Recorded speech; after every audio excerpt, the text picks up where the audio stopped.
Hello and welcome to this first video about Facebook ads. Let's first discuss the question why you should run Facebook ads best case already today. Because Facebook ads is not only the big thing of 2014, but rather really a tool that you can use to target your audience on different channels. So next to organic social media, a blog, Google ads, and so on, you should also use Facebook ads as a marketing tool. But why? First of all, it is still possible to target your audience very accurate. So the accuracy is pretty high. You have a lot of settings for your target audience that you can choose. You can really specify who you want to target, and that is a point that is of course necessary, but it's not completely normal for every ads platform. So Facebook ads and Google ads are the most accurate ones when it's about targeting. Furthermore, you can contain a call to action. So also the link you can put in your ad is pretty good, and the click-through rate, we will see that also later when we run ads together, is actually very high. High click-through rates, which means that people really click. There are also some features you can use so that Facebook optimizes your ad. You just give Facebook, let's say, 5 titles, 5 descriptions, and 5 pictures, and they try to make the perfect ad out of that content. And you can also say, please only target people that have a pretty high chance to click on that ad. So optimization is a pretty big thing in 2023 and further with Facebook, and that is why we should discuss also this ads platform. Facebook, and that is the most important point, has about 2 billion users.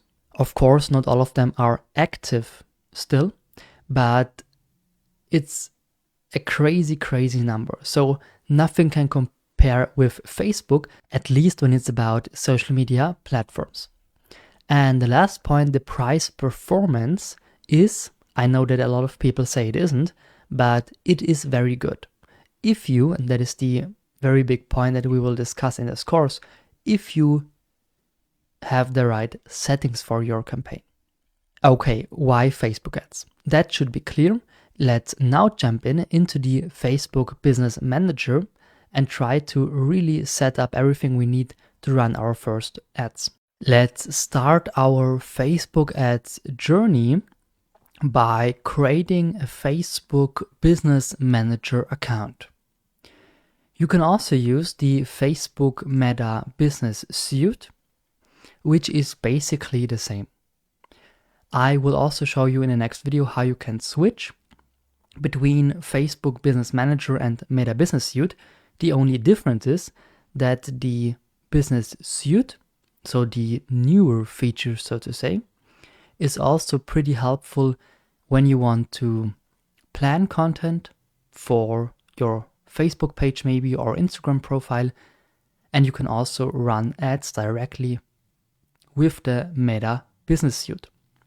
While the Business Manager, the other tool, the older tool, is more of a account collection, so to say. But let's take a look at both and then you will understand a bit better.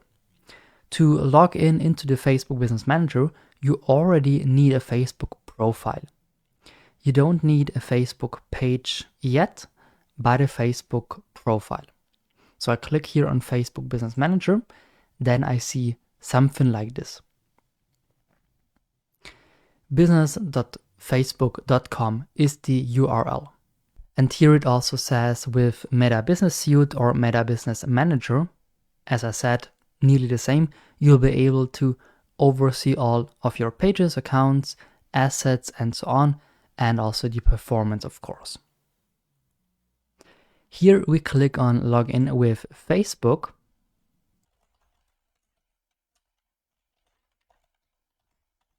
Okay, so you already need a Facebook account. And here I will now get my verification code on my phone. I will confirm that and then click here on Submit Code. Okay, I am now in the Meta Business Suite.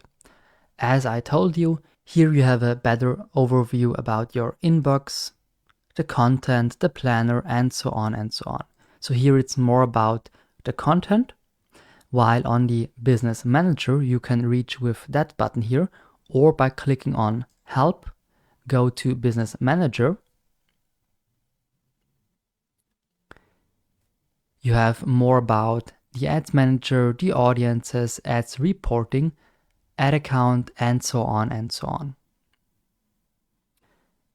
In here, we at first can click on the business settings at the bottom left corner. And here you have an overview about all the different users, about the different accounts, which are ad accounts, pages, different assets, but also data sources like pixels, some events, custom conversions, also your domains you have linked, and payment methods, and so on. So this here is more about settings and ads, while the Meta Business Suite is also very good for organic content. For example, you can plan different Facebook posts or Instagram posts in here directly. You have an overview about your content, while here it's more about the overall settings and the ads. By clicking on people, you see the different people here. This is, for example, the administrator. And here we have the pages on the right side, 2 different Facebook pages, and we have an ad account. If I click at the top left corner, I see also all my business accounts and my account itself. So this profile, this normal Facebook profile, has different business accounts saved. Okay. What can we do here in the settings? At first, we should, of course, create a Facebook page. Otherwise, we are not able to create Facebook ads. This is also a step we do together, no worries. And as soon as you create something new, like an asset, for example, a page, you also need to make sure that you give people access. So here on people and assets, for example, I have the pages here, and then I also need to give the different people the different rights. So, for example, to run ads, to create content, and so on. So only if you also give the people access, they can do certain stuff. If you only add people, they can nearly do nothing. Okay? Say, for example, now this person has been added to that page. I can also add new pages. Here, people add. Then I add a person here, click on next, and then I can give this person different access. For example, apps and integrations, view and manage or none. Full control maybe, yes, that this person can do everything. Next, and then also for the different assets. For the different ads account, here this person can manage my ads, this person can manage both of my pages, and so on and so on. So I really need to not only invite people, but also give them certain access. What I also should do is connect my domain, which is here. So here I connected my website/web shop. And what you also should do is integrate a payment method. Since this is only a test account, I don't have it. But of course, you can only run Facebook ads if you connect a payment method. Otherwise, they cannot charge you any money. So this is also very important. Payment method you should do yourself, best case already now. And the domain feature here, we will take a look at together. Okay, the next thing you should do is connect your domain, if you have one, with your business manager account. Which means if you have a web shop or website, then it is very, very important to connect that with your Facebook ads account, because that eliminates nearly the chance to get rejected from Facebook for using a specific link. So if I would use, I don't know, any link out there as a landing page for my Facebook ads, they might decline that. But if this domain is verified, because they know, okay, this is your domain, this is your website, then it is pretty clear that nothing happens to me, okay? So in order to get your Facebook ads account deleted or maybe rejected, I would urgently tell you to do that. How do you do that? And I already did it here on this account. So we click on the bottom left on business settings, here on brand and safety and domains. And here I have verified my domain. So you simply click on add, create a new domain, and then add your domain here. You don't need HTTPS, you simply say, in this case, tobitalk.at, and then you click on add. After that, let's try this out. Yeah, let's try it out here actually.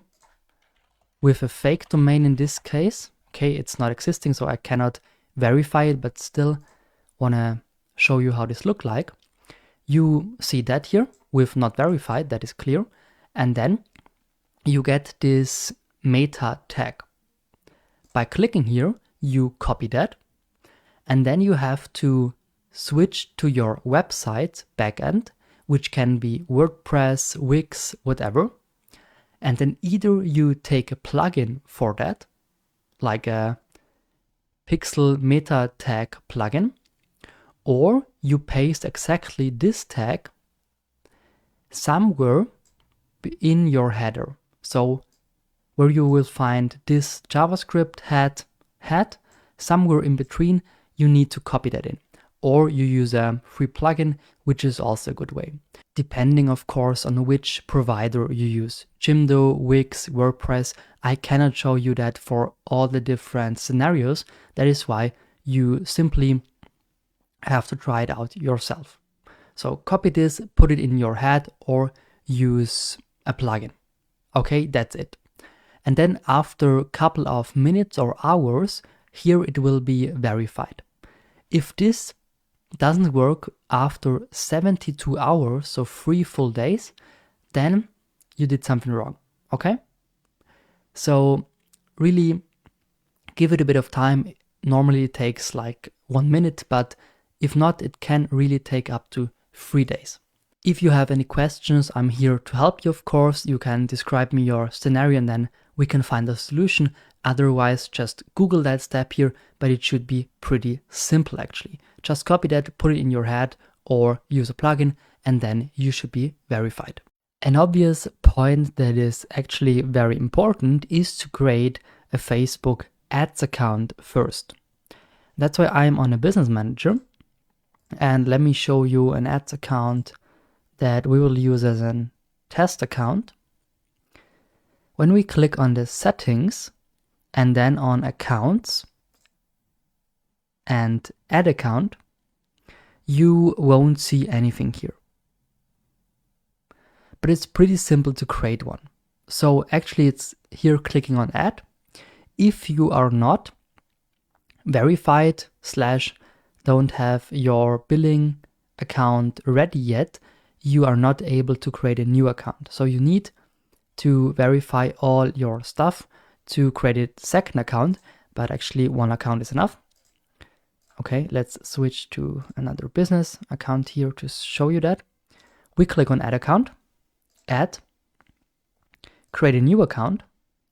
Then we can give it a name. For example, in my case, test account 2. We have to decide on the time zone, which would be, I don't know, for example, America Santo Domingo, and you have to choose your currency, which is mainly important for the payment later, that is obvious, but also for your performance, because if it then says you paid 30 cents per click, what does that mean in euros? What does that mean in pounds? And so on and so on. So also for the performance insights, it's important that you have the correct currency here. Then I click on next. Then you can decide if this is your business or you create this account for a client if you are maybe a marketing agency. And then you simply click on create. Then you have to add a person, which is this one here, and give this person full access, either every part by itself or the full access, which is important to make own campaigns, but also view the ads and view the insights. And then you have an account here. Of course, you also have to add the billing information. We will work with that account later. In this case with this here, I just want to show you how you can add people. If you're on an ad account, you simply click on the account you want to choose. Then you click on the right top here on add people. Then you can click on a person and again give this person full access. All right, this is how to create an ad account. The only thing that is left yet is the page, so the Facebook page. The only thing that is now still left is to create a Facebook page. Let's now also create a Facebook page, which is necessary to link that page with our ad account later to run maybe brand awareness campaigns for this specific company page. If you already have a Facebook page, then you can skip the next 2 videos. If not, this is very, very important for you. So please make sure you have the same business account for this page as for the ad account. This should match. Then we can click here on page in the business manager. And here I already have 2 pages, but we will add a new one. So I click on add, create a new page, and then I at first have to choose a category. Am I a local business or place, which can be a restaurant maybe? Am I a company, organization or institution? Maybe I'm a brand or product. Maybe I sell high heels, whatever. I'm an artist, so a one-man show or maybe a songwriter, whatever. Entertainment or cause or community. I will choose here brand or product actually, which is not too important, but still you should choose the right category here. Give this a name and I will name it now. No, let's name it Shoe Shop 80. So this is the page. Shoe Shop 80 test page. And category might be clothing. That would make sense. Maybe video games, website. Here you should also choose something that fits. In this case, I can take clothing brand, and click on create page. This takes a couple of seconds to create the page, of course. And then we can take a look at the most important settings. But first, of course, we need to add people, because here we haven't added anything. So I click on my page, add people, and then I add the person I want to add, give this person best case full control if it's me, or if it's another administrator. If it's just somebody from an agency that helps us, then maybe only give him or her, whoever, partial access, not the full access. Okay, and now we can click at the top right corner on this View Page button. And then we see our Facebook page, which has the name Shoe Shop AT Test Page, 0 likes, 0 followers. Here we see the posts, the about, the mentions, reviews, and so on and so on. So this is really a company page. To edit this page now, I click here on switch, because now I just kind of see it, I view this page, but if I click on switch, I can also edit this page. We won't take the tour, not now, because we can do it ourselves. The first things you should do are also listed here. For example, write a welcome post, link your WhatsApp account, add an action button, and much more, like a profile picture, a cover photo, a description, but also a website, location, information, and so on and so on. We will do all of that in this and the next video, besides the profile picture, which is this image here, and the banner image, so the cover. These two things we will create in the section about Canva. So simply switch this section about Canva, and there we will do all of that. So this is not too important, actually. This is rather an optimization of the page, but it's not 100% important for the ads later. Let's start maybe with a description here. We are a small web shop that sells high quality shoes around Germany and Austria. Here we have 101 characters for that description. The description is public, so everybody that sees my page can then also read it. This is done. Perfect. We can also refresh the page to check what is left. Here we have 6 steps left, and in the end also 2 more for introducing your page. All these things we will do in the next video. How do you switch from the Facebook Business Manager to the Meta Business Suite, or the other way around? That might be important for you now, because in the next videos I will show you how you can run ads also directly in the Meta Business Suite. So without the Ads Manager, the classic Ads Manager, but rather directly here, which is not the smoothest and most advanced way, but the easiest. Okay, so if you work with the Business Manager, you can simply click on the sandwich menu at the left top. And here in Manage Business, you will see Meta Business Suite.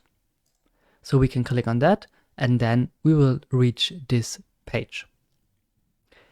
If you are on the Meta Business Suite and want to change to the Business Manager later, you can simply click here at the left menu on Business Manager. Then we're back. Or you click at the bottom left on Help, and then go to Business Manager. So these are the ways to switch here. And that is important because in the next videos, we need the Meta Business Suite. No matter if you use the Meta Business Suite before or the Business Manager, you now can switch to the Ads Manager, so the real professional way. Let's do this from the Meta Business Suite first. Here you click on All Tools at the left menu and then scroll down until you see Ads Manager. Not Ads, Ads Manager. The same here in the Business Manager. Here you click on the sandwich menu at the top left, and then you have this shortcut Ads Manager. Okay, this looks like this in the beginning. Since we want the better view, we switch here at the left on campaigns, and then we see the common Facebook ads view. At the top left, we can switch the account. So if we have different ad accounts, we can switch here. Maybe if we are an agency for different companies, or if we ourselves have different businesses, we can have different accounts in here. Below we have the structure of campaign, ad set, and ad. In the next video, I will explain what this means very precisely, because this is important. But here you would create a campaign. In the campaign you have different ad groups or ad sets, and you have then the ads in the ad group. You see the name of the campaign, the delivery, also the strategy and the budget. So you can see quite easy how much budget you set, what the bid strategy is, what the name is, what the results are, the reach, and the impressions. You can click here on columns and also use different categories, I would say. Performance, app promotion, traffic, depending on what goal you have. It makes sense to switch here the different categories. Normally you have performance. And also breakdown by time, by delivery, or by action. At the top right, you can switch the time. Normally it's this month, but you can also click here on only yesterday's performance or only, I don't know, only today or this week or whatever. So you can really switch here. You can also say last 7 days and click on compare. Then you compare the last 7 days with the previous 7 days, or last 30 days with the previous 30 days. So you can simply also compare, which is a comparison of the performance. Pretty simple. And then click here on update. Then this is updated. With a click on reports, you can also export this data as an Excel table or create a custom report.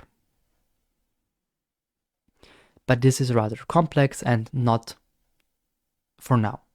Okay, this is the Ads Manager, and in this Ads Manager, we will now really create a perfect advanced Facebook ad and not this beginner stuff we did before. Let's now discuss the Facebook ads account hierarchy. Let's start with the overall umbrella, so to say, which is the manager account, so the ad account. We have the Facebook Business Manager or the Facebook Business Suite, and below that you have your ad manager or ad account. In this account you can see all the ads you run or drafted. You see all campaigns, you see all target audiences, you see all the pixels, you see basically everything you did so far. Also all the different ads and the performance and so on and so on. Below that you have the ad campaign, and the campaign, I will also give you an example in a second, is the overall topic of this ad, which means, let's say you want to run ads for your web shop. You have a web shop, and in this web shop you try to sell shoes. Then you pick one product, which might be a woman's shoe, high heels, so to say, and you make an ad campaign for high heels. Here you can either make it pretty big and say, okay, I want to run ads for, or specifically for my shop in total, for all the different products in one campaign. Or you say, okay, I want to run ads, very accurate, very precise, for one product only. Which means, okay, this whole campaign is only for high heels, new campaign is for sneakers, and so on and so on. Or for the whole web shop. We can discuss this later. Then you have the ad group, and this is below the campaign. So one campaign, maybe the campaign about high heels, can have different ad groups. And on the ad group level, you have to decide on the target audience. So the ad campaign, here you can decide on the budget, if you want to have split tests, and so on and so on. This is basically the strategy. And the ad group is then the target audience. So you don't have any ads specifically here, no pictures, but here it's rather about who do I want to target, when do I want to target them, and on which places. Do you only want to target them on Facebook, in the Facebook feed, or also Facebook Messenger, WhatsApp maybe, Instagram, and so on and so on. So this is the strategy. Here you have the questions who, when, and where, and also with which budget and how do you want to calculate that with link clicks, impressions, and so on and so on. And at the third level, the last one, you have the ad itself. And one ad here is then a video or a picture with a description, a link, and a title. So you might already saw that you have a small picture with a button below that is a link so people can click and get redirected to the website. So this is the actual thing that people then see. This here, the ad. This is only settings, and this is only settings, and this is the account. But the green parts here are the things that people then see. And you can not only create one ad, so one picture, one text, one button, one video per ad group, but rather multiple, which is actually very nice. You can also say, I upload 5 different graphics, 5 different descriptions, and maybe 5 different headlines, and then Facebook should combine that for me themselves, which is also a very nice way. So you don't have to come up with the perfect combination anymore, because Facebook has optimized that so far that if you give them a bit of a time, not only one day of course, they will manage to optimize your campaign perfectly. This is everything about the Facebook ads account hierarchy. Let's now start to create our first Facebook ads campaign. Therefore, I'm here again in the Facebook ads manager and click on the green button here that says create. Make sure that you are on the right tab here. We need to start with campaigns, because if we only create the ad, we don't set a budget, we don't have a target group, and so on and so on. If we only have the target audience, but without the goal anyway, so the campaign goal, we can also not run an ad. So we really have to start here at the first layer. Then I click on create, and here I have different campaign objectives, which are awareness, traffic, engagement, leads, app promotion, and sales. Let's start with the first one. An awareness campaign is good for brand visibility and reach, which means, and you also have this short text here on the right side, show your ads to people who are most likely to remember them. And this kind of ad or this kind of goal is mostly used by big companies. Why? Because it's rather expensive for no real value besides showing people who you are. So here you pay for getting seen, so to say. That is a bit more complex, of course, but let's keep it simple for now. And big companies like McDonald's or Coca-Cola do that quite often because everybody knows their products. So they don't need to promote their web shop here or have a traffic campaign to their newest product. They don't need to get any leads here or have any messenger. They don't have an app they want to promote. They only want to get seen so that people still remember the Coca-Cola logo, for example, or the Big Mac. So this is for either well-known companies to be seen continuously or for completely new brands in order to at first get a bit of awareness.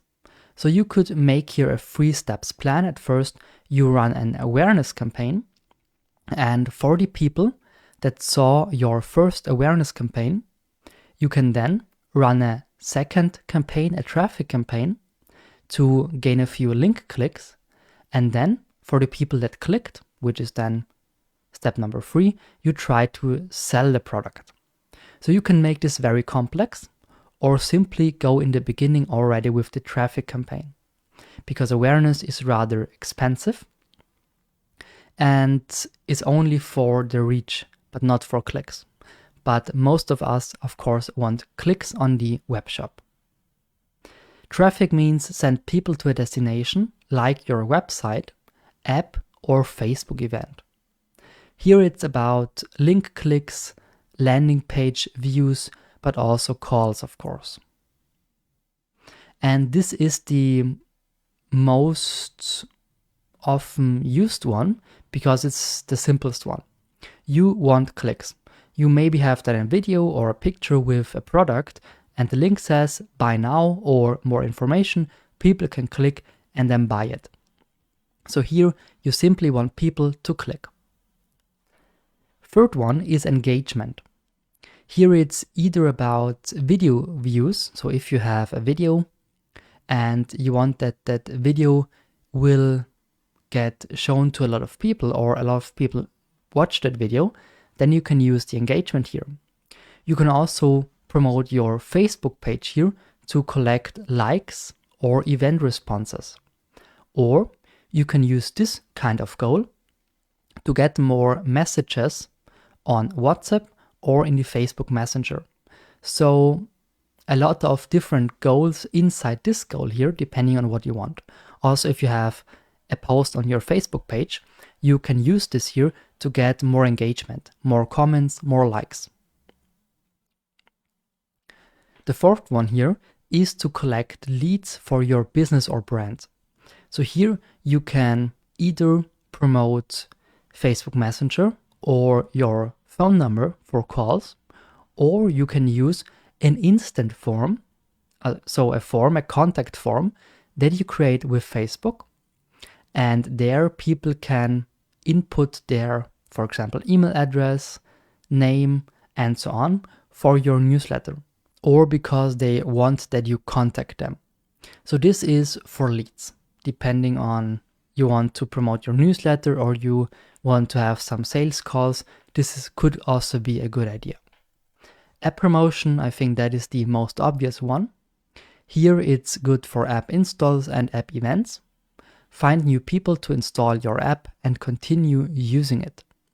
We won't discuss this here in the course, but it's as simple as the other ones. Only difference here is that you of course need to connect your app. So you need to have an app already that people then can install. So there must be an app already live with maybe a Google Play Store link or a Google Play Store possibility to download that. Then you can use this promotion here, this campaign goal. Last one is the most complex one. Why? Because for that you really need to measure conversions. So find people likely to purchase your product or service. Here you already link products as a catalog, or you link your Facebook pixel to measure conversions later, but this is really for sales. So traffic is also possible if you only want some page views, maybe if you have a blog without selling anything. Sales is really to have sales, so to really sell a product and then also measure the amount of sales or the money that came in with that promotion. We will start with traffic. As I told you, this is the most often used one, and most of the things you see then here in the other goals, or for the other goals anyway, you will also see here with the traffic campaign objective. So I click on that. You can already name your campaign here and also your ad group and ad, but we can simply skip that part, click on continue at the bottom right corner. And now we are here in the first tab, which is the campaign level. Now that we know everything about different campaign goals, we can also take a look at the campaign settings. Therefore, as we already did in the last video, we click on create here for the campaign. We use the traffic campaign for now. And then you will see on the left side that we have 3 different layers. The first one is the campaign level. Then we have the ad set or ad group level.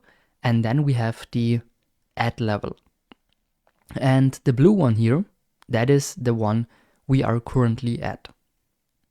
On the right side, we can do all the stuff now for the campaign level, which is at first the name.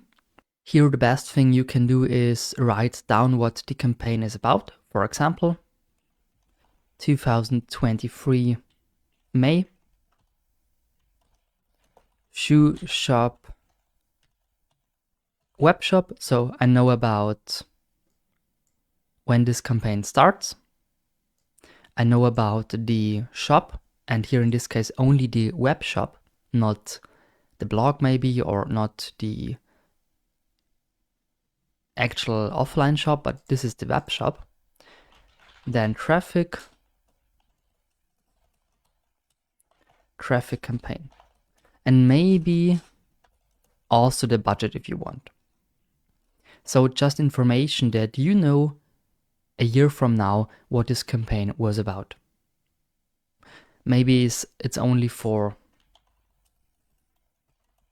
sneakers, then you would also write that down, because maybe I have different products in my web shop and I only want this campaign for sneakers because I will create a new campaign anyway for high heels and so on. Then I would also write this in here. Actually, you can create campaigns for different products. For example, I create one campaign for sneakers with different target audiences and different ads, and one campaign with high heels, again here, different target audiences and different ads. Or I just use one campaign with a lot of ad groups and ads for the whole web shop. So then I will have 5 different ad sets here for sneakers, 5 different ad sets here for high heels, and so on and so on. But you can of course also create different campaigns. It makes a difference later on because you can already set the budget on the campaign level and also optimize this so that Facebook can decide which ad set gets more money. So if you want the same amount of money for all products in your shop, you should really create own campaigns for every product. If you say the best performing ad sets should get more money, doesn't matter which product that is, maybe sneaker get more money from Facebook than high heels, it doesn't matter because I just want to have some sales. Then you can also do all together in one campaign. Special ad categories, next point. Here you have to click on a category if you are in credit, employment, housing, or social issues. Credit would be, for example, card offers, auto loans, long-term financing, or anything like that. Employment like job offers, internships, but also some certification programs. Housing, of course, here is insurance, homeowner insurance, real estate listings, and so on and so on. And the last point, social issues, is about politics, economy, elections, but also everything about civil and social rights. So if you are in, or if you have an ad here in one of these rather restricted categories, you have to click on that. Since we are only selling sneakers here, we don't need that. Next point is campaign details. Here it is only auction, at least for the traffic ad, which means that you are in consistent competition with other companies. Because Facebook, of course, runs your ad, but Facebook tries to also make a lot of money. So if anybody is okay with paying €2 per link click maybe, and you're only willing to pay 30 cents, then the person number one or the company number one that is okay with paying more, of course, will have a higher chance to get their ads out to people, actually, okay? But in the end, it doesn't matter here. Auction, yes, of course, but you shouldn't be too focused on that here. Campaign objective, you can change that here again if you want to have an engagement or awareness campaign now, but we stick to traffic. And down here, we also have a campaign spending limit. So we could click on that and then tell Facebook, okay, I only want to spend €100 maybe. If you really have a cap here and have a fixed amount of money. Next thing is an A/B test. That is an extra topic we will discuss separately. But here you could test different campaigns. For example, campaign A has only one difference, that is on the ad group level. So for the first campaign, you only have the same ad for men, and for the second campaign, you test the same campaign for only women. Then you could do this with an A/B test, but we will discuss this anyway later in the course. Advantage campaign budget, that is also important because that is the first optimization point. And everything that is marked with this little star here is an optimization from Facebook. So here you can make sure to not overspend your budget and also tell Facebook what you actually want. So the easiest thing is the daily budget. Here, for example, €20, which means that on a weekly basis, 7 days, you spend €140. So 20 times 7. But it doesn't mean that you spend straight 20 per day, but rather sometimes 25, on the next day maybe only 15, and so on and so on.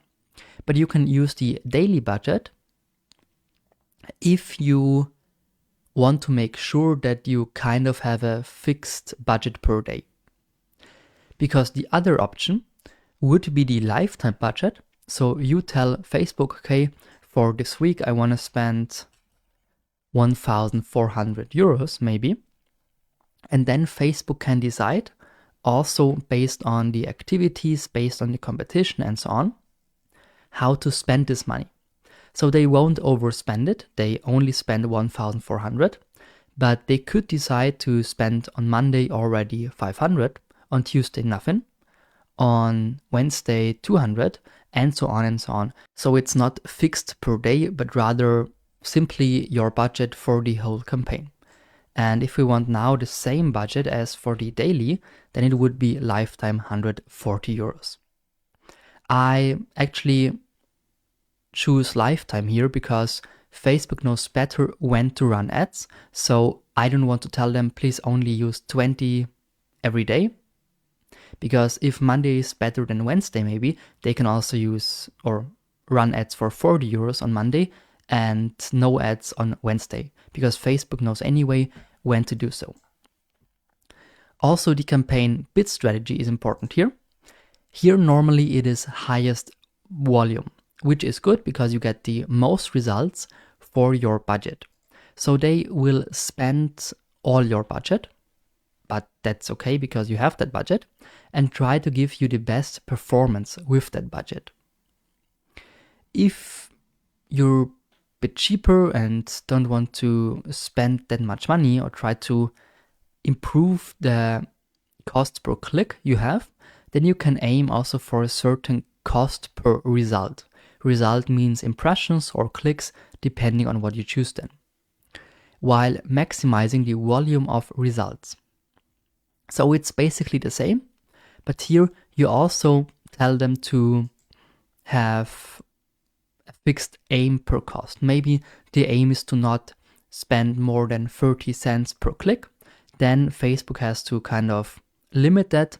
If you only have highest volume here, then it's also okay if one click maybe costs 40 cents. And since they know again, so Facebook knows again better how to optimize your campaign, I always go for highest volume. The third option is the most experienced one, because here you really have to know how much a link click costs or how much 1,000 impressions cost, whatever, because here you could say bid cap, then you could really cap that. So if the link click would cost more than 30 cents, maybe I want to cap it. So then you cannot run ads. Then you need to find a moment or a specific day where it's possible to run this ad for less than 30 cents per click.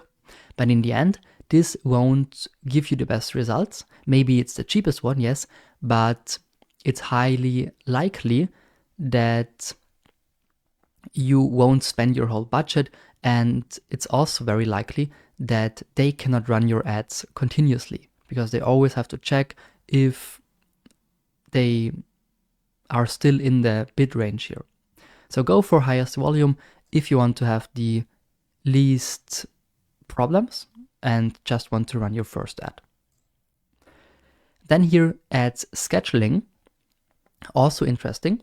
Here you can decide if your ads should run all the time, which is normally the case.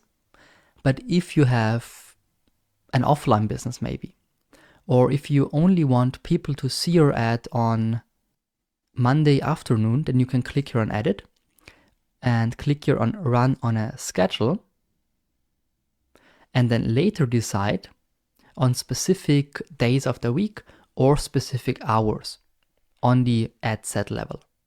But normally, since we only have a web shop here in this case anyway, which is open 24/7, I don't care about when they run my ads.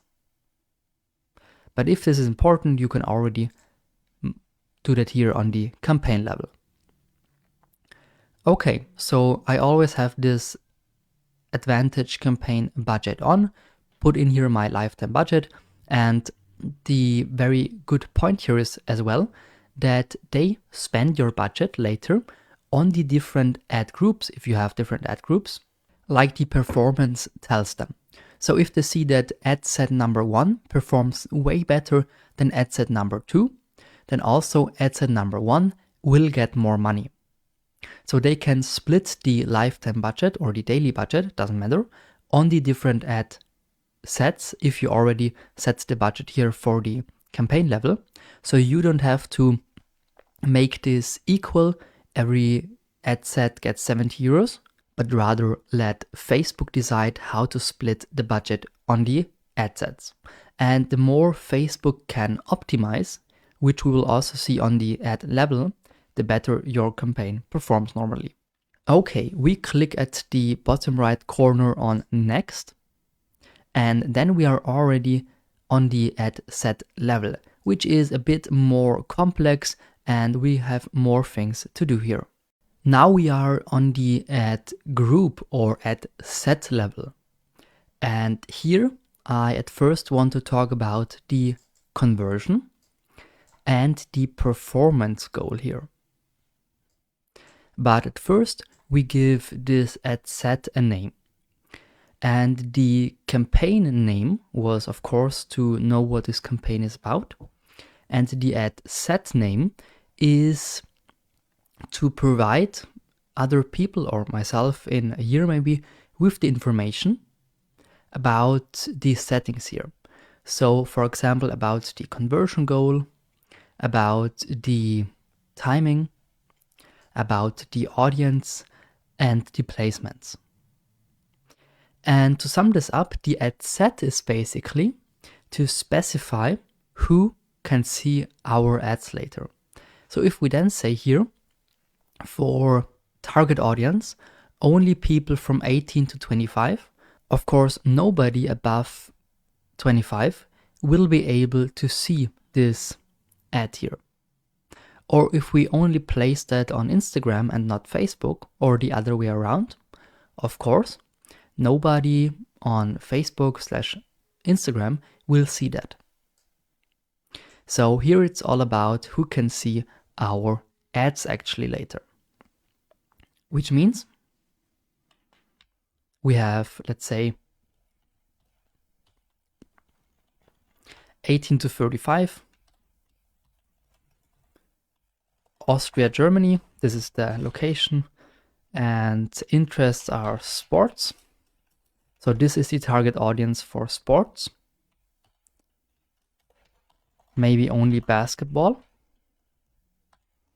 And Instagram/Facebook to know the placement.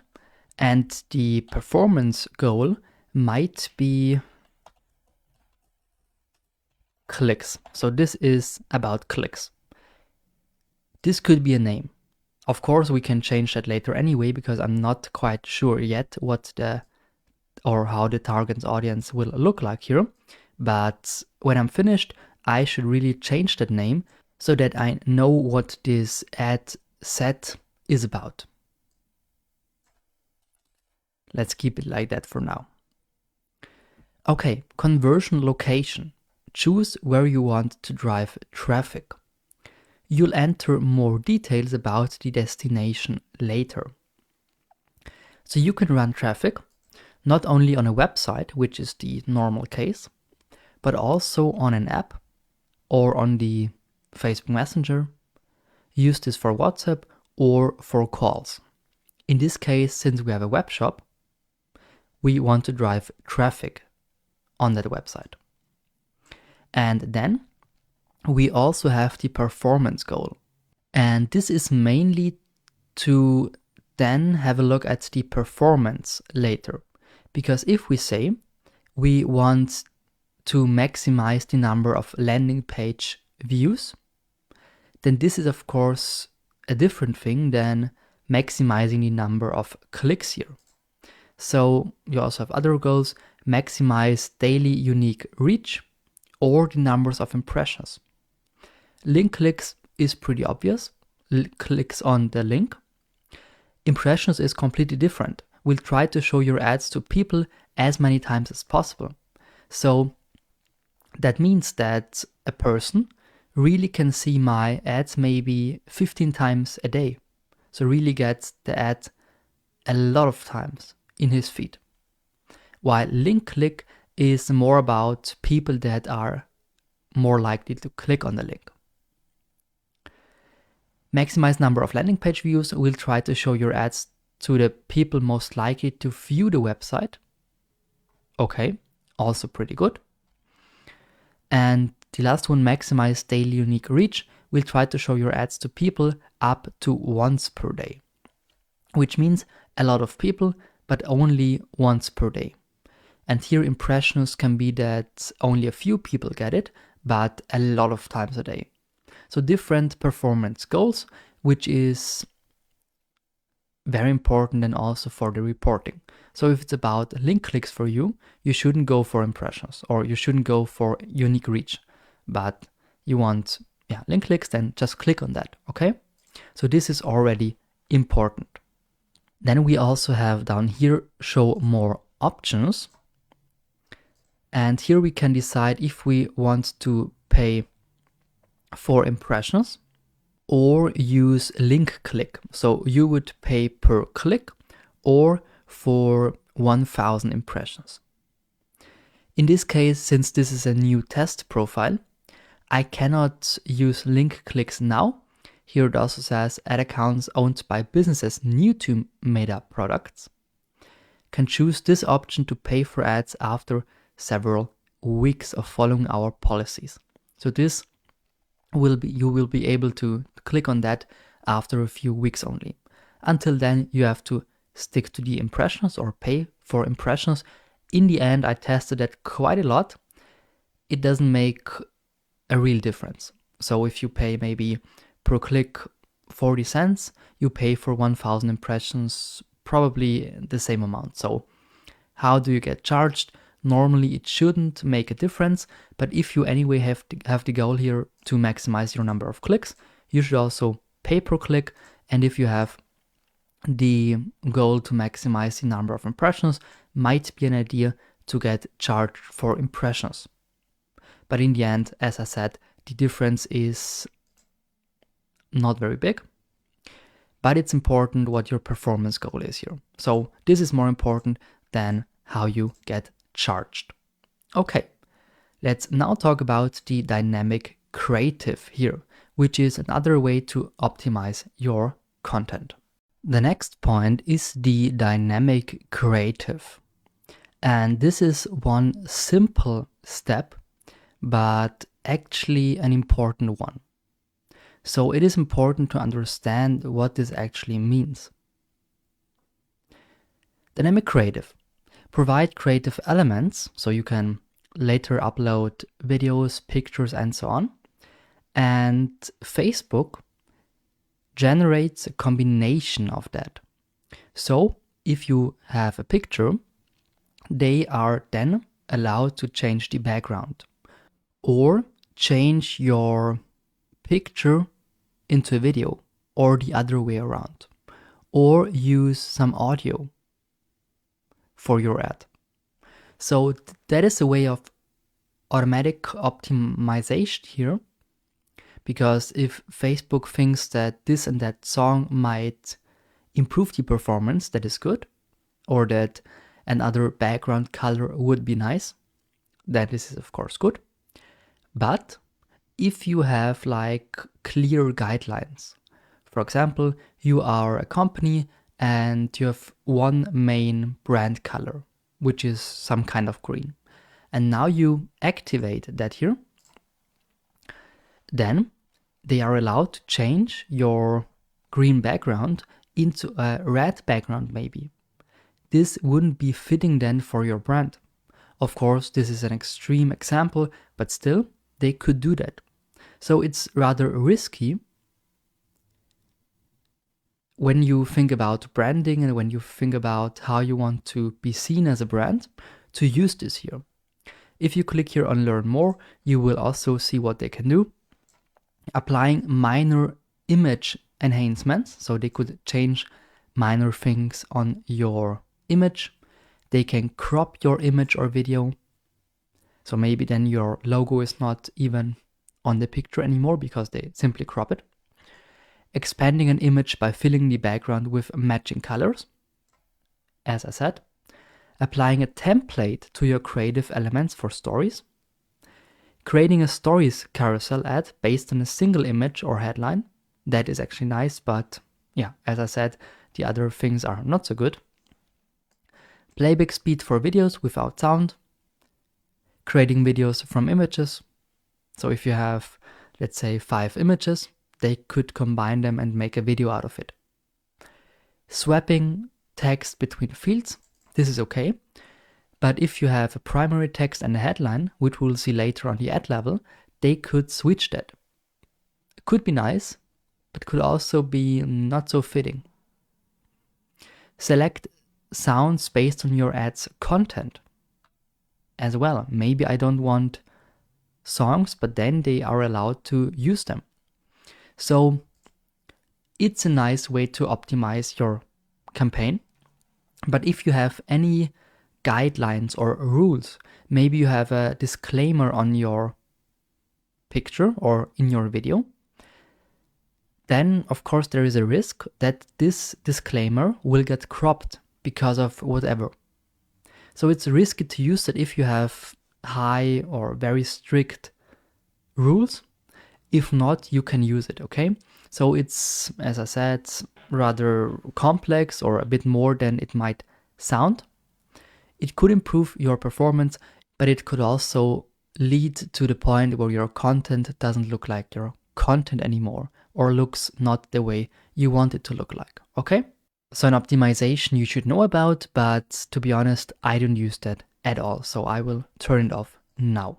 Now we talk about the budget and the schedule. Because of course it is important to set a budget for the ad set level if you want that. If not, you can simply use the budget for the campaign level, and then Facebook can decide how to split the campaign budget on the different ad sets. But if you want to split your campaign money yourself on the ad groups, maybe so that every group has the same amount of money, then you can do that also in here. You should also think about the schedule, so the start and end time. In this case, I would maybe use Monday, because it takes a couple of hours or days for Facebook to check your ads. They check all your campaigns and ads for mistakes / for things they don't want on their platform. So it makes sense to have your starting date a bit in the future and not on that exact day. Let's say at 4 p.m. is actually okay. And we want to end this in, let's say, 2 weeks. So 29, and then here that is Monday 5th. Again at 4 p.m., which is exactly 2 weeks.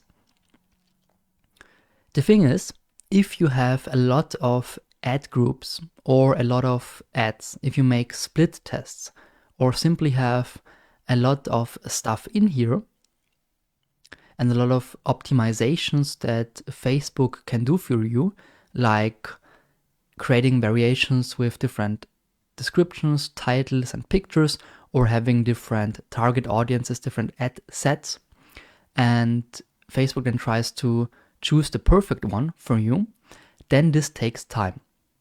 Which means that if you only want to run a campaign for a week, the optimization process won't be that good.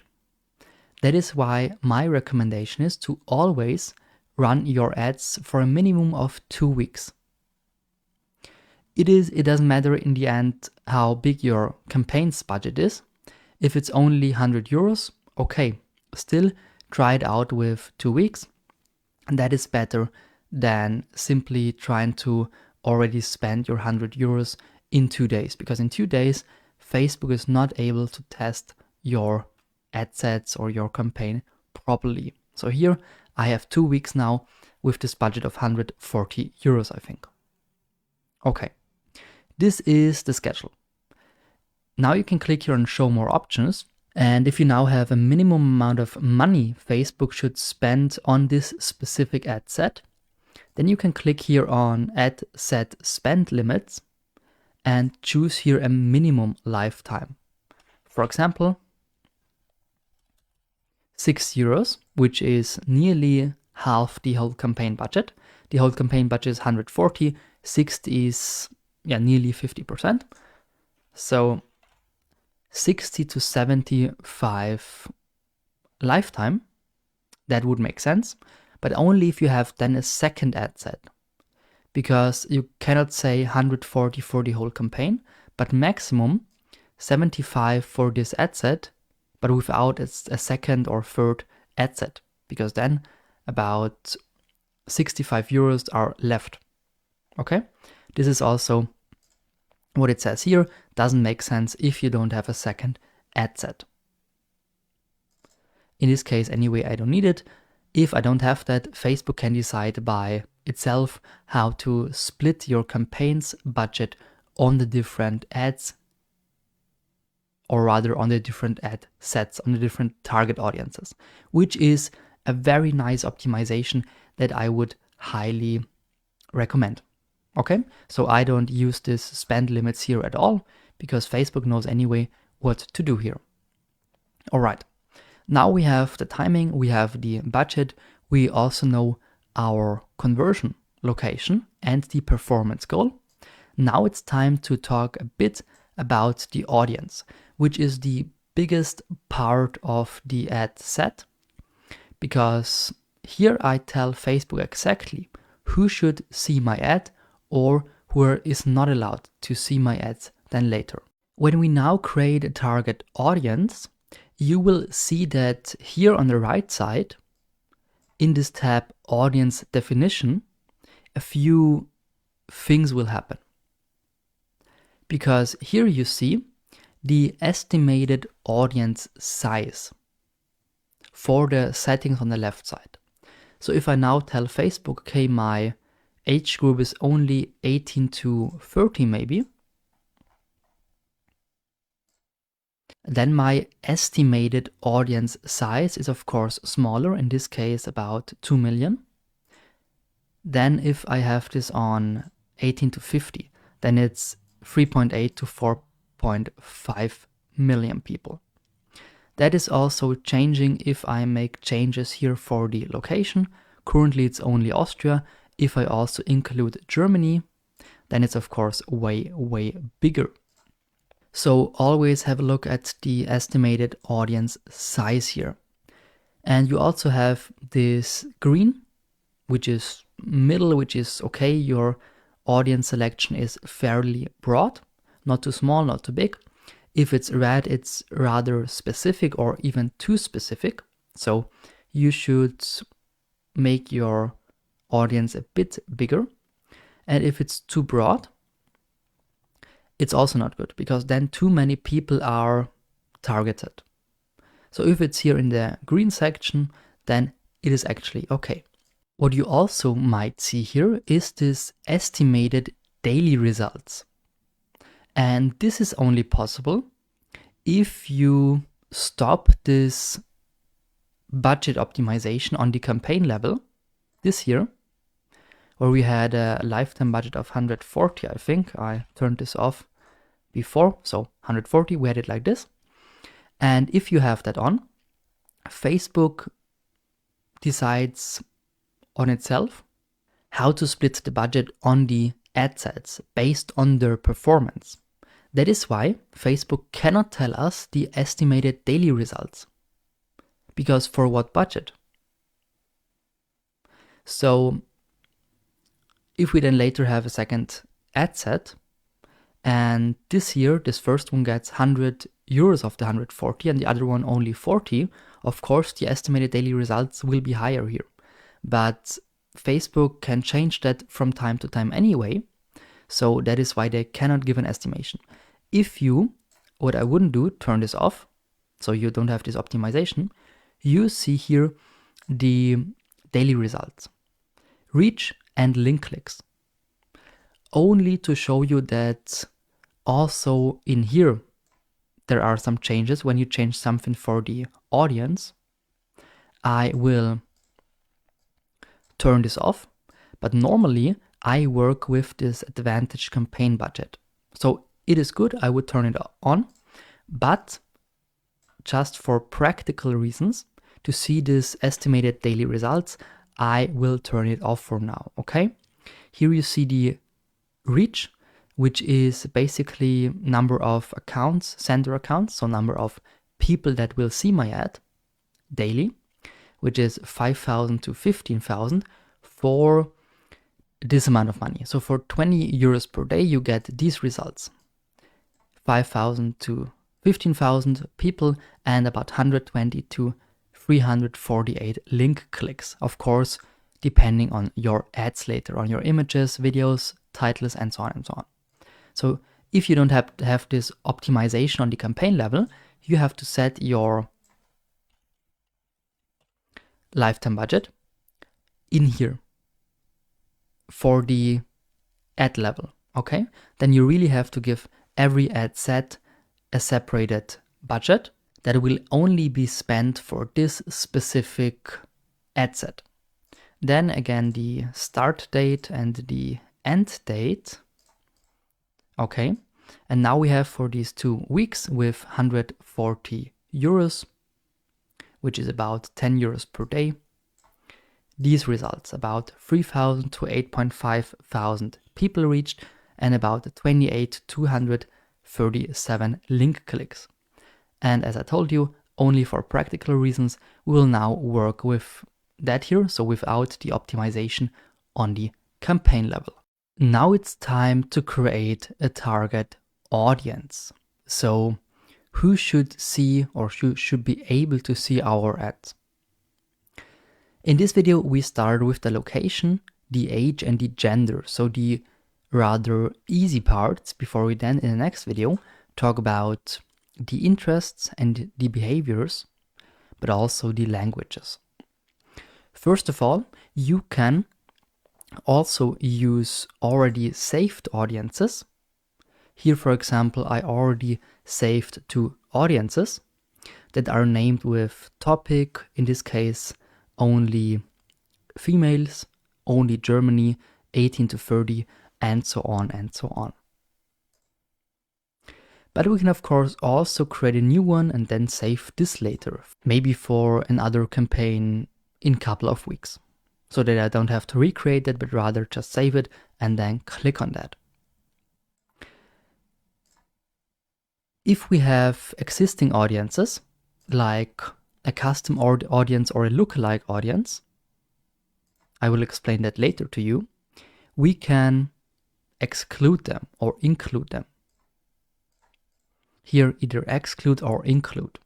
So you can also use maybe your own target group from your newsletter, web shop already, or something else, import it here as a custom audience, and then use it to optimize the Facebook ads audience, okay? But this is one step too advanced. That is why we care about it later. Let's start with the location here. Location is very important because here you tell Facebook in which area people should get your ad. If you have not only a web shop, but also something that is offline, like a supermarket, restaurant, whatever, then it is important to have that very precisely. Because if your restaurant is in Vienna, nobody from Germany or the US, Australia, whatever, would come to Austria and eat there in the restaurant only because of that ad. So here, it would make sense to only choose maybe Vienna instead of whole Austria. So here by clicking, we have the map and we can scroll in or out. Also here with zoom in and out, and use this hand by clicking with the left mouse button to move the map. And then we can say include or exclude. Simple idea. We now click here on X for Austria, so nobody is included for now. Then we click here on include Vienna. Here we have Vienna, Austria, but also Vienna, Ohio, United States. So here you always see state. Is it a city? Is it a country? Maybe Germany. This would be a country or region, but I also have different other things like an address. So I also can only input a specific address maybe. In this case, Vienna is fine. Then I have here the mark, exactly here. This drop-in it's called. I can simply click on that and drop it wherever I want. So maybe here. Then this is my area.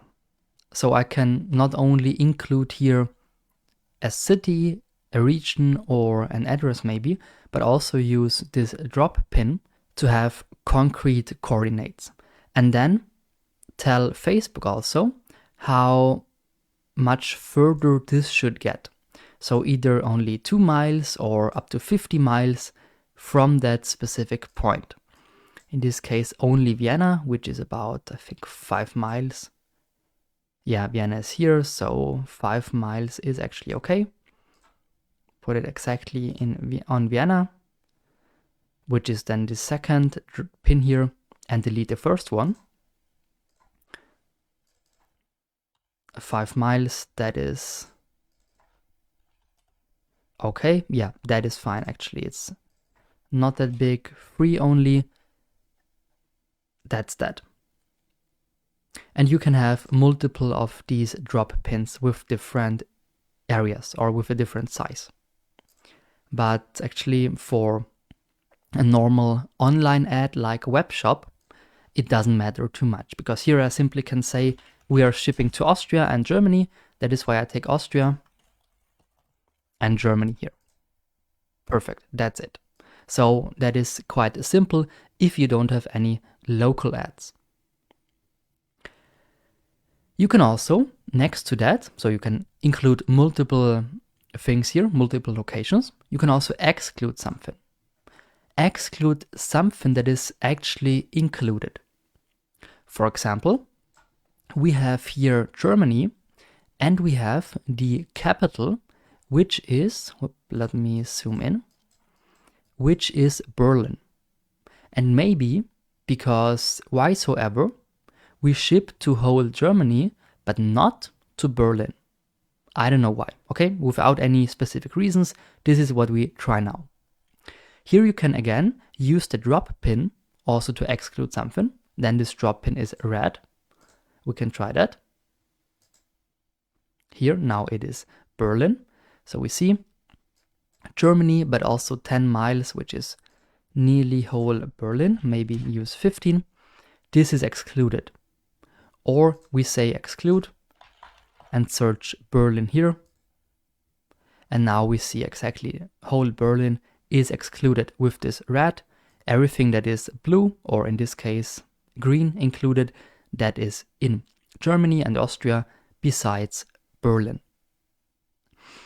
Let's now take a look at the estimated audience size. So currently with 2 countries included and 1 city excluded, we have an estimated audience size of 44 to 52 million people that could see my ad, or this amount of people is able to see my ads if Facebook runs them on their feed or shows the ad to them. If we include Berlin, so delete this exclude, we have 46.8 to 55, so a bit more. If we exclude Germany, we have 4.8 to 5.7, so only about 10% of what we had before, because Germany is way bigger than Austria. So this here makes a big difference. Also for the reach, it makes a bit of a difference. Germany, Austria together has about 3.1 to 8.8k reach per day with this 10 euros per day, I think. And link clicks 170 to 500. If we now exclude Germany, we have a bit less actually. Why?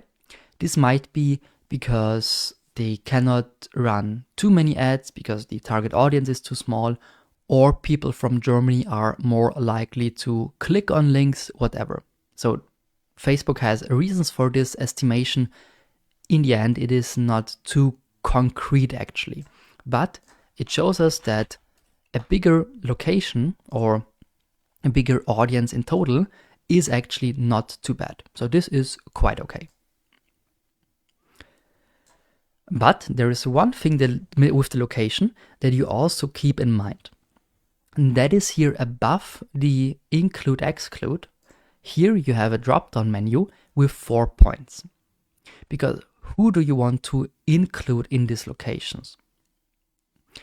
People living in or recently in this location, which means people that live in Germany or Austria, or people that were living in one of that countries but recently moved. So people that recently moved to Poland from Germany are still in that audience, which makes no sense because I don't ship to Poland.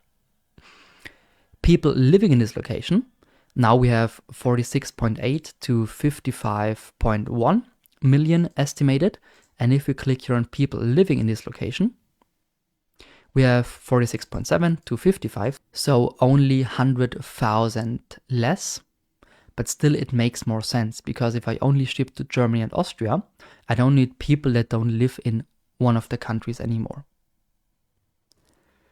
People recently in this location, again, here a change of audience, only 10 to 12 million people. These are people that's been here recently, which are tourists, maybe a tourist from Ireland or United Kingdom that visited Austria for a week, is in this audience. So this wouldn't make sense only if I don't know, run an ad for tourists that want to come back to Austria. Then this would make sense. People traveling in this location, again, that is nearly the same, but here we have people who most recent traveled here in Germany, Austria, more than 200 kilometers away. So people that currently kind of travel this location, but actually are not there. Okay? I don't know for whom this makes sense. I mean, I've never run an ad or I needed that. Normally I choose here people living in this location. That is perfect because I have this location and of course people should live here. Okay. Then we have the age. Age should be rather simple. Here we only check the audience size. You can have 13 to 65, but if you take 13, it might be a bit complicated because data for people below 18 is not very concrete or very legit. So I wouldn't start with 13, only you have a product for kids, but then Facebook is anyway maybe not the perfect platform. But you see 13 to 65 makes the audience too broad, which is in this case 48 to 57. So this would anyway be too big. I stick to 18. In this case, we have a web shop for maybe sneakers. This is something for younger people, so I take 18 to 40, let's say that, which gives us an audience size of 29.7 to 30.9 million people. And reach is still 3 to 8.5k, link clicks 70 to 200. Or let's go down to 35, which is still big enough with 25 to 29 million people. So that would be my age. We can change the age, of course, later, or we test that with a split test, but for now, this is okay. And then also gender. Here I could say maybe I have an ad for high heels or for summer dresses. Then this wouldn't make sense for men, but only for women. Women, we have here audience size is probably bigger than the one for men. Here we have 12 to 13 million and men are 12 to 13. Okay, that is interesting. So really the same amount of people nearly in this age group. Since we promote our web shop that has sneakers, or in this case promote sneakers, gender isn't relevant, because anyway, sneakers are for everybody, so I sell women and men sneakers, so this is not important. But for some products, like beauty products maybe, or for clothing, might be interesting to also take a look on the gender. But normally for products that everybody can use, gender is not important. Of course, if you have only one gender here, it decreases the size of your audience dramatically. So that should be also at the back of your head. Okay, in the next video, let's talk about the detailed targeting, which is interests and behaviors, but also the languages. Okay, now we talk about the detailed targeting, which is demographics, interests, and behavior. Here we have a field where we can write something in, for example, sport. And then we get different results. It looks a bit like the location, but is of course something completely different. And this is also the biggest, or has the biggest influence on our audience size. Because now we have 24.8 to 29 million people. But with the interests, it's a bit smaller then. Because, for example, here, sports interests with a size of 1.4 billion to 1.7 billion. It is actually bigger, but with location and gender and age combined, it decreases the audience size. So now it's only 18 to 21 million. So everybody that is interested in sports. But you also have, next to interests, employers, for example here, Rebel Sport, or you have behavior, sports page admins, you have job titles, something with sports, for example, or let's search for football, you have schools, here NCAA football,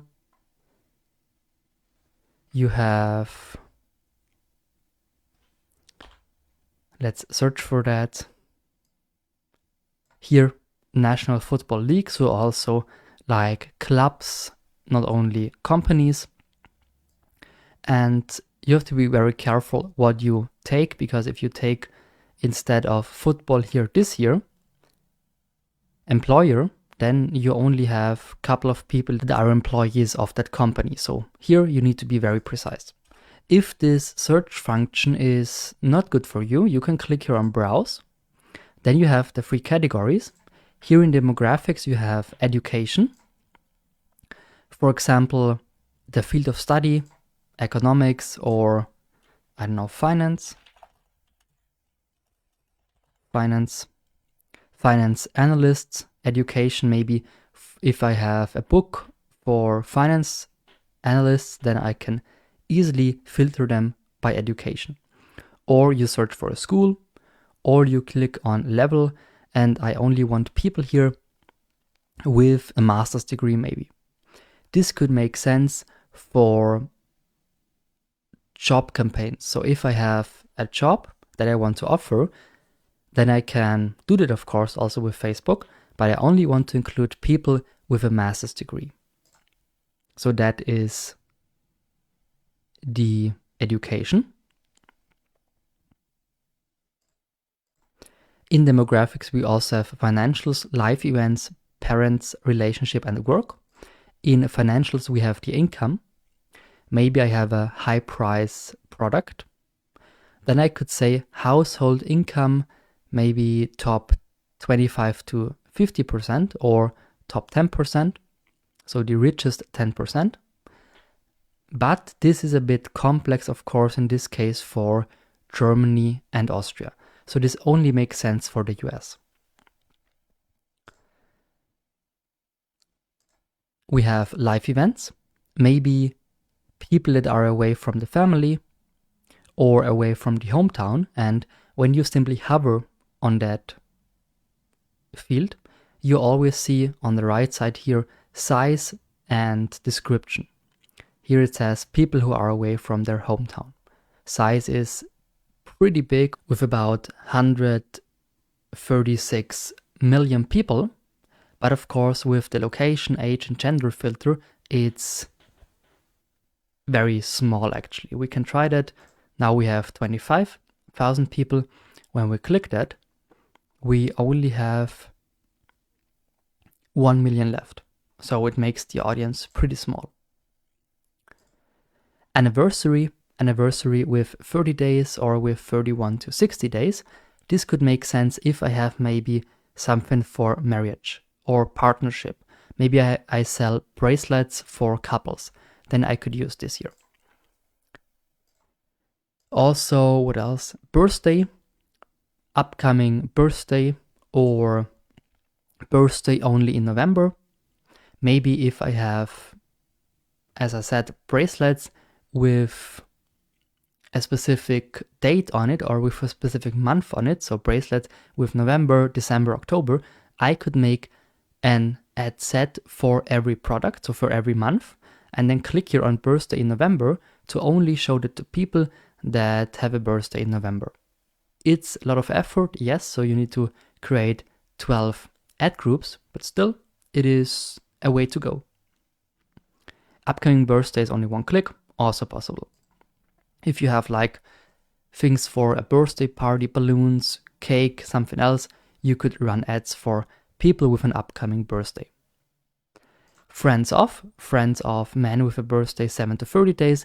This is basically the same, but for the friends of the person that has a birthday, which is probably even better because they are the ones that then buy a cake maybe or buy balloons. Besides friends of, also people with a new job, with a new relationship, with or people that are newly engaged, or here category parents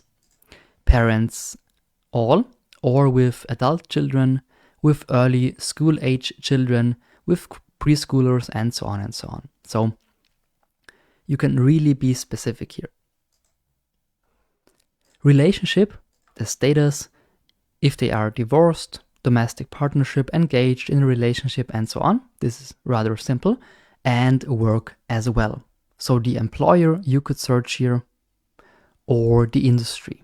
So maybe people that work for Microsoft only, or are Microsoft certified professionals. I could do that here. In this case, it makes my audience too small. So I should delete it. Up here I have demographics, work, employers, and I simply delete that. Okay, industry the same. Maybe I have a newsletter that I promote, or I'm a marketing agency, and I now only want to target people in marketing, which is maybe marketing decision makers. Let's search that up here, marketing. Here, interest in marketing, that could make sense. Or, no, not employers. Here, job title, marketing agent, marketing manager could make sense. We only want to target a specific job maybe. Here we have a lot of titles with marketing manager. Sales and marketing manager, I only want to target people with that specific job title. Then I would need, because we have a lot of them here, a lot of different titles with the same meaning, I would need to add all of them. Marketing manager. I would now click on all of them because they're nearly the same. So every job title I see here on the right side, I would add, because otherwise the audience is too small if I only input social media marketing manager. Okay, so this is number one, demographics. Let's do this now for the web shop, but actually for a web shop, it is not important because it's not a product only for parents. It doesn't matter how the relationship is. Education is not important, financial is not important, life events also not important. That would be good if you have a backpacking store for tourists, then this of course would make sense. You would search here for life events away from hometown or planning a trip or something like this. Okay, so for our webshop we don't need demographics. So we continue with interests. That is easier, but here you need to be precise. You have different categories: business, entertainment, family, fitness, and so on. And you click here on the drop-down menu to have other subcategories or interests. For example, fitness wellness, you have bodybuilding, physical exercise, fitness, physical fitness, running, weight training, yoga. In this case, for our sneaker webshop, I will add people that like running and physical exercise and physical fitness and maybe also weightlifting or weight training and yoga. No, only yoga, because it's a normal sports shop, so this is okay. Then food is not important for us, but hobbies and activities. Here we have some subcategories, and I want maybe home and garden or arts and music, politics, whatsoever. In this case, we could click on vehicles. No, doesn't matter in the end. Skip that. Shopping and fashion, sports and outdoors, own categories. So shopping and fashion, here it's about clothing. And here shoes, so this is existing. People that like shoes, perfect. Women's clothing and men's clothing, that is also okay. So people that are interested in this also get to see my ad. And then the most important category, sports and outdoors. If you want to have all subcategories, you click on select all. In this case, let us check that. But actually, American football, auto racing, golf, marathon, skiing. Yeah, actually, we can use all, or we skip skiing and auto racing, because I wouldn't know why they need sneaker. Golf, no, also different shoes. College sport, marathons, yeah, that is okay. And outdoor recreation, boating, camping, fishing. Here we take maybe camping or fishing if we sell also tents or lamps or whatever. In this case, it's only sneakers. So this doesn't make sense anyway. But the chance is high that people that like camping, for example, also like other sports. So they are anyway included here in sports and outdoors, or here in sports. Technology, if they like computers or consumer electronics, in this case also not important. Then we have the last category, which is behavior. Here we have behavior about digital activities, but also mobile device user and so on and so on. First point is anniversary, that we don't need.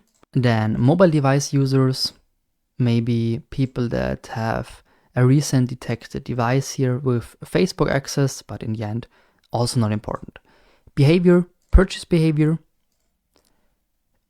purchase with offer, that is nice. So people who are more likely to purchase with an offer, that we can include, of course, why not? Because they are more likely to buy the product. But there's also a way to kind of have that included later for the ad level, so you don't need to input it here. Let's just delete it, because otherwise it gets confusing. Consumer classification, Philippines maybe, people who prefer high value goods in Philippines, or maybe it's an Austrian store, people who prefer stuff from Europe, whatever. Digital activities, new active business last 12 or 24 months maybe. Also the same here. Operating system, Canvas gaming, Facebook payment users. So a lot of different stuff, really a lot. We have also here soccer, for example, friends of soccer fans. We have travel, so lots of other stuff. So here, for example, if you have an adventurer store, you could use travel here. So now we added a lot of things. And we see that the audience is 17.5 to 20.5 million users, which is fully okay. Estimated daily results, 2.6 to 7.6K, and about 54 to 155 link clicks. That would be okay as well. What you can do now with the detailed targeting is also exclude something. So here we have a lot of sport stuff. Exclude maybe, by clicking on this exclude button, exclude maybe people that like to play soccer, whysoever. But we could do that. So we can also exclude people that match this and that criteria. And this is of course always an or. So physical exercise and or physical fitness and or running and so on. So it's not that the person has to have all these interests. Okay, so one of them is enough. One of that is okay. You can also click on narrow audience. Then you can have an and, which means you type in here running. Then you click on narrow audience and click here on another word. For example, running and soccer. Then you have not this or, you don't have this person has to like soccer or running, but this person has to like both, because here it's an and must. You have this also as a picture. This is a really detailed audience, people who like this and this. So only the small amount of people that like both. So people that like all of that, or one thing of the above, and likes shoes, which decreases the audience to 4.3 to 5 million, because all of the people included must like shoes as an interest, while up here all is combined. But still it could make your audience a bit more concrete. And you can also narrow even further by clicking must like something from the above, one of that or a few of that, and for sure shoes, and maybe as well clothing, interested in clothing, or this and that job title. But you can also narrow down by clicking on exclude.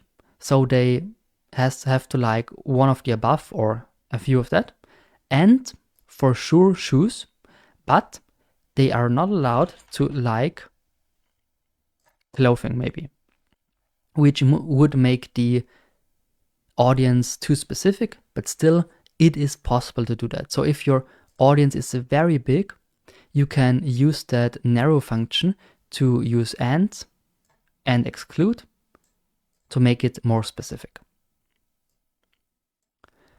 What you now also can do is click on Advantage Detailed Targeting, reach people beyond your detailed targeting selections when it's likely to improve the performance.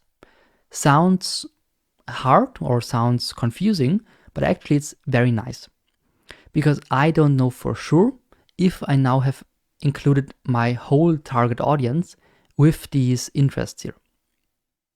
Because Facebook, of course, knows better who could be interested in my shoe ad. But when I click here, Facebook might also show my ad to somebody who is not included here because I forgot motorcycling up here. So then this person wouldn't be included because motorcycling is not an interest I added. But still, if Facebook thinks that people with an interest in motorcycles are or should be part of the target group, then they do it themselves. So it improves your interests selection, which is actually good because it's so much you can do here. And Facebook, of course, knows better what might work. So this is also something I would use. Last point is languages. Here it's about the browser language or Facebook language. So if you have your Facebook on English, you won't get a German ad. Here, German, because Austria and Germany make sense. Estimated audience size 3.5 to 4 million. Without language, it is 4.3 to 5. So it is a bit smaller with the language in here, because in Austria and Germany, so in German-speaking countries, people or a lot of people have English as their language. So I always have English or German here because I have my browser and my Facebook in English, so I wouldn't get any German language ads here. That is why I always have English and the main language of that country, which makes the audience 4 to 4.6 million. That is quite okay. Now this big part about the target audience is finished. We are done with that. Okay, the last point we have is placements. And normally you have here advantage plus placements. So Facebook has a lot of other platforms or features like Instagram, like the Facebook audience network, so other platforms where they run your ads. If you don't want all of that platforms, and I normally don't like it, I click on manually, and here I can decide on devices, mobile and desktop. Since nearly nobody uses Instagram, for example, on desktop, it doesn't really matter. But if you have a format that is only good for mobile, or if you only have a product that people should view on mobile, you can simply delete desktop here. Which, of course, if you maybe delete mobile, it decreases your audience. If you delete desktop, it isn't that much of a difference. More importantly, we have platforms. As I said, Facebook, Instagram, Messenger, and Audience Network. I, for example, don't like the Audience Network. So I simply tell Facebook, no, here I don't want my ads to be seen. And Facebook Messenger neither. This is also something that doesn't perform too good, because whoever uses that as a communication tool and don't want to have any ads here. You can also make this more precise, because down here you have the placements for categories. Feed, for example, which is Facebook feed, Instagram feed, and by hovering over that, you always see on the right side a little preview. Instagram, it would look like this, Facebook like this, Facebook Marketplace like this, video feeds, a right column, it looks like this, explore, and so on. Also, we have inbox here. Messenger inbox would look like this. As I said, don't like it. Next category, Instagram stories, Facebook stories, Instagram reels, Facebook reels. Then we have in-stream ads for videos and reels. Also okay. Search results for Facebook only. Messenger, I have deactivated that. And also apps and sites, which is the audience network, native banner, and blah blah blah. You can simply also choose that. I don't need it, I don't like it, okay? But that is only my own preference. Okay, now we have everything set. We see estimated daily results 2.2 to 6.3, link clicks 38 to 113, also okay. Audience about 4 million, that is also okay. Of course, Austria, Germany is a smaller market than US, so for this market it is okay. If you only have a target audience of, 100,000, it might be hard to run that ad very good for Facebook. On the other hand, if your audience is too big, like 100 million people, you should think about narrowing that audience down by adding more interests, using this and or except function, and so on and so on. We are finished here, so we can click on next at the bottom right. And now we are on tab number 3, which is already the ad level. And here it's all about the videos, pictures, titles, headlines, and descriptions. So here is what people then actually see in the end. We are now on the ad level, so the third layer. And here I want to talk about the first steps with you, so including the ad setup. But at first, let's give this ad a name. Usually you either have one ad with optimization, so you upload different headlines and descriptions and pictures so that Facebook can shuffle them together like they want, which is a split test optimization way without too much effort. Or you create separate ads. For example, one ad here for sneakers, one for basketball shoes, one for high heels, and so on and so on. In this case, that wouldn't make sense because here we have for the target audience only 18 to 35 for the age. So if I want to have an ad about high heels, I would probably duplicate this ad set, change your gender to female and age to 18 to 50 or something like that, and then make some ads only for this specific group. And of course also the interests with the sport interests aren't perfectly fitting for high heels.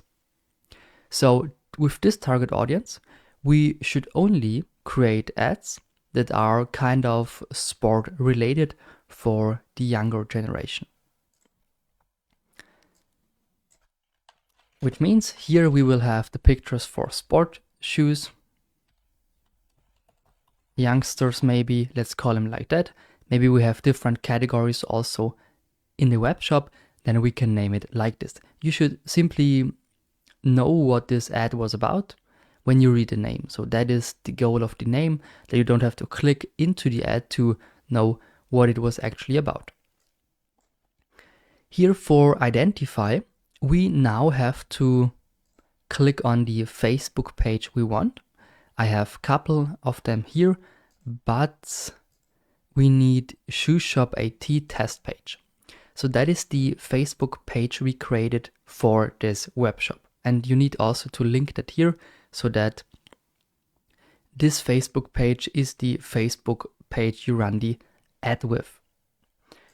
If you have an Instagram account linked with that Facebook page, which I have, for example, here is my Instagram account linked, then you can also run your ads for Instagram or with your Instagram account. So it's a good idea to click here on Connect Account if you also have an Instagram account for your Facebook page. So this should be perfectly linked. That is why I now use this here as an example, because here we have an Instagram account, which makes the whole thing here easier. For the ad setup, we either create an ad, we use an existing post, or we use a Creative Hub mockup. Create ad is a bit misleading because you don't create the ad right here, but you simply upload it. So you create the ad maybe with Photoshop or Canva or another graphic design tool, a picture or a video, and then upload that here. Use existing post means that you should already have a post on your Facebook page, and then you simply decide on which post you want to use. Use Creative Hub mockup, also possible, but actually I never used this, but here you can create mockups in the Creative Hub and then you can use them in the Ads Manager. But the normal way is to create the posts or the ads outside of Facebook and then simply upload them here. Which is also this manual upload, so you upload images or videos The catalog is for me not even usable at the moment, because therefore I would need to create a catalog in the Commerce Manager, which is then to simply link products from your website already in your ads, so to say. So this is rather complex, but if you read here, go to Commerce Manager and simply do that, it is a step-by-step guide. You cannot make a lot of wrong here. But normal way, again, is to upload images or videos. Then we have the format. And here we have either single image or video. But you can upload multiple images, but of course only one of them will be shown to the target audience. Again, the same with videos. Carousel would be 2 or more scrollable images. So you upload a minimum of 2 different images or videos, up to 10 images or videos, okay? And all of them will be shown in one ad. So if you have 5 pictures, people can see all 5 pictures and scroll from left to right to see the next one. If you use a single image or single video, they only see one, but Facebook has more options for people to show, so they can decide on which picture or which video to use. If you use single image, you also have here standard enhancements. So you then have this possibility to upload more descriptions, headlines, and pictures. And then you have the collection, group of items that opens into a full screen mobile experience. You can try it out. It doesn't look too good actually, but what you always can do is simply use a format. On the right side, click on Add Preview. And now, when you upload headline, primary text, and so on, you will see this preview. In this case, a collection doesn't make sense, so I go with a single image or video. We see we don't have a preview now because we need to upload a picture first. One thing that is missing here is the multi-advertiser ads. And Facebook here tries to discover people that are more likely to shop with ads. So people that are highly likely to buy stuff online when seeing ads. To be honest, I cannot tell you for sure if this makes a big difference. Sometimes I use it, sometimes not. In the end, I cannot see if one ad performs better because of this or not. Because maybe it's because of the better picture or because of the better headline. But I cannot tell you if this is the reason why some ads perform better than others. What you can do, of course, is duplicate this ad in the same ad set and use this multi-advertiser ads one time and one time not. Upload the same images, same headlines, same descriptions, and try it once with this, check once without. Of course, inside the same ad set so that you have the same target audience. Let's keep it on for now. And in the next video, we will discuss the ad creative itself, which is then the media, but also all the buttons and texts we can add. Now we talk about the ad creative, and therefore I highly recommend you to click here on Ad Preview so that you can see what actually is happening here. Because as soon as you add pictures, headlines, and descriptions, you will also see that here in the preview. First thing, normally you can only upload one image, here with single image or video. If we go back on ad set, we see down here dynamic creative, and we already discussed that, and I told you why I don't like it for some campaigns, because sometimes it is important to have a disclaimer, or it's important that the picture is green maybe, or that this headline fits with this and that pictures. So for very strict campaigns, I simply use one image or video with a few combinations of titles and descriptions. So Facebook can then shuffle the text but not the picture, and simply duplicate here the ad itself to make multiple ads with multiple pictures, but on only one picture at a time. And then Facebook anyway splits the budget on the different ads of this ad set so that the best performing ad gets more money. So this is also a way to split test. But if you already know that you want to upload different pictures in one ad without having split tests or duplicating the ad itself, you need to turn on dynamic creative, because then it is possible to select here images, not one, but rather a few more. So I upload now 3 different pictures, just some test images, but still.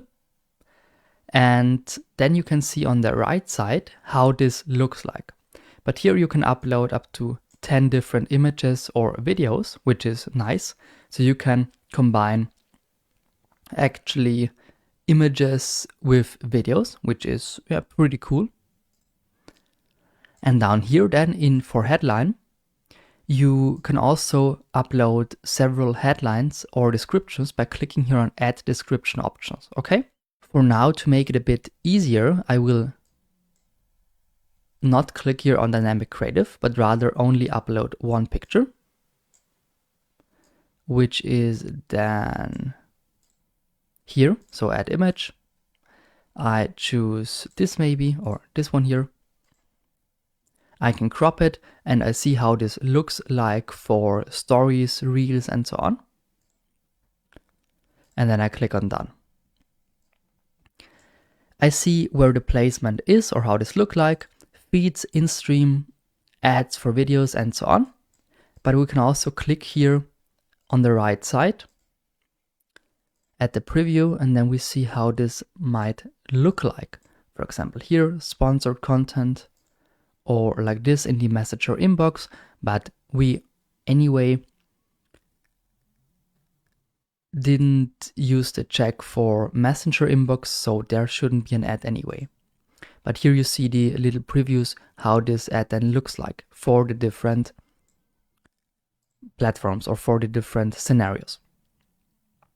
Okay, you also get on the left side here a recommendation for what you should or can do.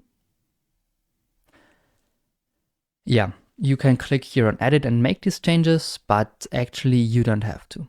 Okay, so all optimizations, then they apply all optimizations anyway. So make the image maybe brighter and more contrast, add some music, and so on and so on. I don't want the optimizations, so I click here on simply save. Now it's about the text. The primary text, here you tell people what this ad is about. Check out you are searching for the perfect sports shoe. Check this out. Maybe like this. And the primary text is what you can see above the picture. So here on the right side, you see in the preview, this is above the picture. So it makes sense to have like an introduction here, check out this post, and then they anyway see the post. For Instagram, it is below the picture. Okay, so for every platform or for every scenario here, it's a bit different. For Instagram stories, it's below. Sometimes it's on the next page, but yeah. So this is my primary text. Here I could, let's go back. We could add more text options so that Facebook can split that or split test it. Maybe without check this out, or only check these shoes out. So different combinations, and Facebook can then decide which primary text they want or people want. For headlines, the same. Here, 1 to 5 headlines.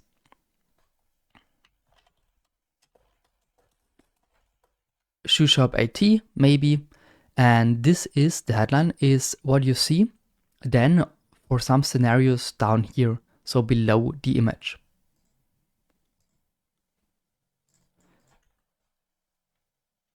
Maybe shoe discount,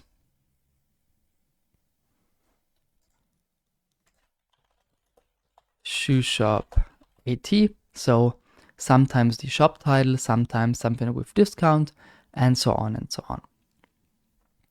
Then we have the description. Here you only have one description, but it's actually not that important. So what the people actually see is the headline and the primary text. Description is rather not important. This is additional details you can add. For example, we have a 20% discount on our soccer shoes, like this. But people are not able to see this. So this is, not here. Optimize text per person. Turn on this feature to improve ad performance when there is potential to performance improvement. Allow us to swap the text between fields, which means if I have that on, they are allowed to switch the primary text with the headline maybe, and the other way around, which normally doesn't happen because the primary text is often very long. This can be a really long text, while the headline is most of the time pretty short. So to swap that here doesn't make sense, but if it improves the performance, they can of course do it, okay? So that is why I have the check on, because normally it doesn't happen anyway. Then the call to action, very important. And this is next to the headline and link. So the link comes later, which is the destination, but we already have a learn more button here, or a call to action. And we can switch that learn more button into apply now, get quote, watch more, shop now button. This would make sense in this case. And then we see on the right side here, it's now a shop now button. People can click and then get redirected to the link we will add in the next video. But we now are actually set. We have the picture, we have headlines, and we have primary texts. While the primary text is the most important one, the description actually is just additional information and not that important. And the call to action should also be fitting. So it wouldn't make sense to have sign up if it's a shop, or contact us if you don't have a contact page then linked, or maybe learn more if there is nothing to get information about. Get offer if there is no offer. Download if there is no app or thing you can download. If it's maybe a PDF, a free PDF they can download, yes. But if there is nothing to download, don't use download. Okay, should be clear, but anyway, if you make that wrong, Facebook might block your ad. Here we have info labels. Use info labels to highlight attractive information about your business. You can edit them and create a new one. This is what we also have on the right side here as an example. So sometimes Facebook then puts free shipping, PayPal accepted, and something like that anywhere near your ad, which of course improves the performance. And here you have, for example, free shipping or payment options.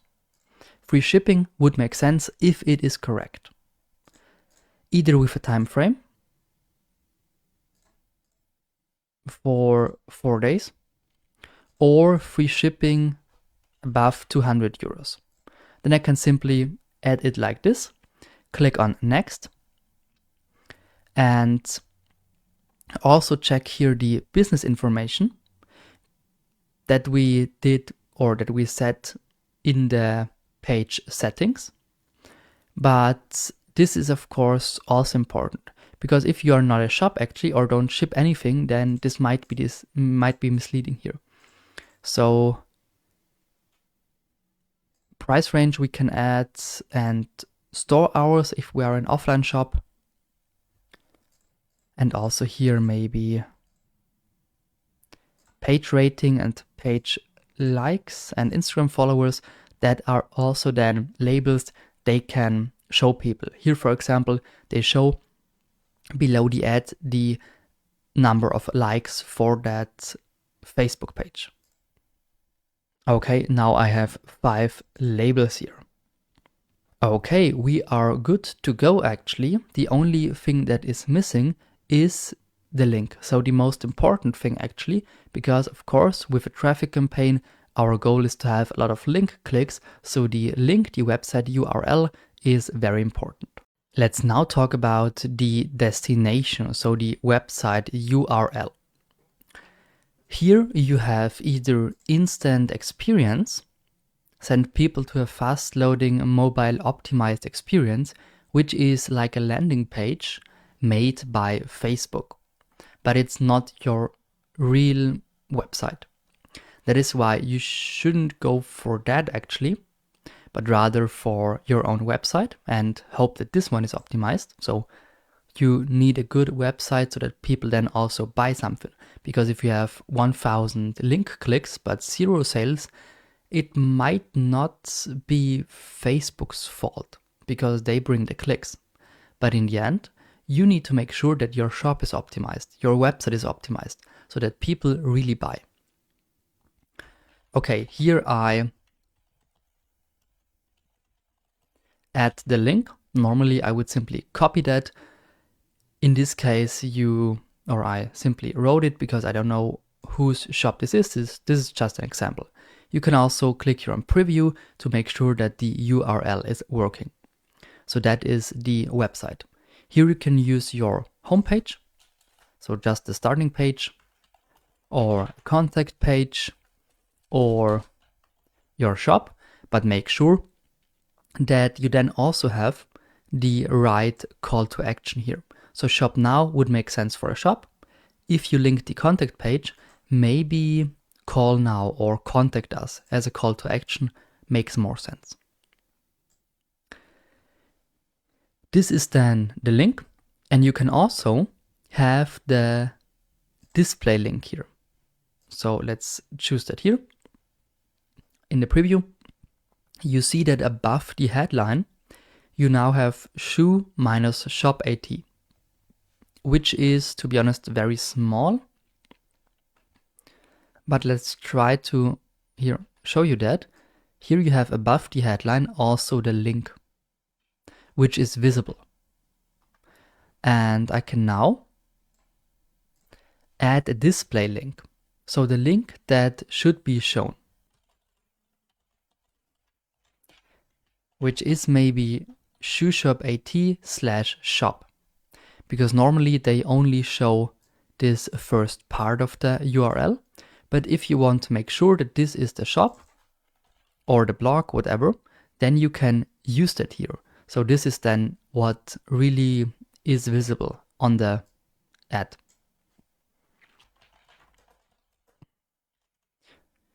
Or this, which is not possible, so it really needs to be a link, okay? So you cannot simply write words in there,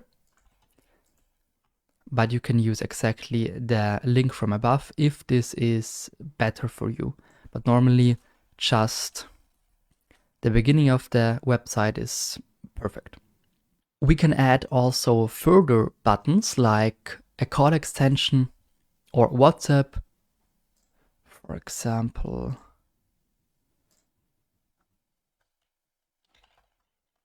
Austria, just a random number here. Then you get a second button on some variations for people to click on that. So you can have a shop now button, but also a call extension or a WhatsApp button. But only these 3 options, so none, call extension or WhatsApp, Facebook event and a phone call, are separated destinations. So this would be only Facebook event, this would be only phone call, this would be website, but for website you have further options, okay? Let's import the link again. Perfect. And now we are ready to go actually. So shoeshop.at, perfect. We can scroll down and now see language and tracking, which are the last sections until we can publish this ad. Now we have to talk about the languages and the tracking, because in this case my ad is in English, but we have in our target audience that mainly Austria and Germany are the locations to go.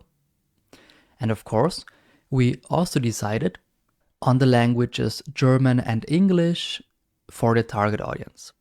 So here it would make sense to have next to English also German. The only thing is that I can only use languages if I don't have multiple primary text, headlines, or link descriptions, which means that I have to delete, to show you that, all primary text besides one, and the same for headlines. So if I use this optimization with different pictures, primary text and headlines, it is difficult to add languages. But if you only have anyway one headline and one primary text, you can add also different languages. Here I would add one,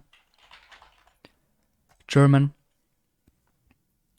Okay, and now I also change the default language, and now I can edit that here. This is English, now I switch to German, and I will write the same headline here in German.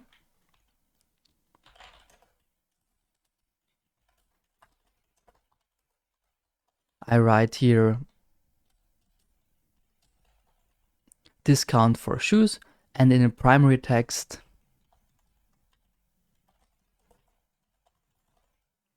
check this out in German, okay? So I have it for English and I have it for German.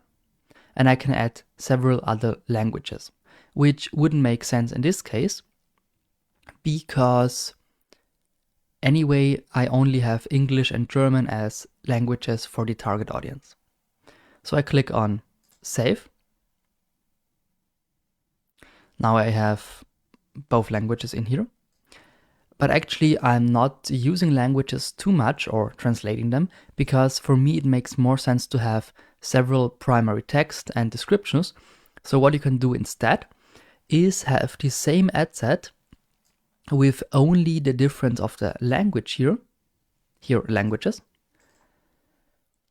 and copy it. So you simply click here on duplicate ad set, and for one ad set you have as a language English with the ad in English, and for the other ad set you have only German with a German ad then. But of course this also only makes sense if your website is then in English/German. So if you only have a German shop here, but your text is in English or the other way around, it might be confusing for the viewer, for the buyer. So for the person that sees that ad, in this case thinks that this is an English ad, so he clicks, but gets a German shop, that might be misleading. So languages is actually a nice feature, but in the end, normally it isn't that often used, because this optimization up here with different texts and headlines makes simply more sense and is a better way to optimize your performance. Then we have tracking. Here we have website events, app events, or offline events you can set up. Website events, of course, would be a Facebook pixel or a meta pixel a topic we discuss later, but just that you know, here it's about tracking. So here you can link your website to your Facebook ad in order to not only track the link clicks, which you then can see in the Facebook ads performance, but also see further what people then do on your website. Because if you don't have tracking, the only thing you see is if people clicked or not, or how many people clicked. But you don't see if they then bought something on the shop or what they did on the shop, how long they stayed, if you don't have further tracking. So I made a pixel, makes sense, but we'll discuss this later in the course. Okay, we are now good to go, and what I would do now is click at the bottom right corner on Publish. Then it publishes at first the campaign, then the ad set, and then the ad. Because you need a campaign for an ad set and an ad set for an ad.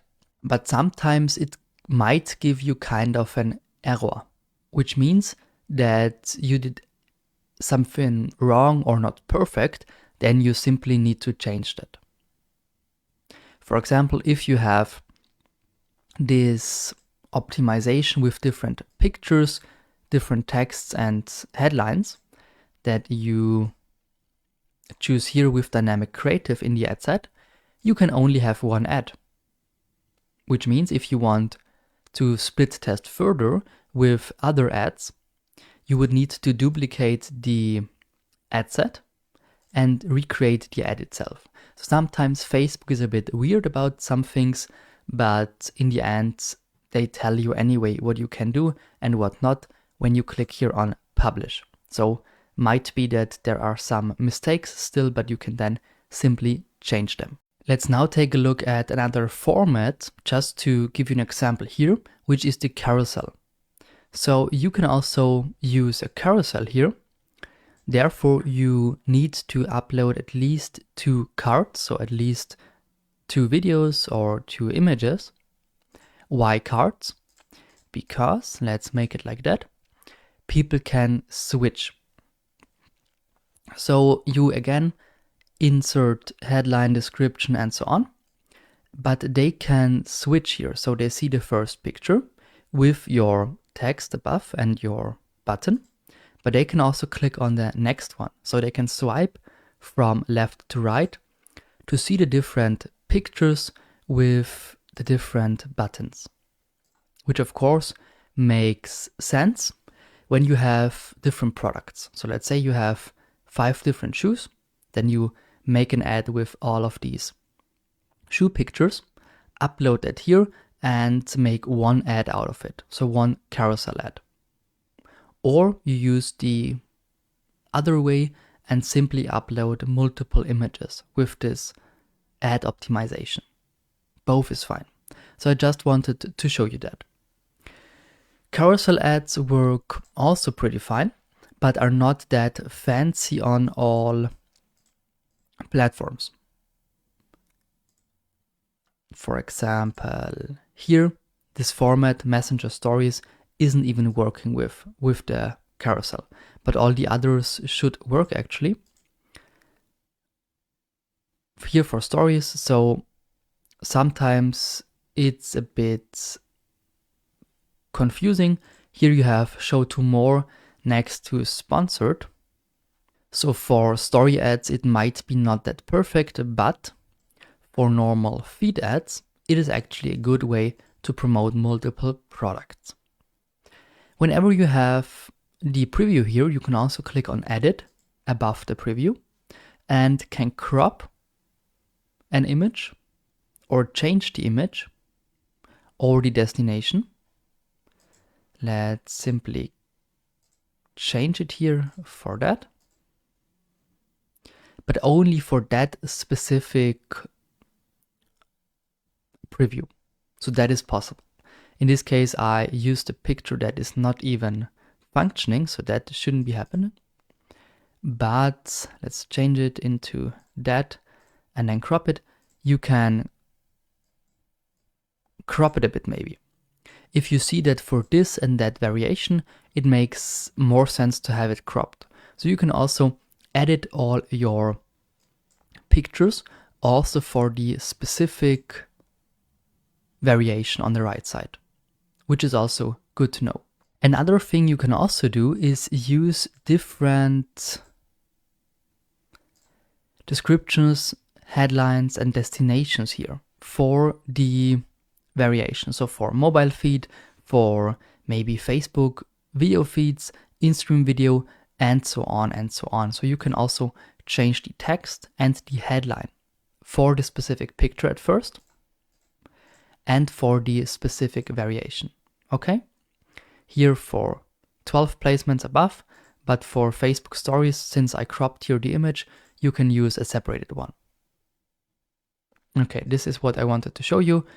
Again, here you have optimization, add music if you want, add a card at the end with your page profile picture. No, I don't want this. Automatically show the best performing cards first. Yeah, of course, that is good. And then you have your primary text and again your call to action. And the rest is actually the same. Let's now start our LinkedIn ads journey by creating a campaign manager account. For that, I click on tools. Here I can also create a company page, which is really recommended to already have. And then you see here, visit more LinkedIn products, learning, insights, and so on. And here, by clicking on advertise, I can now add a name, for example, Tobias ad account, that is fine, with up to 100 characters. And then of course also associate a LinkedIn page. If you don't have a page yet, it is really recommended to create one. Then you can also change the currency, which is in my case US dollars. You can click on change and use euro, for example. I now click on agree and create account. Perfect. And now I created successfully my LinkedIn ads account. You will get a quick journey here, a quick pop-up windows that you can click on that gives you some information, but we'll talk about every point here in the ads manager anyway. You see the home screen with campaign groups. One is automatically created, campaigns and ads, and on the left side you have plan. So here's the audience.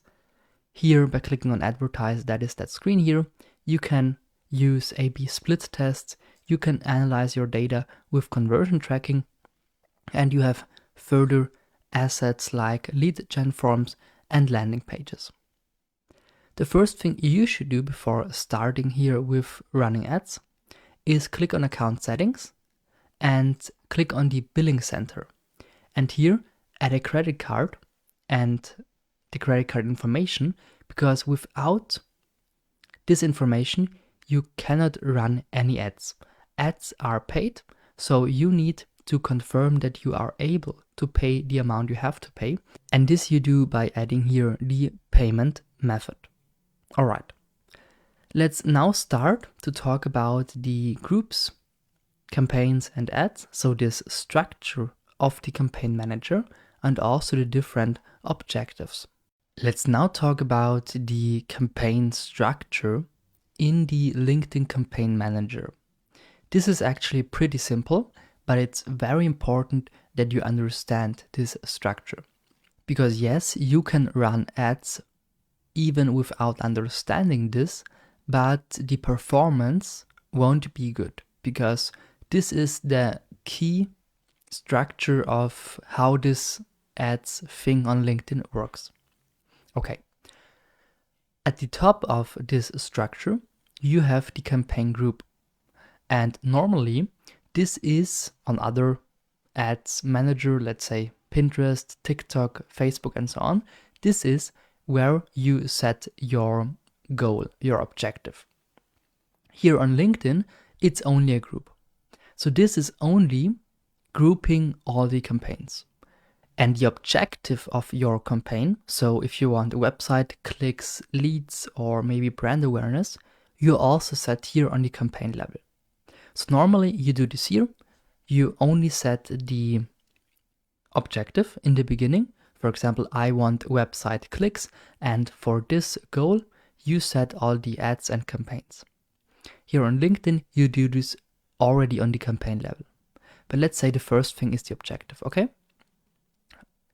In this ad group, you have several campaigns. You don't have to create several campaigns, but you can. For example, I say I want 3 different campaigns for maybe the same goal. Why? Because on the campaign level, I can decide on the budget for each campaign. I can decide on the bidding system, so how money will be paid and why. And I can decide on the audience. For example, here I take a small self-made audience. Here I use a broad audience, and here I have only females. So audience means you categorize people by gender, age, by location, so Austria, Germany, or a country, a city, whatever, by maybe also device, if they're on desktop or mobile device, and also by interests. So I also want to target females that like shoes and are between 18 and 30. And for all these campaigns, I have different ads, and the ads are the only thing the people really see. So if you launch a campaign, if you launch an ad, the people will only see this here. So this will be displayed. This is only settings. This here is what people then on LinkedIn will see. And this is the creative. For example, it is a posting, written words, or it's a video, or it's an image, or it's a lead gen form, whatever you want basically. And also here you can have several ads. So let's say for this campaign we talked about with females, shoes, and young age, we have different content types. We have a picture, we have a video, and we have only text. And then I can see later on, after this campaign is, let's say, already running 2 weeks, we can say which content type performs better, because the audience here and the settings are all the same. It's only the content type that is different. If you want to do a split test later, which basically means to test one parameter of your campaign, maybe the gender. Here I have female 18 to 25 like shoes, and here I have male 18 to 25 like shoes. Then this is a split test because I only change one parameter, but we will talk about this in more detail later. Then I can do this on the campaign level, but also on the ad level. So I can test either some settings, for example, the audience, or I test the creative. Here I need, for the audience testing, I need 2 campaigns because campaign is always the same. Here I can say female and male, but testing the ad, the content type itself, I can do on the ad level. For example, I test video against picture for the same audience. We can also see this campaign structure in the LinkedIn Campaign Manager, and this is what I want you to show now. If we take a look at the first page here in the Campaign Manager, we can see campaign groups, campaigns, and ads. So we also have this structure here.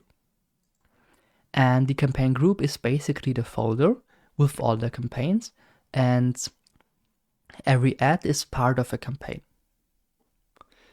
If we now click on a first group, one is always created automatically for you. We click on that, then you see this one is selected.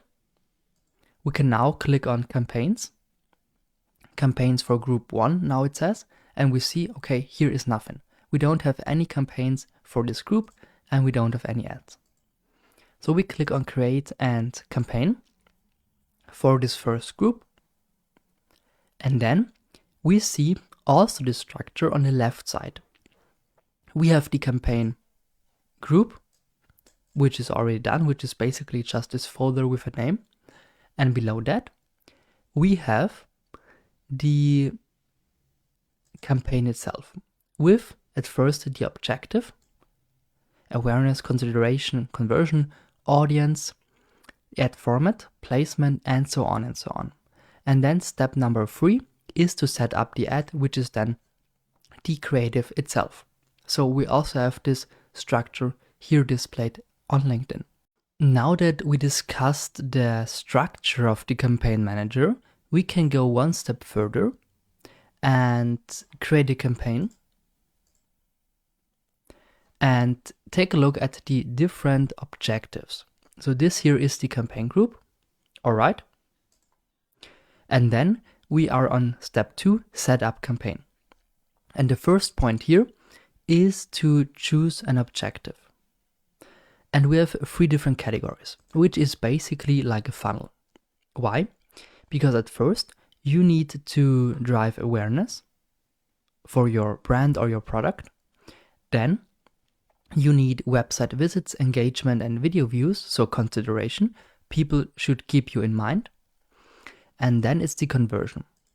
It's website conversion, job applicants, or also lead generation. But it's never that you run a first conversion ad and will get good results. Because people need about 7 to 12 contacts with your brand/product to buy it. So if the first thing they see is a big picture of your product with a button, please buy me, they won't do it. You're not going in a store and buy something really expensive if you don't know the brand. Of course, if it's a $5 or $10 thing, then you might consider that. But on LinkedIn, you also have like 500 or 1,000 euro courses or really big coachings. And nobody will book a coaching from a coach they don't know. So that is why you need to drive awareness at first, then consideration, and then the conversion. You can also do this with audiences. At first you do awareness, and everybody that, let's say, clicked on your picture maybe will get the consideration ad, and everybody who clicked on your website then will get the third app. This is like a funnel. You don't have to do that because it's very expensive. Awareness ads, for example, are pretty expensive. So to have this perfect setup funnel, you need a lot of money. That is why a lot of people just try it with conversion. So they skip part 1 and 2 and just go with conversion and get medium good results. Best case, of course, would be this funnel, but with not that much budget behind, you can also use only conversions, for example. Okay. Brand awareness is the first one, and this is also with a description. And here it says, tell more people about your product, services, company, or LinkedIn event. So you basically promote something, but not with a big, please buy the product, please hire me, but rather with just showing the logo, with just showing the banner, with just showing what you do, who you are. Brand awareness ads are also good, for example, for McDonald's or Coca-Cola, so big brands, just that people see a new product or see their logo. So this is really just for not selling, just to get seen. The second group here is consideration. Here we have at first website visits. So you want to drive traffic to your website or your landing page, but also to your LinkedIn event if you have something like that. So that is pretty simple. You have a link, you have an image or a video maybe, and you want people to click on that link to visit your page. In this stadium, it's also not about selling directly, but rather maybe bringing them on a LinkedIn event and then selling a product within this event. Also, engagement is possible. Here you want people to engage with your post, and the objective is to increase social engagement, but also to increase the followers of your company page. So if you have good content, you can push this content piece, maybe a good article, and get a lot of followers with that method. Then we have video views. Here you share a video with a lot of people. And the main difference is that you want here a lot of watches, not the engagement. And also the bidding is different. So here you pay per view, for example, and here you pay per impression or per click, depending on what you do then. But this is you pay per view. So it's a little bit different in how you pay and for what you pay for all of these 3 points. Then we have conversion. We have lead generation. So you want to get maybe names and email addresses or telephone numbers. And you can do this with a lead gen form that will automatically be pre-filled based on the LinkedIn profile data. You can also see this if you sign up for an event. This is also the way to go. So there is a lead gen form made by LinkedIn, and this will be filled out automatically with LinkedIn profile data. So here you want some leads. Then there is website conversions. Here you want maybe purchases, registrations, or downloads. Maybe you have an app, maybe you have a web shop, an e-commerce store, then you want sales. For this, it is highly recommended to have conversion tracking, because otherwise you cannot track, or LinkedIn cannot track, the exact sales you make on your website. So this is more complex because you need to set up conversion tracking. And the last one here is job applicants. I want to promote a job opportunity at my company. Big companies don't need that. Coca-Cola don't need to promote the job because they get thousands of applications for a job that is only published on the website, not even on some career platforms. But if you're a small company and you don't get good people, then you could think about running ads for that. Tell people about relevant job opportunities and drive more applications to your job opportunities. So then if somebody searches for a job on LinkedIn, they might see your promoted job ad here, and this drives more traffic on your job offer, and of course you will get more applicants by doing so. Okay, this is the way to go. Here we have different objectives. We will take a look at a couple of these. They are not all the same, but some of them are mainly the same with a small difference in bidding system maybe, or how and when you pay, but most of that is the same. You always need an audience, you always need a placement, a budget, a schedule, and of course an ad, so the actual content piece. Now that we know everything about the LinkedIn Campaign Manager we need to know for the start, we can really deep dive into our first campaign. For that, I will simply start by creating a new campaign group. So really the very first step. I click on Create Campaign Group, and here I can give it a name and also say if this is active or just a draft. Let's say first campaign group, only for us. Normally I would write some information about the company or for which store it is, what my goal with this group is, and what I have in mind about this. Then also active.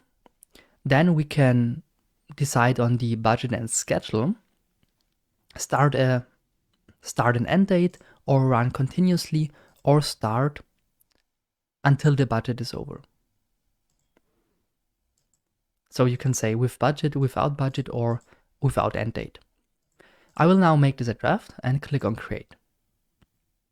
Perfect. Now we can click on this first campaign group. Then we see we have no campaigns in there. That's why we click on Create and click on Campaign. All right. I click here on Next. This is the group I want. And now I need to decide on an objective. And here to start this, I want website visits. That is my first goal. Why? Because maybe it's part of my strategy. So you need to think about this before you do the ad, of course. If you're already here and then you don't know what your objective is, it may be too late. Website visits. Okay. And this was the first step. You now see on the right side a forecasted result. This is the targeted audience size with currently 2 million plus people that we can reach if we had no limit. And if we now do changes in the audience, this also changes. So of course we have a lower target audience if we say only people from Austria or only people that like shoes, for example. But about this we'll talk later. If we have 30 days, we would spend about $1,700 to $3,000, which would bring us 110 to 320,000 impressions with a click-through rate, so people clicking on the link, of about 1%, which is not too good actually, but more you cannot get on social media actually. So you need to have a high value content piece with a good picture, maybe a good video, then this number might be higher.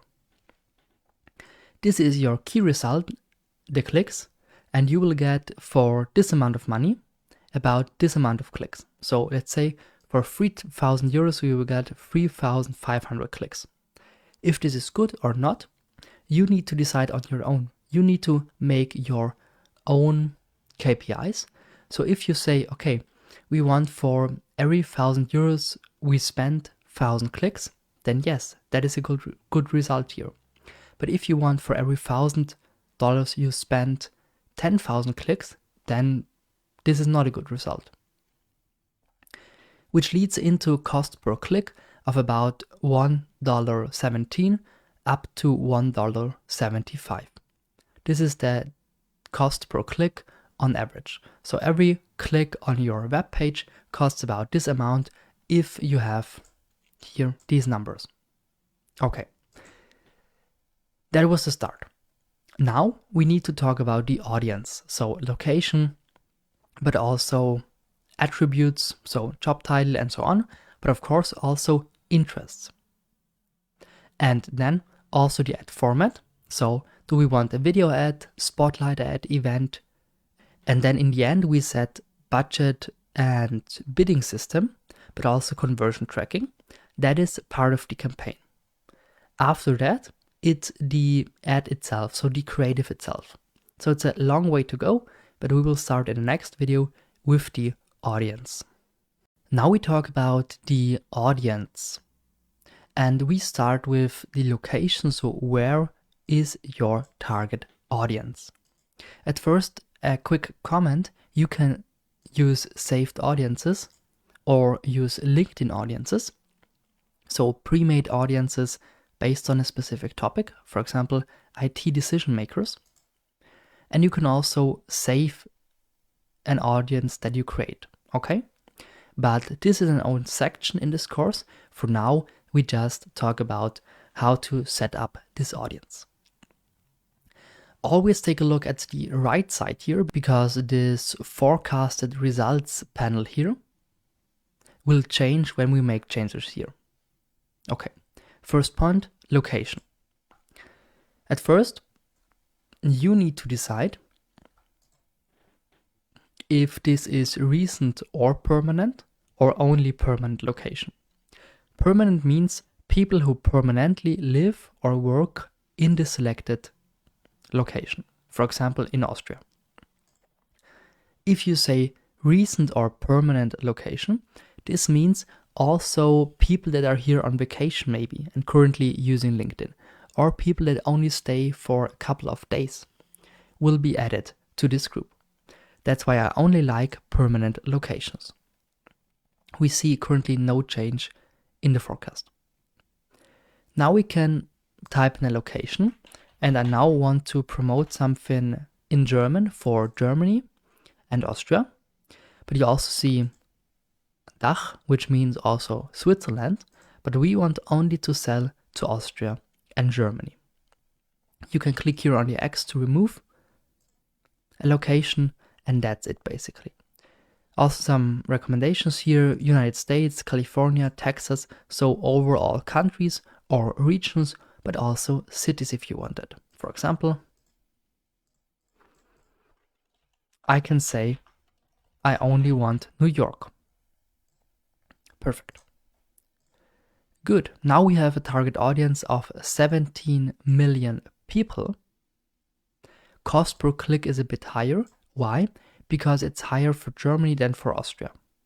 And 30 days click is also a bit less because we have so many people that are not interested in our topic, maybe.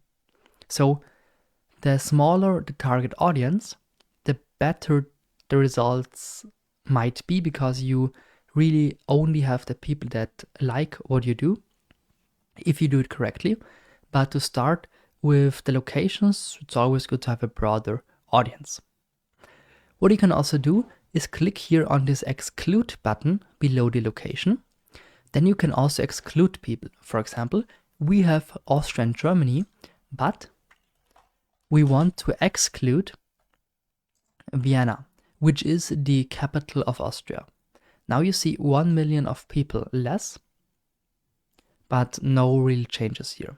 So we could exclude regions where we know, okay, here we don't sell, or we can say, good, this is only for Austria, but without a specific region.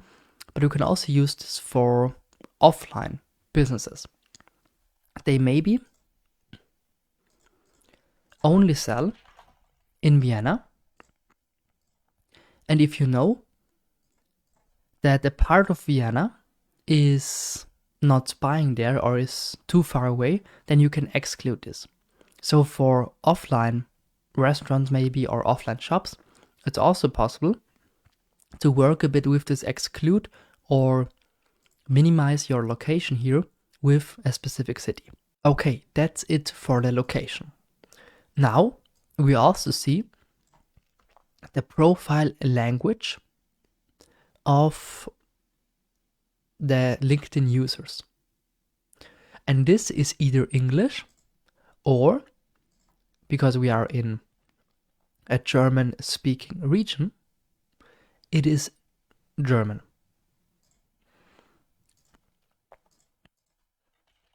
Let's keep Austria and Germany. Okay, and with German audience, we have about 13 million possible users. And with English, we have 17 and also higher click-through rate. So here it's 0.07 to 1.1, and here it's 0.5 to 0.75. Why?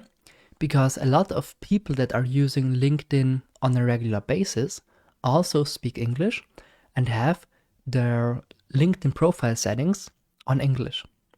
The same goes for me. I speak good English, I would say. I speak perfect German, but still I have my LinkedIn profile in English. That's why you can always go here on English if the results are the same or better. Okay, this was the first point about the audience. Where is your target audience? In the next video, we will talk about who is your target audience. So what are, for example, the demographics, what age, gender, and so on, but also what are the interests of that target audience. Now we talk about the second part of the audience. Who is your target audience? This is also with an include, exclude, like for the location. And here we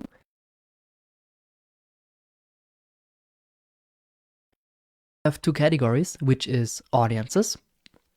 So here we can use an existing audience, for example, upload a list, or use a lookalike audience we have, or use retargeting if we already had an event, or have a company page, or have a website. For example, company page, if we have a company page audience, we can use that here for retargeting. So we want only to target people that already visited, for example, the company page.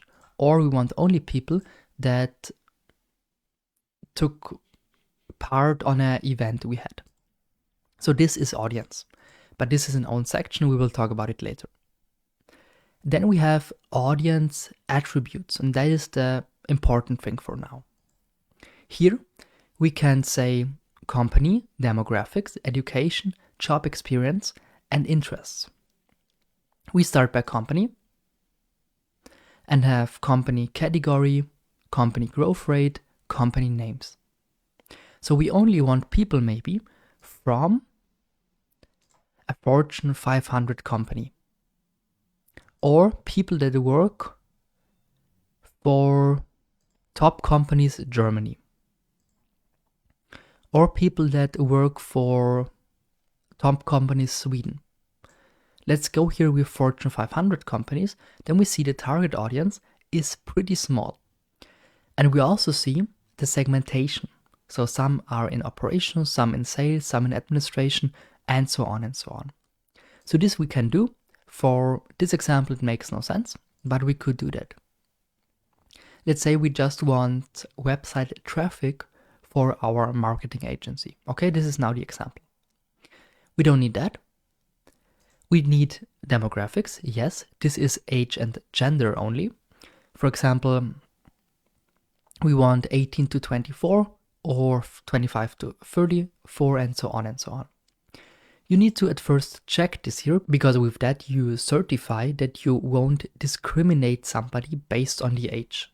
This is a must do by LinkedIn, so you need to check that before you say the groups. And I only want young people maybe from 18 to 34 because I have a job offer and I only want young people. For the agency promotion, this is also not necessary.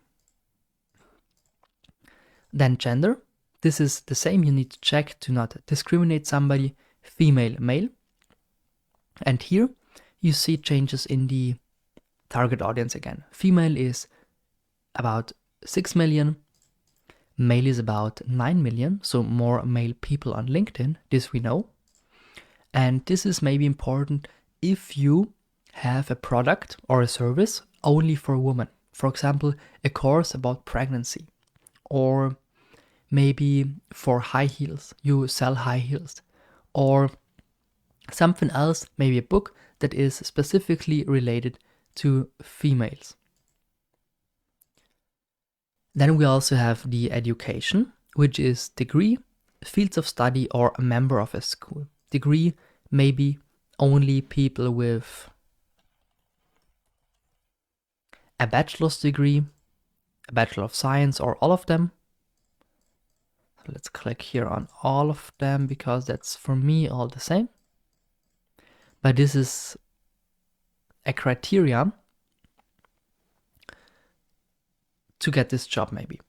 And you see, if you, let's say, have here masters, let's delete all. We have here bachelor degree, then we only have 2.6 million audience. But if we now also say master's degree, then it's a higher target audience. So this does not mean that they need to have both, but rather that they need to have any of the following attributes. Fields of study, maybe economics, maybe marketing, and so on. So I want students in marketing.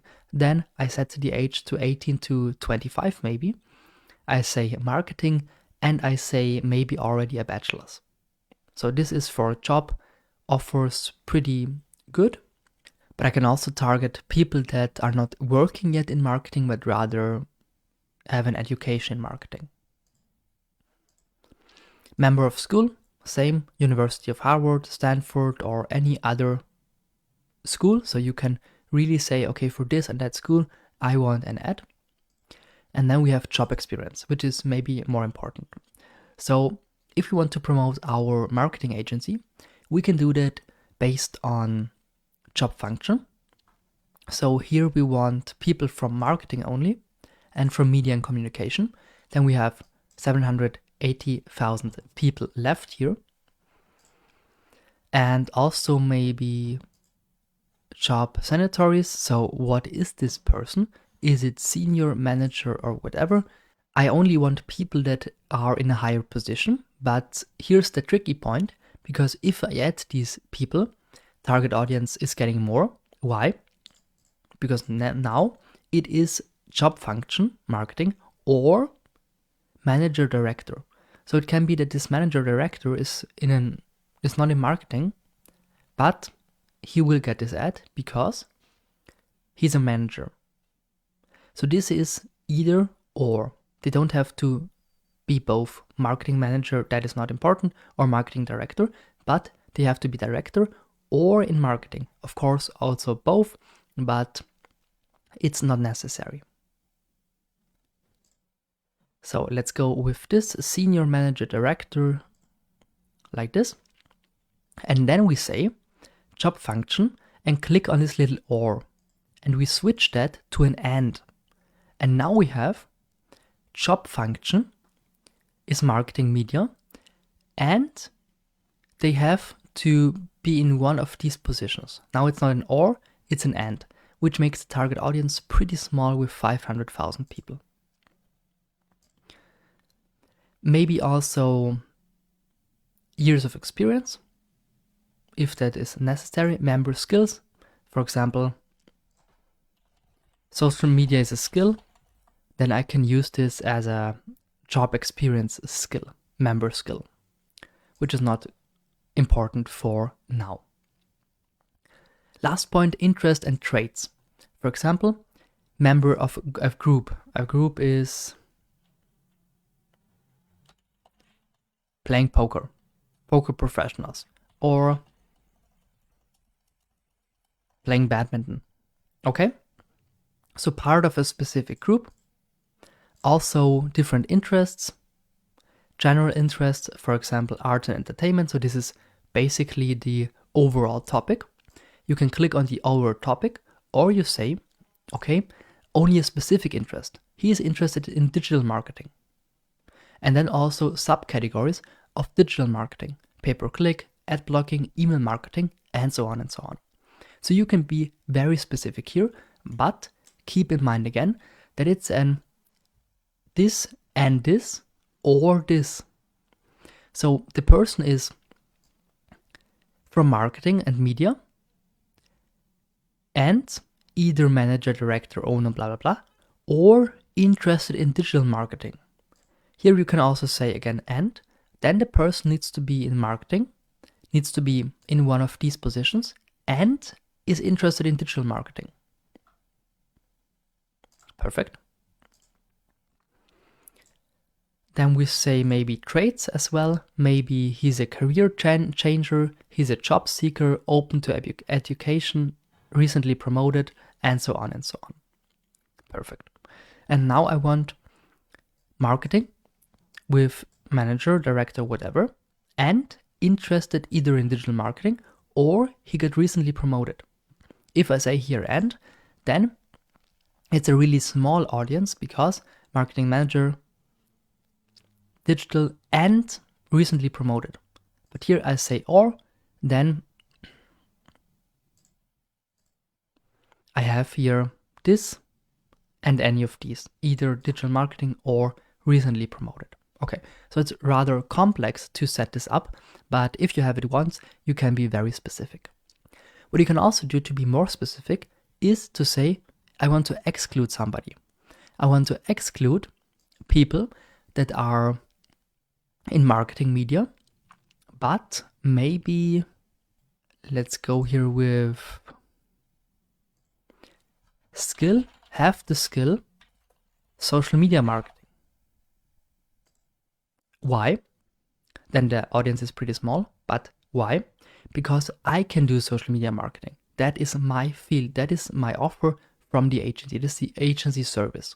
And if the person already knows social media marketing and has this skill, then they won't hire me. That is the thinking. I'm not quite sure if this is correct now. If I should go with this, I would think about it a bit more, but this could be a thing to exclude, maybe a specific interest, or maybe education. If he has no degree, then he's out. Why ever?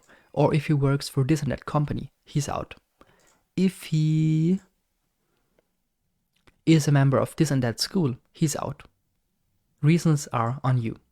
Okay, let's go with this. Now we have that and we can save it. Save audience. I name it marketing agency overall. Description can be the same and save. So we can use it later again. Perfect. The next thing we need to take a look at is the ad format. Okay, we now talk about the ad formats. We have a couple of different content types and formats we can use for the ad.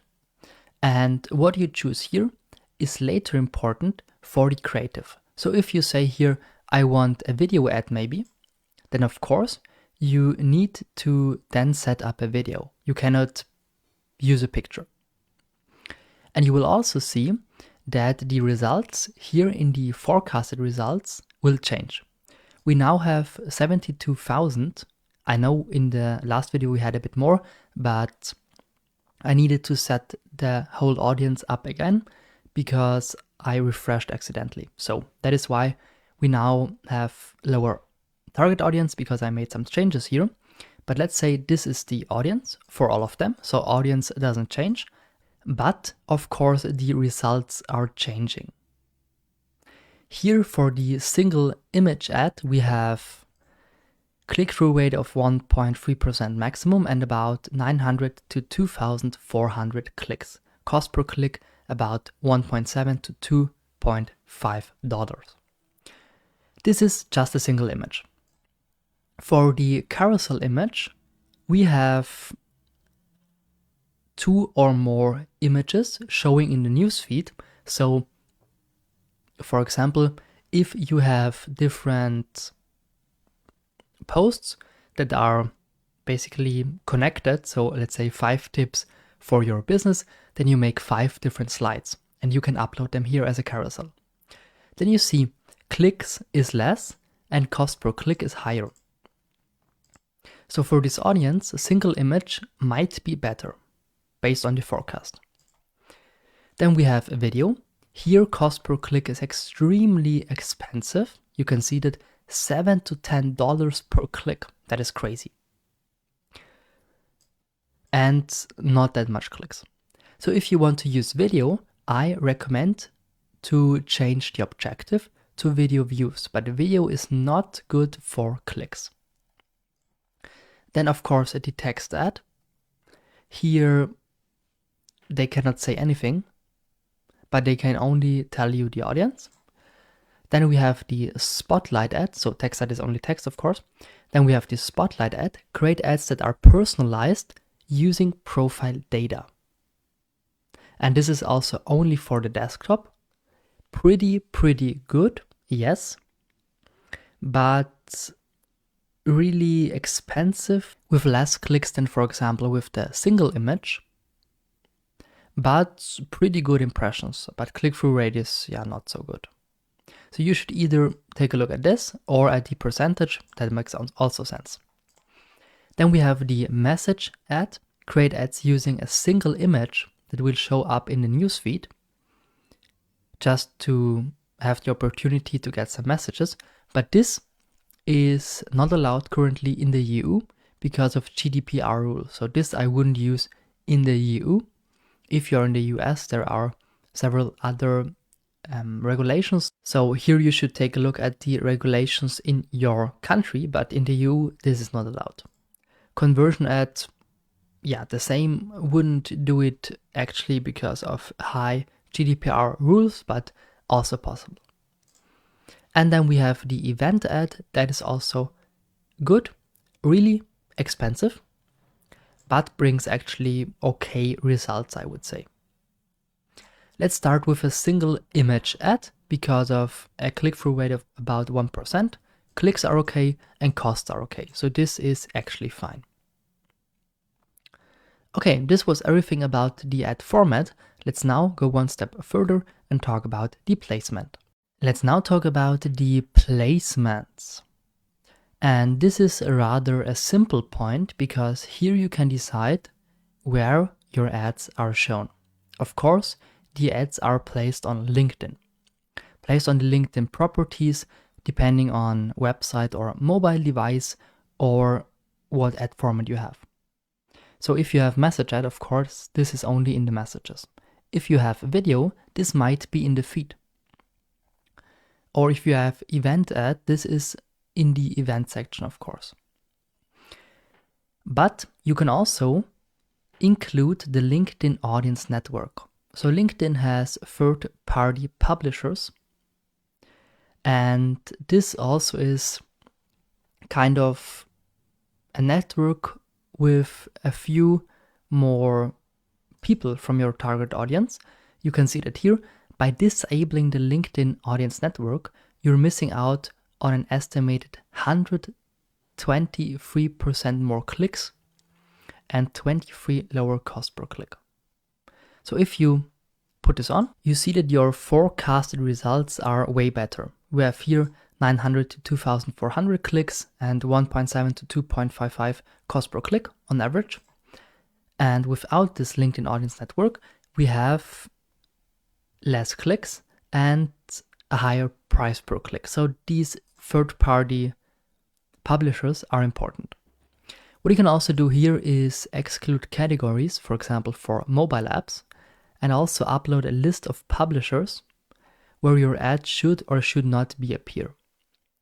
This exclude categories is more important. For example, here we have a product that is something with sexuality or something with politics, and we don't want that everybody can see that. Then we say, okay, nobody from US government resources or politics can see my ad. Or, let's go here in health.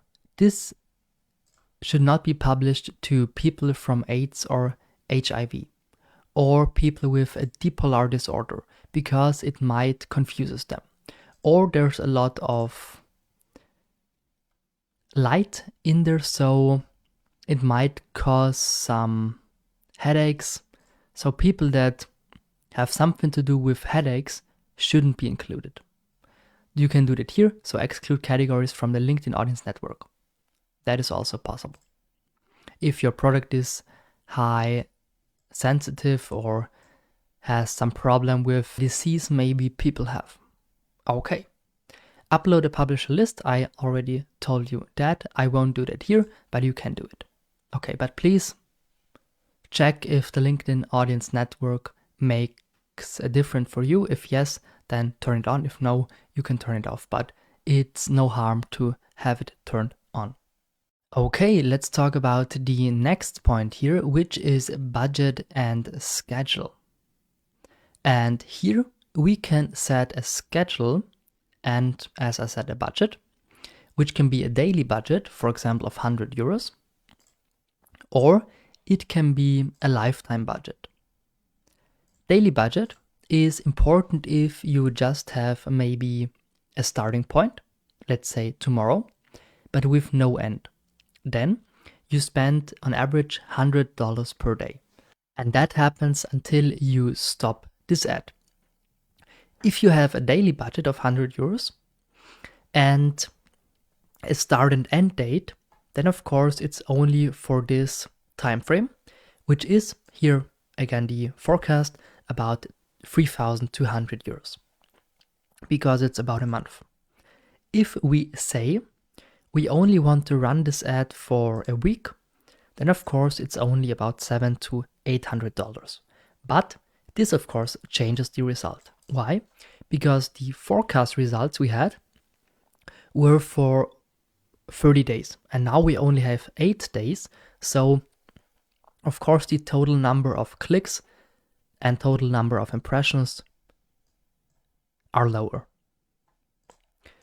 We can also set a lifetime budget for a specific time frame. So if you set a lifetime budget, you cannot say, okay, this is open end. So here you need to really set a time frame. For example, again, 1 week with a lifetime budget of $1,500, then you get these results, or forecasted these results. And this is then a bit different than the daily budget. For the daily budget, it is quite obvious.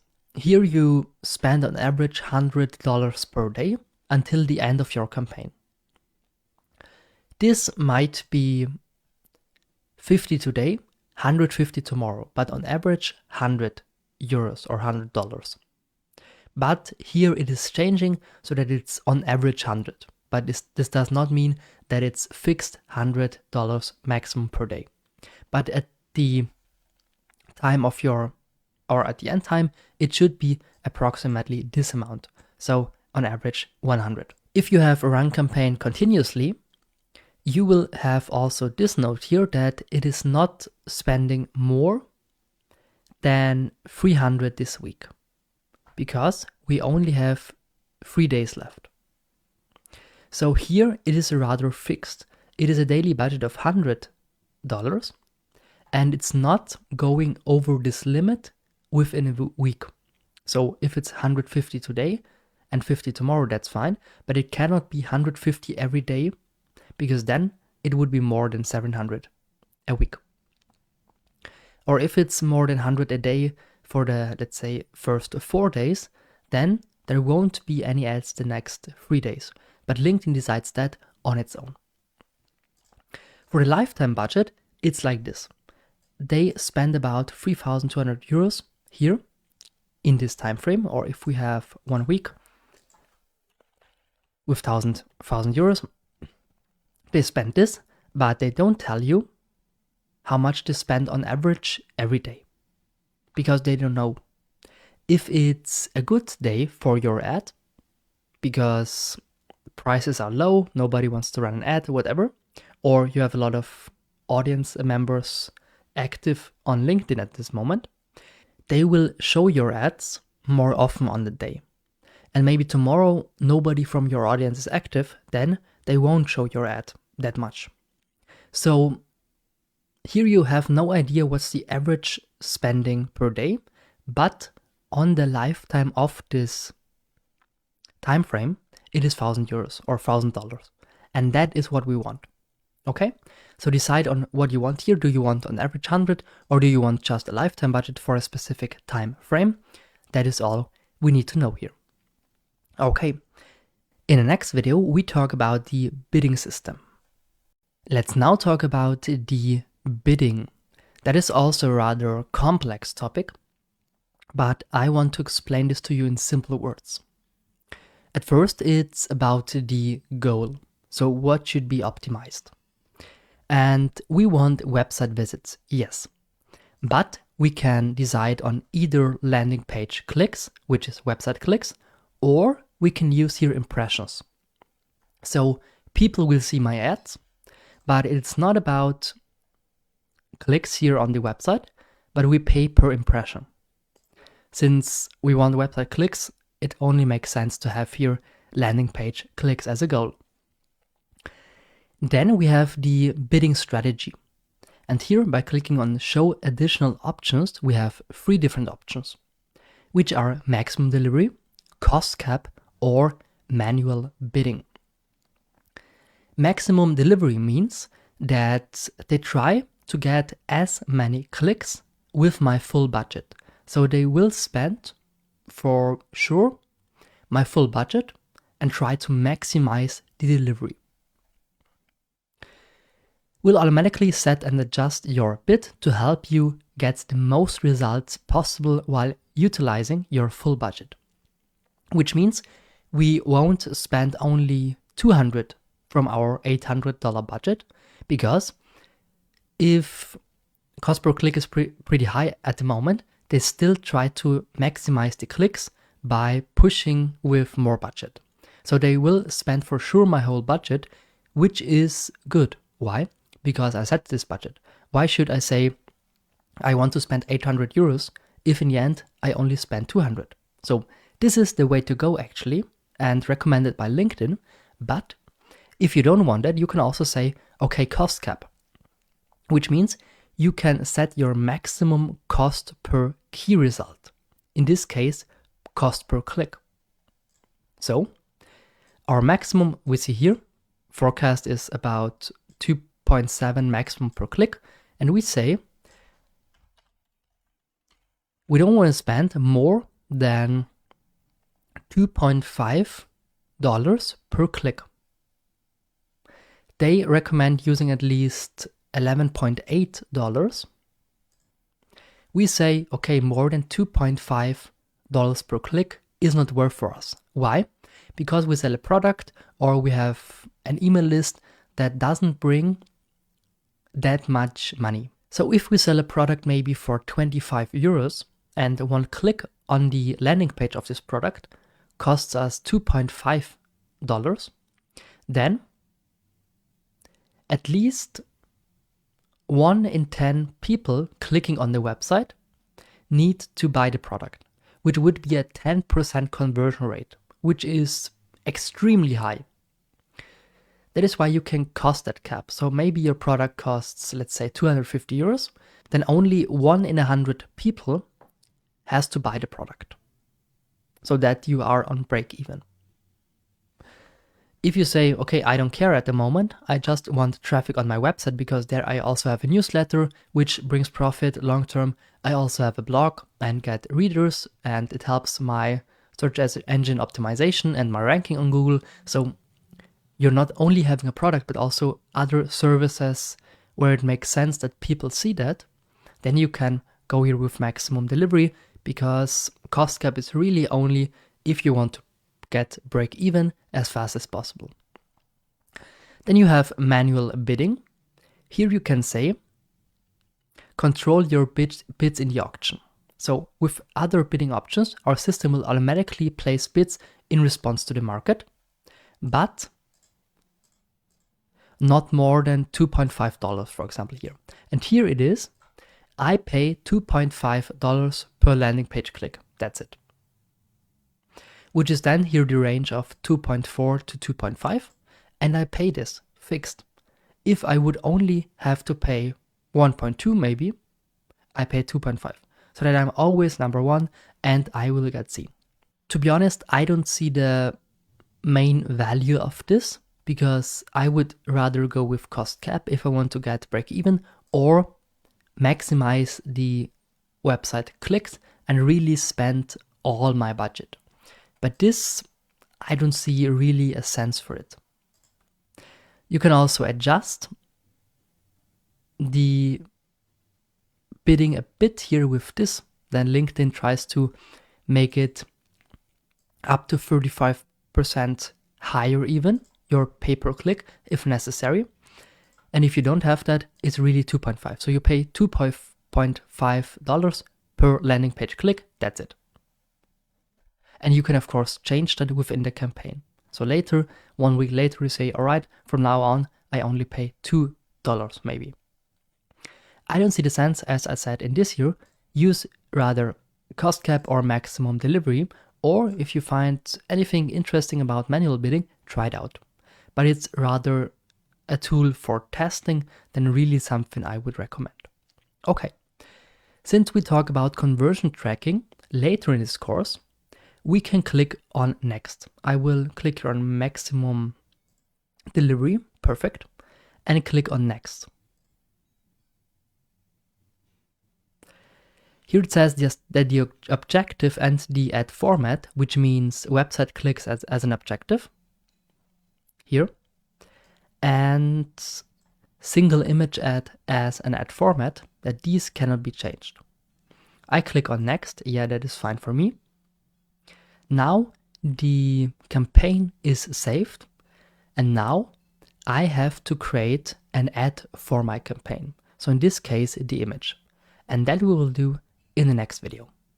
Let's now talk about the last step of our campaign, which is the ad itself. So the piece of content, probably an image for now, which the people really see in the end.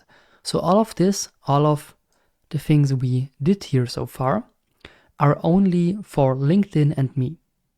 For example, budget, or the ad format, or the target group. None of this is visible to the end consumer. So this is only B2B, business to business, LinkedIn to me. And now step number 3, by clicking here on next, is for the consumer itself. So what I upload now is the end content, so to say, and what people then in the end really see. Here we click on create new ads, and then we see this little field with, on the left side, name, text, URL, and so on. And on the right side, we see the preview, either for desktop or for mobile. And the same also for the audience network. Let's start here with a name with up to 255 characters. For example, shirt seller promotion, volume 1. And here we want a text. Are you searching for the perfect shirt? We have something for you. This might be a bit too informal for LinkedIn, but let's make an example here, and we try to sell a t-shirt. Normally LinkedIn is more for the business content, for example, for offering a job, or for B2B. Let's say we are selling a software, but not for selling B2C. But still, in this example, it is easier. For this text here, we have 600 characters and also some smileys if you want that. After that, we also have a URL, which is basically the landing page. Okay. And down here, we then have the image. Why an image? Because in the campaign settings, we said that we want to use, now as an ad format, an image. If you click video on the campaign level, then you will be able to upload here a video. Okay, upload. Here we can upload up to 5 different images, which is also written here. Create up to 5 ads by selecting multiple images from the library or by uploading directly. Okay, I click here on upload.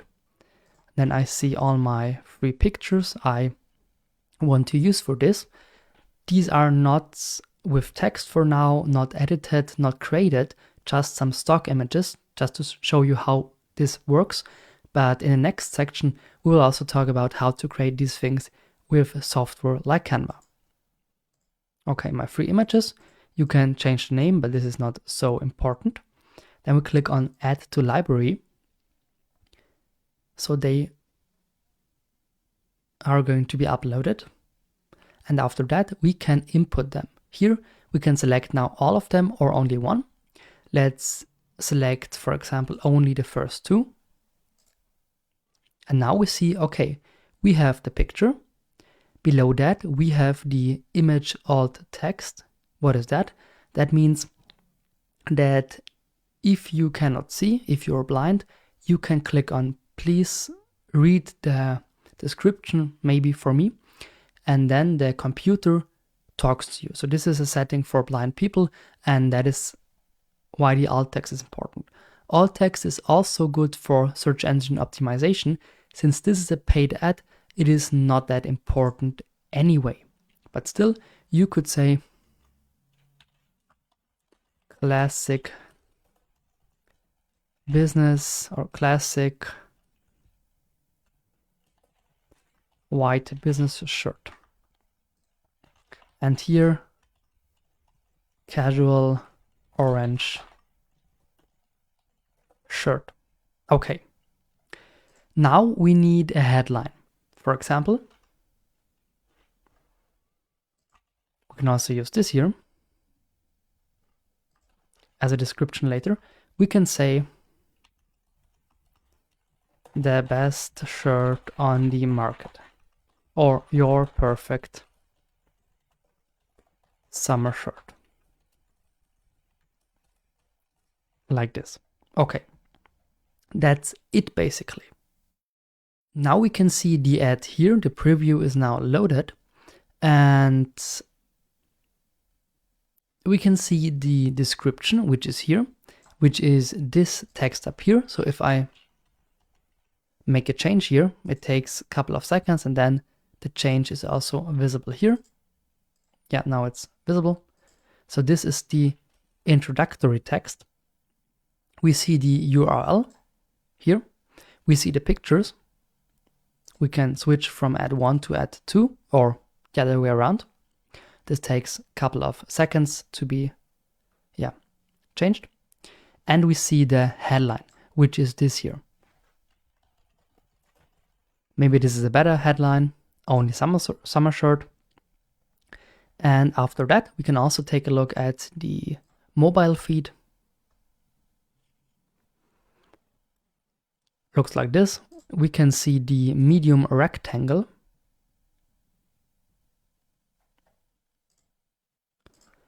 Mobile, native ad. Yeah, so these automatic native banner ads looks like this. Also medium rectangle and so on and so on. So it looks pretty nice. Now we have to choose a call to action. And here we won't find something like buy now or something, because LinkedIn is not regularly used for B2C. So you don't sell something to consumers. You don't say, hey, I have a new gaming app or I have a new t-shirt, please buy it. LinkedIn is more for the business context, which means you can sell clothes in high quantity. For example, do you need shirts to sell them to consumers? Then buy them from us. Or if you have a software, request demo. Learn more. Apply, download for an app maybe, sign up or subscribe for a newsletter, and so on and so on. So it's rather a B2B website than a B2C ads platform. By using this call to action, we can see, okay, learn more. This we now have, and people can click on that and get directed to the website we linked up here. Okay, this is it actually. Now we can click on add to campaign at the bottom right corner. Otherwise it's just created but not part of this campaign. And we can click on save ad. And this I will do now. Now we also see that creating more picture or ads has a 20% higher click-through rate, because LinkedIn can then decide which picture is the best for your ad. Okay, so upload more pictures, up to 5, so that LinkedIn has the opportunity to change the picture if they want. If you only upload 1 picture, that's the picture to go. If you upload 5, LinkedIn can decide, and LinkedIn knows the platform better than you. Okay, now I can click on next, and then I have the overview, which is review and launch. So I can see again what's up here. So what did I do for the audience, budget, what is the ad, and now I can click on launch campaign. But in my case, I haven't input the billing details yet, which I won't do because this is a test account. But if you do this, you can click on launch campaign and then your campaign starts. You can pause it back here in the campaign manager. If you are here, you can say active or paused. The same also for the campaign. If it's active, you can pause it so that you don't spend money if you don't want that. In this video, I want to talk about the main differences of the objectives of a campaign. So we talk about the video view objective, but also the lead generation objective, because these are the most important ones to understand how the campaigns differ. Let's start with video views. So everything here is the same. Audience is the same. Ad format, of course, only video ad. That makes sense. And we can also read here, I want more people to watch my videos. That is the main goal. We can set a budget and again a schedule. And then it's about bidding, and that is the first difference. Now we have video views. So we pay basically, or we have the optimization per video view, and we pay per view, which is in this case 0.03 to 0.05 dollars per video view.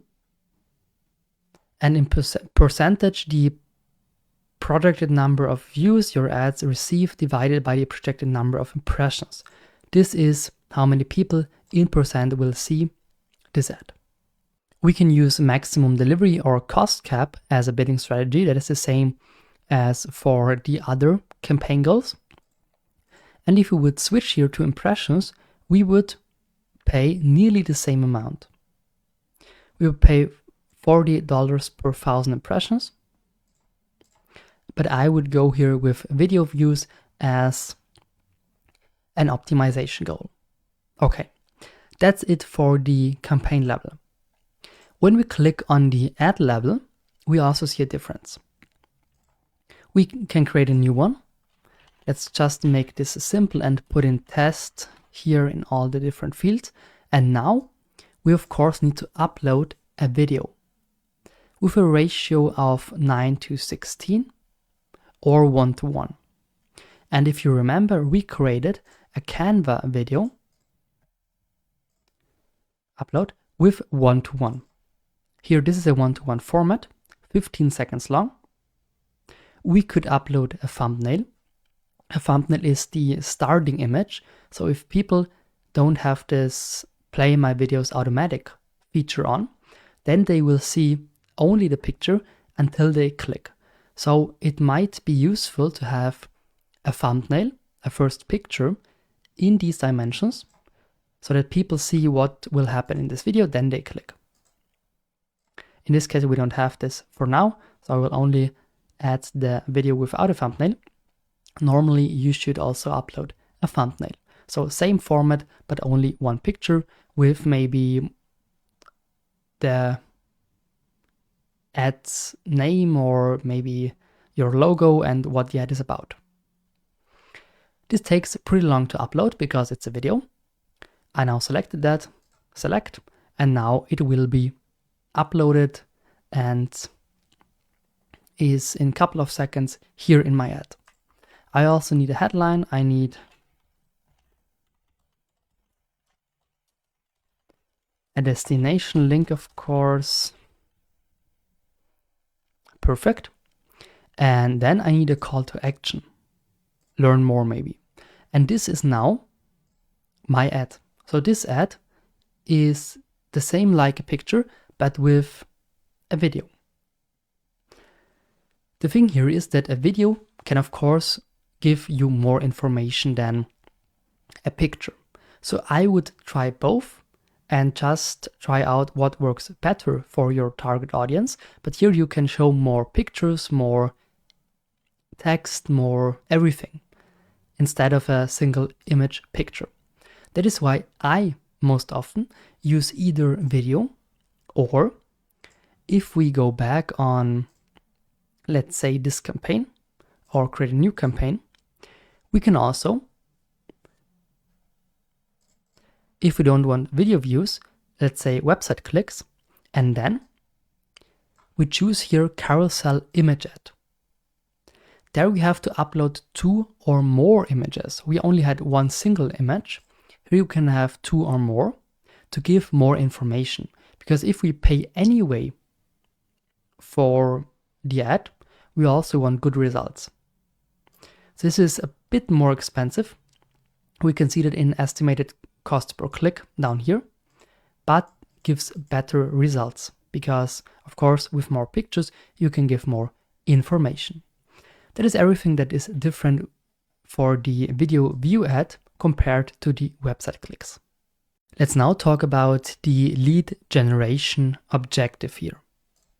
If you click on that, you see that the goal is to get more quality leads and also the forecast. And the difference is here that we get about 270 to 730 clicks. So here it's not about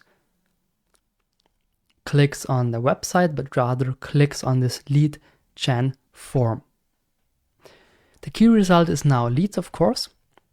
And with about 3,000 euros of ads money, we get about 70 leads. Audience is again the same, ad format the same, image, carousel, video, message, conversion, blah, blah, blah. So we just take the single image ad because the most important thing here now is at first the bidding again, because here we have leads or clicks or impressions, but I would again go for leads because that is the main goal. When we have this, we click on next, and then on the ad level, we create a new ad, which is again in the beginning the same.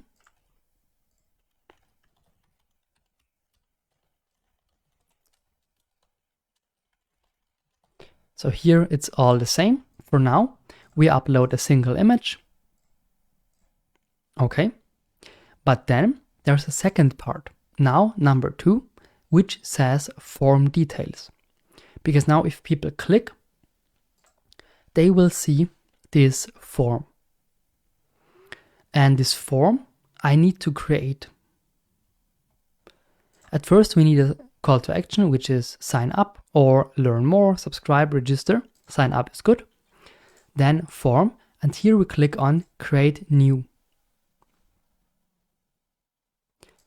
We need a form name. This is basically for us. We need the language, so you can also have this form in German, for example. Then the offer.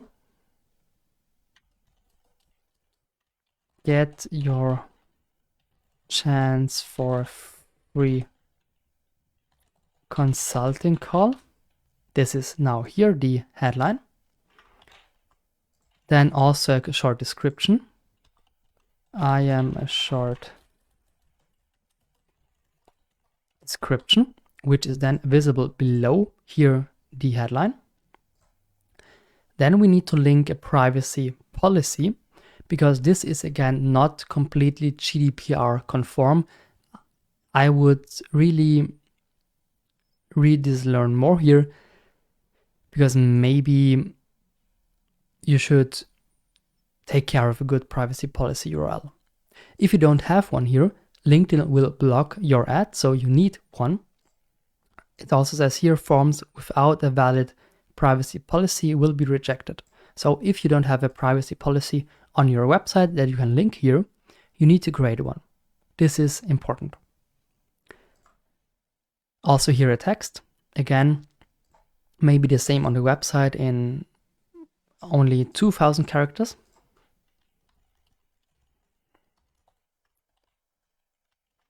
Here it says this field must be a valid URL that contains privacy policy. That is important. Lead details. What do you want to know? In this case, first name, last name, email address, but you can also say work, maybe job title. Then this will be added here, or function, or which company, or which education, which demographic. In this case, gender, but gender, they need to fill out themselves, because the rest, like first name and last name and email address, will be filled out automatically by LinkedIn based on the LinkedIn data of this person. So to fill out a lead form on LinkedIn is pretty simple for the consumer, because most of it is already filled out. The same like if you follow or subscribe to an event, it's also automatically filled out. Contact, LinkedIn profile URL maybe, phone number, city, and so on and so on. So you can ask a lot of things here. but don't overdo it. If you want to know phone number, city, state, country, postal code, whatever, then this is maybe too much and people will jump out. We also have down here the custom question, which can be, do you like me? And either multiple question or single line input. So maybe it's a line. Here you ask, what can we improve? Then it's simple text. Or, do you like me? And then multiple choice. Then you can add here a multiple choice question. Okay, which is then here. You can add up to 3 different custom questions and also custom checkboxes. For example, I read the data privacy page and allow to company name to use my data for marketing reasons, something like that maybe. Of course, you need to show that to your lawyer or to a person that knows something about law, because this is really important. Maybe another checkbox, I am over 18 and allowed to blah blah blah, whatever. You can also click if this is required. Then you have this little content required here with the star. Then people need to click on that, otherwise they cannot submit. Confirmation again. This is the message in the end after they clicked on here submit. After they clicked on submit, they get a confirmation, which is a short message with up to 300 characters. After that, a landing page. Thanks for doing the survey. Then the landing page, which they can visit here. So after the lead gen form, after the fill out, they can also go on your website. And then also what this is, maybe it's the company website, maybe it's a learn more button or whatever. After that, we have a hidden field that is important. You should click on read more if you want to know more about this. This is important for tracking. So if you or your company track something about the personal data, you can use here the hidden fields to input your values to then track this in, I don't know, Google Analytics, for example. Okay. After that, we can click on Save Ad. I have a couple of errors here now because I just did it really quick. For example, here we need HTTPS. That is important. The same here. So if there is a mistake,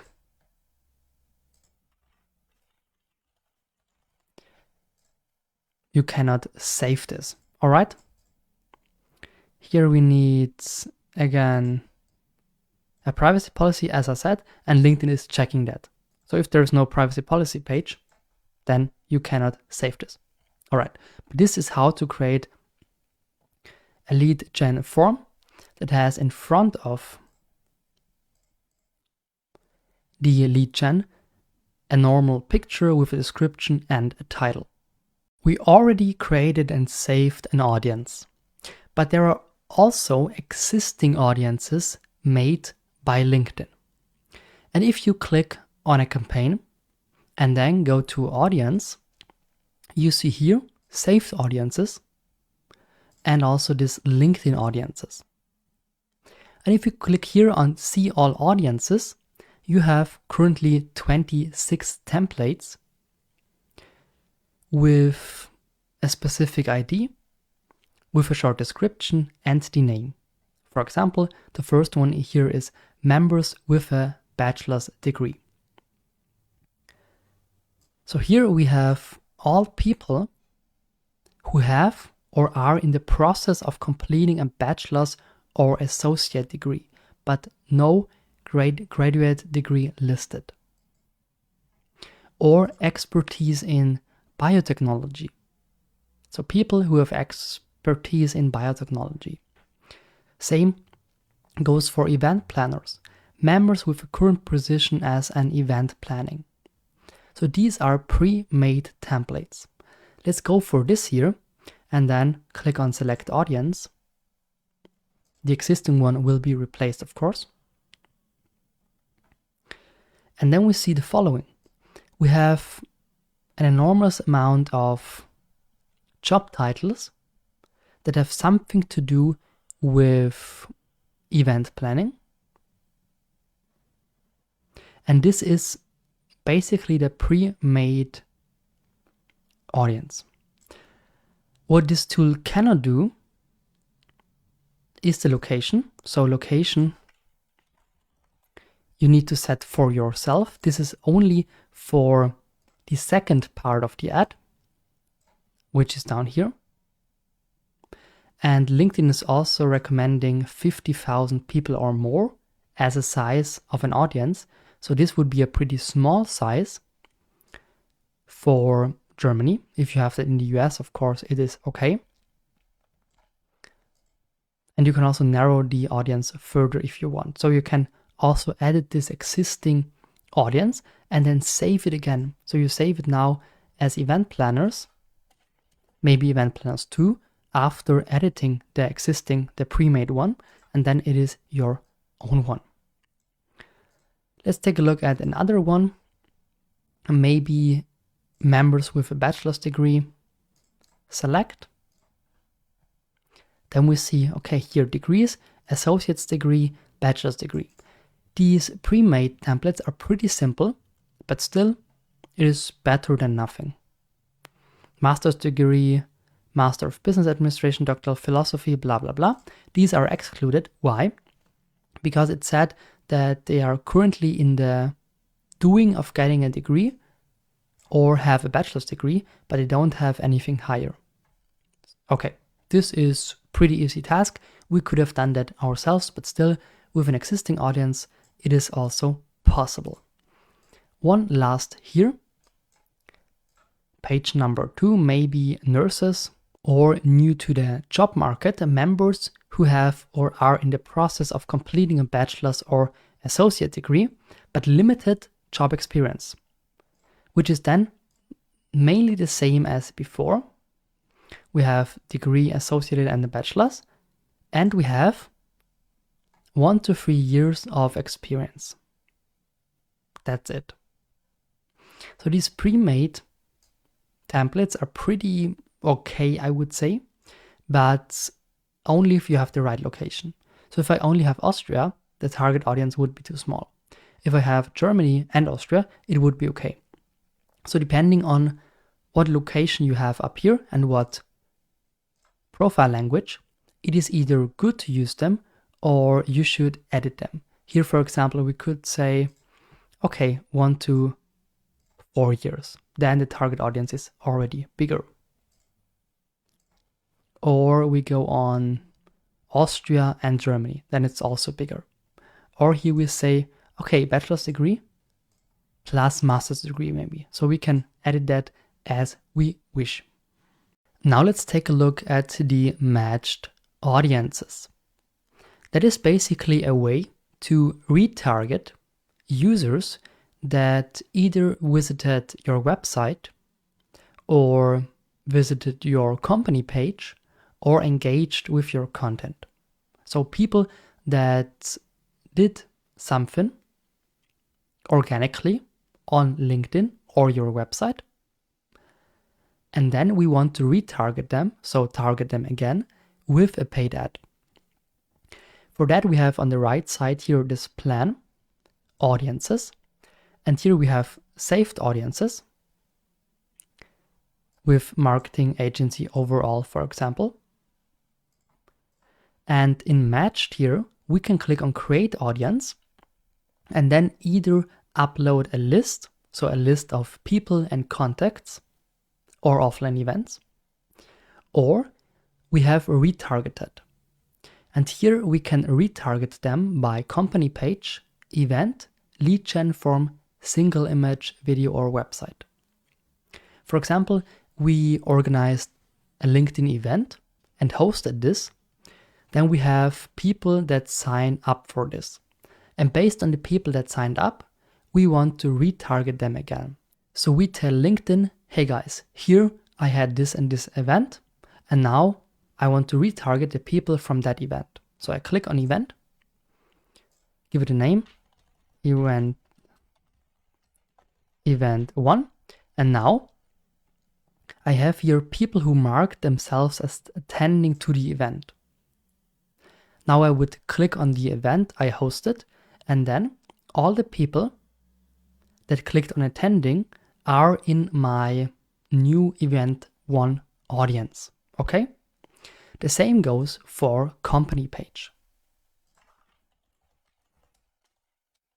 Company page 1 is the name. How did they engage? I want either people who visited your organization page or people who clicked a call to action button in the header of your LinkedIn page. In this case, only people who visited the organization page in the last 30, 60, 90, or 180 days, or even a full year. I go with 60 days. Then I see the number of unique visitors, which should be at least 1,000, otherwise the campaign makes no sense.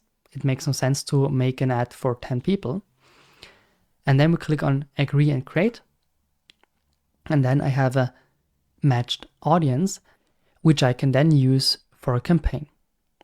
We can do the same game for single image, video, or website. For website, I would need tracking, of course, otherwise they cannot track who visited your normal website.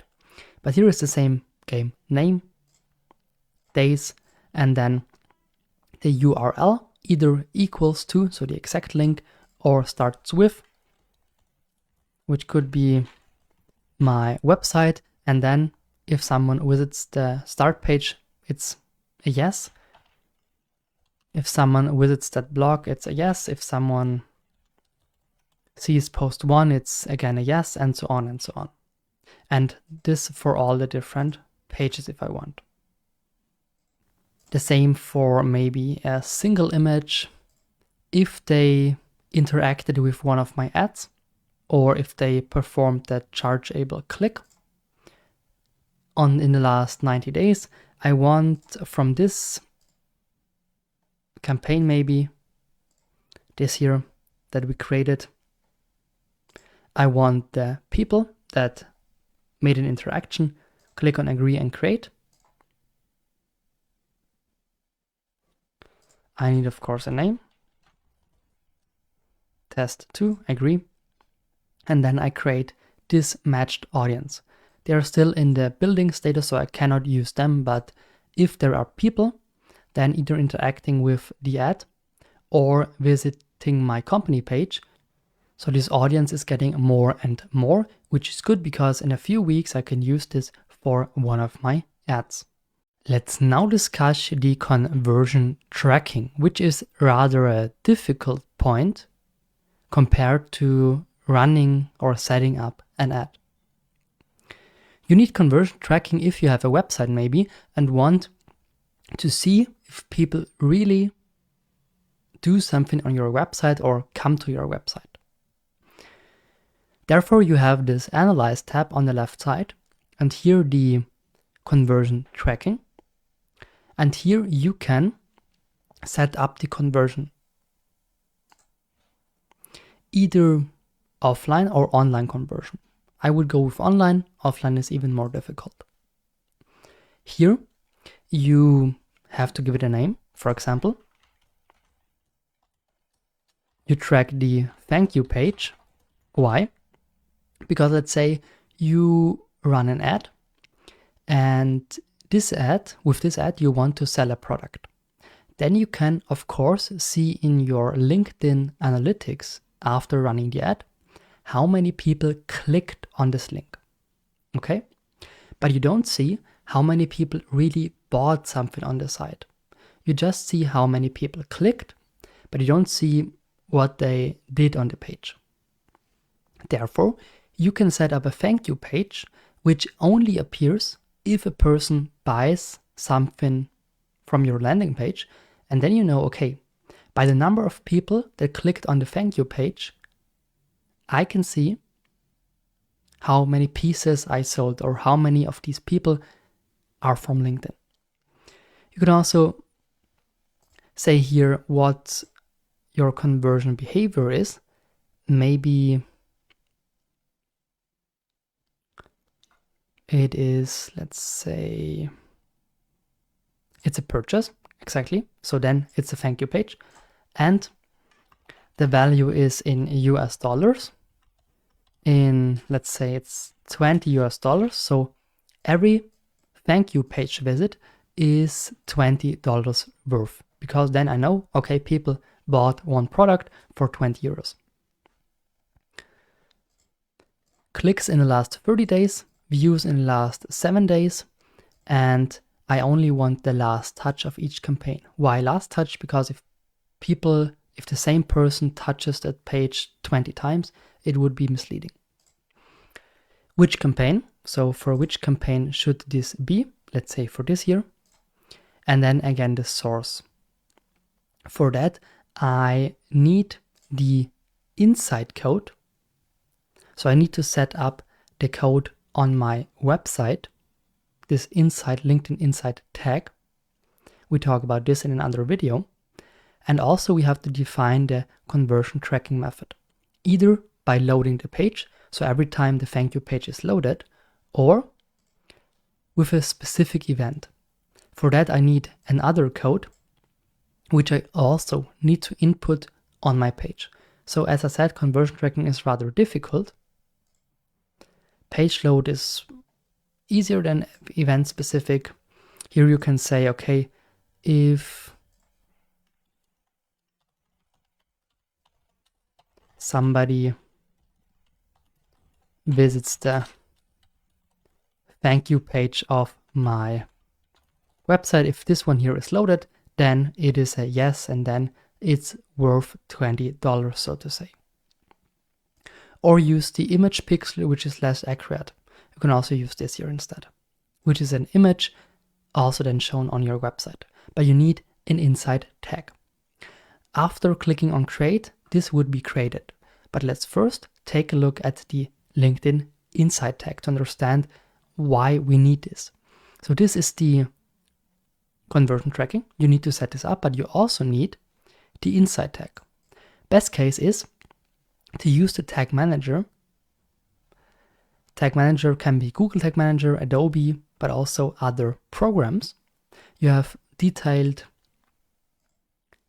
guides here from LinkedIn, and you have your partner ID here.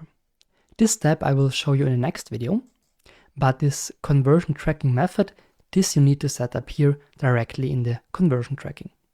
Let's now discuss the LinkedIn Insights tag, which you need if you want to track any data on your website from LinkedIn ads.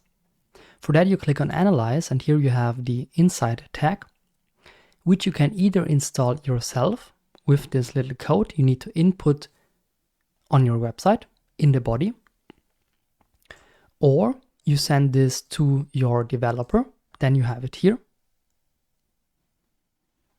Or you use a tag manager, which is the easiest way. For that, you only use your partner ID. So you go on Google Tag Manager, there you search for LinkedIn, and then you input your partner ID, and then you can track your data. Please, if you want to know more, because this is rather difficult and completely different for all the different managers, and I don't know which way you want to go. So if you have any questions here, let me know. But normally it should be easy if you just click here on Google Tag Manager, read the step-by-step information directly from LinkedIn, and then input your partner ID. There's also the hint that you need at least 300 visitors or more, and that this might take some time.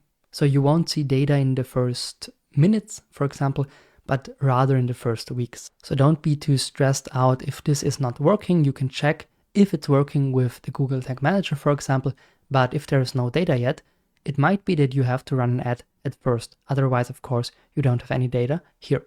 Let's now discuss split testing. Only in theory, because that is actually pretty simple and you need to try this actually for yourself at home. Split testing is the concept of changing only one parameter of your ad and test which one performs better.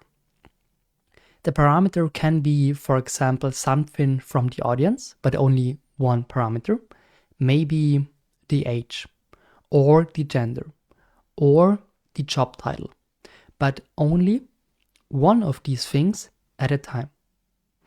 For example, here we have a campaign to sell shirts with the audience male,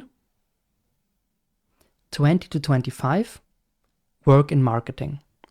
And here we have same campaign, male, 20 to 25, work in marketing. And now we change here one thing, which is the age. We now are not using 20 to 25, but rather 26 to 30 as a target group. And then we see which ad performs better. Everything else stays the same. Same budget, same image, same headline, and so on and so on. Only the age is changing. So only one parameter is changing at a time. And if I then see, okay, the target group 2 here with the older people performed better after 2 weeks, I will stop this here and test something else. Now I know the age, and now I test maybe job title, or I test gender, male against female, but age and so on stays the same. This is a so-called split test. You can either do this on the campaign level by testing something from the audience, or you test it with the creative level, which means you have 2 different videos. So the same target group, same campaign details, but only the creative itself, only the video is different. Same headline, same description, same link, only the video is different. Or only the image is different. This is a so-called split test. By uploading already 5 images for the single image ad, LinkedIn is doing this split test for you, for the creative. Why?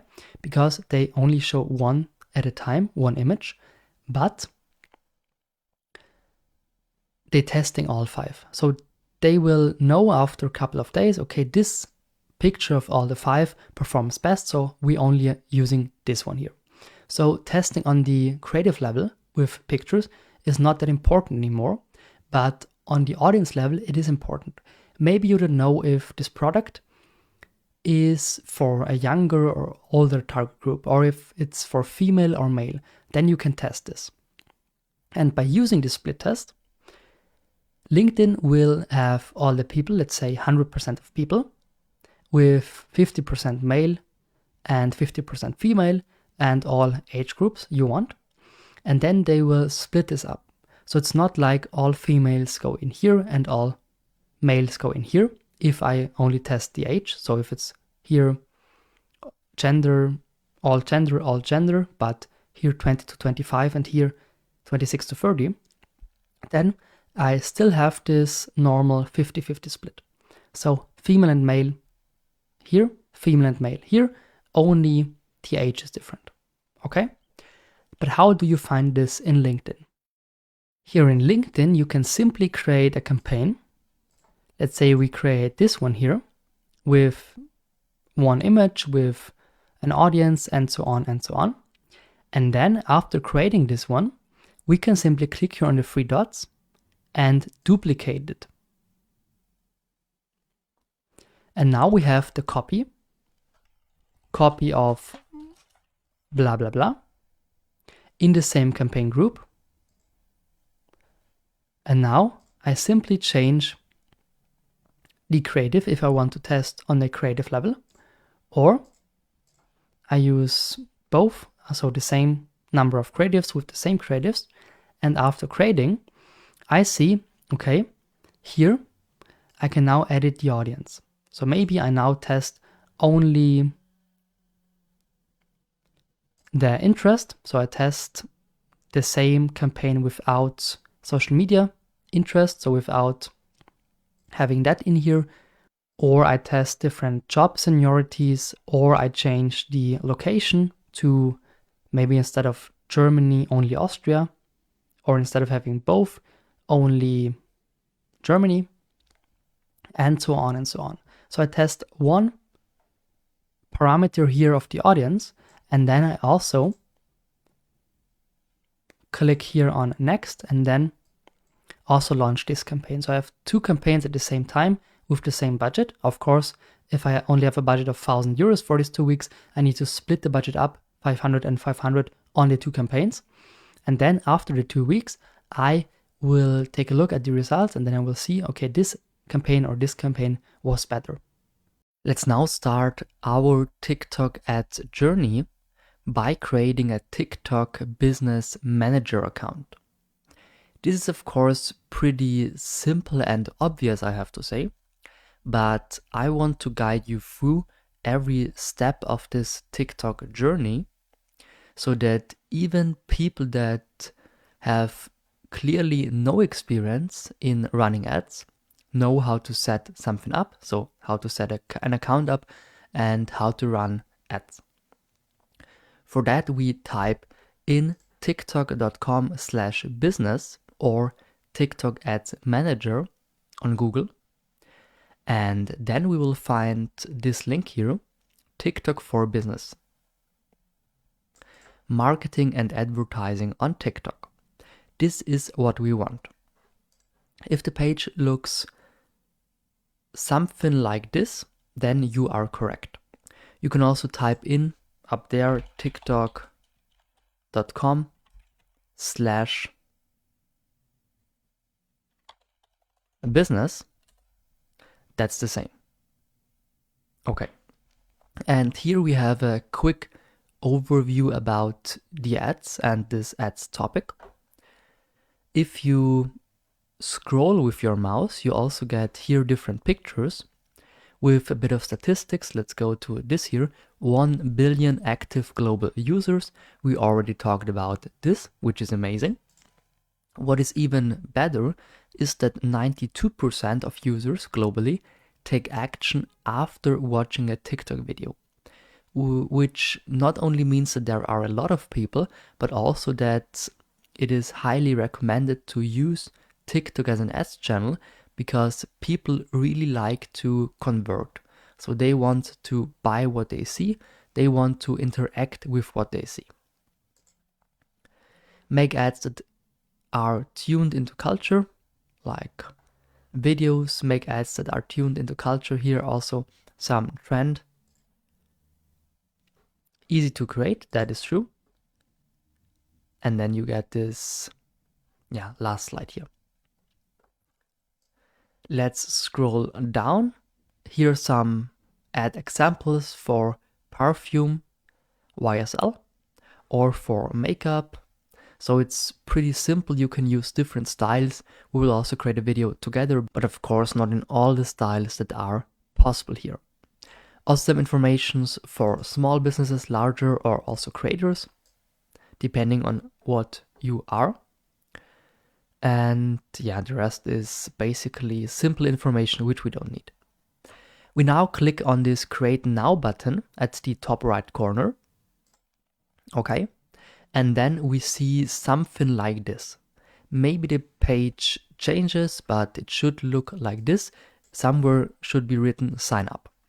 I will make this a bit bigger here. And then you just need either email and password, or you sign up directly with TikTok. If you want to link your TikTok with, or if you already have a TikTok and want to link this with your ads account, this is possible. What I will do for this test account is creating a completely new account.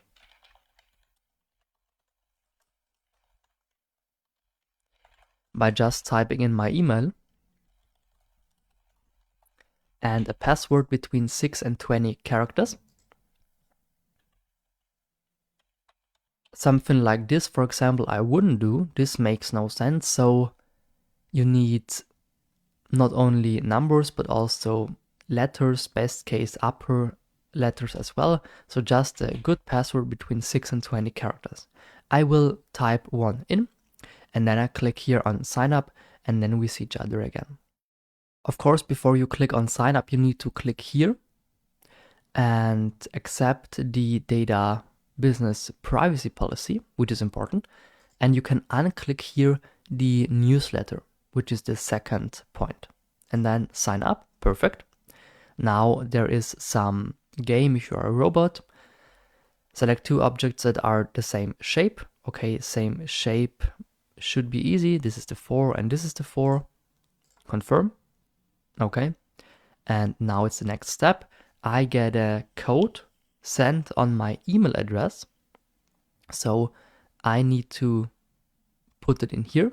And after doing that, we see each other again. Okay, this step is done. Now we need to tell TikTok something about us. So about our business. Of course, we are a business, because without a business, we wouldn't run ads. If we don't have a product, if we don't have a thing to sell or a thing that makes money when people click on it, we wouldn't be a business actually. So business is a requirement here, and business name could be also your name. If your business is named by you, then this would be fine. Let's call us Shirt Sellers 123. This is our business name. Then the industry, which is in this case e-commerce and clothing and shoes. But there are also other categories like education, games, media, offline retail, others. And by clicking on that, you see different subcategories: fitness, indoor, recreation, musical instruments, which is not, it's entertainment, okay? So different subcategories, and you have to choose one. I took here clothing and shoes. Cosmetics and personal care would be also okay, or health and personal care. So choose an industry. It's not 100%, or it doesn't need to be 100% accurate, but it should really tell TikTok in what industry you are. Country, in my case, Austria, and my currency is euro. This is important later for paying, because of course you need to pay for running ads, and you need to pay then in your currency, which is here euro. If you pay in US dollars, that's fine, or you can pay in British pounds. Time zone, please choose here your time zone, different countries and regions. And then I will now input here my phone number. And then I accept the TikTok commercial terms of service and click on continue. Okay. Now also a VAT number is highly recommended. If you are a business, you should have this. It's, because of tax reasons, a must-have, I would say. So add your VAT number here, and maybe also your company registration number. If you don't have one of these, then okay, leave it out. But yeah, if you have it, it's good to input it here. Then also choose your payment method, automatic payment, also with some hint here. Link a card to your account and set up automatic payments on your recurring billing date. So a fixed date where the paying is made automatically, or manual payment. Manually add balance before running ads, which means you will transfer money on your TikTok ads account, and then you can use this money, let's say 100 euros, to run ads. But you cannot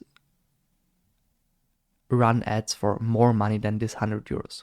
Automatic payments means that you set a date, you run ads, and then after this fixed time, depending on how much you spend on that, will be transferred automatically to the TikTok ads account after running the ads. So this is automatically after, when the number is fixed.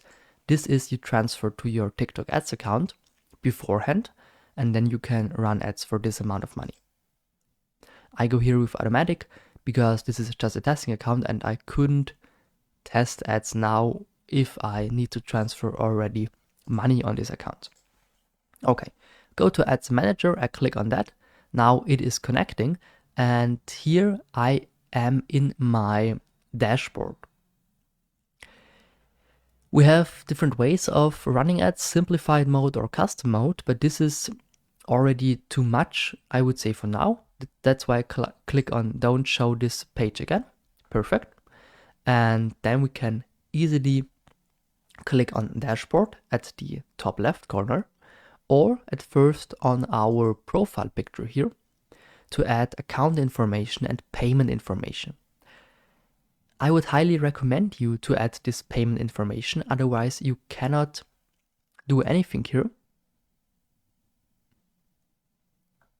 So add a business card to really pay for the ads.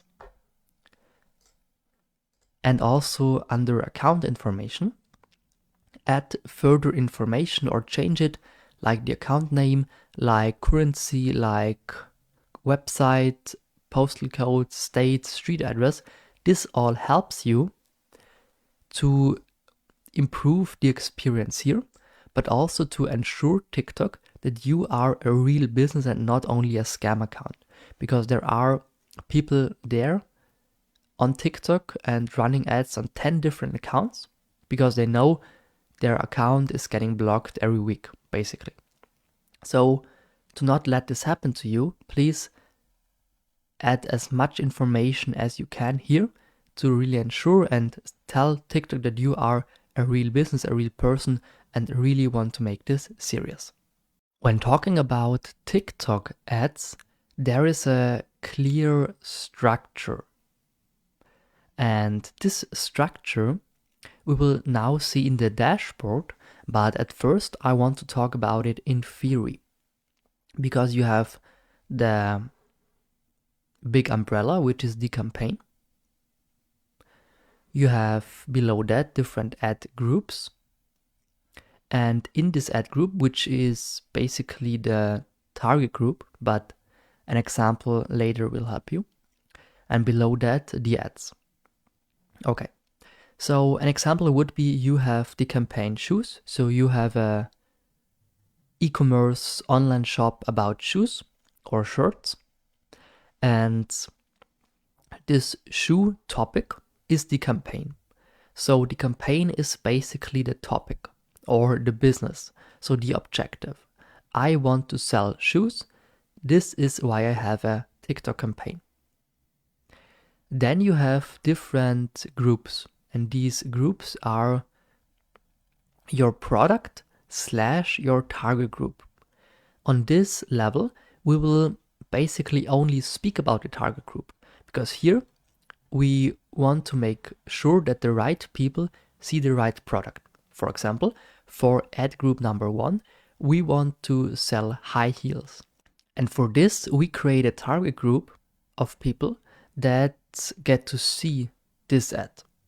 For sneakers, we have another target group, maybe rather male people, sporty people, and here rather beauty, girls, and glamorous people. So you can have different products here in a campaign with the same main topic, shoes, different shoes, and also a different target group. And this is important because then you still have your business, your campaign, your main idea, but also in different ways. And you can compare, okay, maybe the high heels were pretty good, so the ads on that were pretty good. I should continue with this, but sneakers didn't sell at all on TikTok. This would be a learning. Could have a few different points why it didn't work. For example, because the image was not good or the target group was not set perfectly, but in the end you can also see, okay, this target group was the right choice, this product was the right choice, and so on and so on. And below these ad groups, you have different ads. And these ads are a combination of video and text and speech, which means this is a TikTok video. A TikTok video produced to sell a product. For example, high heels. And here I make a 30 seconds TikTok ad in a TikTok format with maybe Canva or with TikTok itself, and upload it here on the website of TikTok Business, TikTok Ads Manager. And this is then my ad that really runs. So this is played by TikTok to sell. This is played with a link, with a text, with everything. And here I can of course have different ads. So for an ad group, this is only for the target group high heels with female 25 to 30, blah, blah, blah. I have these videos, so 5 different videos, for example. For sneakers, different target group, different people, see these 5 videos, and so on and so on. So it's all under the campaign umbrella, but split up on different products and target groups, and then again with different visuals, with different content, just to make sure that the right people see the right ad. Okay, we will now jump into the dashboard of the TikTok Ads Manager to see the structure also in praxis. We finished our last video here in the account setup, which was here. And now we click at the top left corner on this button campaign, which is next to dashboard. And here I see exactly this. I see the campaign, I see the ad group next to it, and then I see the ad. And this is basically everything. So I have one topic, one business, one objective. I have different products or target groups. And for these target groups, I have different content produced. And this is the thing here, this ad is the content that people then see. This here is only settings for target group. And this here is only the umbrella so that you know, okay, this was for this e-commerce shop. This was for this objective, this idea. Maybe this was for traffic and the other objective was then, I don't know, to getting email addresses or to really sell stuff. So selling, conversion, and traffic is different. And maybe you had different objectives with then different target groups. This is all here in this little overview. Okay, in the next video, we want to talk about the campaign goals, which is basically the objective I talked about here. This is why we stay on this page, and in the next video we click on this little create button here, just to start with the first campaign. In this video we talk about the campaign goals. For that we click on the campaign tab, and then click on the campaign tab here, and then on this create button. And the first thing we need to decide is if we want to use the simplified mode, which is a really easy way to run ads, but not as effective as the custom mode.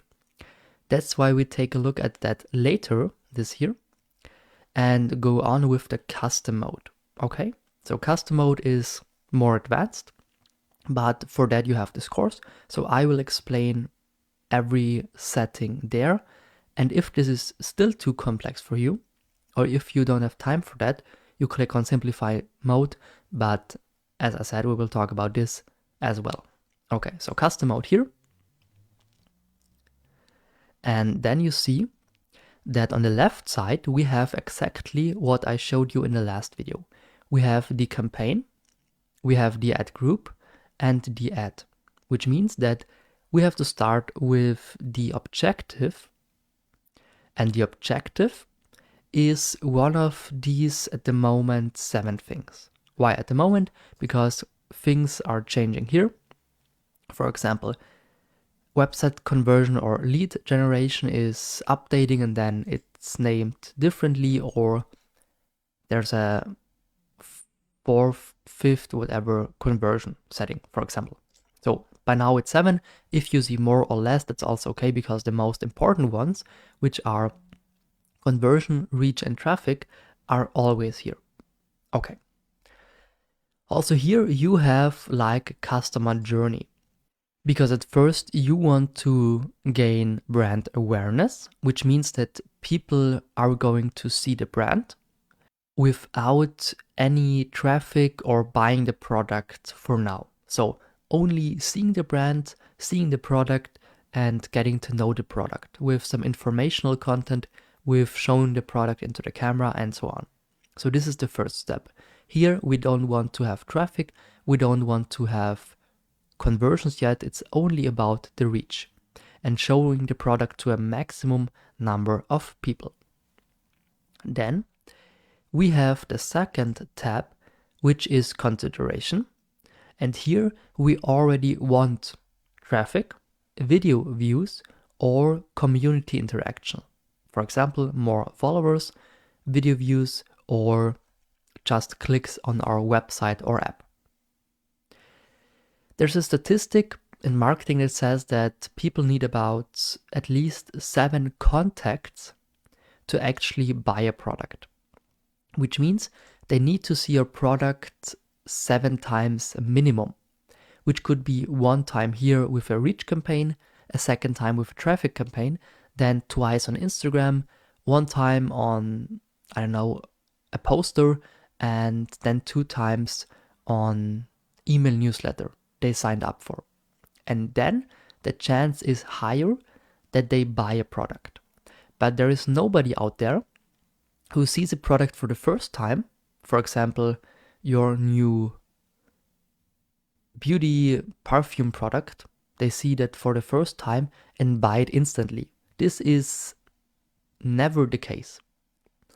Because even if they like it directly, they will search on Google for the product, they will maybe search on Instagram for it, so nobody sees an ad, clicks on the ad, and buys it instantly. Everybody wants to inform himself or herself before, so at least 7 contacts are a minimum. This is why you have this structure here. At first you want to just show the product to people, awareness, then they should think about it with showing them the website, with showing them other videos, or also with just getting interaction on your profile. And then in the last step, you want to really sell something. And selling doesn't mean that it must be a product. It could be that you are an agency and just want to get clients. Then this is also a conversion. If a person calls you or books a call or books an agency package already.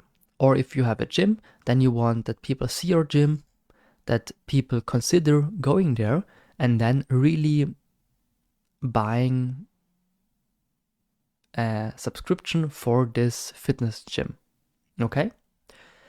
All right, let's go through the different objectives. Reach, as we already said, show your ad to the maximum number of people. This is straightforward. You make a target group, yes, but this should be rather broad so that a lot of people see your ad. Then consideration, traffic. Send more people to the destination on your website or app. Okay, so you have a link. Video views, get more views and engagement for your video ads. So this is really about reach as well. Then community interaction, get more followers for or profile visits. This is also good.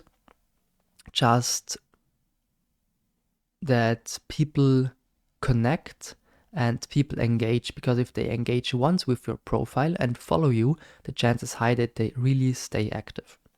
And then last category, it's either app promotion, get more users to install and engage with your app, or lead generation, for example, newsletter or telephone numbers.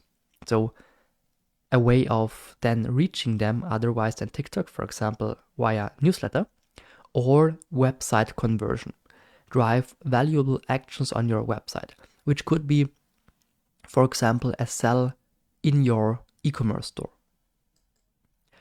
And it's also possible to say, okay, now I go on reach for the first time. And then in my analytics, I only search for people that saw this video and saw it maybe for more than 10 seconds. This is possible later if you already did it. And then only the people that saw the first reach ad more than 10 seconds will get this traffic ad. And only the people here that clicked on a link will then get the third ad, this website conversion. This is all possible, but of course, it's a lot of time that you need for that, because then you need at least 2 weeks of a reach ad, maybe then 2 weeks of traffic, and then with this smaller target group, you can drive conversions or website conversions with that smaller target group, again 2 weeks or even longer then, because then you already know, okay, these people clicked, so they like my website or they like my product, they are willing to buy, and then I want to really sell. So this takes time, this step-by-step process. But if you know how to set up an ad once, it's always the same. So the difference between a reach ad and a traffic ad or a, let's say, website conversion is not really big, but you should already did a traffic and a reach ad before you drive conversions, because as I said, nobody will buy your product when they see you the first time. Okay, this is all for that video, and we can now choose, for example, traffic or reach in the beginning. And then you also see this setting here, which is the campaign name. And you have some basic settings here as well, for example, a split test and a campaign budget. So this is all in the campaign umbrella, but all the other things like target group and the content itself is then either in ad group or in the ad. Okay, this is all for now. Let's start our first campaign in the next video. Okay, let's now start our first TikTok ads campaign. The first thing we want to do is, of course, start at the beginning. So this would be the campaign tab here, and then click on again, create here below campaign. We take the custom mode, and here we start maybe with reach or traffic, depending on what you want. Let's start with traffic here, because it's a bit more complex than reach. If you know how to work with traffic, then you also know how to work with reach. The first thing we need here is the campaign name. And here, as I said, it's the topic, which means selling or e-commerce store with the name shoe selling 1, 2, 3. And we want to sell shoes here. Goal traffic. So by now it's only traffic. We want to really get some website clicks and people on our website. Selling is the main goal, yes, but not of this campaign. So I would be really precise here that you know later when you already have, let's say, 10 campaigns, which campaign did what and what was the main goal of that. In this case, I clicked here on traffic, so my goal is of course traffic. Then I could create a split test, and so-called A/B test. We will talk about this a bit later, but to explain this now easy, it's testing the same campaign with only one thing different. For example, if you do this on the app group level, you only change the age. So you have male 20 to 25 and shoe lover. And then the B test is male 30 to 35 and shoe lover. So only one parameter, only one factor is changed, and then you try out which campaign or which ad group performed better. Booking.com, the hotel website, the hotel booking website, is doing that consistently. They have consistently a couple thousand split tests out there on their website, which means if you go on booking.com, you will see either on smartphone website, so PC website, or on a friend's PC, different websites, but not completely different, but either the text or a picture or the color, something is a bit different. But on every website you see, on every starting page of booking.com, it's only one factor that changes from the other.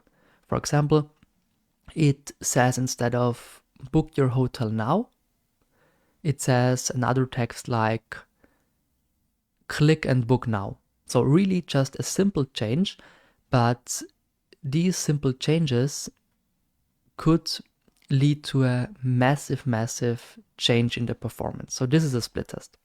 Then we have the campaign budget optimization, which is really helpful if you have a lot of ad groups, because then you can set a budget for all the ad groups and it's not chosen individually by you how much money an ad group should have, for example, 50 euros per day, but rather TikTok is then deciding on how to split the money. So if you have a daily budget of 100 euros and 3 different ad groups, it is choosing based on the performance of these ad groups, which ad groups, and then of course which ads should get more money than others, which is helpful.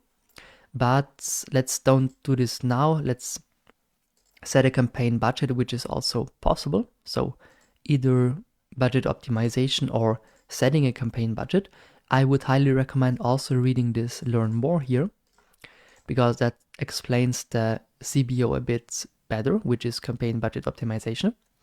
And you only have this for a few objectives, in this case also traffic. And best case is that you take lowest costs, and then of course TikTok is deciding on its own how to split the money on the different ad groups, but it's also explained again here. Okay. Set campaign budget is also possible. Here's this question mark hint. All your ad groups in the campaign will stop once you've reached the daily or lifetime budget, which means I set a budget for a campaign. And if this budget is spent, all the ad groups are automatically stopped. And of course also the ads below that. So there is no ad running when this budget is spent, either on a daily basis. So for example, 50 euros, which is the minimum, I can try 20, but then you see, okay, it's 50 to, what do we have here, 10 million. Okay, that's a bit much, but let's start with 50 here. And daily budget mean that when this budget is used, then there is no ad running on this day anymore. The difference to lifetime budget is if you set this campaign maybe for a week and you say 350 euros, then this is basically the same, because 350 divided by 7 is 50 again. So it would mean, okay, daily budget of 50, but it doesn't mean for sure that a budget of 50 euros is used every day. That's then just the average, because it could be that only 20 euros are used on the first day. So then you have 30 euros more for other days. So lifetime budget means then average of, in this case, 50 euros per day. And daily budget mean exactly this budget per day, which is also possible. I would go with lifetime budget depending on how much time you have here, and calculate again, so like 50 euros per day, because let TikTok decide how they want to run your ad. TikTok knows the platform better than you, so always go with the easier version, or with the version where TikTok has more influence, because TikTok knows what works. They don't want to scam you here, because then you won't run ads in the future. So they want that you have good results to then really do some ads in the future. Continue. And then we are already here in the ad group section. Here we have a lot of different stuff like promotion type, placement, creative idea, blah, blah, blah. And here we only start with the ad group name. And this is basically now the target group. For example, shoe lover. Let's go here with female 20 to or 18 to 30, blah, blah, blah. This I will update later when we are finished with the targeting. Because when we did the targeting here in this tab, we already know the location, we know the gender, we know the language, and then I input everything here so that I know later, when I already created maybe 10 different ad groups, which ad group had which target group. Let's start here with website promotion, shoe lovers, blah, blah, blah. So interests, age, gender, and so on. You also see on the right side the available audience. We will talk about this a bit later, but please have a look on that because the numbers here are changing. We will see that, and this is the number of people you can reach with your settings. By now it's a broad of 2 million to 2.5 million, which is really, really a lot. And of course, people under 18 years old are not included because of data security requirements. So of course it's probably double the amount, but this available audience dashboard here only shows the 18 and above aged people. Okay, promotion type, I click on website because I don't have an app. If I would have one, I could select it here or create it here. But I guess you also have a website, so app promotion works, yes, but most people have a website at first, or at least for traffic and reach. If they go with app, they might anyway use the conversion app ad that you can also use on TikTok. So here, choose app or website, and then we continue with the placement here in the next video. Let's continue our ad creation. We are already at step number 3 out of 7 here in the ad group, and this is the placement. Here, the placement means where you want to display your ad, and normally it says here automatic, which I don't like, to be honest, because by clicking on select, we see that you have TikTok and Pangle. And Pangle is a premium global publisher network, only available in some regions. We can click here on learn more actually to see that. Yeah, and we could also use this. This is, in my point of view, relevant for app and app-based content. For example, if you want to sell an app. But for just website promotion, we don't need Pangle, in my point of view. We also see here at the available audience at the right side that the target group is not even decreasing when I unclick this. So no real change here. This is why I keep this out. And with advanced settings, you can say that you don't want to get comments, which is also possible. So maybe you have a product and get a lot of hate for this product, then maybe you should turn off your comments, because if a person likes the product and then clicks on the comments and there's only hate, they might reconsider clicking on the link. But if you anyway get good feedback, if you have a good product or a new product, just keep the comments on, because keeping engagement possibilities for the community on is always a good thing. Here it says we recommend keeping user comments on to help your ads achieve more impressions and conversions. Of course, you can hide, pin, and reply to comments. So I can easily also hide them later. But the more engagement, the better for your ad. So I would keep this on. Video download, also possible, but why? User based in Japan won't be able, okay. User can only download Spark ad posts if setting has been turned on in both Ads Manager and TikTok. You can do that.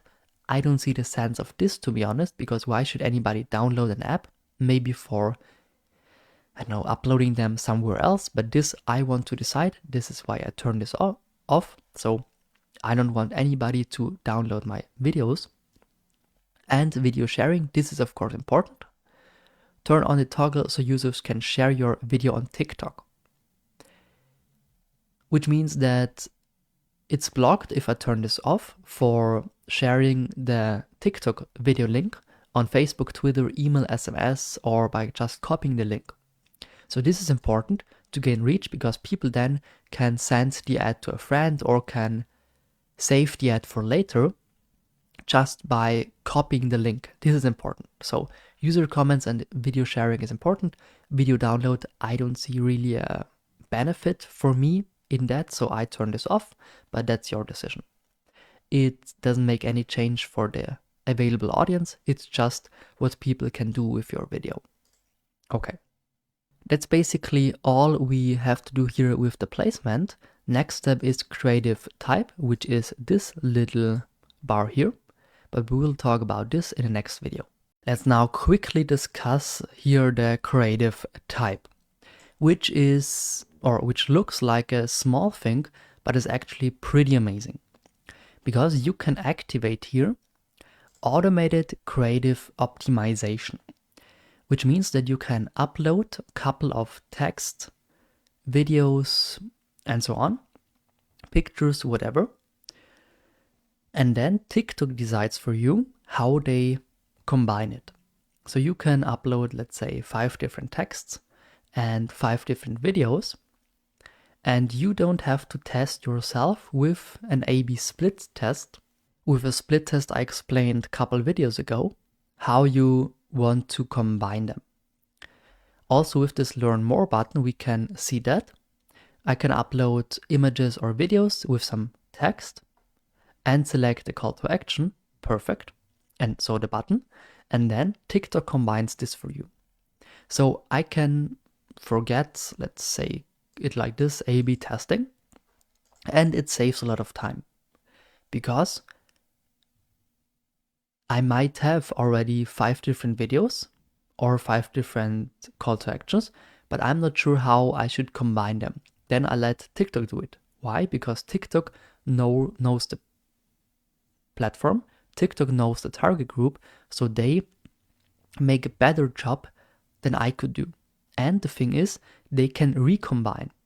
If I set this call to action with this picture, that is set in the ad. But if I upload 5 texts, 5 videos, and so on, then TikTok can recombine during the budget time. So if I have a budget time, if I have set a budget for 2 weeks, then TikTok can recombine in this time a few different times and really only show the people what performs good. Maybe call to action A with content piece B. This is the perfect combination. Then they know it, and yeah, this makes my life easier. So this is automated creative optimization. You can use it, you don't have to. It's also possible on Google for Google Ads. There you can upload up to 15 pictures and texts, and then it's getting easily mixed by Google itself. And the same now TikTok has with this creative type here. Why is it not as expensive as a split test? But this is only for the ad level, I have to say. Is that if you want to do a split test and test, for example, content piece A with different call to actions, one time the button says, please click me, and the second time it says buy me, then this is one factor you test, only the call to action. But then you need to pay for, let's say, at least 2 weeks and test that. If the performance of one was better, maybe the conversion rate of the first button was 50%, of the second button it was only 20%, then of course you choose the first button.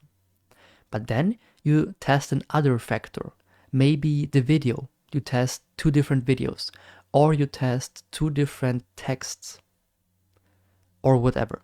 So this is expensive, and this is done by TikTok easily with this creative type here automatically in one budget time. So you don't need to have 2 different ads, because TikTok is combining that for you. To be honest, you still need to do split tests, because if you want to do changes in the ad group here, in your target group, let's say age, you want to test different age groups, you want to test different genders or locations, then this creative type here cannot do for you. This is only for the creative in the end, for video and text, but everything that has to do with target group itself, you still need to do a split test. So you still need to test the same ad group with only one change. For example, the first is aged 20 to 25, the second one is 25 to 30, and then decide which one was better, and then test with this even further. Here, for example, then the gender or other age groups. So you still need to do that on the ad group targeting, but you don't need to do a split test on the ad level. And this is really amazing. Now that we discussed the creative type here, I want to talk about the targeting / the target group. And for that, we start with the available audience. The available audience we have at the top right corner here, this info box. And as already described, here we have all the people we can reach with our settings here that are 18 years and above. So underaged people are not involved in this information. So underaged people are not involved in this information here, because it is not allowed, in this case based on data security requirements, to also include under 18 years old people in this information. Here you see 2 million to 2.5 million, so a broad range. And you see this slider here, and it's in the blue direction, so it's at the right side here, blue. It could also be here red. And the more to the right it is, so the more to the top here, the more people you can reach. So if the point would be here at the end, then it would be an incredible big audience, even too big. If it's only here, the target group is too small. So your goal is that the slider is like in this purple or dark blue here, so in the middle or a bit above, but not too much at the right, but also not too much on the left. Here is also an information. This is based on the last 30 days. For example, if I now say I only want people that like fitness TikToks, then this is based on the last 30 days. So an account that hasn't liked any fitness TikTok post in the last 30 days wouldn't be in this target group. For example, somebody that really likes fitness posts but wasn't active on TikTok last month, then he would be out of this target group. Okay? So only really active people are in this group. And this is, of course, a good thing, because I don't want to target people that are not active. That makes no sense. Okay, and here, as I said, we want to be a bit in the middle or a bit above, but not here in this red zone and not in this completely light blue zone. This is not good, because then we would have too much diverse people or even too less people in general. Okay? And this here will change based on what we do now here in targeting. And we will talk about this in 2 videos because it's a lot. But let's start with custom or automatic targeting. I would prefer custom for now because it's good for practice, because then you can manually set criteria for different stuff like demographics, location, language, gender, age, blah, blah, blah. Or you say, okay, automatic targeting. Then you see, okay, this looks a bit different because I only now have location and language, but gender and age and so on are not included.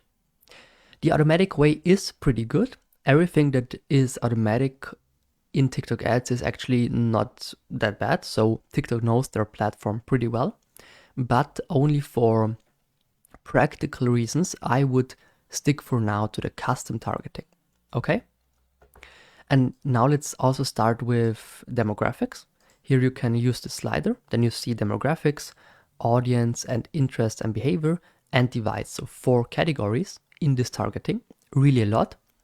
And by clicking on demographics, we see location, language, gender, age. Let's start with the location. Let's say I have a German online store, which would mean that I only ship products to Germany, Austria, and Switzerland. Or because of the EU, only Austria and Germany. That would be the case for, let's say, my shop. Even if it's a digital product, so only about downloading, it is maybe easier for me with invoices, with bills, to only have Austria and Germany. That's why I go here. Let's click Austria out. Then you see available audience is 0 because no location. Now I say Austria. Okay, this would be the country. But you also see that sometimes there's this little arrow on the left side. For example, if I take Germany here, you see I can click on Germany, then it's the whole country. Then my audience group is even way higher, because 21.6 million to 26.4 million. So without Germany, it's only 2 million. So Germany makes a lot of difference here. But by clicking at this arrow left to it, I can also say, I want the whole country Germany, but because I know that people from, I don't know, Hessen, for example, don't like my product or don't buy, that I know maybe from Google Analytics, then I could exclude that. Now we see 21.6. And if I exclude Hessen here, then it's only 19.5. So it decreases if you delete a city or a location in this country. This is also possible by cities sometimes. Here, for example, I could exclude Dortmund, Düsseldorf, Essen, and so on. Or here the whole region. Then it's only 60.2, which would be okay for my available audience. But I really recommend making here the location bigger. So really the country for now, because with the age, gender, with interest and behavior, this will decrease here. So this slider will decrease anyway later. So let's for now stick to whole Germany. Okay. And then let's see how the other points here will change the audience. It also says here fairly broad, so pretty big actually. If I go here and say, Germany without Hessen and without, I have no idea, let's exclude some. Then it says balanced, and balanced is what we actually want. Okay. If you exclude some, you also see that only the regions are shown here, so the different regions. And if you include everything from this country, then the whole country is in. For some countries that is not existing, for example, for Austria, we also have different regions, but yeah, Austria is that small that TikTok says, okay, Austria is Austria. All right. Let's now continue with language. And here also the information is important because this is a bit misleading. Select a targeting language based on the most prevalent language used in your selected location. Okay? So here it fully makes sense to now take German because both speak German, in both countries they speak German. But it of course also makes sense to use, for example, English here, because a lot of people from Germany and Austria have not only their phone on English, but also TikTok, also their behavior is sometimes like they only speak English, and TikTok is also asking users, do you also understand blah blah blah, for example German, for example English, and if they click on no, even if they do because they only want to get English videos, so they click on no for German, even if they are German, to only get English videos, then yeah, this is a bit misleading. So recommendation here is going with the language from this country and English. This is always good, depending on what happens here. So let's see. Here I say, German. Okay. Then you see now it's 16.4 to 20 million. If I also include English, it's 18 to 22. So it decreased a bit compared to only location, which was 21.6 to 26.4 million. And with English, only English, it's only 2 million. So 2 million people in this location speaking English or are recognized as English speaking people. And with German also included, it's 18.3 to 22 million. I now stick to this.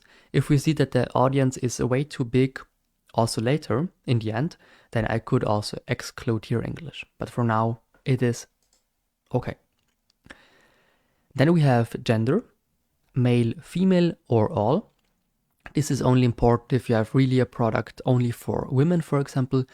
I don't know, some makeup stuff. Yeah, I know that also male people can use this, but I think your performance is better if you only say female, because otherwise also 30% male get this ad and only 1% are interested. For female, the chance to find somebody that is interested in makeup is higher. In our case, we now could say female because we have shoes for women. I think we used high heels, so it makes sense to only use female here. And the age is even more important, where we can say, okay, we go with only 13 to 17, of course. Then this is, first of all, too narrow. Second of all, you don't even get a statistic because they are underaged. So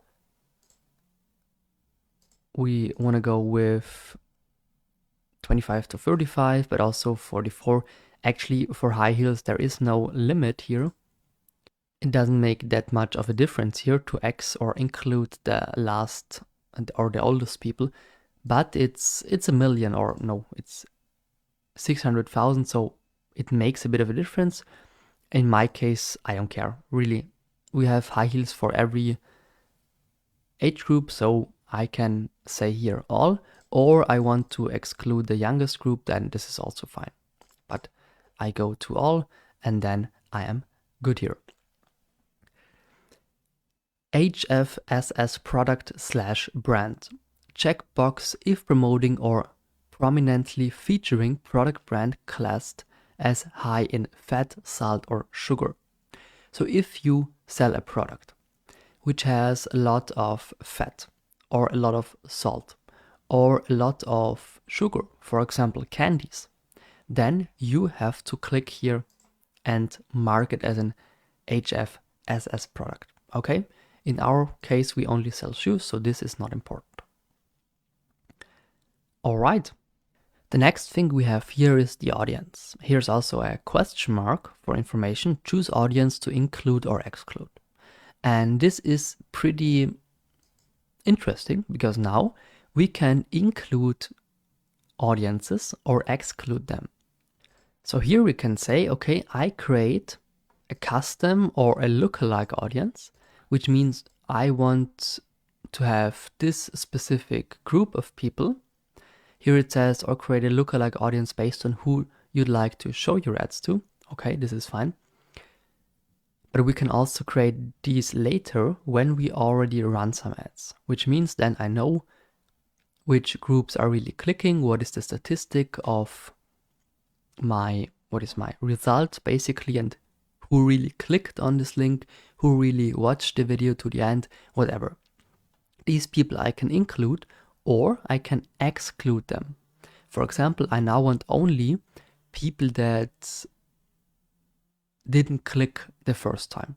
Yeah, so this is for existing audiences, or by clicking here on create now, we can easily create one now, which we will do later. For now, this is not interesting for us, and we skip to interest and behavior, which is the third step, and we will do this in the next video. Let's now continue with the next step, which is interests and behavior. Here we have different interests, behavior based on video interaction, behavior based on creator interaction, and also hashtag interaction. And we can here add different criteria. For example, let's start with add interests, target users based on their general interest or purchase intention. Okay, so if a group of people is interested in sports shoes, then I can include them here. Or if I only want people that are interested in, I don't know, financial services, I can include them here. And by just hovering over this category, you see on the right side some information, and more importantly, you see the audience size, which is 9.5 to 11 million. This is the highest you can have. In this case, if I would click it, I only would have 3.9 to 4.7 because I also have different filters with language, age, and country already. Okay, what I want here is, of course, apparel and accessoires, but maybe different. Either I go with clothing, accessoires, or I say women's shoes, which is in this case correct. Women's shoes, and I can also exclude stuff here. For example, only high heels. Then this is pretty small. This would be, I would say, the minimum we should get with 1 million people we can reach. So either you go really this detailed way, or you just say, okay, women's shoes, because women that are interested in boots are maybe also interested in high heels. Okay, this is one way of thinking. The other way is just saying, okay, they are already interested in high heels. That's why I want to target them. Easy peasy. This would be enough for, in this case, our goal.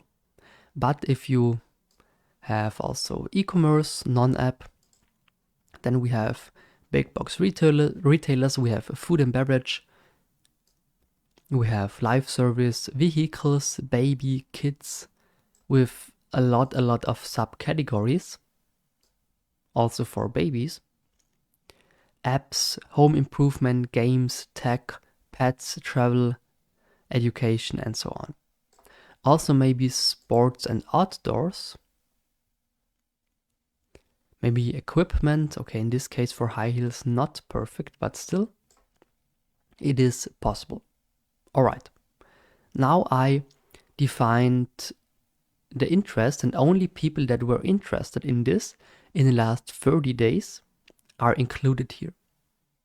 This is in general because of creator interaction, video interaction, and so on. If you now only want people that have different specifics in video interaction, you can do this here. So this is the interest basically. This is the topic they like to see and they consuming.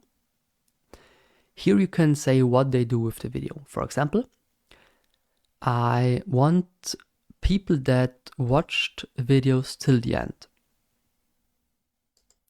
Or they liked stuff, or they commented, or they shared, or they watched till the end. Okay? In my case, I of course like people that watch till the end. And I can also say, which is important, what kind of videos they've interacted with. Because if I only click this, then you see no change in the available audience. But watch till the end. And here I say maybe beauty and style. And also, what is also good? Maybe society, lifestyle. Yeah, this is all fitting here. And entertainment. Talents, okay. But I don't need education, sports, vehicles. That is not important. So this I keep. And select the time period to include actions from. Last step, do you want the last 7 days or 15 days to have the statistics? So if people watched videos till the end in the last 7 days, then they are included here. But if they only did this 2 months ago and now they are not doing it anymore, then they would be excluded. I would go here with 15 days. This is fully okay. But this would, of course, increase your audience. Okay? People who've carried out the following interactions with videos. Only people. This is people that are, or that were doing this. That's why I would minimize this here. Actually, it's not important for the high heels topic. And also by saying liked, then it decreases, commented, it decreases, and shared, because not that much people are doing this. This you can do, or you just say, okay, actually I don't need this filter here. Or you see what is the difference with 7 days. Yeah, so this you can add if you want people that are more engaging with videos, which is a good thing actually. So just keep it. In this case, I like all, so let's keep it, but let's see later what the available audience says. If this is still too much, if it's not enough, then we can also make changes here. Also, creator interactions. Target users based on how they've interacted with creators. For example, if they followed, if they viewed profiles, how do they interact with accounts? Do I only want people that followed other people, or do I also want users that viewed profiles, so that were really interested in the profile and then clicked? Here I can say again, fashion and beauty, or even subcategory, I don't know, outfit.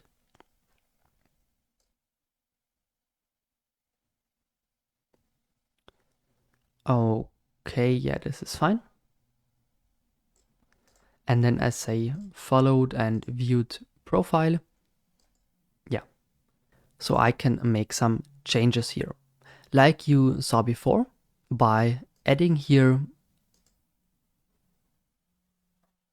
a point like shared, it increases. I think I said decreased before, so this is increase, because here you only have people that watched till the end, also people that liked, also people that commented, also people that shared, okay? So by clicking another tab here, it increases the available audience. I think I said exclude before. All right, same here. You can say only followed or also viewed profiles. Yeah, that is fine for me actually, because then they could have clicked on the link in the profile description. Then we have hashtag interaction here. For example, high heel, maybe like this. Yeah. High heels, high heel stance. This could be a hashtag that is interesting. I know if this is important with such a small hashtag that you really have to go with bigger ones. I know, for example, money, but this wouldn't be important for our topic. So I exclude this category, not important for us.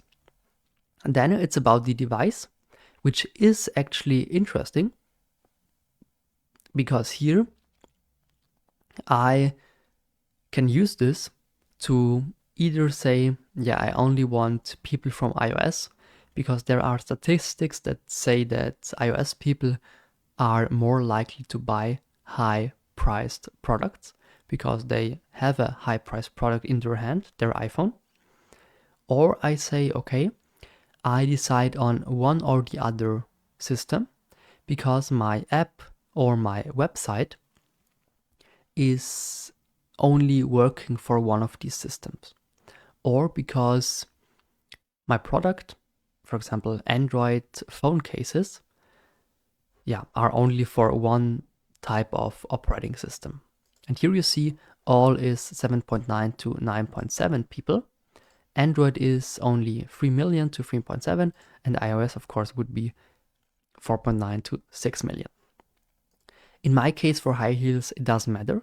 But if you sell phone cases, if you have an app that is only working on one or the other device, then you can do that. You can also say which versions. For example, only people that are using iOS 15 and above, for whatever reason, maybe because of an app that is only working on that. And then it, of course, let me try that, it switches to iOS. So all, and then you choose iOS. Here clicks automatic on iOS. Device model also, Apple, for example, Huawei, Nokia, and so on. So if I want to exclude one brand here, this is possible. Okay.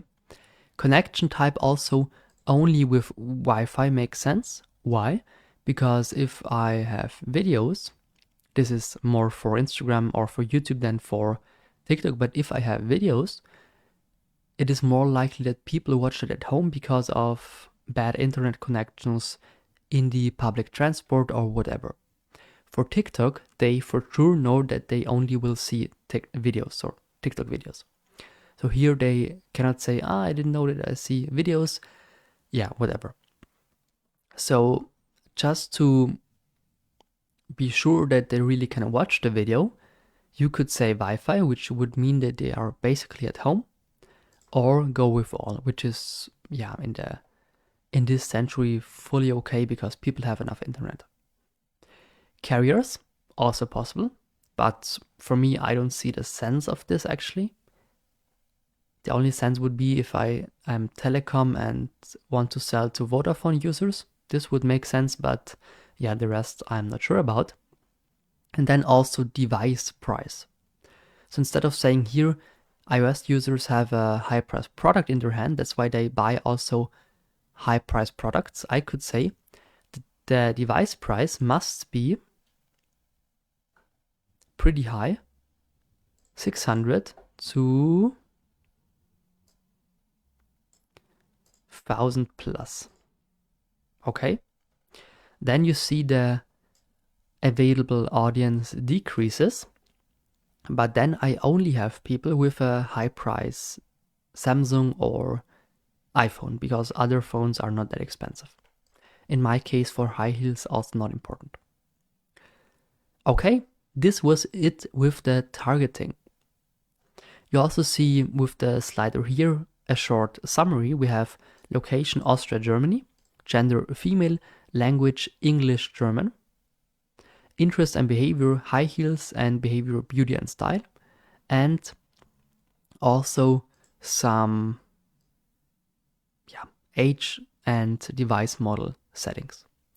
Let's now see what happens if I exclude here beauty and style. Not much actually. And what happens if I exclude here anyway the whole category. And also here. Then you also see, okay, not much actually has changed. What we could do now with a rather big audience, we can say English is out here. Then we have less people. And yeah, that was it actually. So no more changes make sense. Maybe we say here really just these people. And what else? Yeah, here is high heels important because that is the main topic. Yeah, so I would go here with this. Here we can click this out. Then we only have 757,000, which is maybe too small. That's why I want to include this here.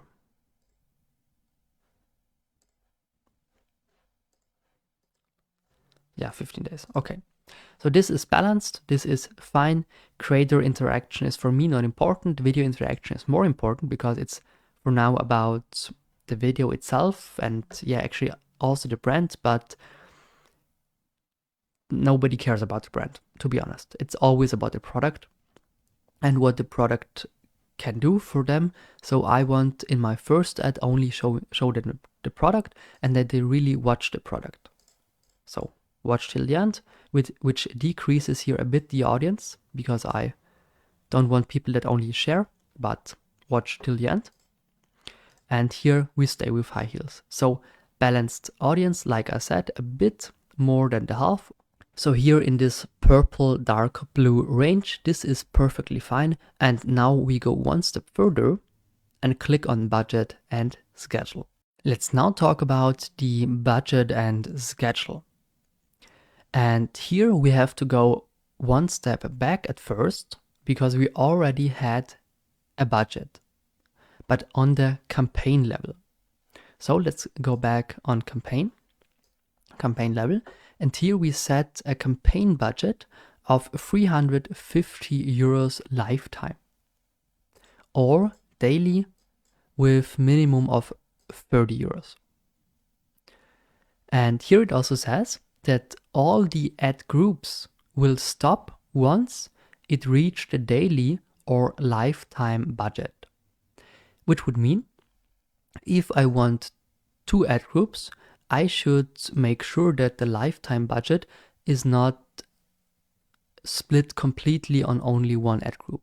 So if I say for the ad group now, it should have 300 euros, then only 50 euros would be left for the second ad group. But I can tell you that 50 euros is not really enough. Let's see that here at budget and schedule. Here I set a daily budget of 20 euros. What would be, I don't know, let's say 16, 17 days, or no, it's 18 days, yeah. I could run ads 18 days with this daily budget, but only for one ad group.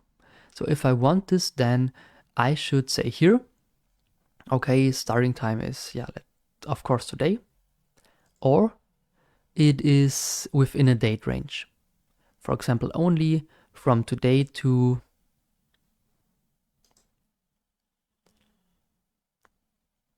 next Wednesday, which would only be 9 days instead of, I don't know, 17.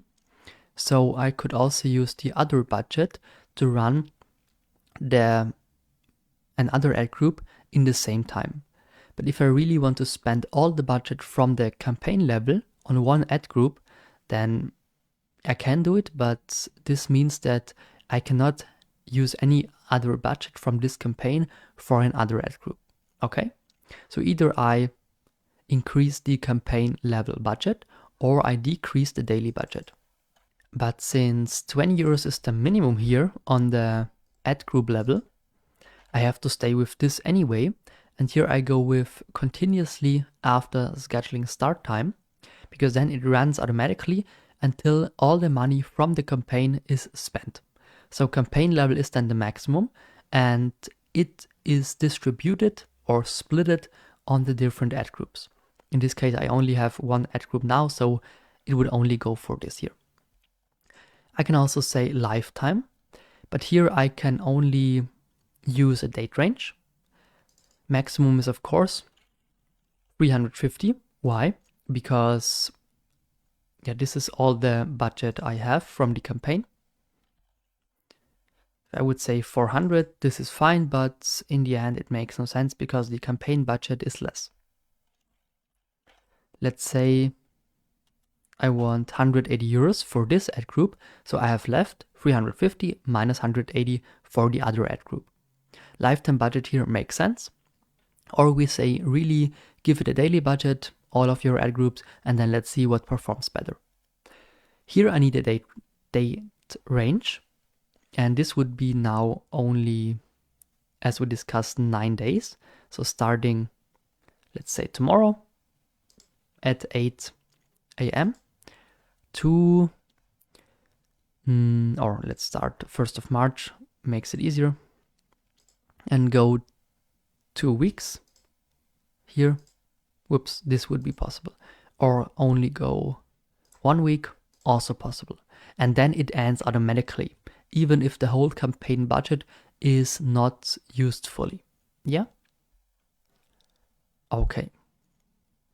So here you kind of should discuss with yourself what you want. Do you want different ad groups? Then just split it. Split it either lifetime or daily. Yeah, it really depends on what you want.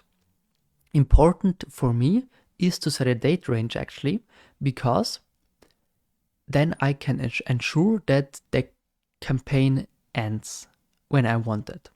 Because let's say you have really a big campaign with 100,000 euros for the campaign level spent for different ads on different ad groups, and you only want to run them 2 weeks, but with a daily budget of, I don't know, 1,000 euros, really high. Because you say you tell yourself, I don't need a date range because I will stop it myself if I think a stop is good. So you don't have the idea to spend all the 100,000 euros because you want to stop it anyway whenever you want. But let's now say, worst case, you have an accident.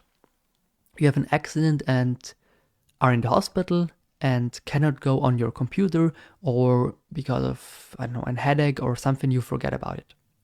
Then your ad groups are continuously using this money from the campaign and using all of it until it ends, or until the date range is over. But if you don't have a date range, okay, then it spends it till the end because of the daily budget. And this is not good. So I would always, just to be secure here, use a date range, just because I want to be sure that this ends whenever I want it to end. Okay? So here I set a date range. This is good. Daily budget, let's say 20 euros, would run until the whole campaign budget is spent, which is about 350 divided by 20, yeah, which is about 17 days. All right. You can see, okay, I have here 140 euros. Why? Because this is 7 days and the minimum daily budget is 20. So because I here have changed the date range, I have to change the lifetime budget. If I would say even 2 days longer, the number must be 180. So even 40 euros more because every day is 20 euros. Yeah, you can see this. I only will do this now just for security so that this is not spending my money for this practice. Only say lifetime 20 so that it is for sure, even if I click on run this now, only 20 euros spent. Another thing we can do here is all day or select specific time. For example, if you sell a product that is only important for lunch or that has the highest performance lunchtime because it's about food and people are hungry during lunchtime, so this ad makes sense and people are willing to click on that when they are hungry. Then I can say select specific time, and for all days, Monday to Sunday on the left side, and also all the hours. So I could say 11 to 1 from Monday to Friday is now the time this ad should be run. So there is no other time out of these that my ad will be shown. This I can do, or for all the different eating times, lunch, and then we have like, let's say here also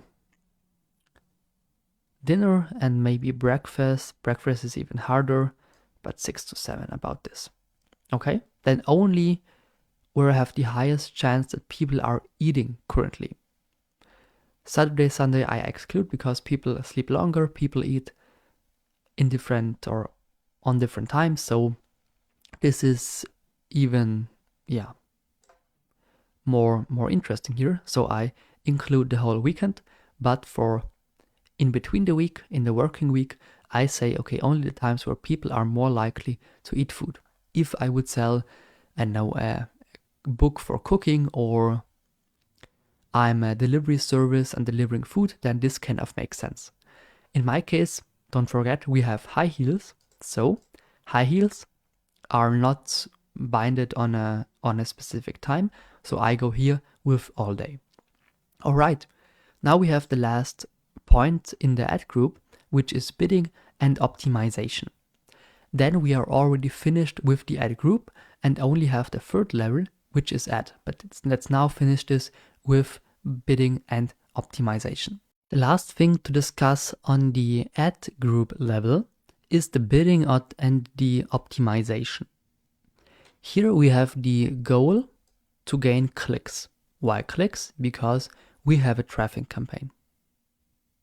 If I would have a lead generation campaign, then this would differ.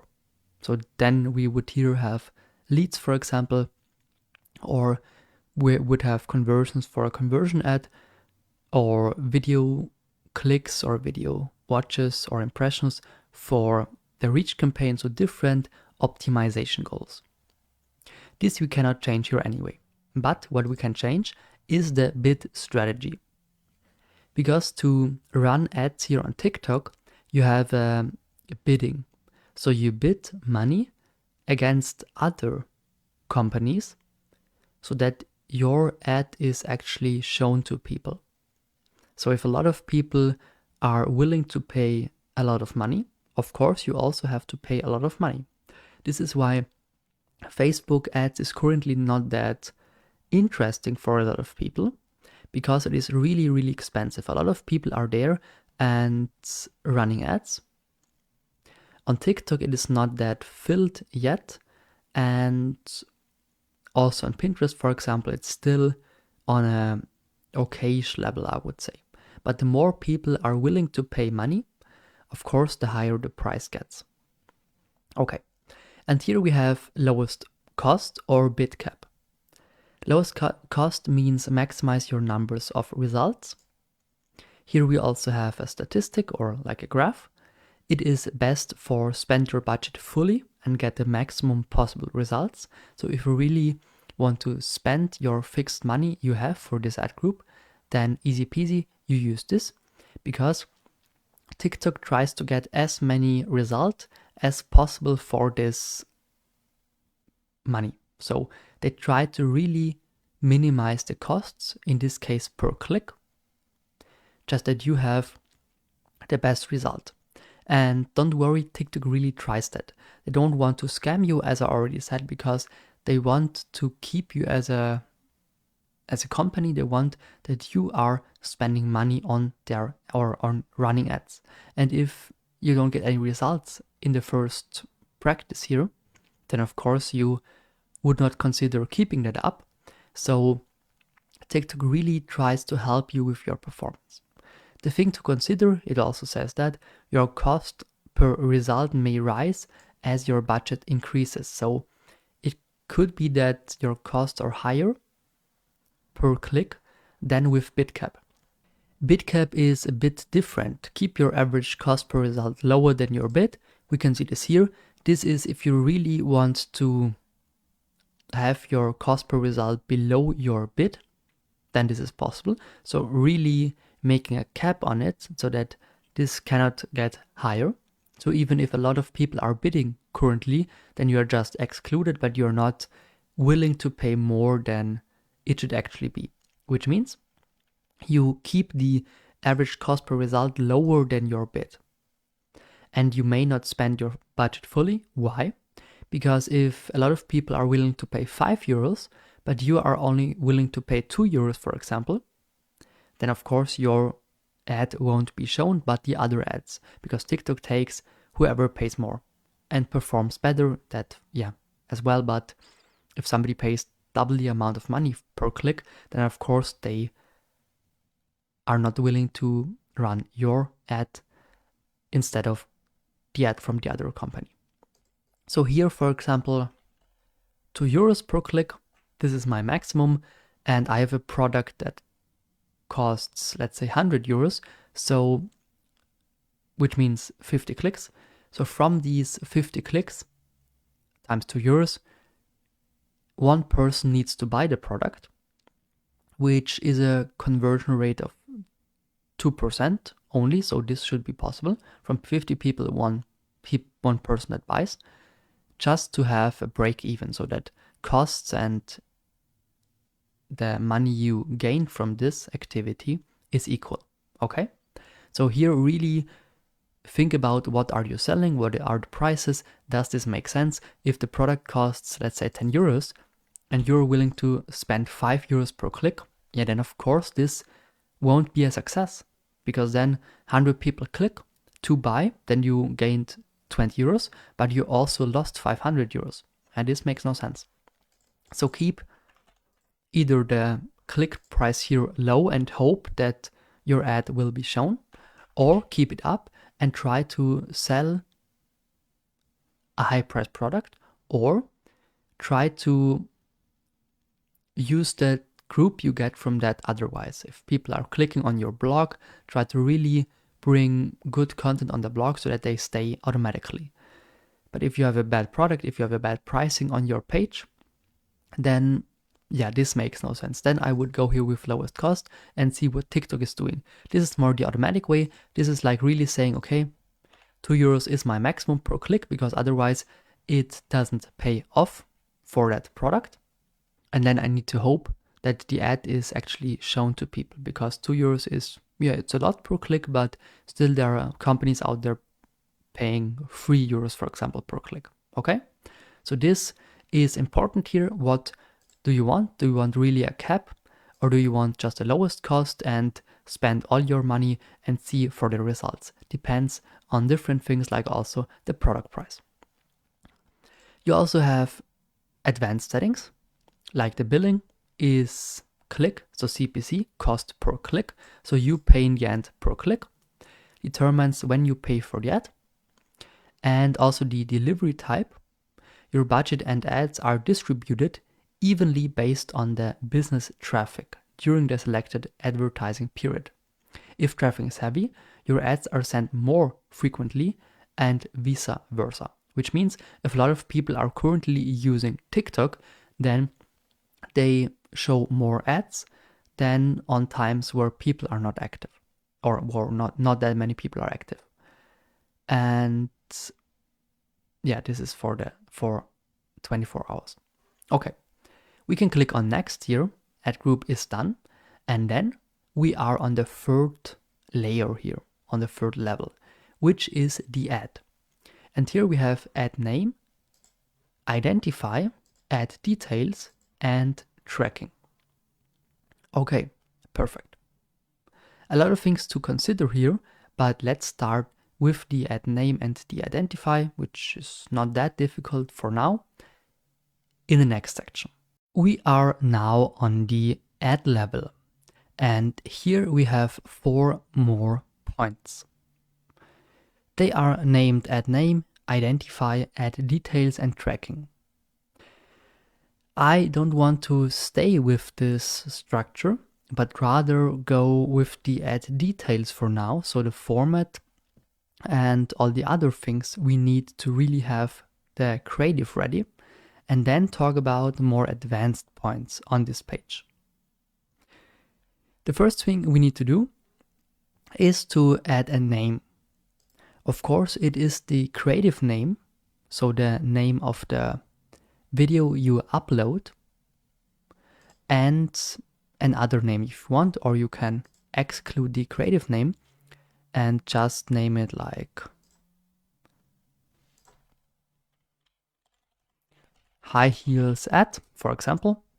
But I would also include here the creative name because it makes sense. More information is always better. Okay, then next thing here is the identify. Use TikTok account to deliver Spark ads. We can do that. Here's also a picture of this. Spark ads are only available in TikTok. You can run your ads through a TikTok account and use posts from TikTok as your ad creatives. Which means if I accept this here, I can link this business ads account with my creator TikTok account. So I could link this here, so log in with my TikTok account, and then use videos I already have posted organically here for my ad, if I want this. Use account owned by you or authorized account or post. This I also can do. In this case, let's go the simple way and just upload here a video. But if I don't want to upload one, and if I don't want to set a name and a logo, I can simply connect this business account here, or this ads manager account, with my creator account on TikTok. If not, I have to upload a logo and enter a name. For example, our name is shirtseller.at. That's loading pretty slow. Okay, now we have it. It's 0 to 40 characters. Like this, for example. Or we go with just shirt sellers. Then this is the name, and we can see this on the right side here with the name, and below that later the link to the website. So we don't need to put here AT, but if this is our name, .at.com, whatever, then of course we can include it. A logo, also possible by clicking, and then, I don't know, just using this, for example. Of course, you have a better logo, I know, but I just used this here as an example. Of course, you would upload your company logo. And then we have the logo at the top right side above the likes, and we have down here the name. Perfect. Then we have ad details with the ad format, which is in this case only a single video. If I would have this, we talked about it, this creative optimization on, which is on the ad group level, then we can upload a few more videos and also a few more texts. Remember, we talked about that TikTok is then doing the combination for us and testing different texts with different videos. For now, just to give you a bit of experience and just to not overwhelm you with different videos and texts, we go with a single video. So I said TikTok that I don't want this optimization with different videos and text. Then it's only single video. We can upload a video, use one from the library, or create one. Upload is of course simple. We click here, then we click to upload. We have some requirements here, but this is basically the same like for TikTok. Duration 5 to 60 seconds. Okay, this is interesting because we can use 3 minutes videos on TikTok itself, but not for ads. Then the aspect ratio, and of course also the format. And here we have a test video. Let's go with this. Okay, the other one was not good. This we can use, 60 seconds. This aspect ratio, 9 megabytes, perfect. This is ready to upload, says the status. And then we click on upload at the bottom right corner, and it's getting uploaded. This takes a couple of seconds, depending on the size, maybe also a couple of minutes. But yeah, it's not a very, very long process. Now it's already finished nearly. Yeah, and it took what, like 20 seconds. Okay. What we see now at the top right corner is that we here have now an ad. So if we later want to create a separate ad, so a separate creative for the same ad group, we can simply click here on ad and upload a second single video with another text. Okay? Then the ad group budget is spent for ads or is split on the different ads. Okay. One potential issue detected: the ad or video has no background audio. Okay, this is correct. Here we could say fix issue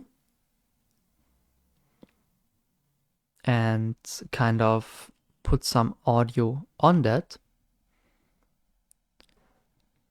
Yeah, but let's keep this now.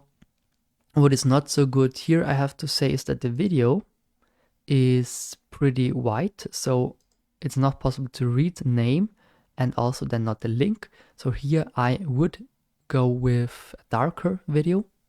This is also just a test, you know that, but still it is pretty hard to kind of read it. That's why when creating then some videos, I would really go with darker colors here in this part of the video. So bottom left, just that people can read it. We can use a thumbnail here. So you can choose which part of the video should be shown as a first image. Of course, this is not important because it's about the video, not about the first picture. But if the ad is for some people loading pretty long, they still can take a look at a good picture. And I like this here and save it. And this is my main picture in the beginning. Now we also need some text, and text, also some information here, shouldn't be too much, let's say like that. You shouldn't use the best, the most, number one. So this is basically a no-go for TikTok, but you could say, are you searching for the perfect shoe? For the perfect high heels? We found the solution. For example, you have up to 100 characters, but I wouldn't use all because it's, yeah, a lot. Let's stick to the question only, which is fine.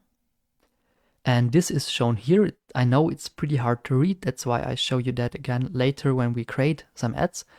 But here it says shirt seller and then are you blah, blah, blah. I will search for another video and upload it here. So after shortcut, I upload here the video by clicking on update and then uploading it from the computer again. All right, I am now uploading another creative, just that we can read the text here. And this is way better. You see, okay, darker videos are better because then you can see the white text here, the name, but also the text itself with always this badge sponsored on it. And yeah, we see that 45 characters is even too much because here we cannot read the question mark. Here is only dots.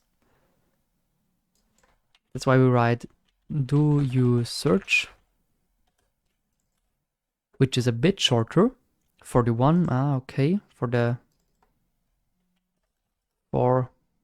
ideal high heels. Yeah, and then, okay, this is okay. For the perfect was also okay with 41. Yeah, was also okay. But keep in mind that too much text here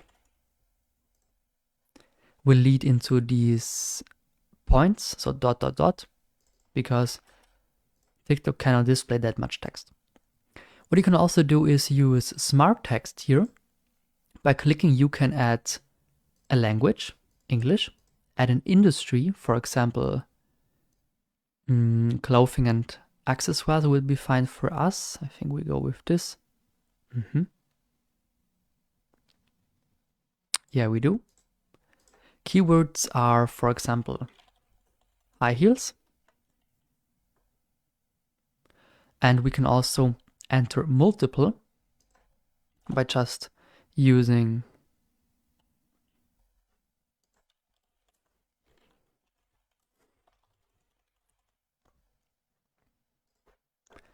a comma,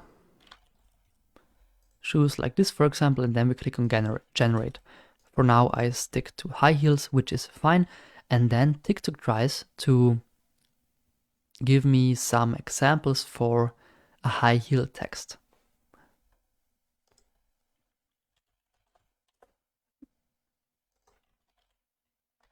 Women and high heels, okay. Because there were also texts about men, and this I don't need. Hot sale high heels in India, cash on delivery. Then Germany, okay, then 20% off. These are my keywords, so you can improve that by the texts you can read here. 20% off, women's high heels, comfortable low heel, summer casual lady sandals. Okay, this is a long text. Here, women's high heels and leggings. This is a good text.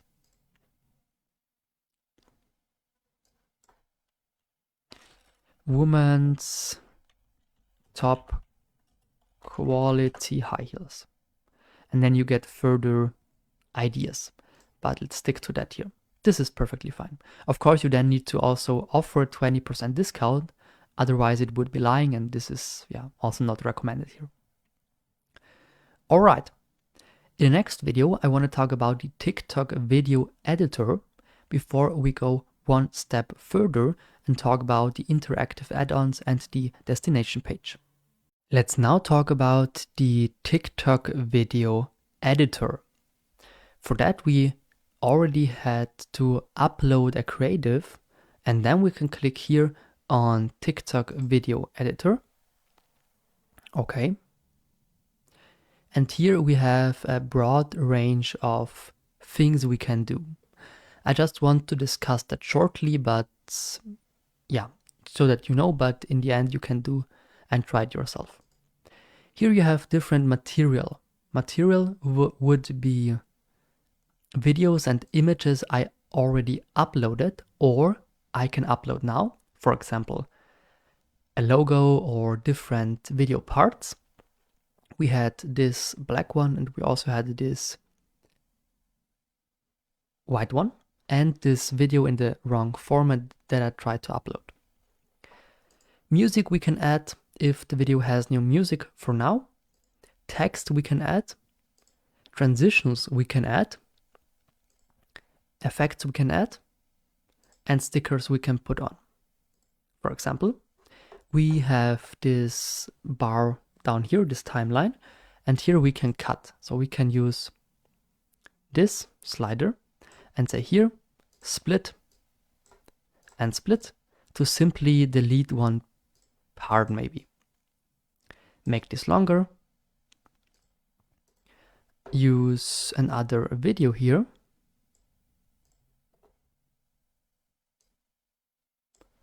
Like this maybe.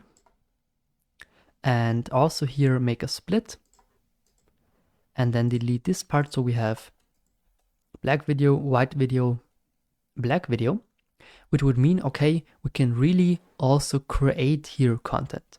With click on full screen, I have really a good editing possibility here. All right, then the music, which you cannot hear because I muted the music on the computer, but you have recommended, you have easy listening, experimental, classic, and we can go through them. And if something is good, just click on this plus, then it will be added. Or also some plus or download, depending on whatever it is.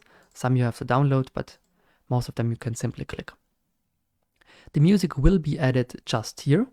So at the end, or where your cursor is currently. So you have to bring that actually back to the beginning, okay? And then we also need to cut this here so that we at the end don't have just music without picture. And by clicking on this, you also see different settings. So for this video part, I can edit the volume. Here I want some music fade in duration of 1 second and fade out of 2 seconds, or also 1.5. And volume should be really low for this music on top. Yeah, so that it is not disturbing with the rest of the video maybe. If it's the only music in the video because the other parts are silent, then I can, yeah, of course, increase the volume. All right, we have some text. Text we can add on a video part. For example, this here by clicking on plus.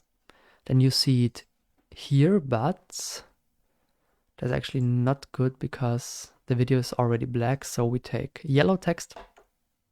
Whoops. Then you see it here at the top middle. By clicking on that, we can move it. We can change the text. I am text. We can search for a font. We can upload a font. We can make the text bit different, also rotate it. Font size bigger, style selection different. Also font color, background color, whatever. We can change here a lot. The text is, if you take a look at here, the text is currently only 1 second long, but we can stretch that with the sliders left and right.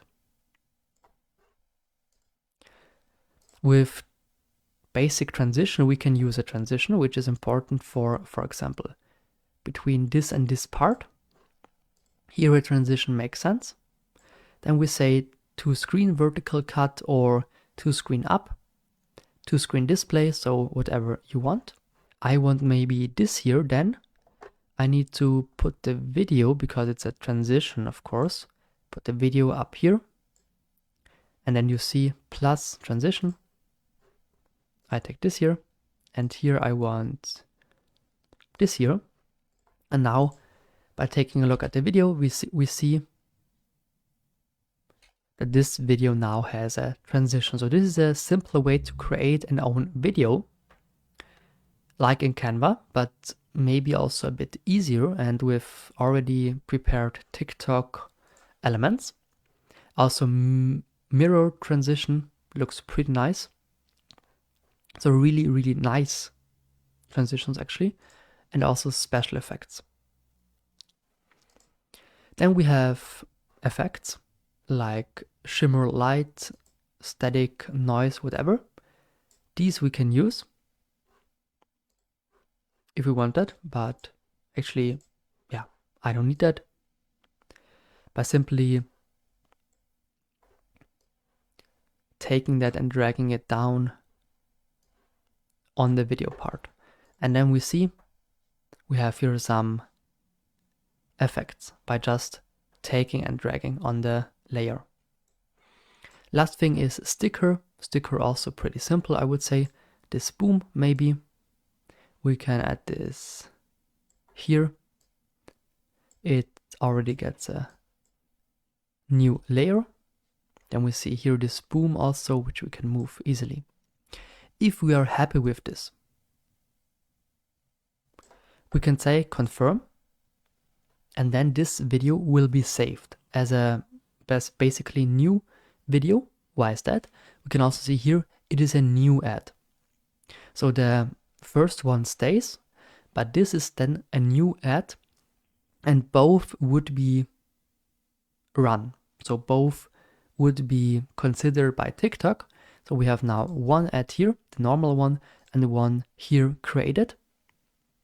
Easy peasy. Also here with another thumbnail, maybe this.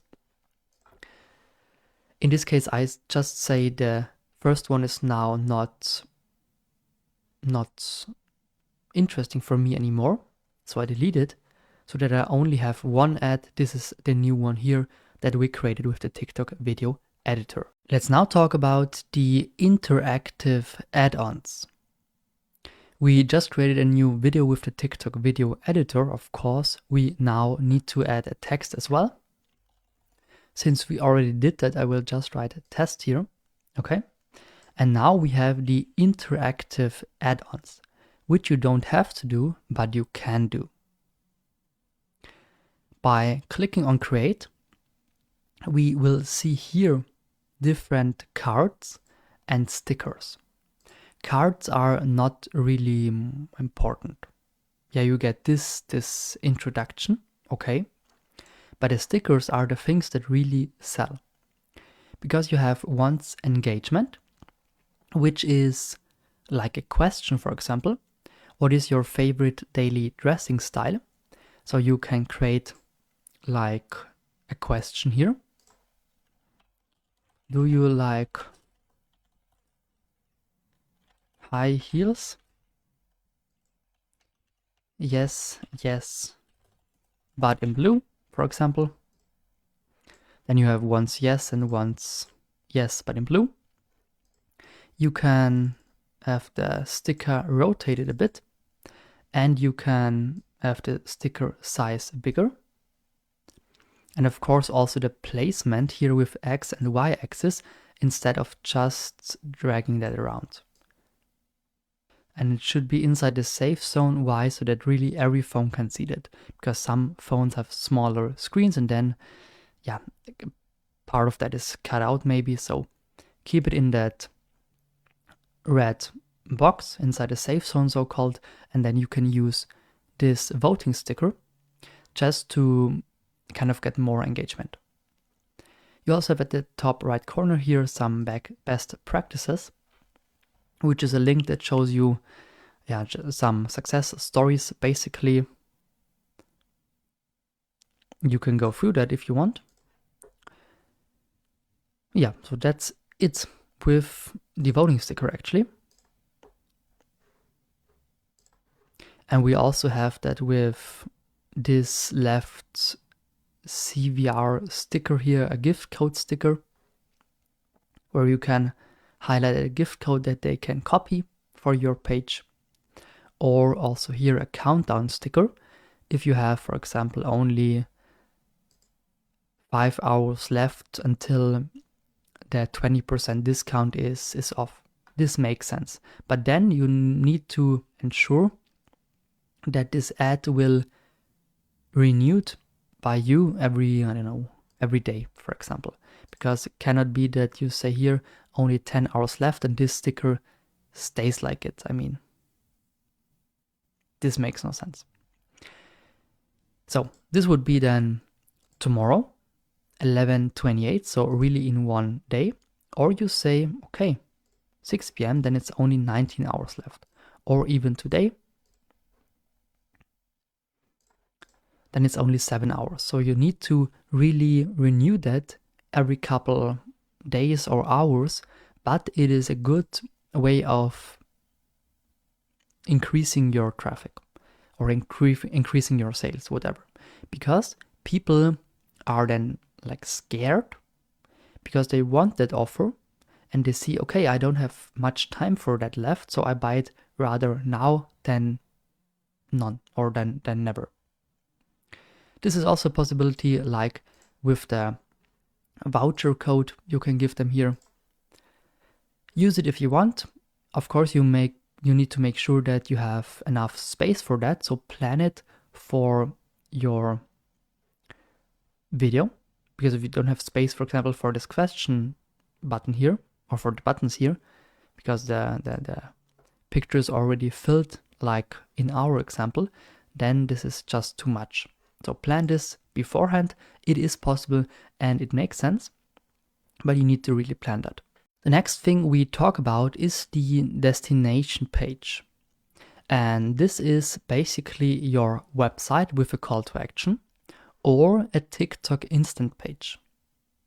The website is simple. For example,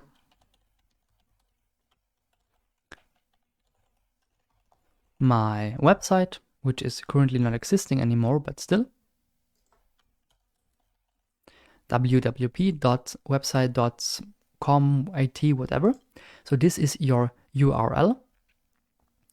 And you can also preview that so that you can see if something is really existing there So by clicking on preview, you will see what people then see by clicking on your link.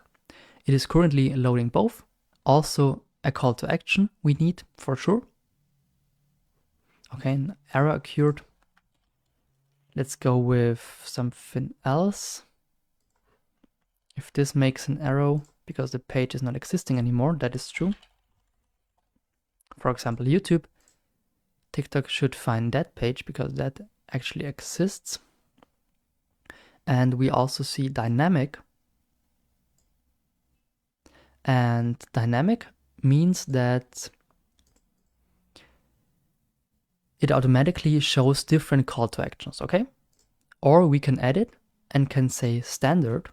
Then we just give one standard call to action.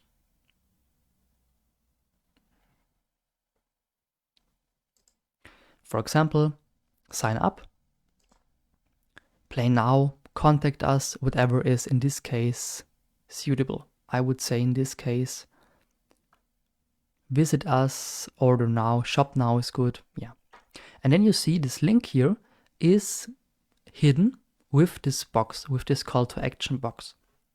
If you say dynamic, you also have different texts, but TikTok decides what is best for you. So I would keep dynamic, or really if it's only a product that you want to sell, go with, I don't know, shop now or buy now, whatever. Order now, that's also possible, but dynamic is of course the faster way.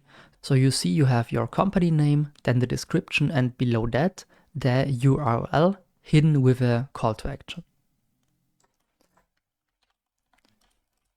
Do you search for high quality high heels? Then this is now the text. It takes some time. It's company text and then this button where people can click on. Let's go here with standard shop now. Perfect. And then we check the box below. By checking this box, you agree for the ad and the associated performance metrics of the campaign to be displayed in the Creative Center, which is a must click. So you really need to click that so that you can run the ad later. Okay, this was the destination page number 1. The second one would be the TikTok instant page, which you can take instead of a website. This is also like a call to action here, but it's with an instant page instead of a website. And an instant page is like a summary for your product, for your page, or whatever, website, and so on. So you can either take the content page, brand story, sale, product and service, multi-destination with a lot of links, a trailer, a video gallery, and so on. For example, we want the sale, product and service page. Then we click on confirm, and then we can create that. At first the scheme, dark color, light color, custom, whatever. For example, this brownish background color, I take light. Then media, so we can upload images here. Let's say, for example, this picture that we already used, this is then up here. Also a video we want to upload for the beginning maybe instead of that, or a carousel, which is possible. So you have different pictures here that slides within a couple seconds here on top so that you can really show different products, for example. Let's stick here to one image only. Okay. We can have a destination URL.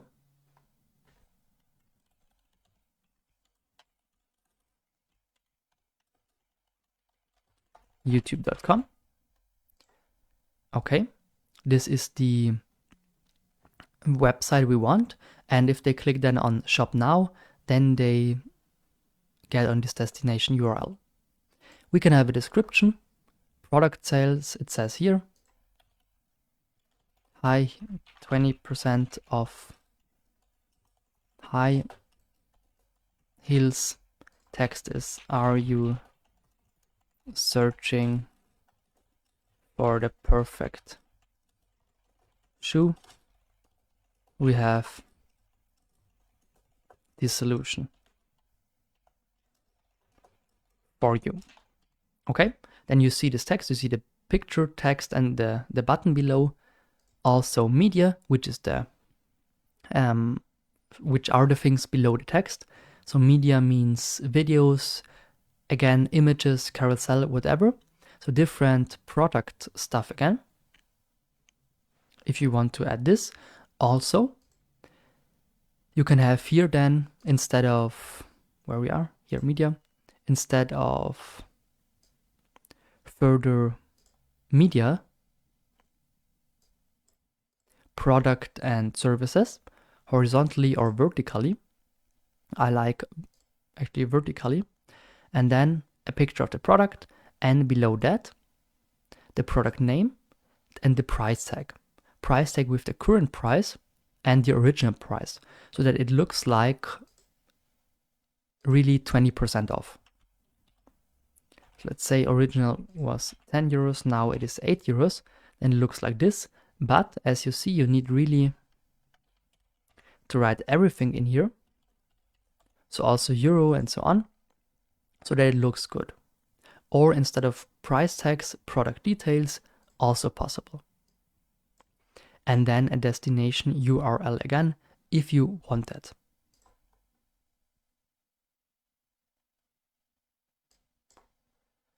Also call to action button, or the button style actually, with background color, without, with Google Play or App Store if it's an app. Here I go with this here and make it red. No, make it green.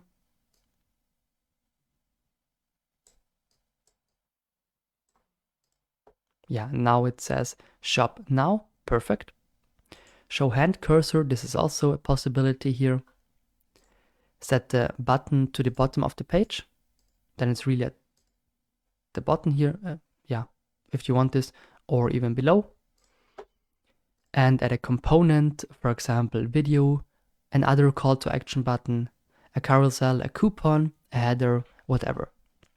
So I could really make this page a perfect landing page, like more product pictures, more videos below that, and I can also sort that kind of. So if I want the last media here below the call to action, then this is not a problem, because I can use these 6 points here to move the layers around. I want to start with media and description, yes. Then products and services, call to action media, yes. And then maybe again some text, or add a coupon here. And the coupon, yeah, it's 20% off. And this I want above, let's say above products and services. Now it's here, or below products and services here, then another media, and then the call to action. This could be my page. So really, really creative here.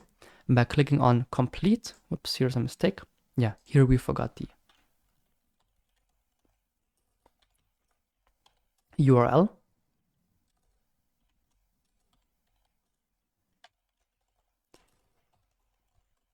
Okay, test URL, and with the coupon we of course also forgot the URL.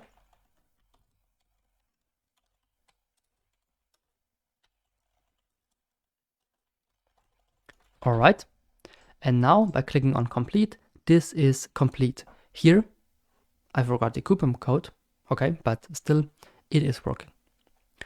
This is the TikTok instant page instead of the website. Also possible. Of course, people then have to click again on the call to action button to go on the website. So it's one click more for them, but also more information. Maybe more information they wouldn't get on the website. So a summary of your website or your product, and it helps to sell. It is a feature from TikTok you cannot use, you don't have to, but I would try it out and test it with the normal website. or with the direct website link. So I would really try if one or the other makes sense for you. Try them against each other, split test them and see what works for you. Okay, the last point here on the ad level is the tracking. And the tracking we have here, website and event or app events. We have third-party tracking like impressions and click. And these things we won't do now. You could do it by clicking on this plus create. Then you are moved to Assets Event Manager. And then here you can easily create a TikTok pixel, which you then have to implement on your website so that there's really tracking from whatever happens on your website based on TikTok.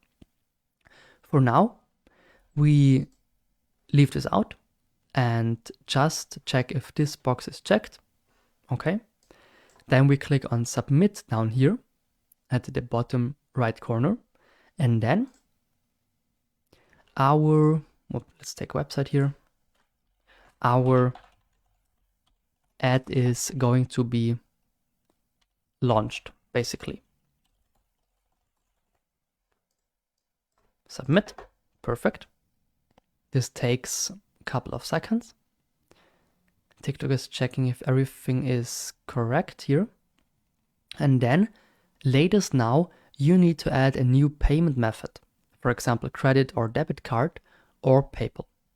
This is important because you are paying basically directly, depending on what you chose on the campaign level, but you need to pay for that. So TikTok ads are not for free. If you haven't get that by now, please watch again the last sections here, but you need to pay for your ads. So really check if everything is good, if this is what you want, if you did no mistakes, because this is real money, okay? And it's on you to make that right. I am not responsible for whatever happens with your ads. If they are correct, if they are not correct, I just try to help you with these sections, but still, this is costly. It's costly even if you make it good, because you need to test for weeks and weeks to get the perfect result. And in these weeks, of course, you need to spend at least 20 euros per day to run these ads. So be aware of that fact, add a new payment method if not done yet, and then you can click on submit here and your ad should then be checked by TikTok and then automatically started. Now create a TikTok ad with Canva. Why do we do that? Because we saw that some videos are good for organic reach, but others are good for ads because they need to have a darker background so that you can read the text, because they need to be quick and not as long as normal videos, and just because they need to sell. Organic videos don't need to sell, they need to drive engagement, but ads need to kind of let people click and sell a product. For that, we can use Canva. We already did that a couple of times. Here I can type in TikTok and use TikTok story, which is the same format as TikTok post. Or, yeah, let's go with this. Because then we see a couple of templates with nearly 2000. And here we can search for a template for our campaign. It is about high heels, don't forget that. And you should already have some pictures for that creative. I will go with this maybe. This seems nice. And it's based on different pages you can see here. Let's make this a bit smaller. And let's delete the content that is paid. Okay. And here we now can simply add our own content. For example, we already uploaded high heels, then we can search for them here. In this case, just for practical reasons, I take these graphics here. Of course, I would upload my own pictures that would look like these. So really PNG pictures for this, or take a picture, also possible, but doesn't look too good for this template here.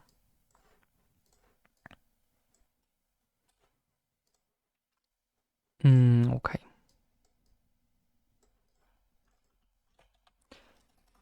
Still, are you, or do you search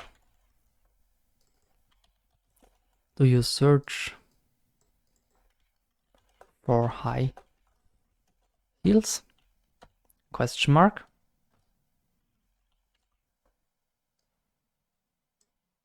Okay, maybe also with different colors that fit even more. We talked about it, black is good, but black is not good for a black shoe. So we take another shoe for now, pink one. Go here with darker colors. Black, also here black. Whoops, but not the text, but rather the background.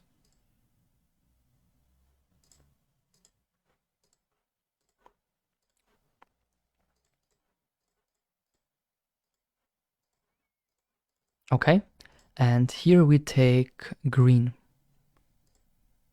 Why? Because green is not as aggressive as red, so I stick to that. And use this to kind of make it look more high quality with an animation. Next one, the same, maybe with different shoes, and I won't update everything here, because of course I would also take here green and black, maybe black here and green here, but I won't do that now for everything because it would take too much time. All right, and then here also a code, 20%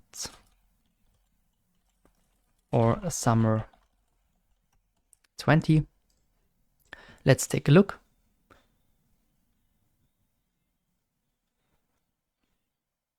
Okay.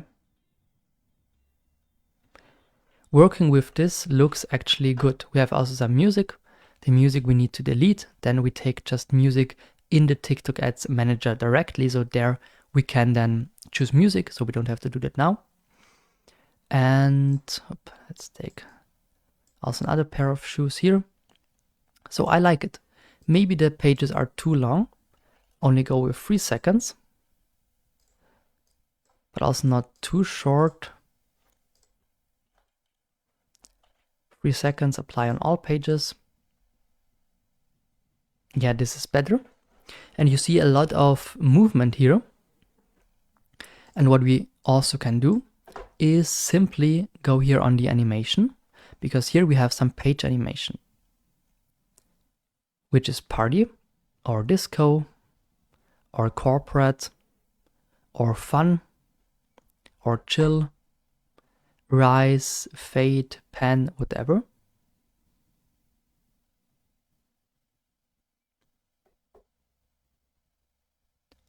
Let's for here take party. And then for this one here, stick to tumble. And for this one here, for the last one, use actually neon. And the last one will make a bit longer, 5 seconds, so that people can also see that there is a discount code. Okay, and this looks now a bit crappy, I have to say. Yes, it does. Why? Because we don't have perfect pictures and not a perfect color code. So we really need to align here on colors, on logo usage, but also on pictures, because here, of course, I would use better pictures, that for sure. Better, so like real high heel pictures, otherwise that makes no sense. Or also use real persons.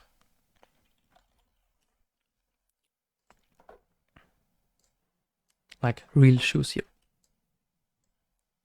So if you use also real shoes, let's take a look. it looks, or real pictures, it looks a bit better. As a background color, maybe also with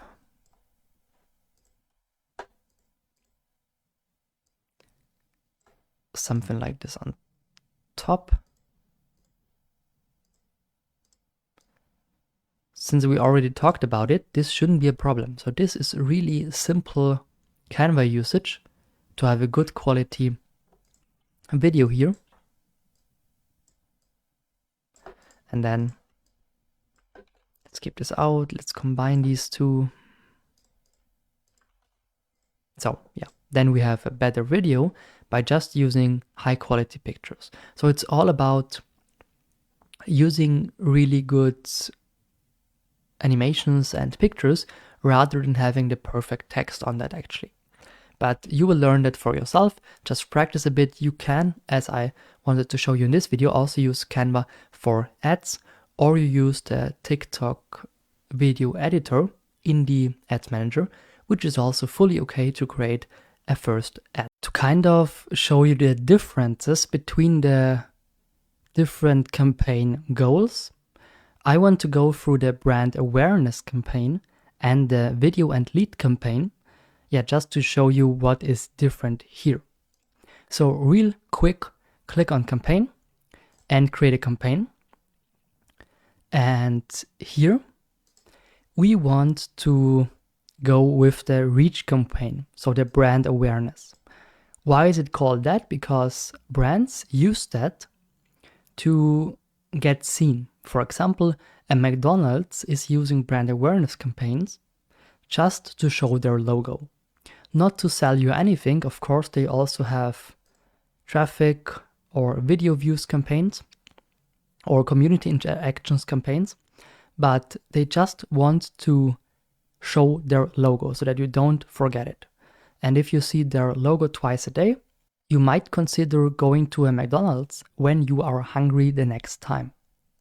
Therefore, reach, I will leave out for now campaign name and so on, because this is very important, yes, but for now we only want to discuss the differences. Okay? The first difference is already here because you have the available audience, okay? But you also have the estimated results. The results that you can get. So the reach of people you can get here.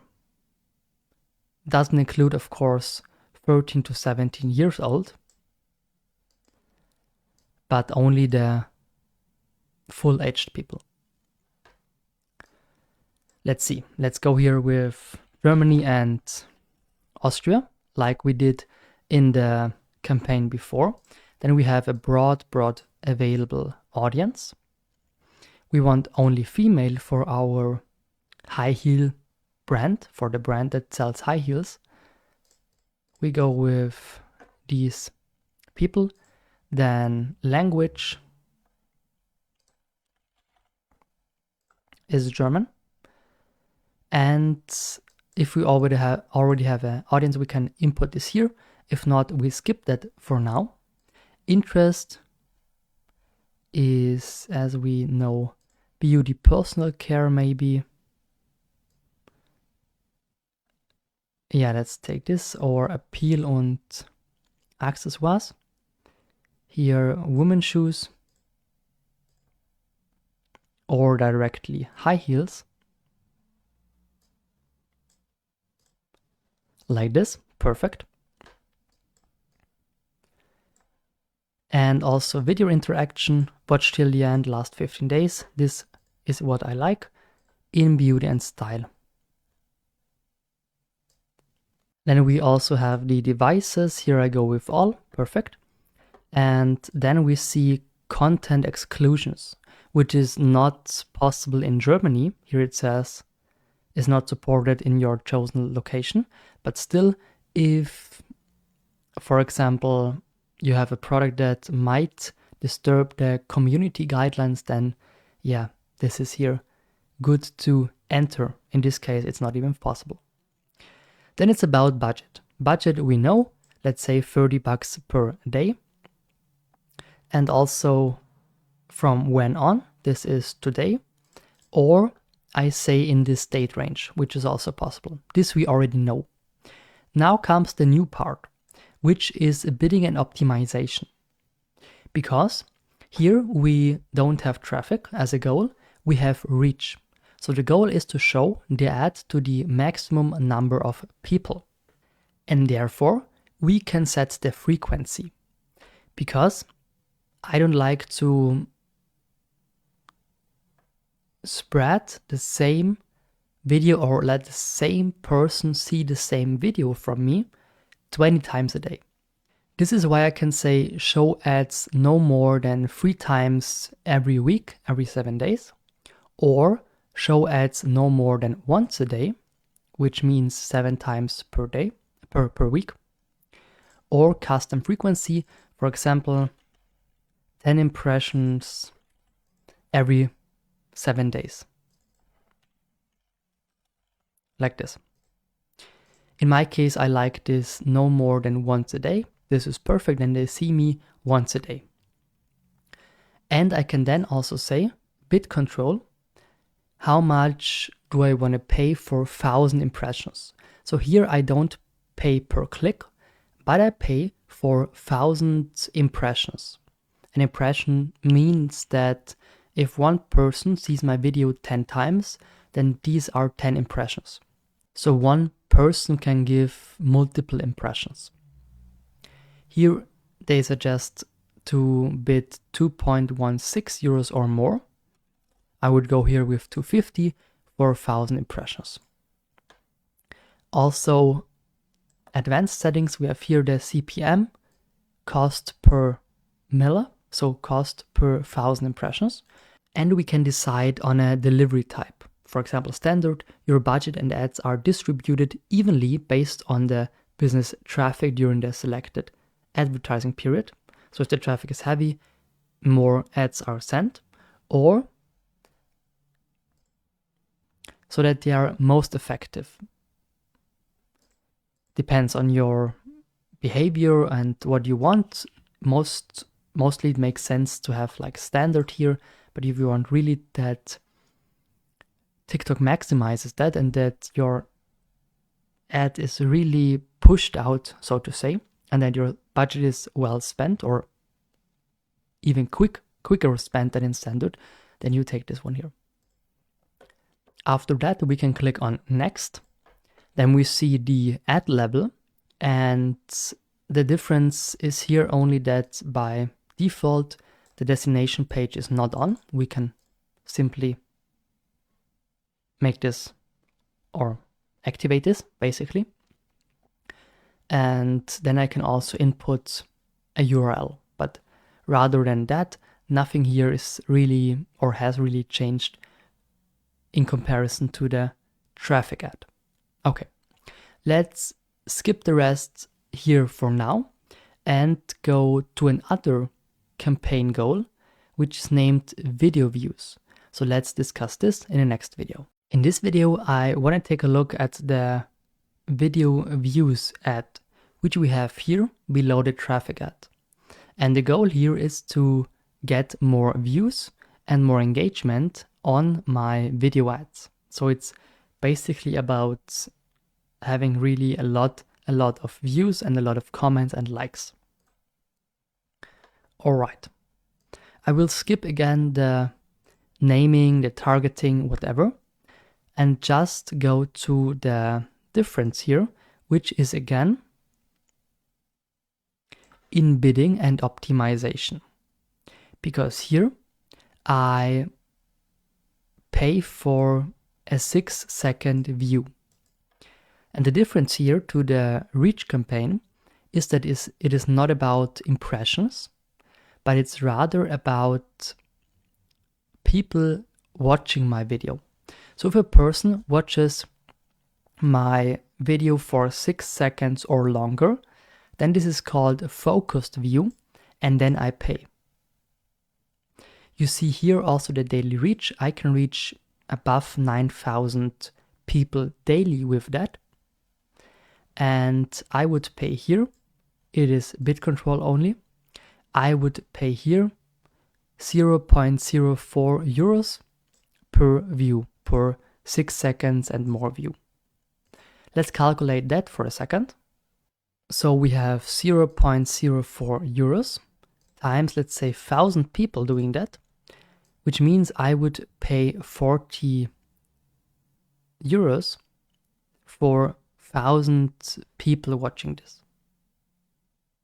I would pay 4 cents per person, and for 1,000 people I would already pay 40 euros, which is of course a lot.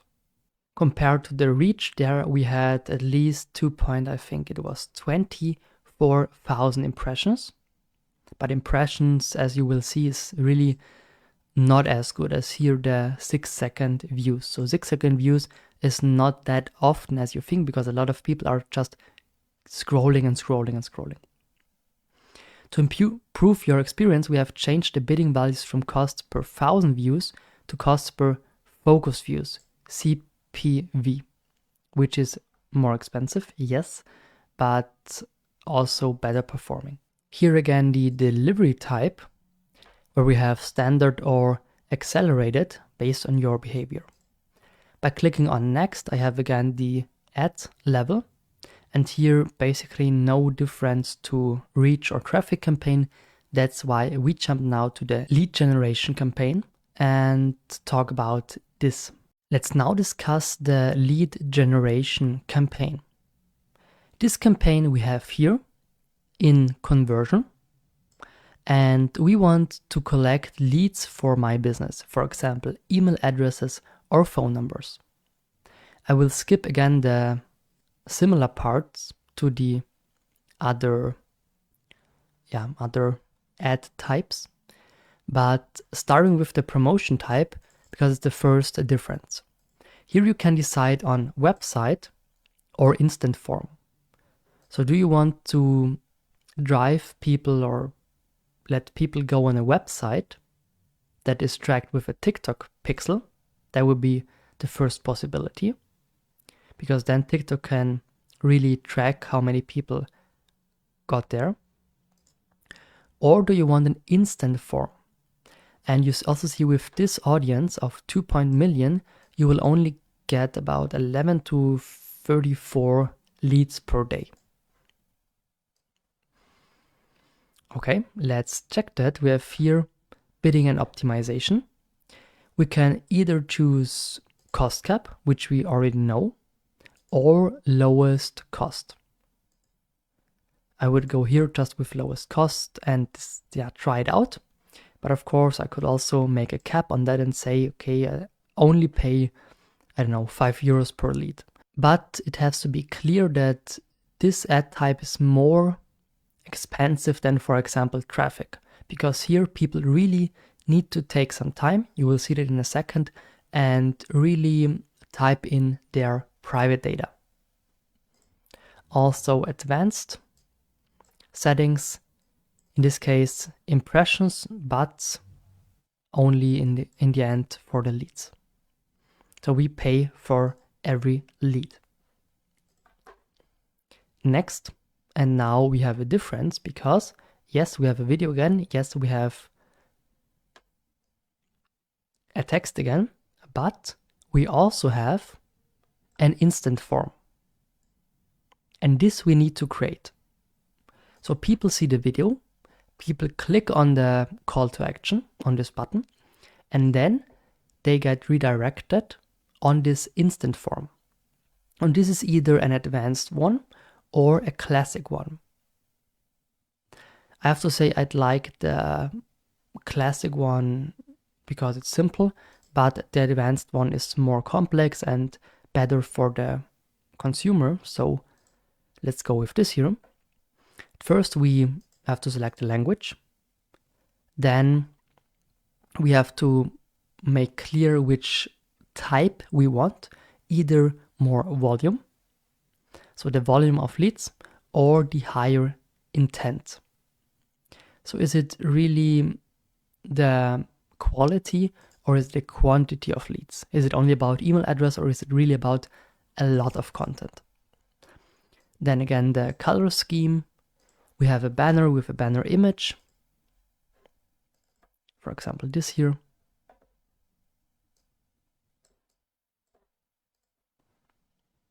Okay. This is now here on top. We have an introduction with a logo. Let's for now take this here. Let's just take this white square. Display name.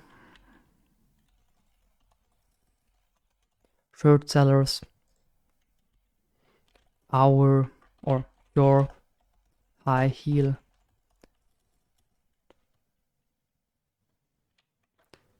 Your perfect pair of high heels is our success. A promotional slogan. High heels for you, maybe. And then it's all about the questions. Questions like email that we have here and the name. These are set basically. Personal information we can also add. For example, contact information, address, country, state, city, postcode, or user information like also last name. And of course also demographics like gender. I now want first name and I want, let's say, their country and also their, I don't know, let's go with phone number. So a lot of information, but I also pay for it. So it takes them, 2 minutes, and I pay TikTok for that, let's say €5 per lead. So I really need to do something with this. So please make sure that you really use this information then for creating sales.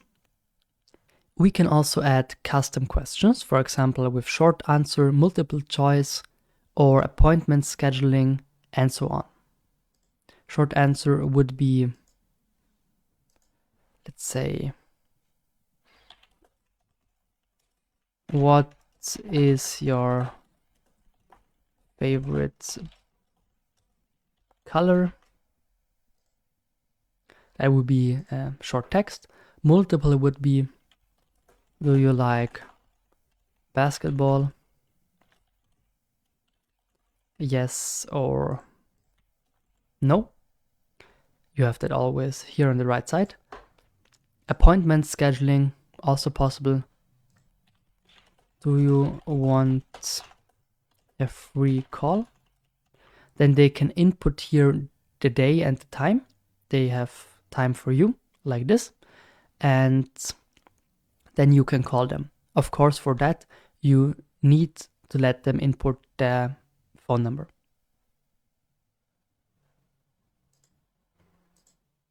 And then it says here, the confirmation message.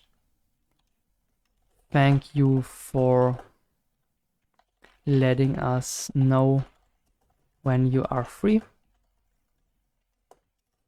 We will catch up with you in that time. Let's say it's Monday to Friday. Available is 9 for me to 9 to 4. These are the times people can then choose. For example, 1st of March, then they select a time, maybe 9 a.m. Perfect, and then you have this here and you can call them in this time. All right, then we have another custom question, which is a conditional answer, which is a set of questions with conditional answers that change based on what the customer says. For example, do you like basketball? And you have different questions after that for yes and no. If they say yes, they get a different question than if they say no after that. For example, do you like basketball? Yes. Who is your favorite player? Do you like basketball? No. why not? This could be the point here. We can also put in a logic setting here. After that, I cannot change that, to be honest. That's why I don't like it. So this is only for my custom questions. And then if this is on, I cannot change the logic of the questions anymore. So now this is locked. So I would need to put this out to have like my questions in a different order. But the logic setting makes no sense in the beginning anyway, but please read more about it. It's pretty simple. It's just a logic of the question and how this is important for the customer. All right. After that, after questions privacy, of course, all user information is being collected. That's why you need to write in here your company and also link to a privacy policy best that is on your website.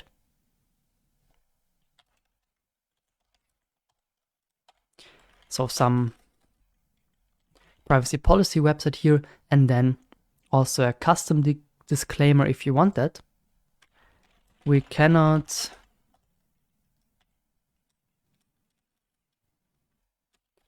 ensure to call you in your selected time range, blah, blah, blah, why ever. Okay, this is also important. And also please link here a privacy policy page, maybe the one you have on your website, also important. Then we have customize here. With an ad, we can also add a text block, carousel, or image. Let's say here, which is then below the questions and below the privacy tab. And then of course the thank you screen, which they get after sending the form. Thank you for sending us the information. We will get back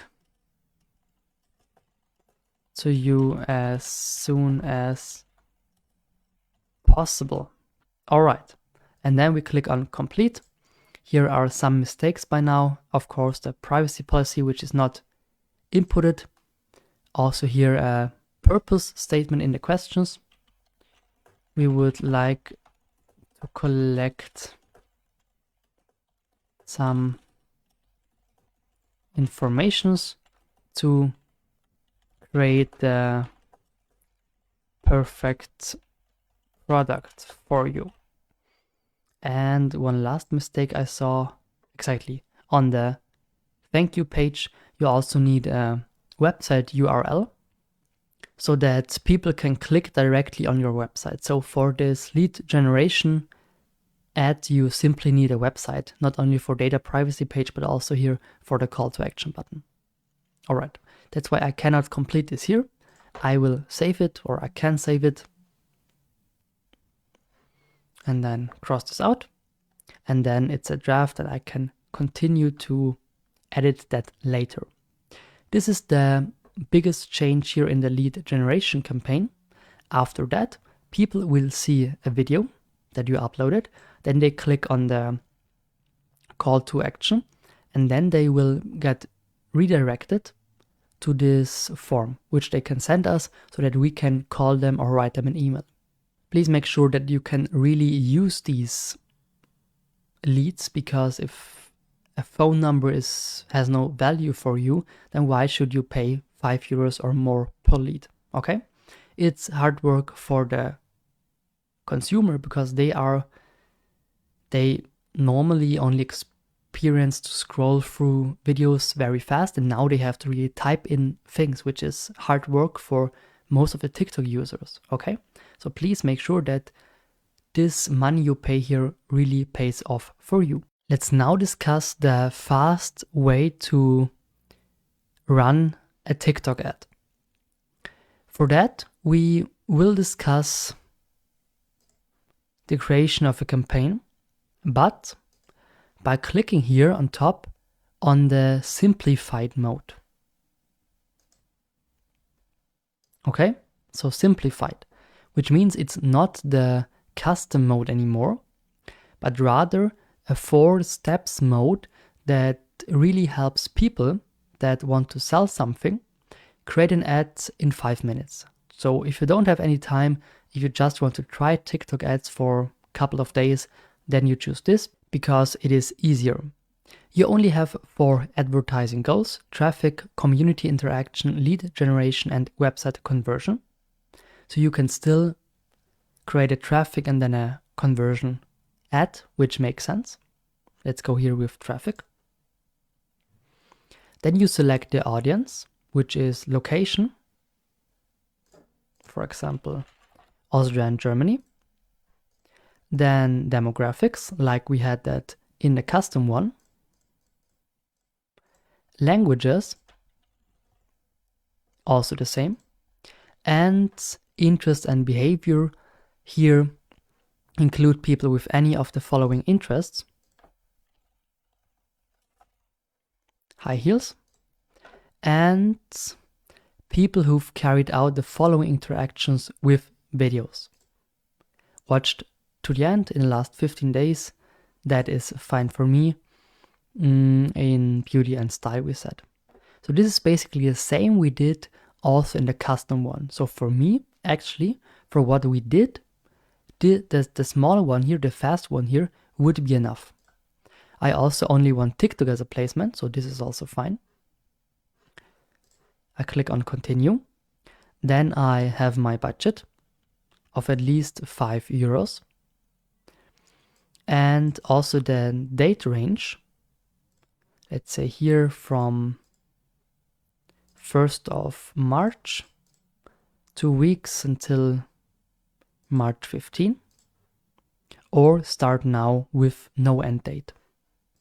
And then in the end we create an ad, which is in this case a bit easier looking, because here we can only upload a video.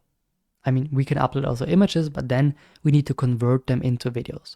But if you want the different video editors and so on, it's easier if you take the custom way. You could also connect your TikTok account to use a post that you already posted organically. Let's now upload a video here. It's currently uploading. Then we can decide on the original or the optimized one. Okay. We can add a name, of course, a text. High heels. Your perfect high heels are our success. We have shop now and a URL, of course, and then a profile image, which we have above the likes. I don't know, for example, here, easy peasy, this we can use as a profile image for now. I need to click here on that. And then I easily can submit this. So this is faster than the custom way, but since you already learned about the custom way, also this shouldn't take too much time. I like the custom way not only because I can set the targeting more precisely with devices and so on, but also because I can create the ad more easily or with more featured, let's say it like that, because I can add several sounds on it, I can cut it in there, I can use templates in there, and this I cannot do in the fast mode. Here I already need a video that I upload, and then I can add text, name, and so on. So it's enough if you really want to experience TikTok ads for the first time, or if you already have a finished TikTok video without any, or that needs no improvement. But if you want to play a bit with it, if you want to get to know the platform, then you should go here the custom way. To create audiences later on, you need to get some information about who really clicked on your website, for example.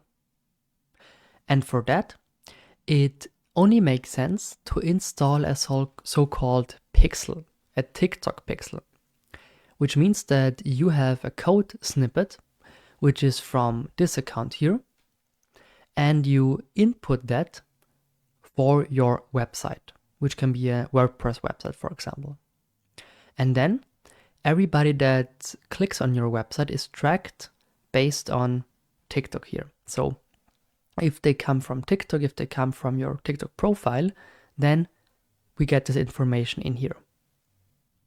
And based on that data, we can then create audiences.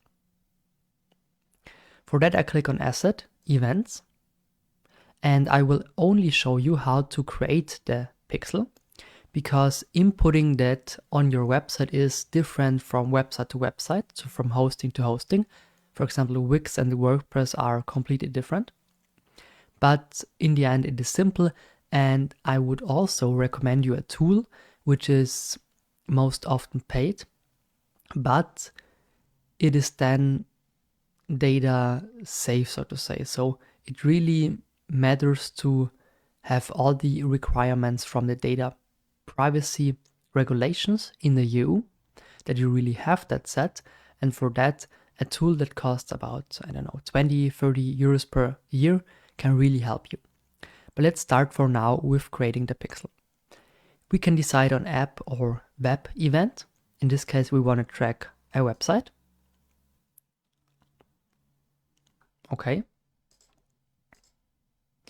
Then we create the pixel. And we name it, for example,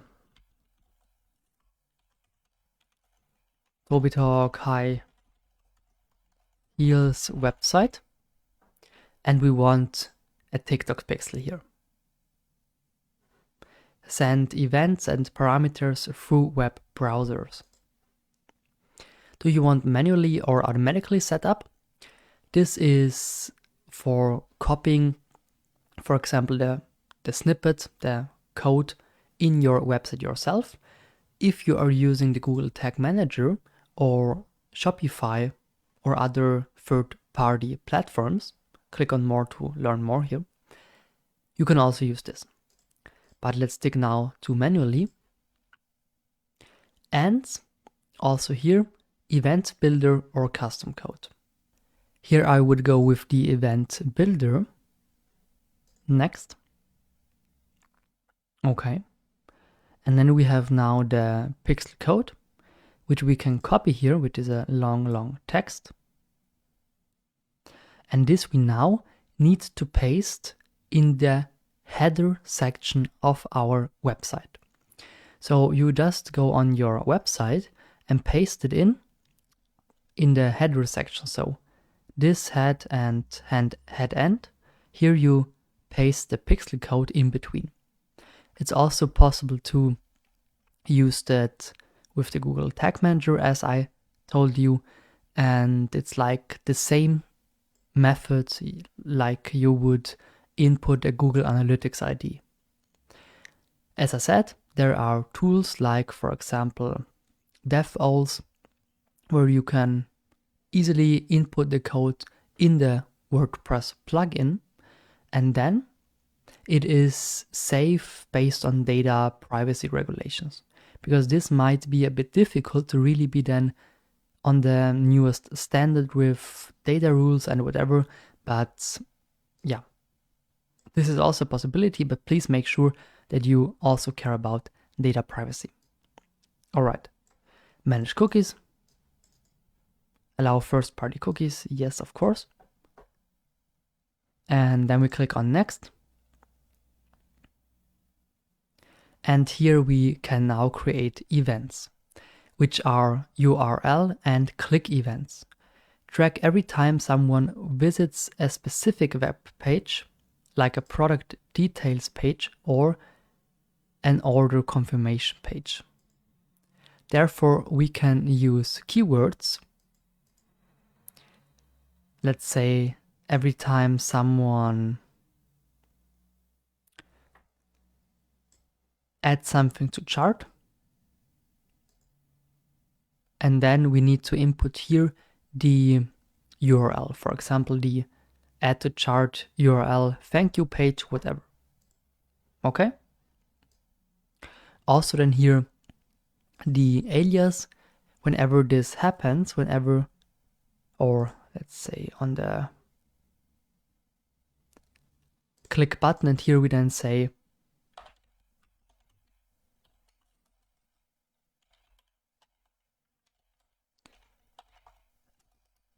tobytalk.at/thank you, because this page they only see if somebody bought the product, and then this is or has a value of $20 because if I sell a high heel, I know I made $20 out of this. So this is to measure how much this click here in this case is worth for me, okay? High heel sell. Statistic type every time or once. How often is that measured? In this case, every time, because people can buy multiple times the same high heels. And this is actually all. And here I can add different URL events, but I can also use click events. Track every time someone clicks on a web page element. Also possible. Either you do it with URL or you do it with a click event. But for that, the TikTok Pixel needs to be already installed. Please make sure that you do this at first. There are a lot of helping videos for different hostings. So for example, if you use Jimdo, Wix, WordPress, you will find a lot of videos out there on YouTube or on TikTok directly to help you complete your setup. All right. So you need to copy the code, as I said, and then you need to use some events here or select some events here.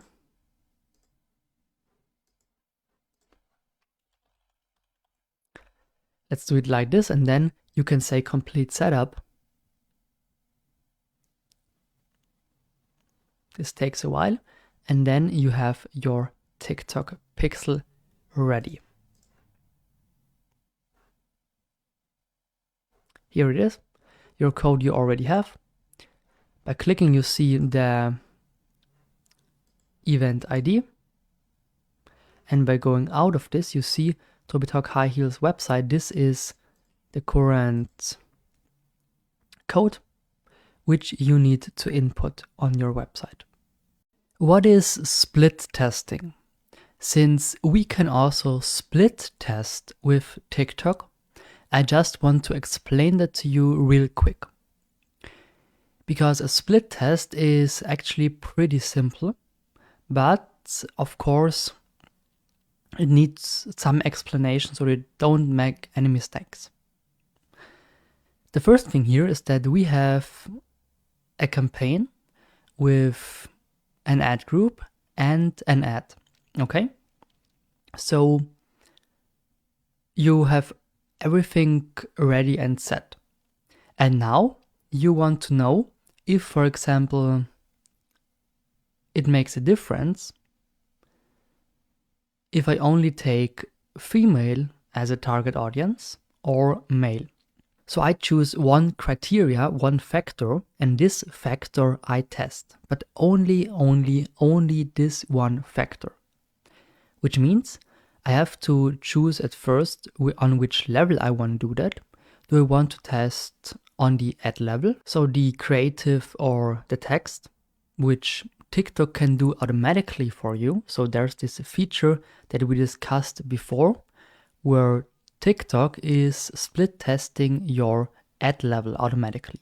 So you can upload different texts and on videos, and TikTok is shuffling them based on the performance. But on the ad group level, you cannot do that.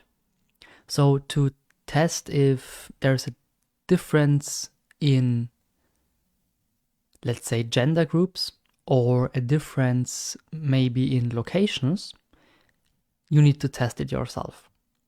For that, you have one ad group where we say female, 20 to 25, and then interest high heels.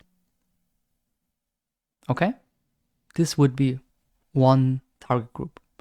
And for B, we say everything the same, but one difference. Maybe male, 20 to 25, high heels.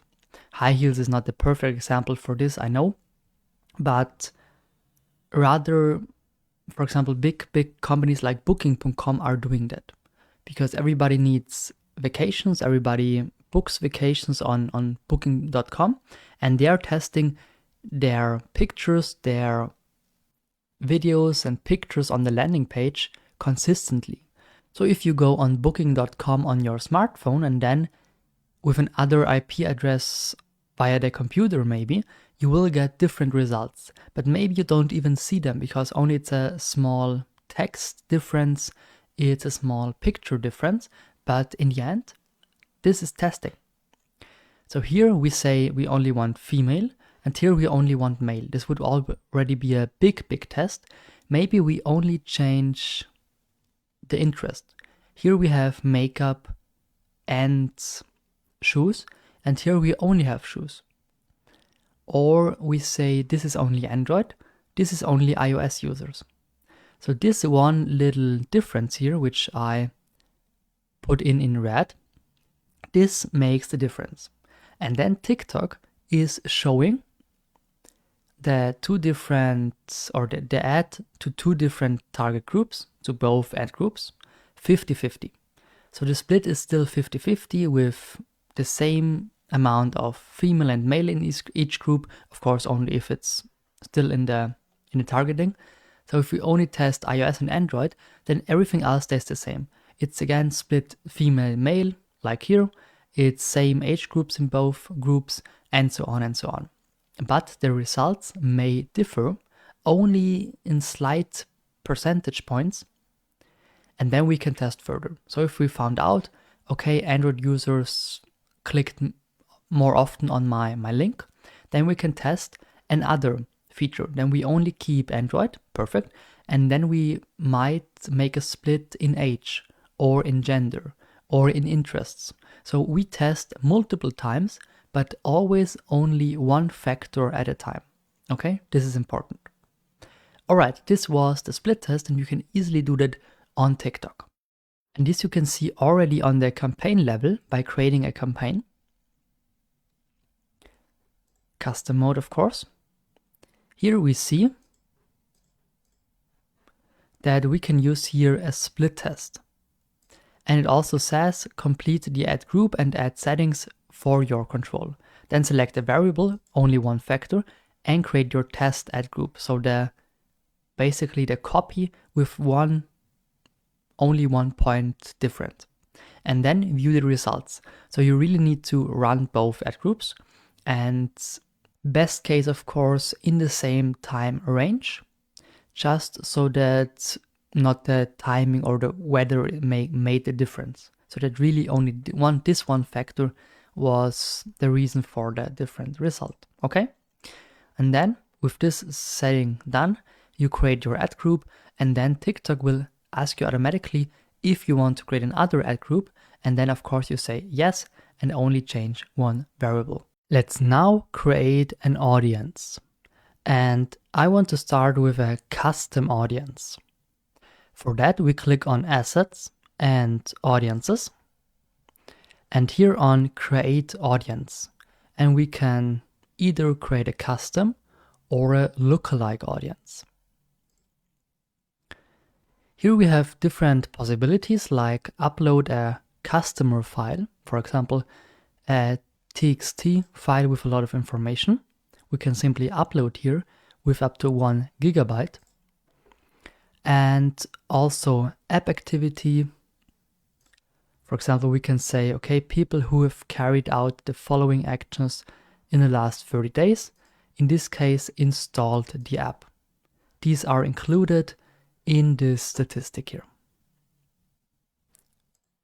Or also engagement, create a list of people who saw, clicked, or engaged with your content.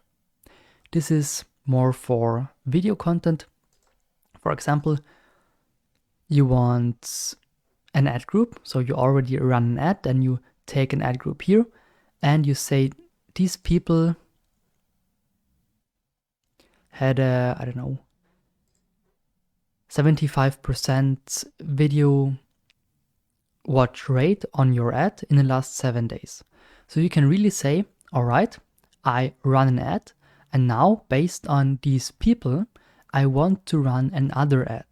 So I create a group with people from the last ad group or from app profile page, whatever, that did the following, that clicked, that viewed, that, video ads, that watched the video for so and so long in the past 7 or up to 180 days.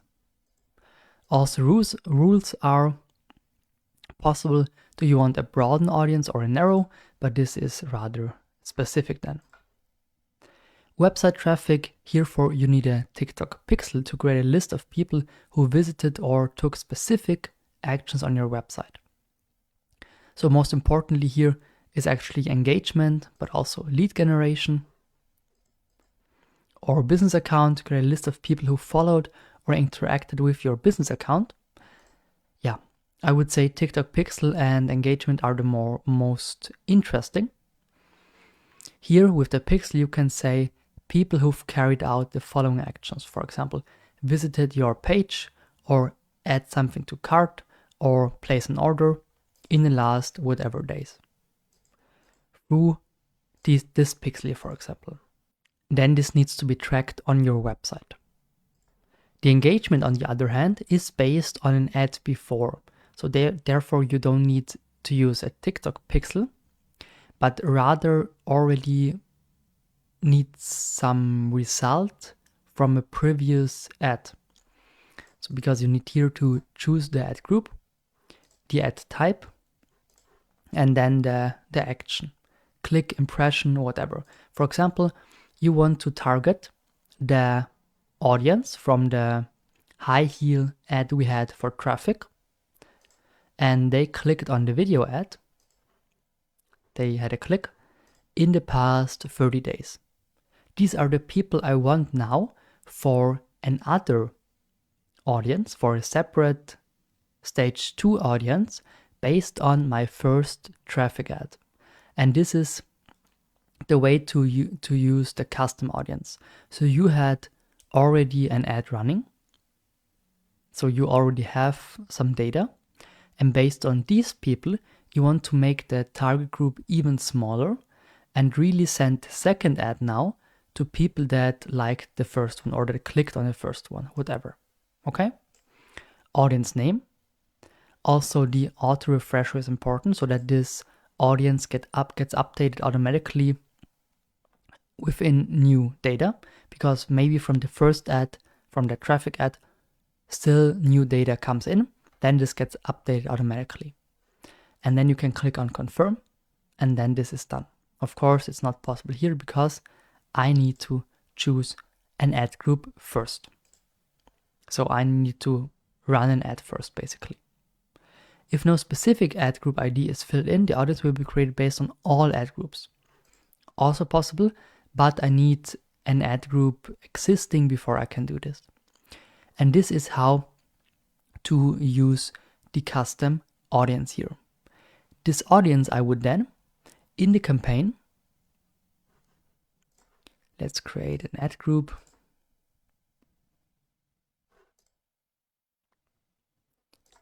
Let's say, okay. Here I could then, here an audience, include an audience. So here custom and lookalike, these custom and lookalike audiences would be here then, and I could use it for the next ad running. So based on the information from my first ad, I could then create a custom audience and use it here in the next ad, or in the next ad for the next ad group, to already have a audience here. Okay, so this is pretty simple, but you need, of course, before that data. So you should run an ad before creating custom audiences. After creating a custom audience, we can also create a lookalike audience, which is basically a segmentation, so a tool to find users whose demographics and interests are basically similar to those of your existing ads reach. So if I already have an audience, a target group, I can build lookalike audiences that are mainly the same as the current one, but differ in slight factors. Let's start with assets, audiences, and lookalike audience. Okay, for that, I already need a custom audience. Okay, so this is built on a custom audience. That's why I at first explained a custom audience, and based on these sources, I can then say, okay, I want now the custom audience, which is, for example, female 20 to 25 Germany. These are the targetings, and clicked on a video in the last 30 days. And then I can decide if it should be included here, contain, or omit excluded, include.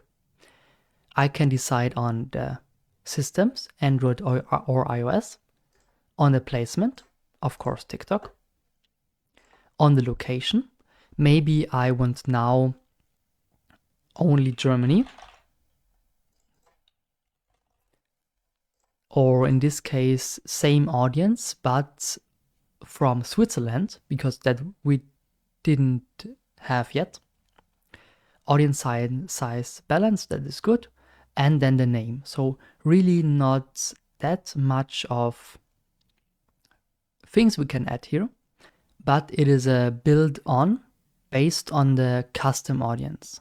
So it goes even further and says, okay, the custom audience is good, but we used it already.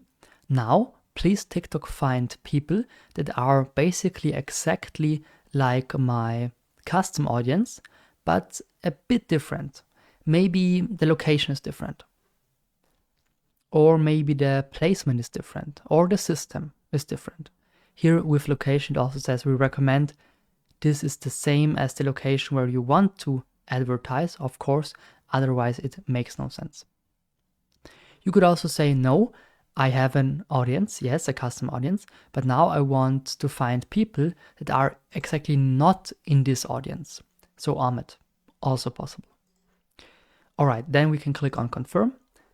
As you see here, we need to, but at first, add a custom audience here. So please create a custom audience, then a lookalike audience. This sounds pretty easy, but in the beginning, you need to have some people. So you need to run ads to be able to create a custom audience. And then based on that, you can build a lookalike audience.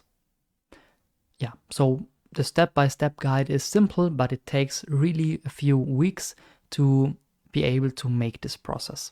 Let's now talk about the video templates, because you are not only able to create creatives, so a video, in the Ad tab, so under Ads, but also outside of the campaign, here in Assets and then Creatives. So you have the submenu Creatives, and there you can use Smart Video and video templates.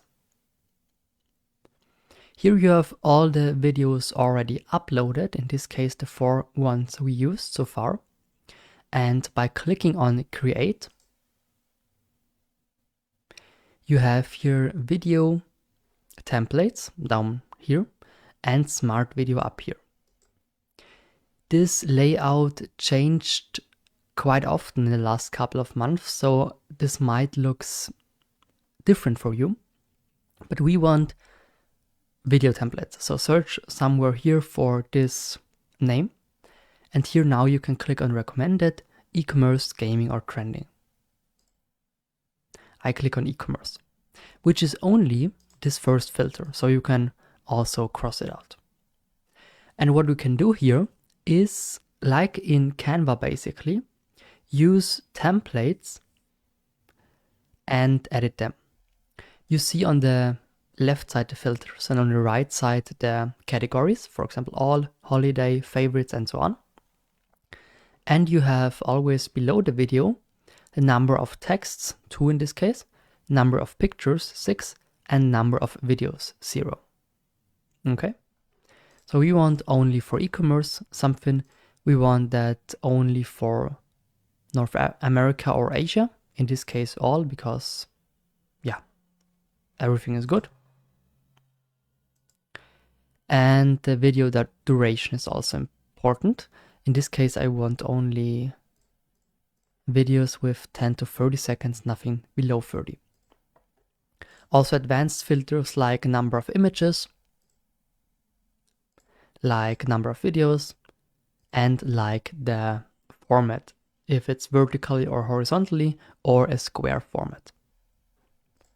Okay. Also color that should be in it, also possible. Let's just try it with one of them. For example, this one looks quite nice actually. So I click on that and then I see different pictures on the left side, different texts on the right side. And that's it. A logo in the end, of course, and background track if I want. But let's start in the beginning. Let's watch the video first. So we see this picture here. We see seasonal sale now. And we see buy 2 get 1 free, this text here, and this text we already saw. This we had right in the beginning.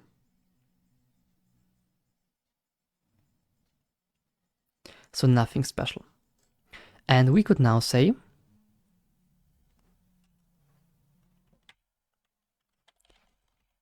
high heels, or just exclude this however you want, because this is really the first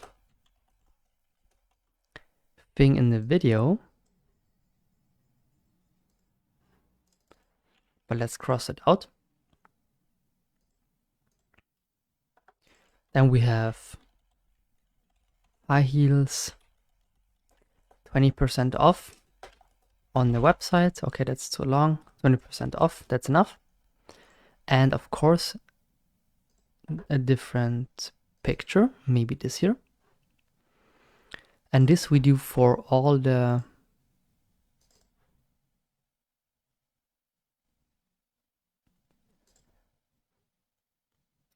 different pictures here. Okay, one step back.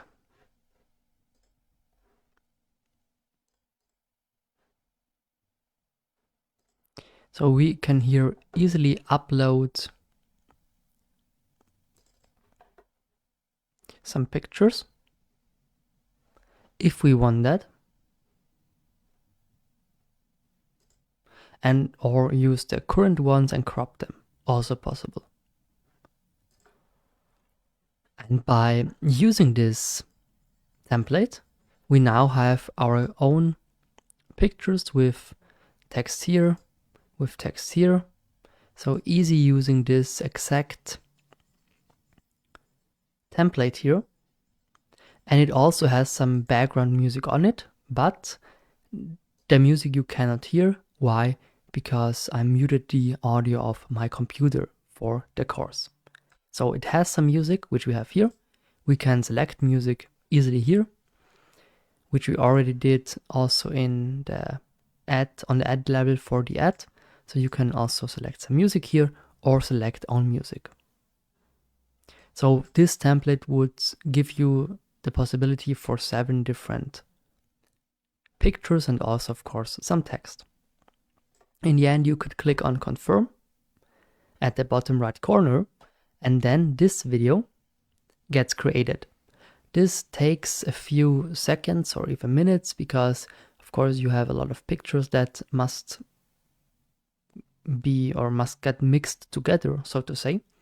But then you can also use pictures to create a TikTok video. So this is pretty easy.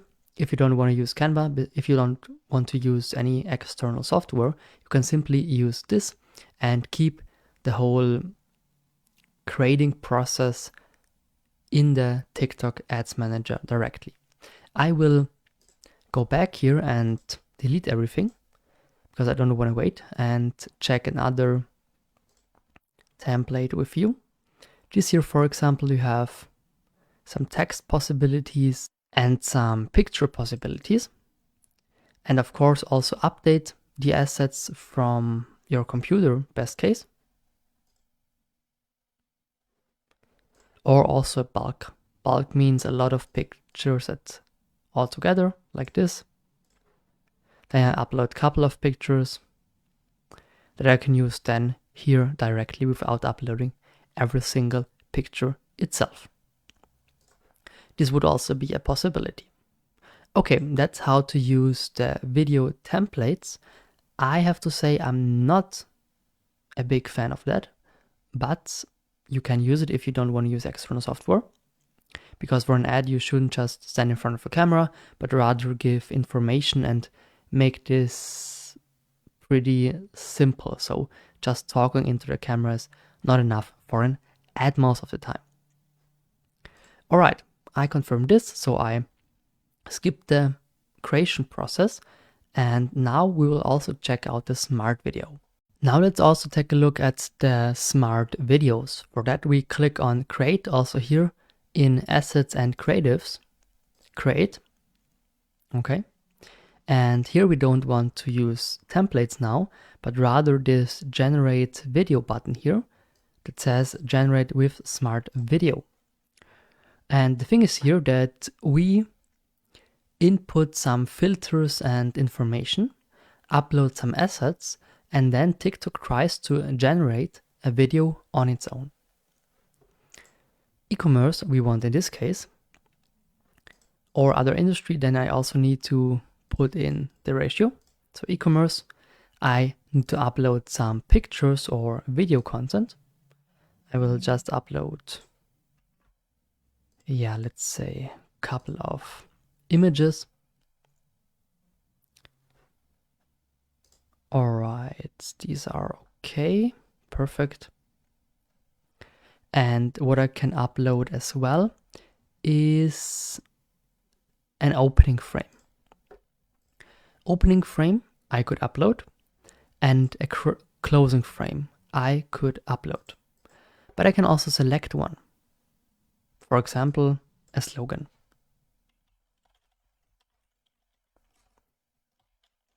"20% off high heels." And a closing frame as well, which is a bit more creative because here you can use a call to action. At first, we want to have a logo. Let's say this is my logo now, but we need really a small picture with less than 1 megabyte. Brand name was Shirt Sellers, and slogan is "Your high heels are our job." And call to action, you could use that, or you can say sign up. You can say shop now, order now, whatever. I will take shop now here. Okay. And yeah, you can choose between the upper one, this yellow one, or the one below. What I forgot here is that you cannot use more than 11 characters. That's why we renamed that. And also in the slogan, not more than 11, so, or 19 it is, 19, yes. So we have to decrease that to 19 characters. And currently I already wrote the text, but it's really, really lagging. So the smart video converter is really, really not the fastest. High heels for you. Let's check out if this is okay or even too much text again. Let this load. We already took here shop now. All right. Now we can click on confirm. And now we have this closing frame. We can also use a product description. High heels are good looking for every event, for example. Then price. The original price was $100 and the discount price, if I want one, is $80. Then you have really the 20% off. Perfect. And this is also the sales promotion. I can give it background music, only dynamic or peaceful, or I can decide on a soundtrack. But let's say here dynamic. Video ratio is also fixed. And by clicking now on generate video, it gives me a couple of videos, in this case 4, that have all this information together. For example, this here, it of course also has audio, but I currently made that on mute. A bit boring, I have to say, even with music, but it is, yeah, pretty clear this is not the perfect video with just using smart video, but it can give you some ideas, I would say. So I wouldn't work with that completely. I have to say I also used horizontal videos instead of vertical videos, which is even better than if you have like vertical videos, but still, yeah, not perfect. Way too less movement. This promotion I don't like, so it is not what I would use for myself, but it's just not my style. If you like this, you can easily also click on effect settings for this one here, and then also recreate that one here. For example, I don't know, using another price sticker, subtitle style, and so on and so on. So a lot of changes you can do here, and then by clicking on confirm after the video, you have it here also in your creative library. Hey guys, and welcome to this Pinterest ads course. Before we start into praxis, I want to give you some theoretical background, what Pinterest ads are and why you should use them to boost your business or just to sell products. Let's start with the official description of Pinterest ads by Pinterest itself. And it says ads are regular pins that you pay to be placed where people are most likely to see them, which means you pay some money so that Pinterest spreads your pin to a lot of people.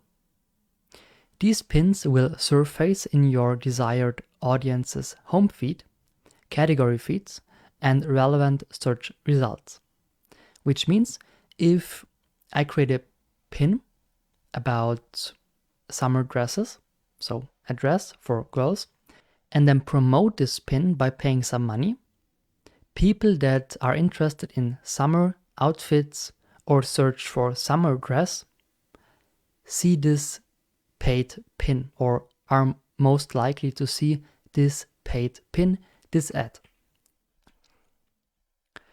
It's basically, to sum this up, to promote a pin by paying for it and to make sure that the right audience sees it. But of course, there are also, next to that, some statistics I want to show you. The first one is that 98% of pinners, so people on Pinterest, go out and try ideas they find on Pinterest. Which means if somebody searches up DIY home or DIY table, then the chance is really high that they choose a pin, click on the link, and then build this table based on the description. So really nearly everybody that searches somebody on Pinterest, like a DIY or to try something out, does that after searching. This is important if you have like a service or if you want to promote a DIY step-by-step guide maybe, then this is a good opportunity. Furthermore, 97% of searches on Pinterest are unbranded, which means nobody searches for summer jean Zara or summer trousers Gucci, but they are searching for like jeans, summer dresses, jackets, outfits for the winter, stuff like this, but not with branding or with a brand in this keyword. Which means that even with a small brand, it's easy to get seen because people are not interested in searching for big brands. 50% have made a purchase after seeing a promoted pin, which not mean, that would be nice, that the conversion rate is 50%, so that every second person that clicks on a pin also buys it. No, that is, or buys the product behind it. That's not the case, but still 50% of people bought a product after seeing a promoted pin, which not mean directly then by seeing it and then clicking and buying, but seeing the pin, then maybe seeing the same product a couple of days later on Instagram, then going back to Pinterest, seeing the promoted pin again, and then buying it. So the conversion rate, to sum this up, is pretty high, and a lot of people are really on Pinterest because they search for something to buy or to recreate. Pins that show someone using a product or a service are 67% more likely to drive offline sales. So just a hint for you, if you want to sell an offline product, really use people in the pin to promote the product. And the last one, pins that promote a special sale or offer, like a discount code maybe, generate a 61% higher email conversion. Okay, also this a really good side fact, but all this statistical stuff here should only show you that Pinterest ads are a pretty good way to sell a product. And this is why we now jump into Praxis, and I will guide you through step by step how you can create a Pinterest ads account and how you then can run ads with this account. Let's now discuss how you can run ads here on Pinterest. For that, of course, you need a Pinterest account, a business account to be fair here. So with a normal personal account, you cannot run ads, so you need to create a business account. But this should be pretty simple, so no worries here if you haven't done that yet. Now to run ads, you see this little tab here that says ad, and by clicking you see different sub-tabs. For example, create a campaign, promote a pin, overview, reporting, and so on and so on. The first thing you should do is input your billing stuff, so like your credit card, your address, and so on, so that you can really run these ads. Since this is just a test account, I don't want to run them anyway, so I won't input my billings.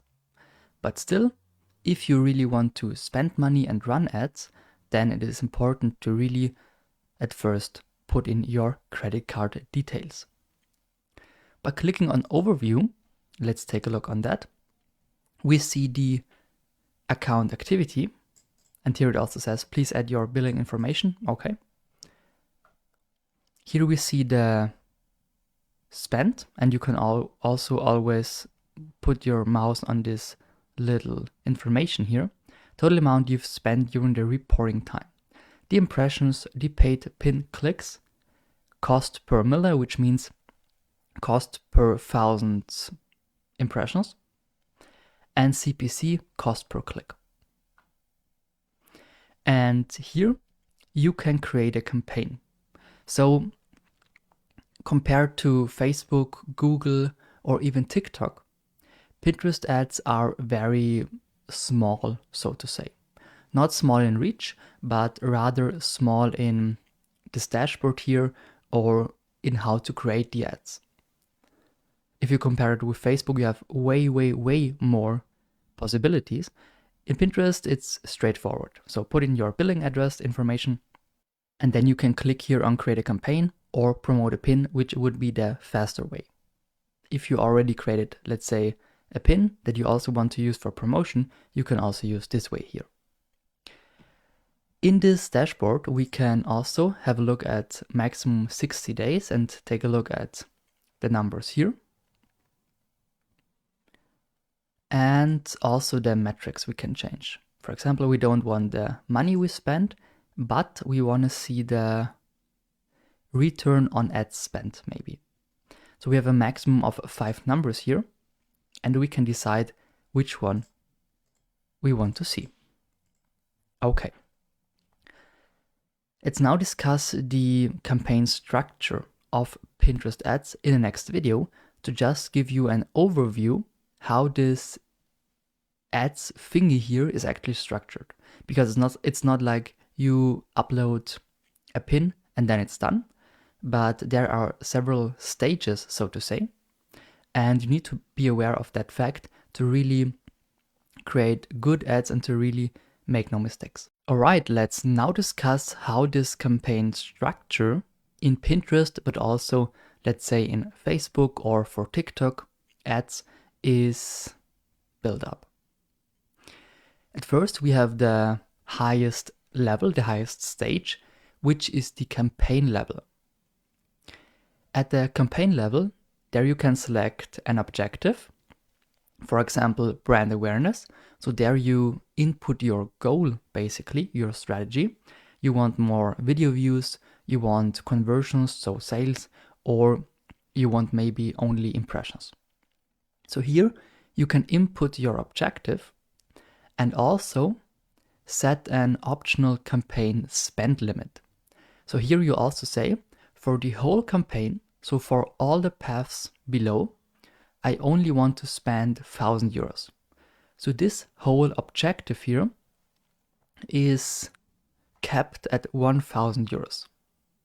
No worries, at the end of this presentation here, I will also give you an example to make this a bit more clear.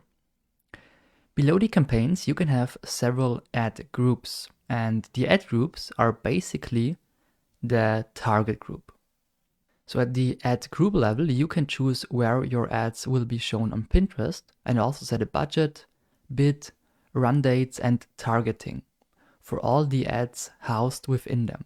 Which means you can set here, I want to spend on this ad group here 200 euros for the next week. I want as many clicks as possible with that strategy. And my target group are people from 18 to 25 with this and that interests. This I can do here.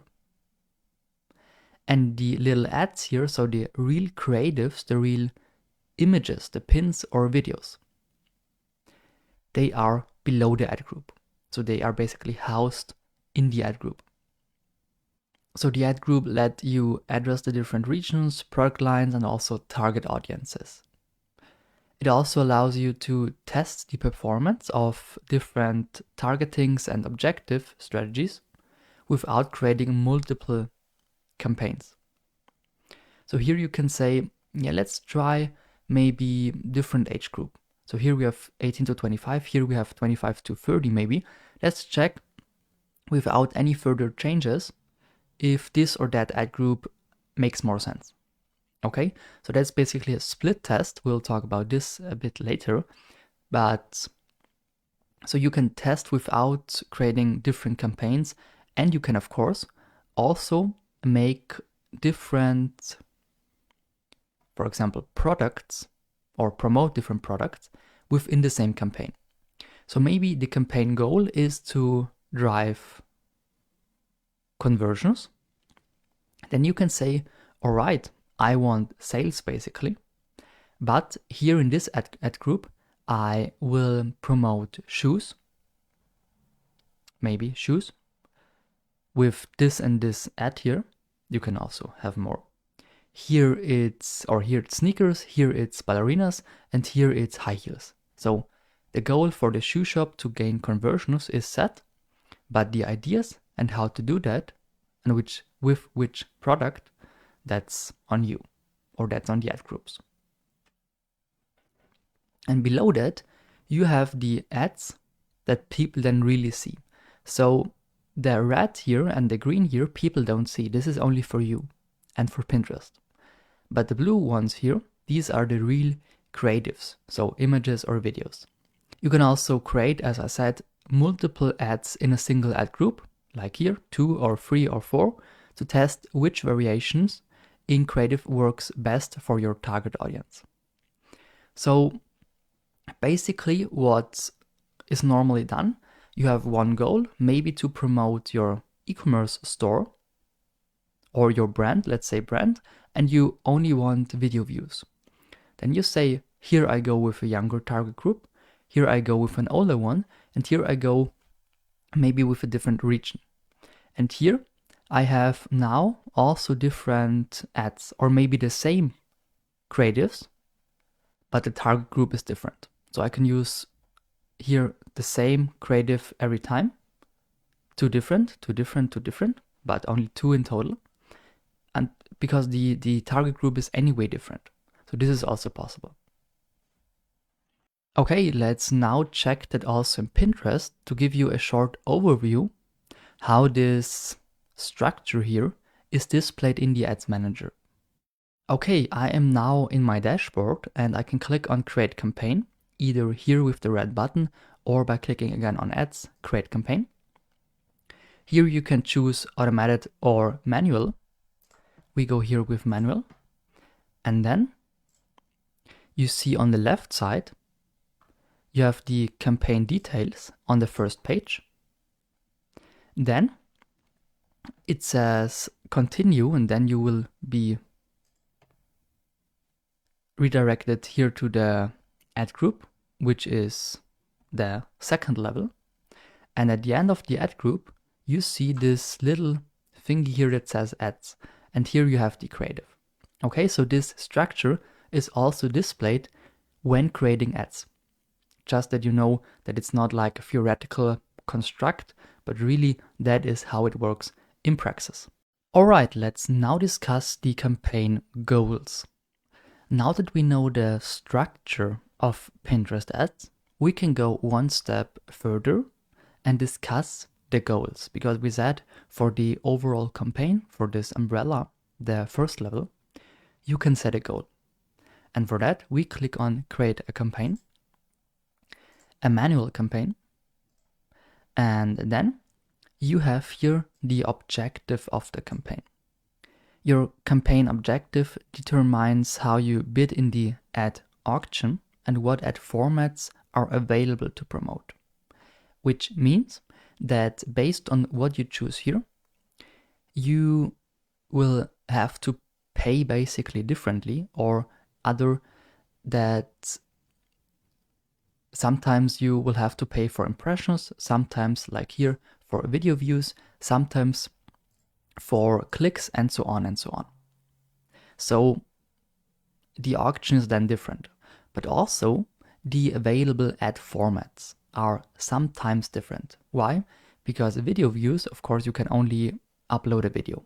Then it makes no sense to have like an image, okay? So not only the bidding auction, but also the ad formats can change.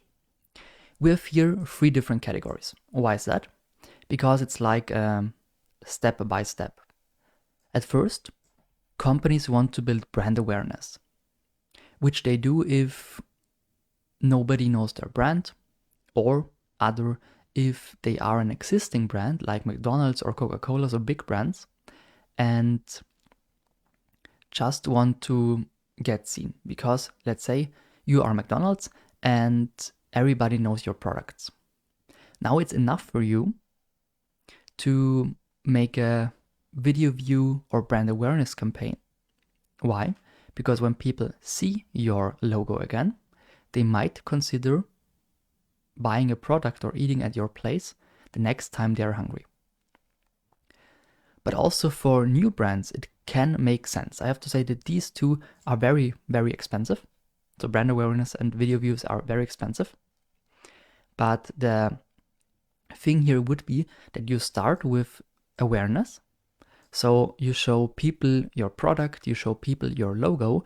There's also a statistic that says that people need about 7 to 12 contacts with your product or brand to buy. Because nobody is seeing a product or a brand for the first time and is instantly buying. Nobody sees your video for the first time, clicks on it and buys it. That is never the case. But if that person sees your video with Pinterest ads, then sees maybe your content on Instagram, then sees a LinkedIn post, and then on another day, again, a Pinterest ads, they are more likely to buy. So the more often they see your logo, they see your product, the more likely they are to then buy in the third step. So this is only that people see you and your content and your products, video views or awareness, so impressions. Then, second stage, after you build awareness, you can drive consideration. And this is about clicking. Get more people to click your ad on Pinterest, which means that you maybe have a product and your website or e-commerce store linked in that promotional pin. So you want that people really click on your website and search there for products or read blog posts, whatever. But it's not only about seeing the pin, but it's rather about making an action. And in the third step, it's about conversion. So you want to sell a product, drive people to take actions on your website, or promote your product inventory with shopping ads. Which means that you have a group, let's say, of 1,000 people, you reached 1,000 people with brand awareness, all right? For these 1,000 people, you save this audience, and for these 1,000 people, you make another ad, which is consideration. And maybe 50 of them click on the link. And for these 50 people, you then make a conversion ad, which would be a low number, to be honest, but still, that is how this step-by-step would work. In build awareness, you have brand awareness, so help people discover your brand, products, and other services. That is only about getting seen or showing the product and the service. Or you have video views. Promote videos to help people discover your brand or drive actions. Consideration means get more people to click your ad on Pinterest. Then we have this here. And I have to say that conversion is rather complex because here you need to kind of link the Pinterest tag with your website. Which also means that we will mostly discuss the first three here. And for these, I will give you also some articles to do that on your own. Because to run these ads, it's basically the same. But to connect the Pinterest tag with your shop system or website, it is very important to know which shop system and or website. Because there is Shopify, WooCommerce, and 1,000 more, Wix, Jimbo, and so on. So I cannot make a video for all of them. That is why an article from Pinterest directly should help here. Okay. And then we have catalog sales, same here. Promote your product inventory with shopping ads. So this would also be possible if you have a couple of shopping pins, then you can make a shopping ad here. All right, this is the objective of the campaign. And in the next video, we start with exactly this, with the campaign level here, and make a name, status, but also set the budget and schedule for the whole campaign. Let's now start a first campaign. For that, again, to make this really simple, we click on ads and create campaign. Then we choose a manual campaign. Why not the automated? Because this only takes 2 to 3 minutes And yeah, it is too simple to really understand what is happening here. You can do this later, at least after setting up the billing information, if you already understand how Pinterest ads work. But for the beginning, I would always recommend the longer version basically, so that you know what things you can really do with that, with Pinterest ads. This is then also for people that want to try it out, really just for 1, 2, 3 days maybe, want to compare it or compare the results with maybe TikTok ads and so on and so on. But for us, for this course, it's about the manual campaign. Okay. We already talked about the objective, and here I go with get more people to click your ad on Pinterest. Why? Because it's a bit more complex than brand awareness and the video views, but not as complex as conversion and catalog sales. As I told you, for these, you really need to set up your Pinterest tag before. By scrolling down, we see that we need a campaign name, and it's mostly automatically filled with the time and the date and also the goal, which is consideration. I like to make it a bit more easier for me and write here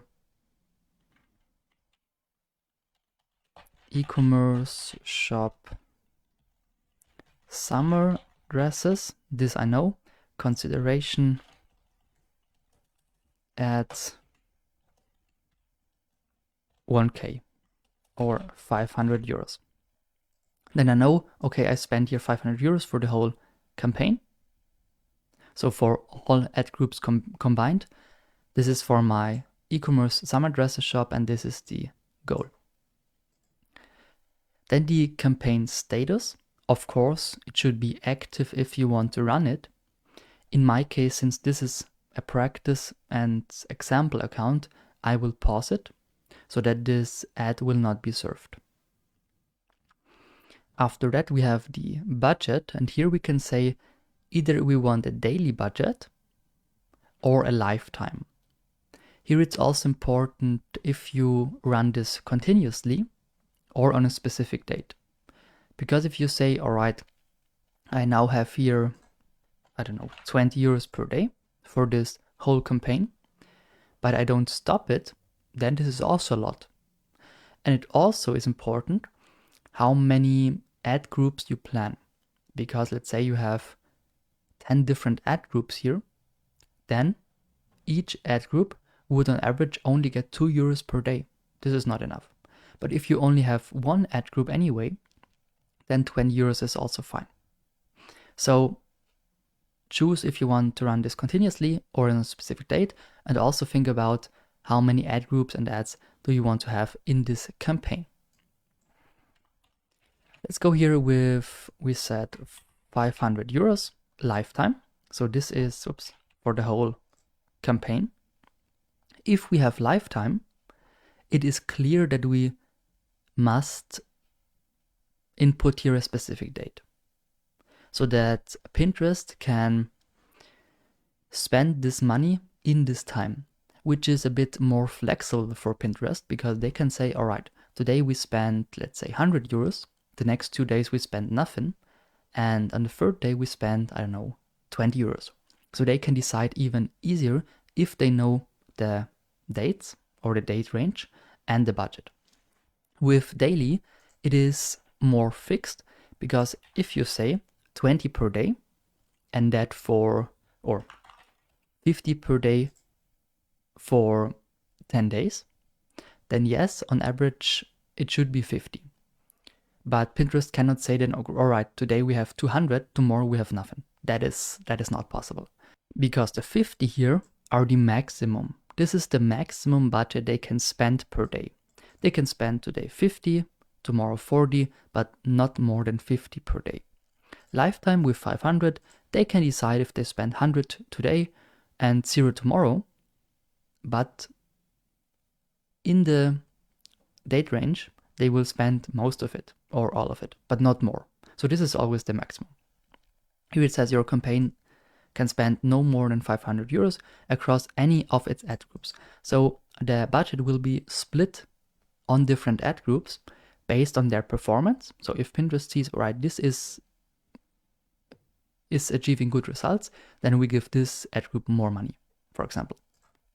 Okay, run on specific dates.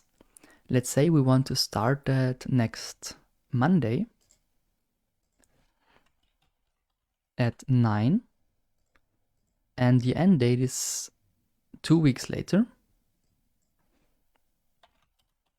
also at 9, which would be 500 divided by 14, which is then, I don't know, like 35, 40 per day, something like this. Of course, you should have more money for 2 weeks. So for 2 weeks, 500 euros is is not that much actually.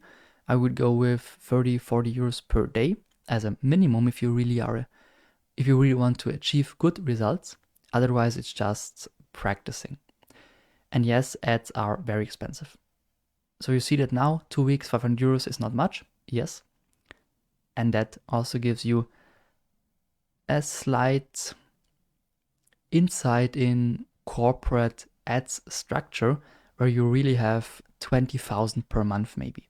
And this is then only small budget for this.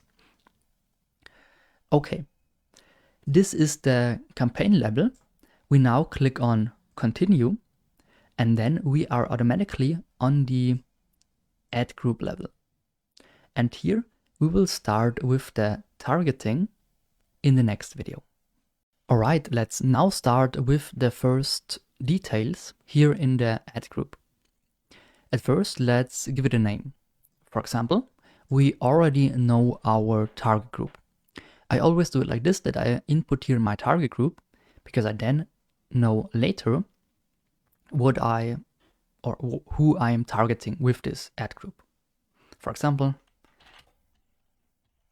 female 18 to 25 or 18 to 30, then fashion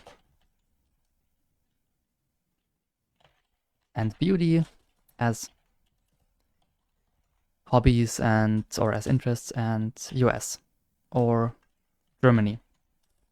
Let's go with Germany. Let's say like this. Okay? Ad group we don't need because this is clear, and we want a budget for this ad group of 250 euros. So we say later that for this ad group, half of the campaign's budget we will need or we will use. All right. Before we now start with the targeting, you see that we have to select a strategy. Either you want to reconnect with users, like retarget people who have already interacted with your brand. For that, you can upload a consumer list, or based on your site visitors, engagement, and so on and so on. So this would be if you really already have a community or already run some ads, then you can use this here. Find new customers is the second one. Prospect people who haven't interacted with your brand. That may be. Or choose your own. Make targeting selections for this ad group without guidance. Recommended for experienced advertisers only. You can try this. Since we haven't got any engagement or consumer lists yet, I would go with the second one here, find new customers. So I click on select here. And here we can now create or upload an audience list, which we won't do now, but it is highly recommended to create audience lists. You see on the right side here the potential audience size, which is currently 1 million monthly ads audience. So this is for a month. And you see here narrow to broad, if this is a lot or not. And the best thing would be to be like here or here, so around the middle, I would say.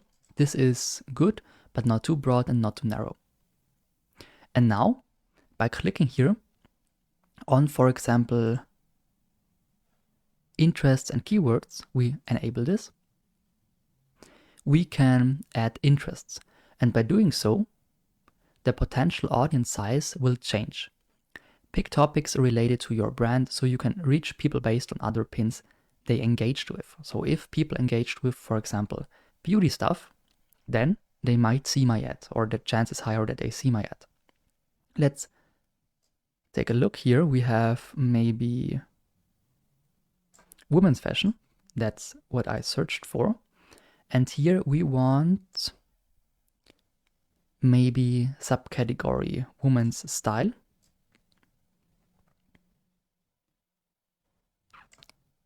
Girly style. No.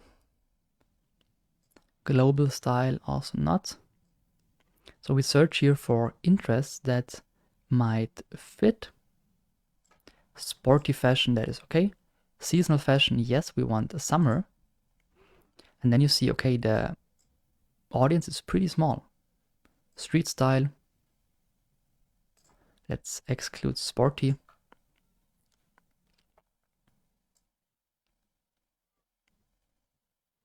Or let's go only with summer outfit. No, let's also include street style. And you see, only summer outfit is 10K or below 10K. And with women's street style, it's a bit more. So that is kind of then combined. What else do we have? Dress here. Dress we include. Then we now have already 117 to 130, already a lot. That is okay, because we want to sell dresses, and then this makes sense. And also in beauty, maybe here we have, no, actually that is not fitting perfectly. Outwear we can include, but no, this is jacket, so we don't. Outfit by occasion, this is perfect.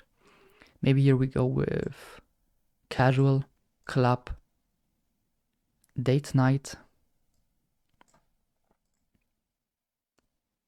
party and disco. And now we see, okay, monthly active ads audience is 160 to 170. That is okay. We can also click here and add keywords. Then we can search for summer dress maybe. Here, summer dress outfit, monthly searches about 5 million. We can include this. Then the target audience is getting a bit bigger. Then this, this, and this, all of these.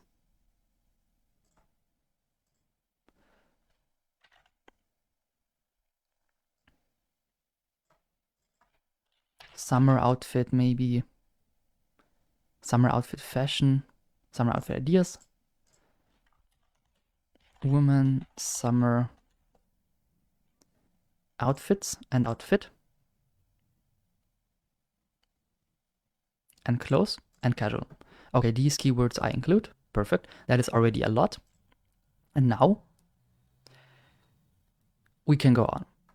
Pinterest says that minimum of 25 keywords is actually good, but since we combined it with interest anyway, it is okay.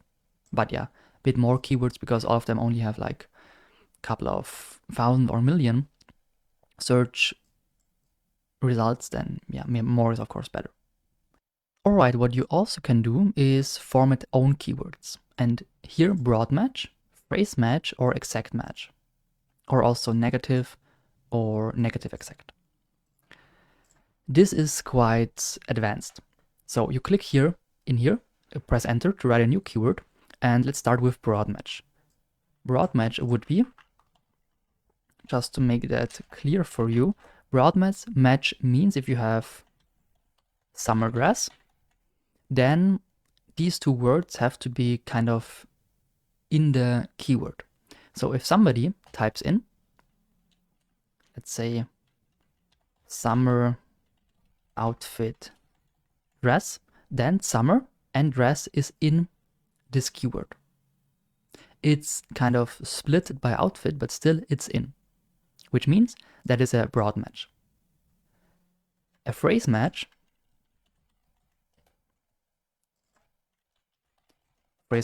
would mean that if you have summer dress, this combination must be together. So it cannot be splitted. you have summer dress outfit maybe, or outfit summer dress, but the combination summer dress cannot be splitted. Then for that you have to make it like this. So with these little thingies here, left and right, so that Pinterest knows, okay, I can combine this with other words, but these two have to stay together.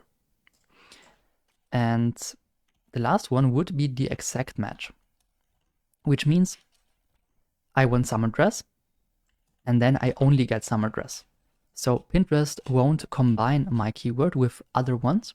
It's only here summer dress. That's it. Then you only get this here without combination and without splitting or anything. That would be the exact match. So if you have an exact keyword, just put it here in brackets, then it is fine. You also have negative phrase matches. The negative phrase match, on the other hand, is basically a keyword setting that allows you to exclude a keyword from your ad searches, and that also either exact or as a phrase. Which means, let's go with just negative summer dress, like this. This would mean that Pinterest is not allowed to use summer dress in this combination, basically.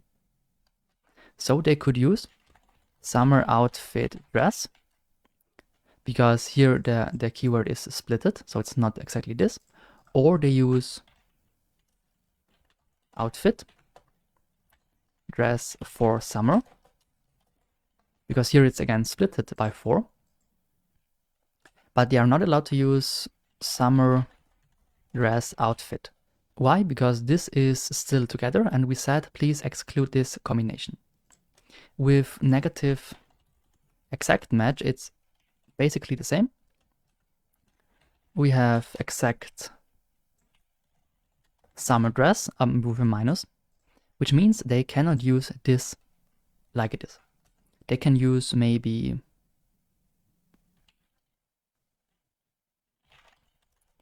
summer outfit dress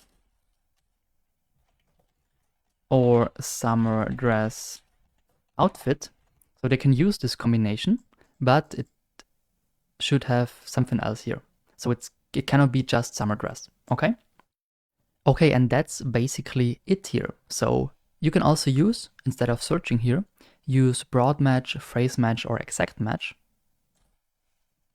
Maybe this is also better. You can say only summer dress here, or we give this summer dress outfits a phrase. We say summer dress outfit casual is an exact, and so on and so on. We can do that. For the beginning, it's a bit too much, I know. Let's stick to that, but I just wanted to make clear what broad match, phrase match, and exact match are, and there's also some negative ideas about it. So negative phrase match or negative exact match. Alright, the other 2 points here in targeting, which is demographics and placement, we will take a look at in the next video. After discussing interests and keywords here for the targeting in the last video, I now want to talk about demographics, placement, and tracking. Of course, you should input a bit more keywords here. Pinterest has minimum of 25, but for now it is okay. You could also enable here expanded targeting, which helps you to reach people searching additional topics. By clicking on that, that's also not a mistake. Next one here is demographics. Here we talk about gender, ages, location, languages, and devices. Normally it's set here to all genders, ages, and so on. I, for my part, only want female here in gender. Then you see, let's have all on. We have 165 to 183,000 potential audience. If we only use female, we have like 10 to 20,000 less. But since we are selling summer dresses, female only makes sense. all ages. Here we can pick specific ages, for example, 18 to 34 only, which then also makes a difference. I will go with this and then have to adapt here my name later, because here I said 18 to 30, but yeah, that would be too small. Also a location, that is here important. And that is why my monthly active ads audience was that small all the time, because it automatically sets the location where you are. And since Austria is pretty small, I can go here and pick specific location, countries, but also regions or cities actually. So here I have Austria. I can click on that, then I see the regions, and I have all the 9 different regions we have in Austria. Let's say, for example, only Vienna here, then the audience is pretty small. Let's go back to our original plan, which was Germany. So if you see all locations, basically, then we have 22 million actually, not thousands. So we go with Germany, but actually we can also go with Austria. So both combined, because Austria and Germany, they both speak German, and you can sell products to both of them. Okay, whole Austria is 108 to 119. Now we include Germany. Whoops. Then we have 1 million to 1.2 million, and that is already better. That is why you should start with the location always, and then check interest and ages. So here I would maybe input even more interests and keywords, but exclude now 35 to 44 to have a better and even more detailed audience. We can say in Germany we have metros and regions that we only want these here, but not Thüringen, Sachsen, so we want to exclude one. This is also possible. Or we go by regions, also not a problem. In my case, I don't see the sense for this specific e-commerce shop ad to exclude a metro or a region, so I stick to the whole country. But if you really have maybe a local product that is only available in Berlin, then you can also here choose Berlin, because it's offline, but since we have an e-commerce store anyway, that is not a problem. Next thing is languages. Here, of course, it is important to, in our case, use German, because we sell to Germany and Austria, but I would also stick to English all the time. Why? Because Pinterest and Google only see what you do and what your settings are. Which means that if somebody has his Pinterest settings, his PC settings on English, but speaks German, then Pinterest still thinks that this guy is English, because all the settings are in English. Of course, the example here is not perfect. Why? Because we also have all the keywords in English, so this combination of English keywords and then German location is not perfect, I know that. So we could also, to make it easier, just go with the US. We hold US, then we have 7 million to 8 million people, so really a lot. Let's get back to Germany and Austria. Why? Because it's an easier example than having that many people. Languages, we want German and we want English. Perfect. Now it's again nearly the whole monthly active users, but you see people living in Austria and Germany, but excluding English is less, is 30% less here in the active audience signs. So English language here makes a big difference. Then here also devices, all devices, or maybe only iPad, iPhone, or Android, whatever, or only web. If it's a bigger video, then only web maybe. But since most of the people are using Pinterest on their mobile device, I wouldn't go with only web. There are statistics that iPhone, so Apple users, have, of course, more devices that are more expensive than Android devices normally.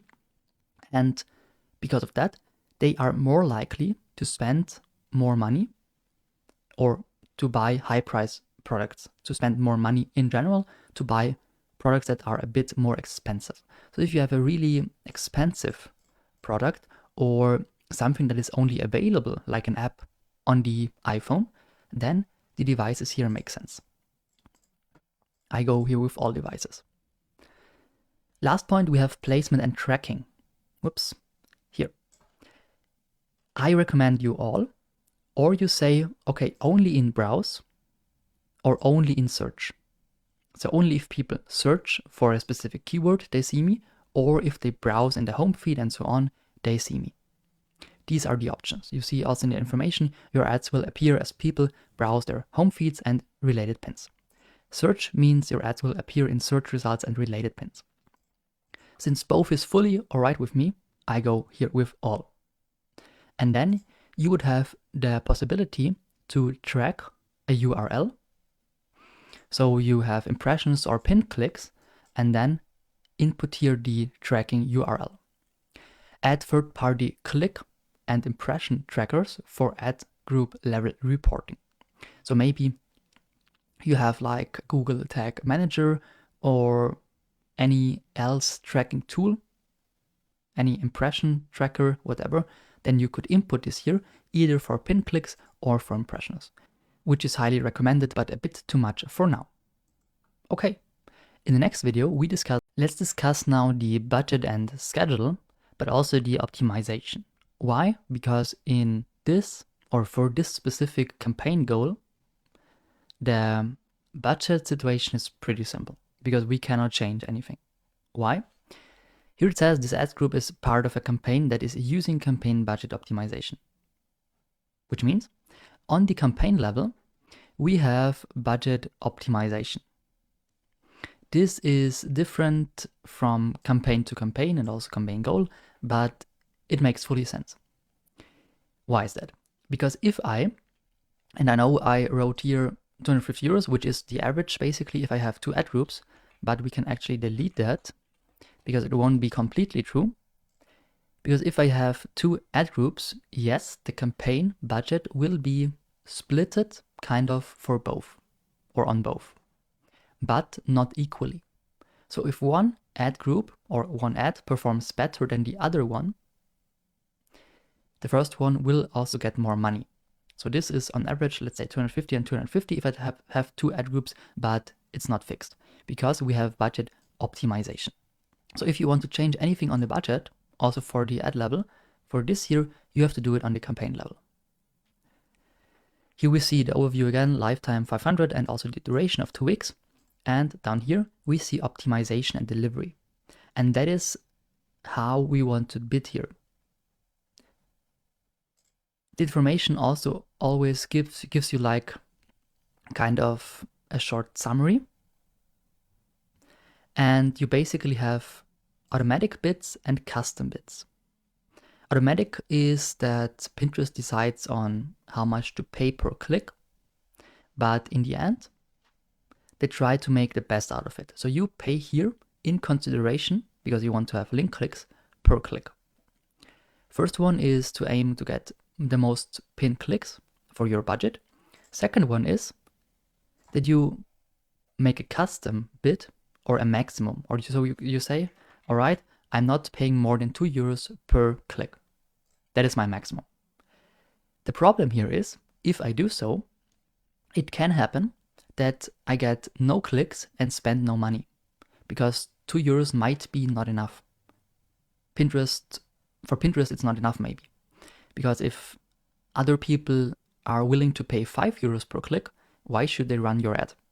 Yeah, so here you can be sure that your budget will be spent in the best way Pinterest can do so for you. And here you can say, all right, I don't want to spend more than 3 euros maybe. And it can happen here that you won't spend all your budget or none of your budget if it's too small. If I say maybe, all right, guys, I don't give you more than 1 euro per click, yeah, they might not even display you or run your ad. Of course, they run it, but they won't spend money, maybe. Okay? It also says here, enter what you like to pay for your desired ad action. You should bid what that action is worth to you. But it's a bidding, it's not fixed. That's the maximum bidding, that's the maximum amount of money you would pay per click. I highly recommend you to always read here the question mark, because here you have that again summarized. Choose this option to allow Pinterest to manage your bids for you. They try to get the highest amount of clicks for you. Note automatic bidding is not available for video views campaign. That is true. And custom bids, choose this option to set your own bids manually. Enter the maximum amount for what an action is worth to you at any one time and update it manually at any time. So if we want to bid more or have a higher maximum CPC for us the next day, we have to change it manually. All right, I go here with automatic, and the next thing we have here is the ads level. So we already discovered the campaign level and the ad group level, and now we can here upload or create some ads. You also see on the left side here that you can now duplicate that ad group to simply make maybe one change, which is then a split test, or add another ad group here. So campaign level was this, ad group is here, and now we can add a separate ad group also for this campaign. Or just go on with the ads for the course. Let's now take a look at the ad level of our campaign. Here we can either select a pin that we already uploaded, create a new pin, which can be a normal image, a video, or a collection, or a carousel, or create an idea pin, which is also possible. By clicking on select pins, it's also written here, ad groups with 2 to 4 pins perform best.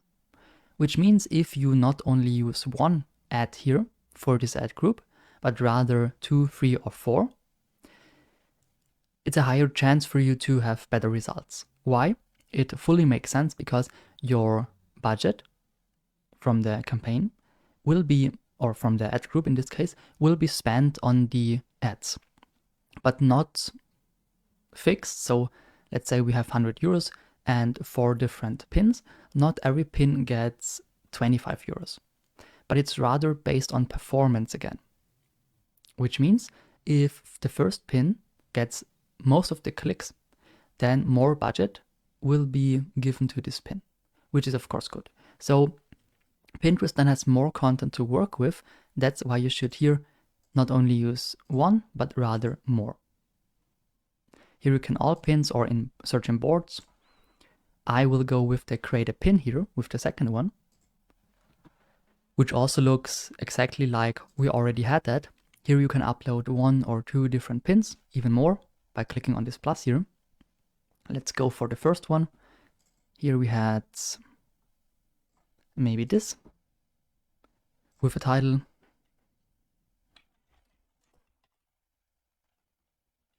Summer dress sale. Minus 20% off. Then also a short description. I will now do it with just copy and pasting because, yeah, I don't want to write a long text, but normally you write something like, do you search for a summer dress, but didn't find one yet? Check out the link to save 20% on our dresses today. Okay, so this would be a description, of course, a bit more. And also an alt text if you want. An alt text is important for blind people because this Pinterest reads out loud. So if you, I don't know, use a description or describe your picture here, that makes sense. Then also a destination link. That would be, of course, either your e-commerce shop or directly the link to the product. For consideration for this kind of ad group, I would go with the homepage probably, so with the start screen of your e-commerce shop and not with the specific product, but still you can do or put in here the link you want. You can edit the pin, like cropping, logo, and text overlay. And you can also create a carousel here by uploading also a second pin with the same title and description. And then people can switch here between the first and the second slide, which is nice because then you can show more content, maybe more addresses, maybe more information, and so on and so on. Also the board you need to select, of course, if you upload a new pin. This is not only for organic marketing, but also for ads. Here you also need to put all your ad content in a board to publish it. We can also make a second ad, this one here with a video maybe.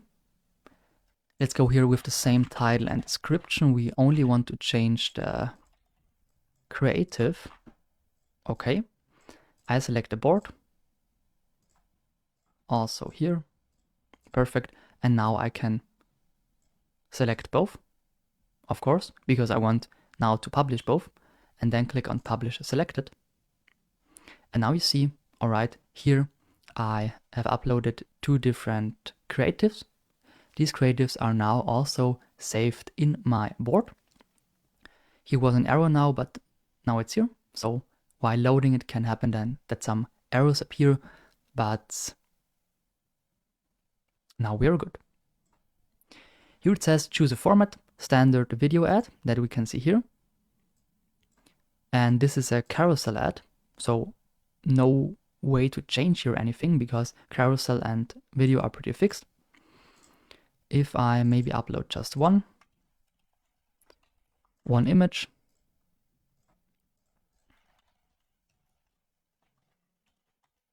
and publish that,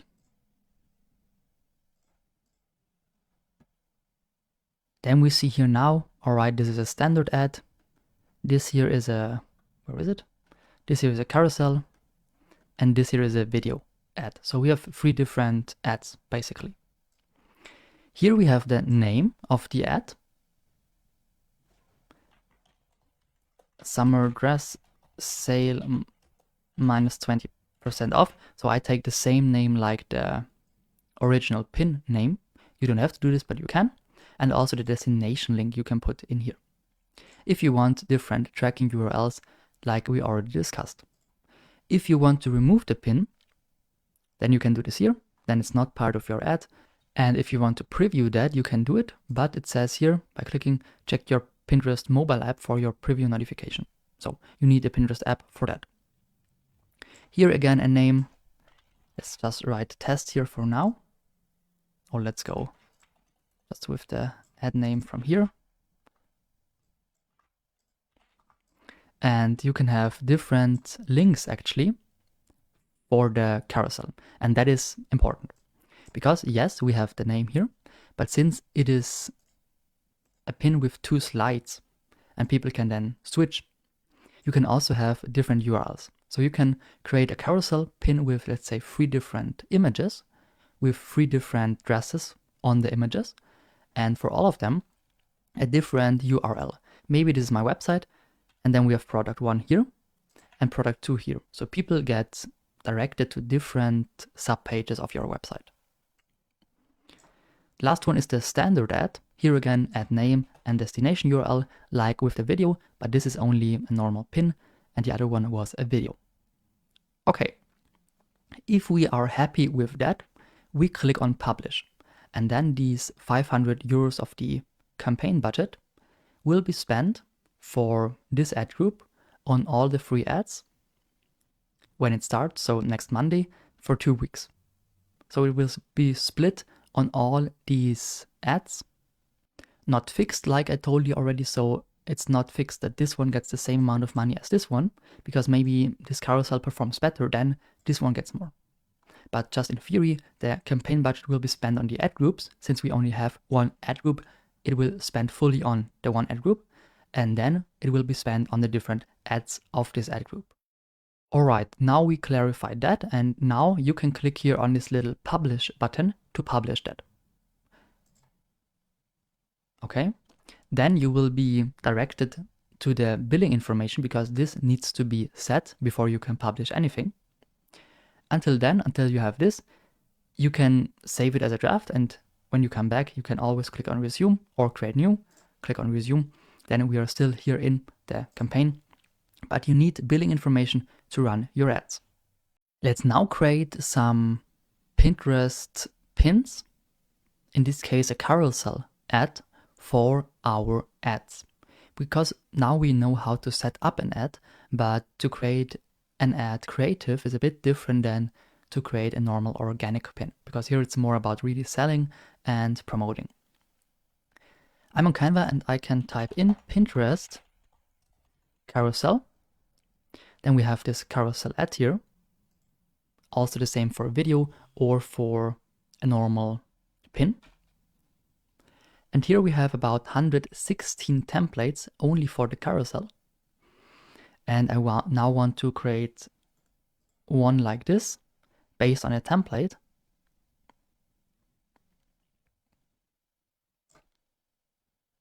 Maybe also this here.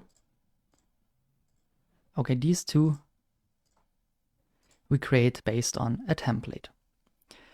A carousel ad, you know, that is basically 2 or more pages. This one here would be 3 pages with very detailed descriptions. And this here has also 3 pages. Let's start with this here. We had the 20% off. This we can put like this. And actually, here I want to input now a picture. Maybe this. Also make it bigger. Okay. And this then is good in this greenish or brownish. Let's make it brown. Then for the background, we can maybe go with purple or yellow. Let's go with this yellow here. And here we can make a separate, like a separate brownish thing, just as a shadow. Now I put it below the brown one. It looks like a shadow. And here it says flash sale promo code is 20 off, maybe, or summer 20. And this I also make white. Okay. Here we have this effect, which is shadow. I can copy here this, put it in the back, and use the effect lift instead. Then I have both lift and shadow, because the lift is below the shadow. The same here for the flash. And now I have some shadow with some lift. Okay, and also for the promo code. This could be my first pin, or the first page of the carousel, and based on that I can create the other ones. Here it also says 20% off. Here we make it yellow. Here we have, best case of course, a different picture. I now take the same one because I don't have other pictures.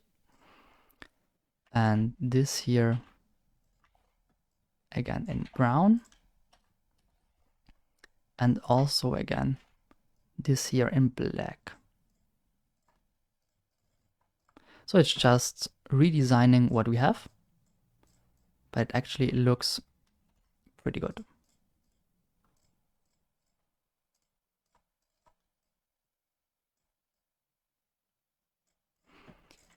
That is summer collection with some lift here. And also here again, copying the shadow, putting that backwards, using some lift so that we have shadow and lift combined. Okay, and also of course for the last one, shop now. Here we have the link. Here we have the picture. This we do in yellow. And this we do in brownish again.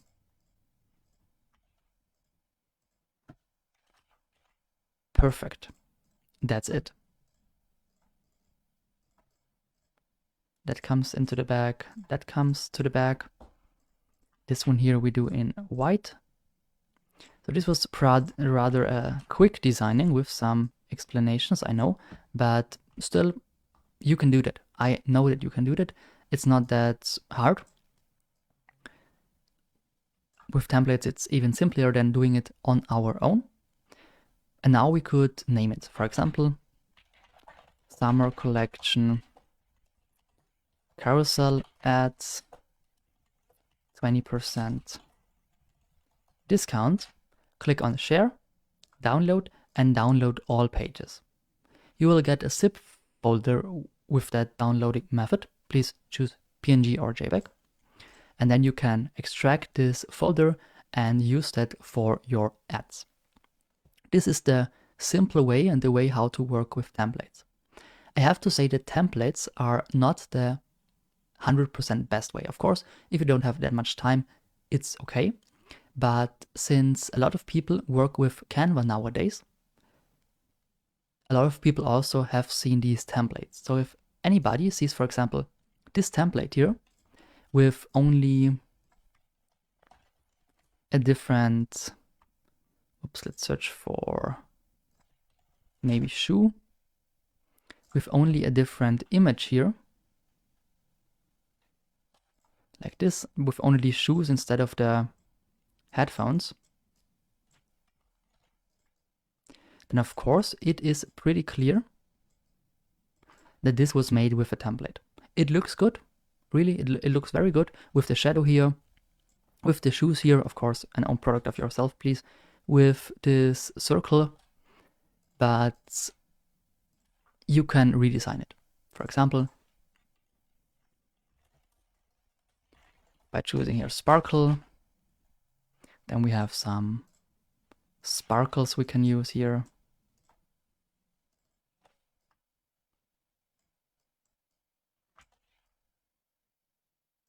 Like this, for example, but try to not use the template as it is. For example, what people normally do is, I click back here, they have the original template, and then they just swap the image and the things here, for example, shoes, then their own subtitle and their link. Then they search for a picture and input it here. That's it. And that is maybe for the beginning enough, but it's not good for your brand. Why not? Because people, of course, recognize this template because everybody's using it.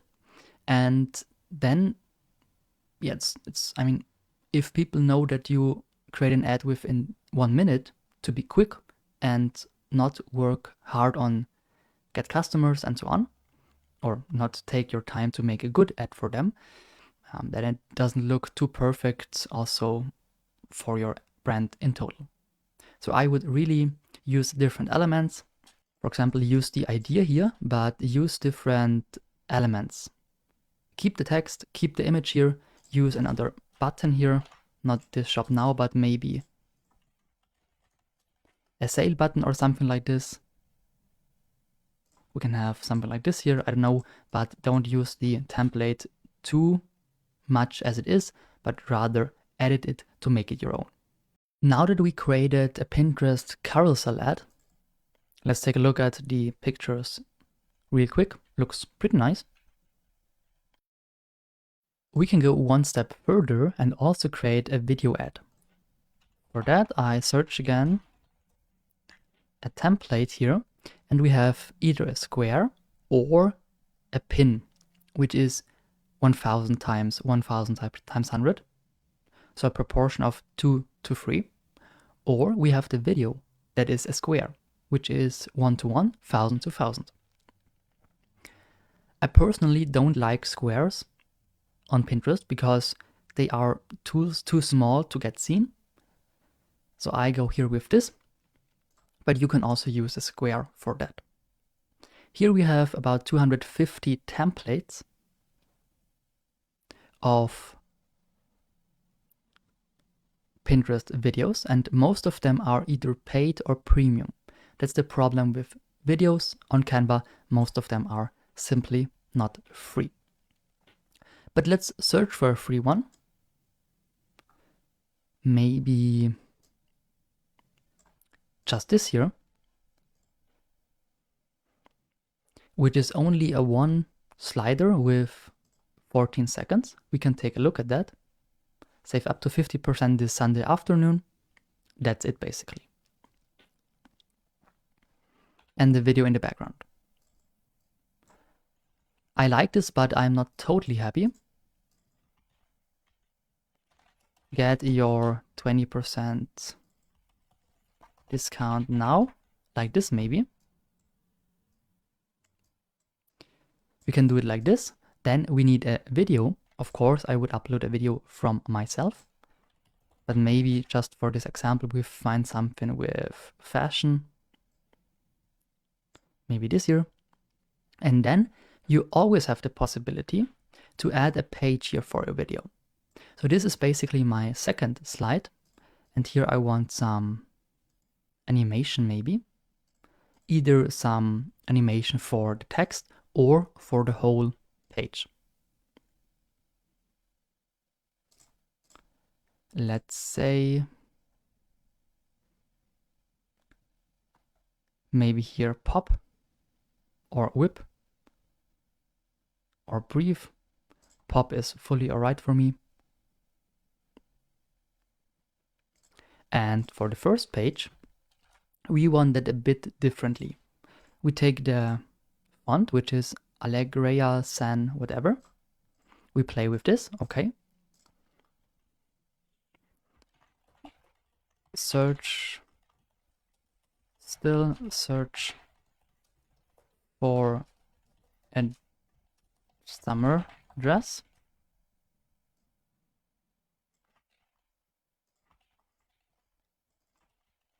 We got the solution.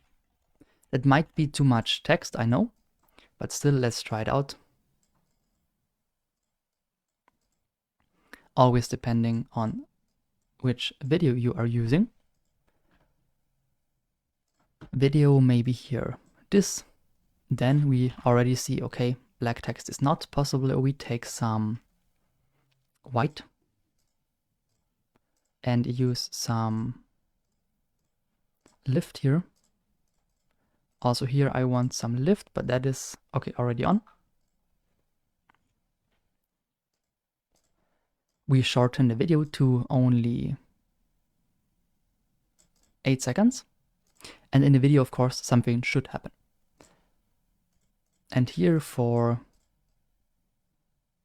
the text, we also use this rectangle, maybe in, I don't know, this red here. That would be perfect if we find this red of the lipstick, because then, yeah, it looks good.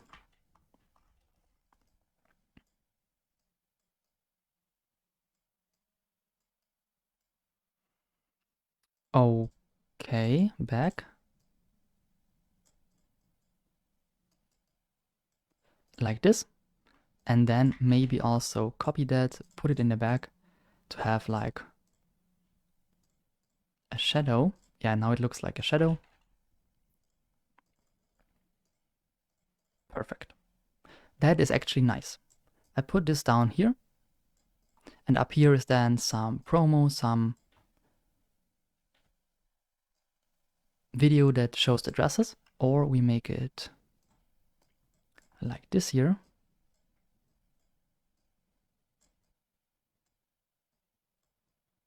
And put a shop now button.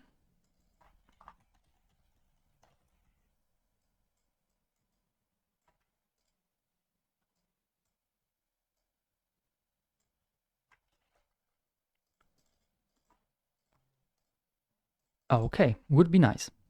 Now we also shorten the second part, only 5 seconds.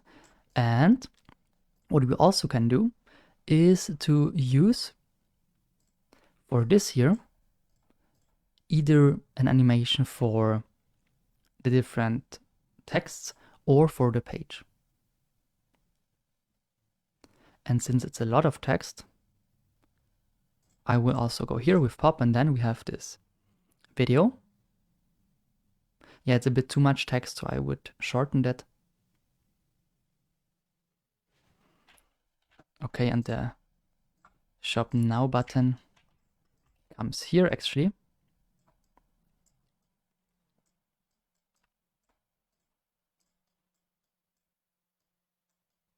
Like this. That is then better. Yes, some text. Also maybe down here.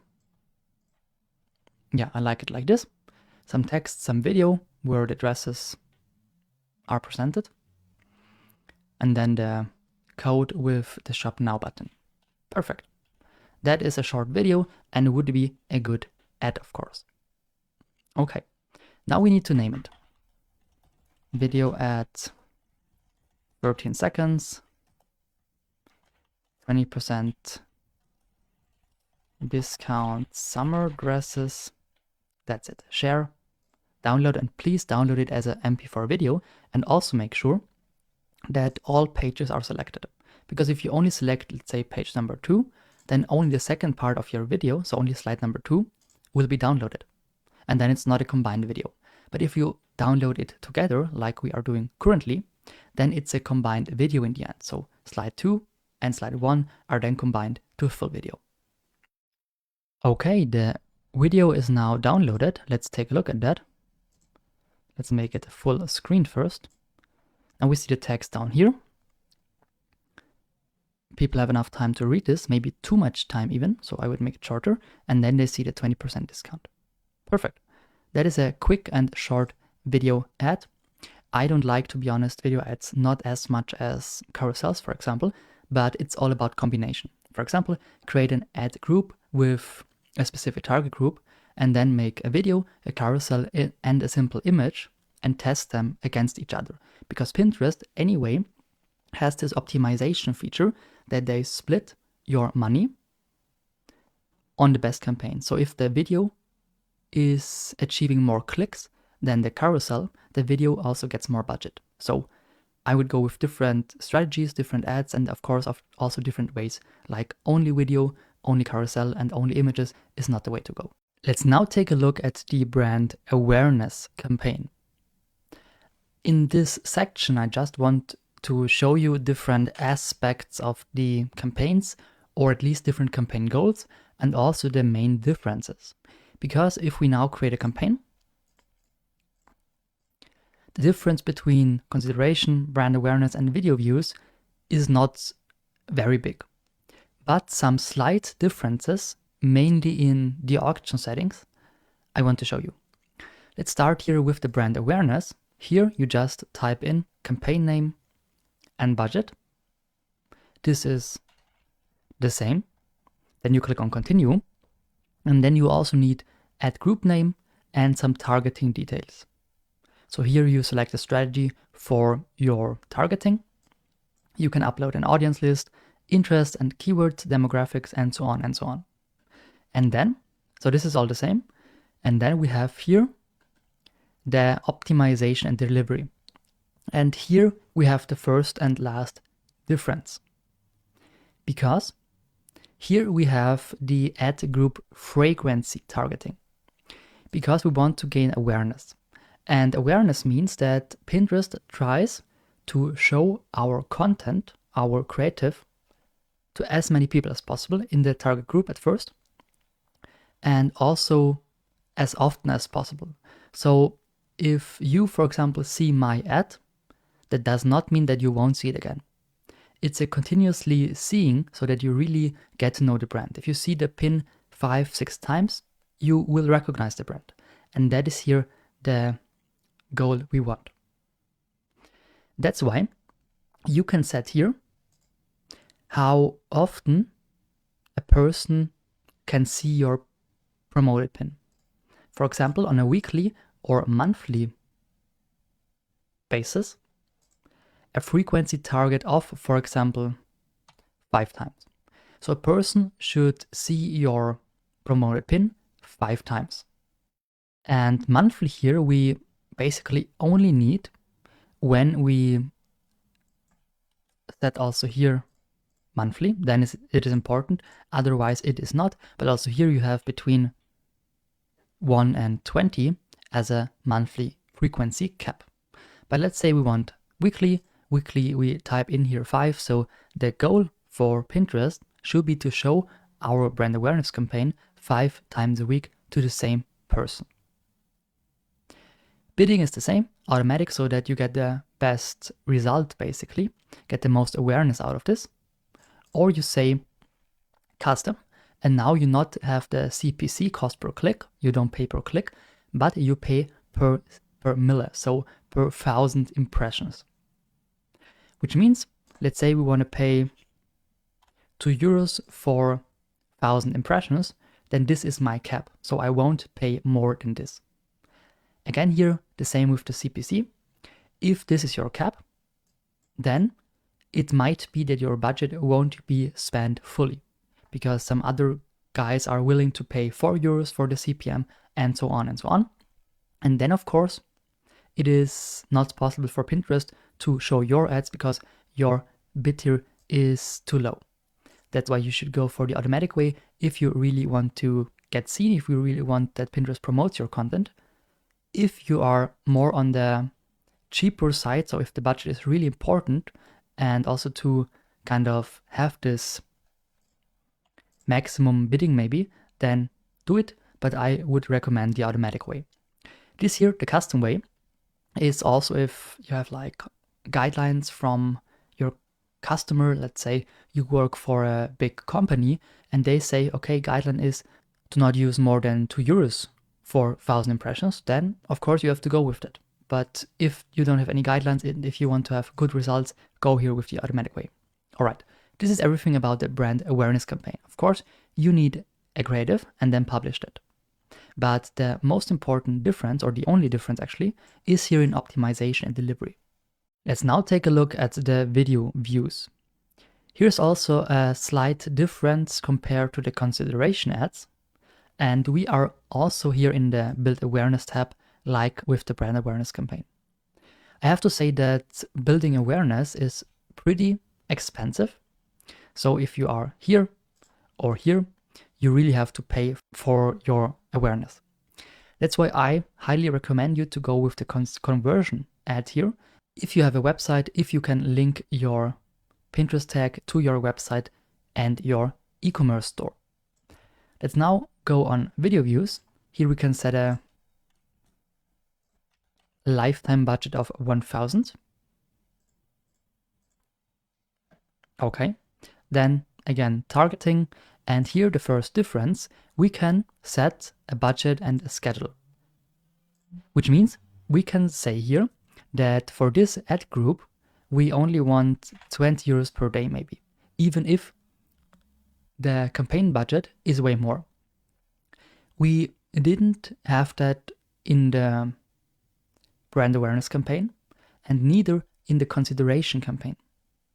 So this is relatively special to really set here the budget yourself, because normally you have this campaign optimization from Pinterest, which splits the campaign budget anyway on the different ad groups based on their performance. But here for video views, you can also say, all right, here I set a daily budget, for example. So you can set up also other ad groups with other videos and then type in here your personal budget for that day or for the lifetime. Lifetime is then, of course, with a specific date.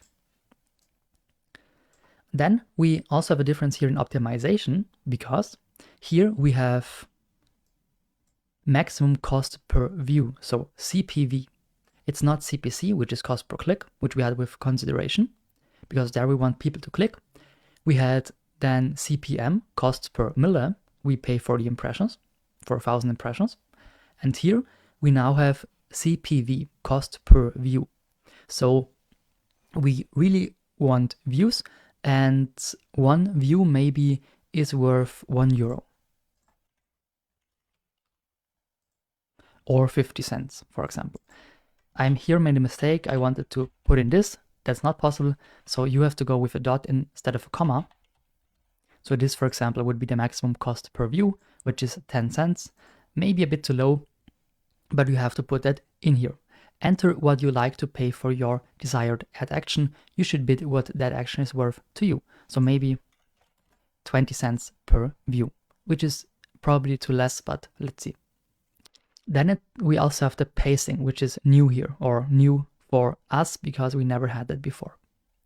Standard means that the budget will be spent averagely during the lifetime. It also says that here, standard budget is spent evenly across the lifetime of your campaign, which is the recommended status. If you have the second one, then this means that the budget is spent as quickly as possible.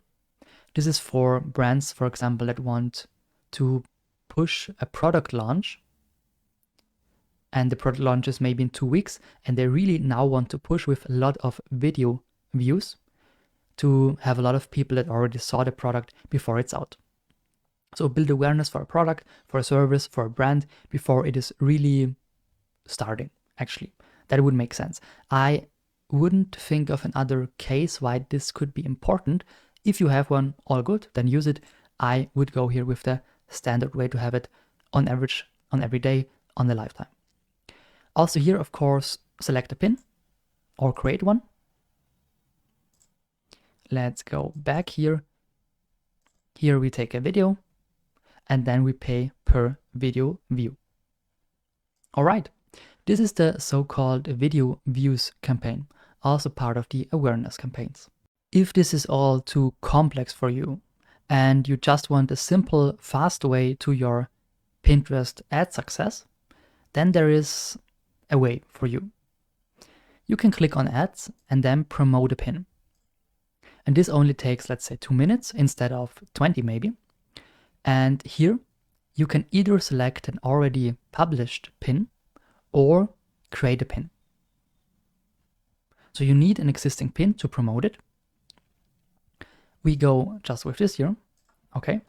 And then you can for sure see the smartphone and the desktop view. Looks good. You can select a different pin if you want. And then you can fill in a destination URL, type in a daily budget, and type in a duration in days. Daily budget 50 euros, duration 10 days maybe, or 2 weeks, 14 days. And run continuously would mean, okay, we don't choose any duration, it's just keep going. So this is without stopping. Then we have the targeting. Targeting could be reach more pinners, then it's an automatic audience, or we want to narrow it down by ourselves. Here we can say age, gender, and interest, and pick an age group, pick also a gender, and you also see here the potential monthly audience, and you see interests. For example, women's fashion, the same like we also did already in the more complex ad creation. Women's style here maybe, okay. And then we see about 24,000 monthly possible audience. This is too much for me because you cannot set anything about country, so about location, or about device, and also not about how it will be promoted. If it's only promoted on the home feed or only in searches, this you cannot say. That's why this way is not good for me. It's a fast way, yes, if you just want to try it out, but it's not very precise or good way, because this here is an incredible big monthly audience. And let's say you only want to promote for the German market, then you cannot do this with that because you cannot narrow down here on location. That's why I am not going to use it, but if you want a quick way, you can do this. You can also click on the right top corner here. Here it says switch to campaign creation. Then you go easily back. And here you are again in the a bit more complex way. Let's now talk about split testing. And split testing, we already talked about a few videos ago, but it's basically testing different things on either the ad group level or the creative level. Which means And I will show you how to do this later, which means that you maybe have an ad group for a consideration campaign. And here you have female as a target audience, female 18 to 25 and interested in fashion. And then you upload an image as a creative, okay? And then you want to test that, make one change only and test which of both ad groups perform better. So to narrow this down on a step-to-step guide, you create one ad group, then you duplicate this ad group, change in the second one factor, for example, only the age, and then run both. So both then need to run at the same time so that you can check which one performs better. For example, here female 18 to 25, fashion interested with an image with a dress on it. And here we have a female 25 to 30, so different age, fashion interested, and the same exact picture like in A. And what will happen here is that Pinterest will run, of course, both. And you will see in your analytics which one performs better. Maybe this one here has a conversion rate of 5% and this here 3%, then you know, all right, 18 to 25, this is a better audience for me. So only the basic structure stays the same, but only one thing, and this is the red square here I inputted, only one thing is different. Only one factor. So you don't change age and interest, that would be too much, and then you wouldn't know if age or interest made the difference. So only one factor, and then you test. After testing, and now, for example, we know the younger target group is better, we test another thing.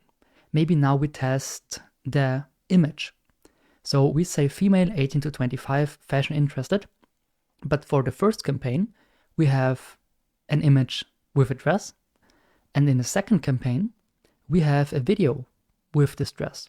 So we test image against video, or we have the same image, but with a different title. So we only change the title or only the description. But only for every split test, only one factor. Then you need to check that, and then you can create another split test. Big companies like, for example, Booking.com are doing this consistently.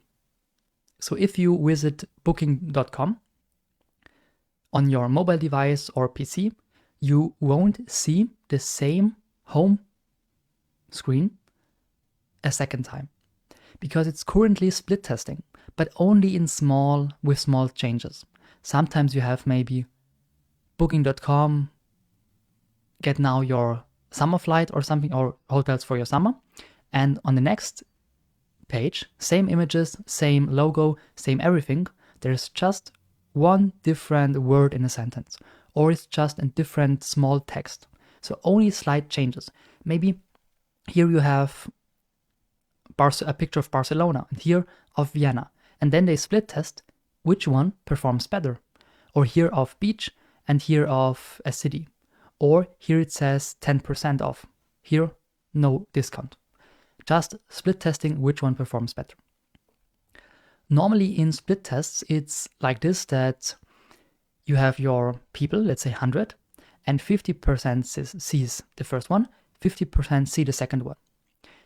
And it's not like, okay, all male see this, all female this, but it's rather the same structure in every subgroup. So 50 people with same percentage amount of women and men with same age as here on average see this, and the other group sees this.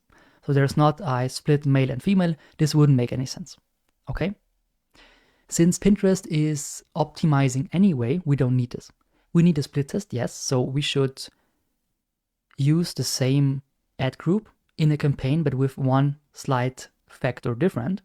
But we don't have to tell Pinterest actually that they should send 50% here and 50% here, because they optimize anyway. So if this ad group here performs better, they will send anyway more people to this here, or in other words, show this ad group to more people, show this ad to more people from this ad group, because it performs better. So this optimization, the new Ads Manager, Pinterest, TikTok, and so on have is already helping you to split test your ads and your ad groups. When taking a look, let's do that for now, in the Ads Manager, and here on the left side, you see, all right, I now set up my ad group, and then I click on Duplicate Ad Group. Duplicate it one time or two, up to 10, duplicate it one time. Now you have two different ad groups here, this here and the copy here. And there is nothing different, so you have to make a difference. Here in the copy, I now say, for example, okay, I changed the age, I changed the location a bit, I changed the interest a bit, and so on and so on. So you can do this split test on your own easily and then publish both ad groups. In this video, I want to show you how you can create an audience for your Pinterest ads. For that, I click on the Ads tab here and then on Audiences. And here you can create different audiences. You do that at the top right corner, and it's pretty easy actually. At first, you have here either reconnect with users or find new users. We stay here in the upper part because I have to say that the lookalike or act-alike customers is not completely data privacy correct. So let's stay here in the upper part, engagement, site visitors, or customer list. And here we have to decide it first.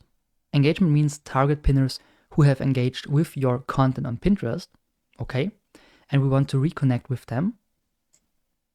And we can use these audiences then for the ads. Or site visitors, retarget visitors from your website. For that, you of course need to input your Pinterest tag at first on your website, otherwise, or your API, whatever. Otherwise, Pinterest cannot track data from your website. Third point is customer list. Target pinners from a list of your customers that you upload. So here you can upload a CVS file from your computer that you created. Maybe in Excel and then convert it to CVS or whatever, but you can upload an existing list here.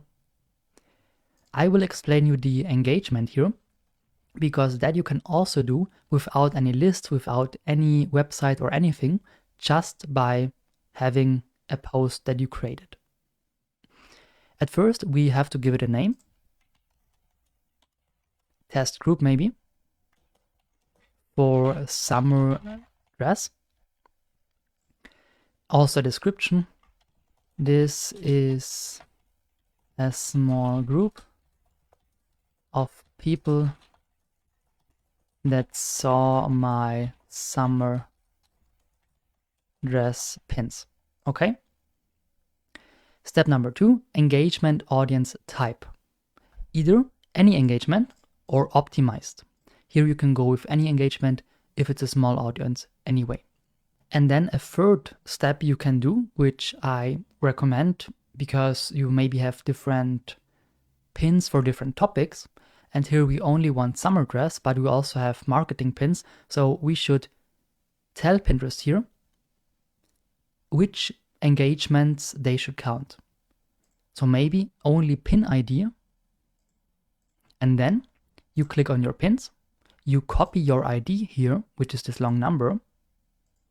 And then you input it here, which means that only the engagement that was made on this pin will be counted from Pinterest. If you don't do this optional step here, it's basically all engagement actions. With a comma here and then space, comma space, you can input also another ID and then click on create if you input all the IDs. Create. Then you will see the idea of your audience now. That is important for searching it later. Type is engagement. The size is lower than 100, so less than 100 people. And you can edit that or delete it. And this audience you can then use in your ads instead of creating interests, location, age, and so on. So you can simply use an existing audience that you created here or that you uploaded before with a list or by tracking your website. This is how you create an audience with Pinterest. All right, just an easy, really simple video for conversions here for your Pinterest ads. For that, you click on ads and then on conversions. Because the manager or tag manager or Pinterest tag in general is pretty easy to set up, but very different for every tool. That's why I would highly recommend you to click here on ads and conversion, because then you can see Pinterest tag, API for conversion, conversion upload, and so on. So the categories. For example, here, Pinterest tag, tag manager, or test events, depending on what you want. You can here click on get started. Then you add your website URL. Let's take here Zara just as an example, because we did that already a couple of times. Then you click here on check. And then you see, all right, your website is eligible for one of our integration partners. So you can do that with the Google Tag Manager if you know how. If not, just click. And then it is a step-by-step guide. So you connect with Google and then they explain to you everything really step by step. Or maybe it's a Shopify store, then you have here Shopify. Then of course it says here, maybe you use Shopify. It says, please open Shopify. Then you need to log in. Then you continue. Then it says here, all right, go to Shopify and select your store. This should be easy. Then click on apps in the left panel. Apps here. So I'm at my shop, click on apps. Click on the button, visit the Shopify app store in the top right corner. In the search bar, type Pinterest and press enter. In the results, select Pinterest. So it's really a step-by-step guide, which is that easy that you cannot miss anything. Maybe the Shopify setup looks a bit different, but overall, it is a really good guide here. Click on Add App, click on Install App, click Connect Account, and if you aren't already logged into Pinterest, log in with your advertiser account. That's it. You don't have to do more. That's it. By clicking on Continue, congratulations, it's already set up. You now finished your tag setup. And then it needs a couple of minutes for Pinterest to check if the connection is really here. And if so, you will see that. All right? But this is how you set up a Pinterest tag. And this is important to track your conversions in the Ads Manager. I cannot do that with you for every tool. That's why I highly recommend you to go here, get started, put in your website URL, shop URL, and then just click on the tool you are using. Okay, that's it. You don't have to do more. If it's a WordPress website, easy. If it's a Shopify store, easy, and so on and so on.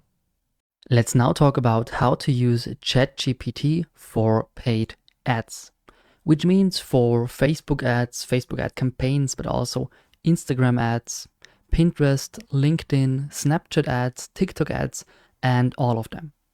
So it doesn't really matter for which platform you are now using these, let's say, tricks. The only difference here is with Google Ads, because here you also need a really good focus on keywords. So you also need to find some good keywords, but for all the other social media based ads platforms, it doesn't really matter.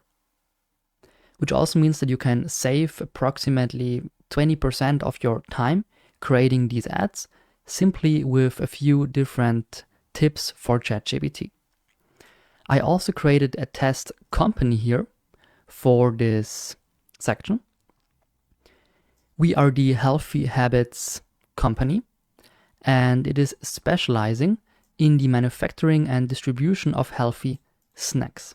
And here we have the product Vital Veggie Chips, so chips that are delicious and healthy, so an alternative for traditional potato chips. We have like carrots, beets, and sweet potatoes. Why am I telling you this? Because we will work with this example now in the next couple of videos and really create a campaign from top to bottom from this video target audience, but also then the different interests and needs. And based on these interests and needs, then title, description, and call to action. The objective here for this campaign is to increase the brand awareness and boost the sales of Vital Veggie chips. We have a total budget of 1,000 euros and a daily budget of 20 euros. This should also be fixed because based on that, ChatGPT can also give some hints. And we have the duration. So campaign duration of 2 months, which is 60 days. So approximately 500 euros per month. Let's start with the target audience, so the persona. Because in new digital marketing, you don't work with target audience where you really don't see a customer, but rather just summarize some stuff you imagine. No, it's rather about a real customer and one person with a name, an age, and a face. And this person represents your target audience, or at least one person of the target audience. And here I made this in a 5 minutes brainstorming. We will now see that ChatGPT can do this way faster. But here I have some points about occupation. This person is working in an office job 30 hours a week and is doing housework next to it. We have values like open to the new world, try new things, family-oriented and health-oriented. For the product usage, this person doesn't like any unknown ingredients. And nutrition and food here, we have the focus on healthy and organic products. Media consumption, we have Instagram, podcast, and Facebook, and an income of $2,500 a month approximately. Which is important because we know, okay, with the words organic or family or healthy, we can run these ads on Instagram, podcasts, and Facebook to achieve our goals. Okay, let's start with this here. I will now copy this company and click on a new ChatGPT chat. We only work with the free version for that. And here I ask, please create a persona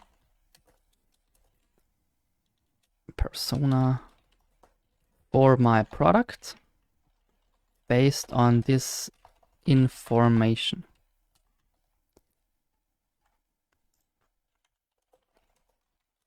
Give me media consumption,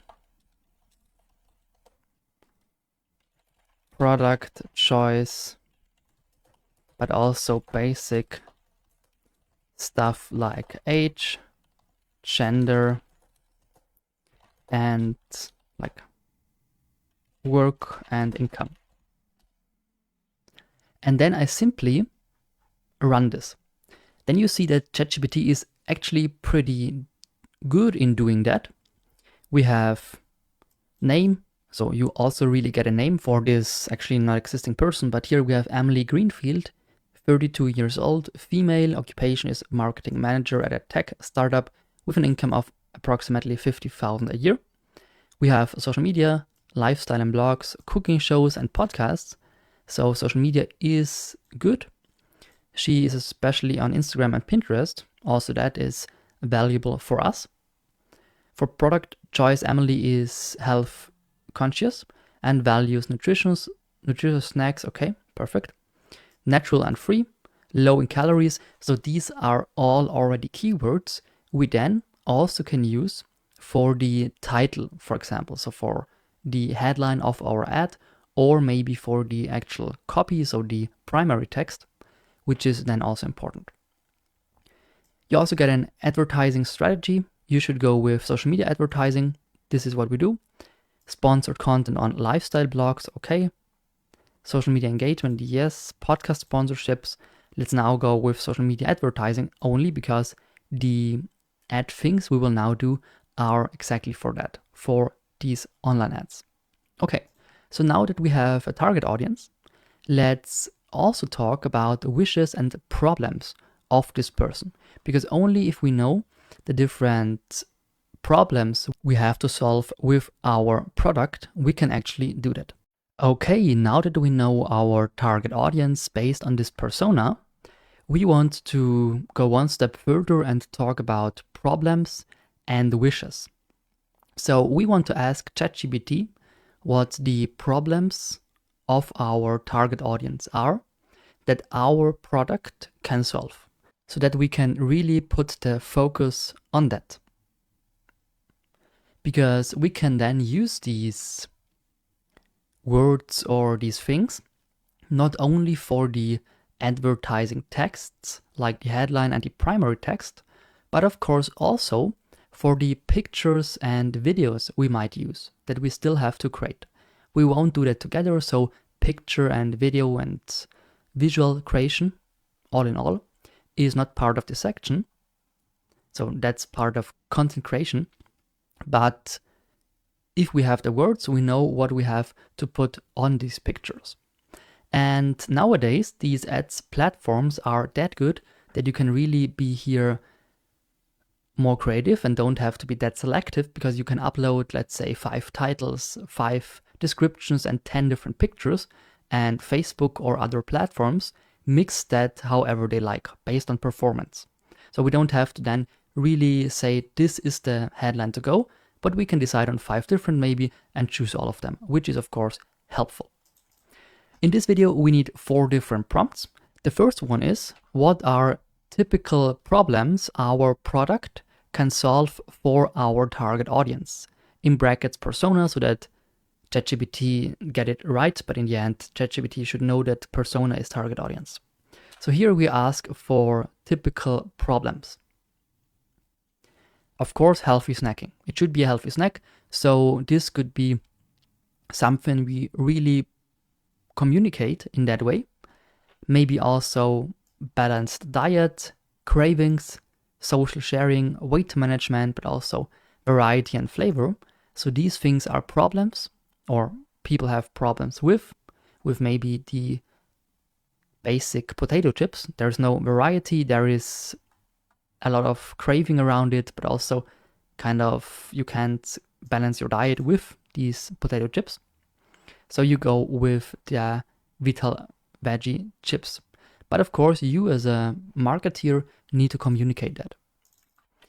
What you can also do is tell ChatGPT, give me all of that points as a question with an answer, so that you really have the problem and the solution here.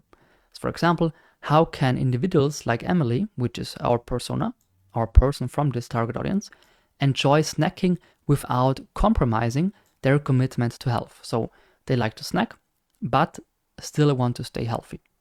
And the solution is Vital Veggie chips offer a nutritious and satisfying alternative to traditional snacks like potato chips. So this is again a bit more detailed, because here you really see, okay, what could be the problem and how can we communicate Vital Veggie's solution. Then, also for the wishes, what are typical wishes our product can solve for our target audience, or can deliver, whatever. So here you probably get nearly the same result, but maybe some new keywords or some new ideas or some other style of writing that we didn't consider yet.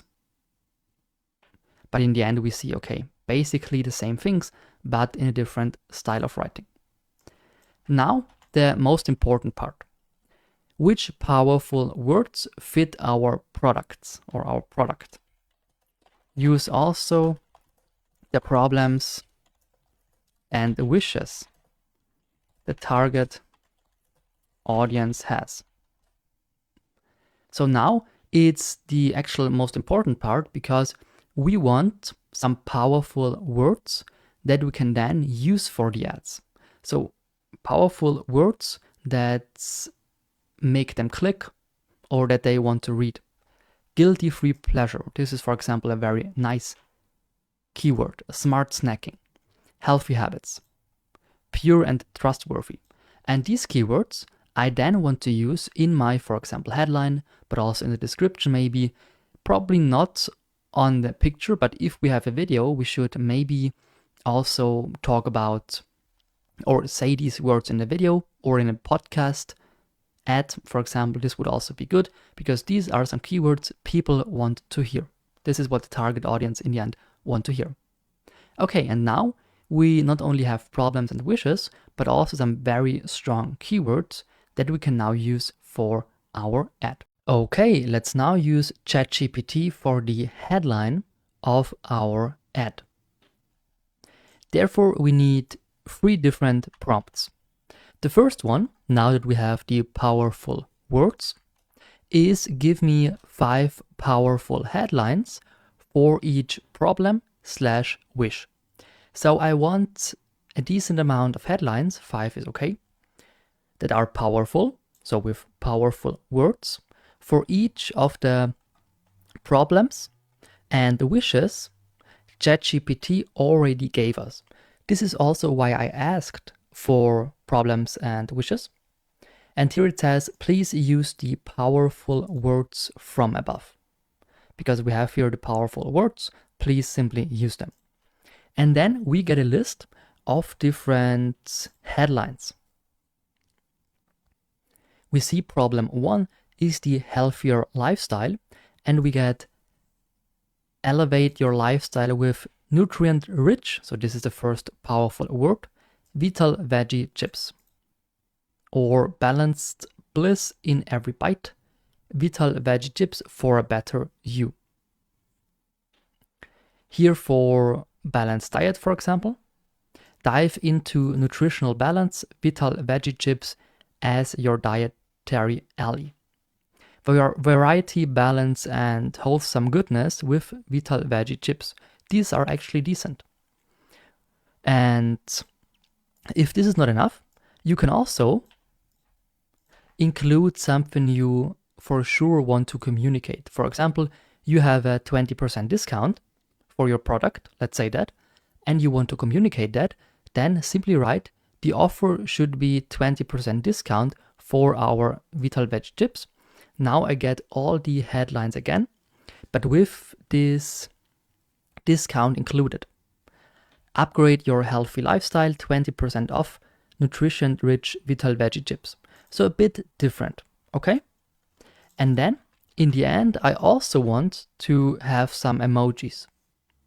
So use emojis, use an emoji, 1 is enough, in every headline. Like this. Okay, and now we see this looks actually pretty nice. Because we see different emojis that we don't have to search for ourselves, like this plate, but also this apple, the time, save time and money, enjoy 24% off, grab and go, vital veggie chips. So this is like time saving. Here we have healthy lifestyle with this green plant, also that very good. So actually very nice headlines. And what you should now do is really take the best 5 out of this. Or you ask ChatGPT to do this, but actually here I would decide on my own because I know my target audience and I know what we already tried. So maybe choose here on your own. If you want to do this step also with ChatGPT, then we have to ask, give me the best 5 headlines from all of the above. Only the best 5. And then you see I get the top 5. Now I have to decide if I want to have 20% off in all of them, because sometimes I maybe also want to only communicate the powerful word. So now the next step is to combine, for example, elevate your lifestyle with nutrient-rich vital veggie chips. Like this. Maybe I want it like this.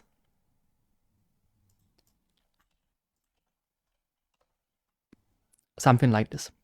So it's nearly that, but not completely. Maybe with instead this emoji.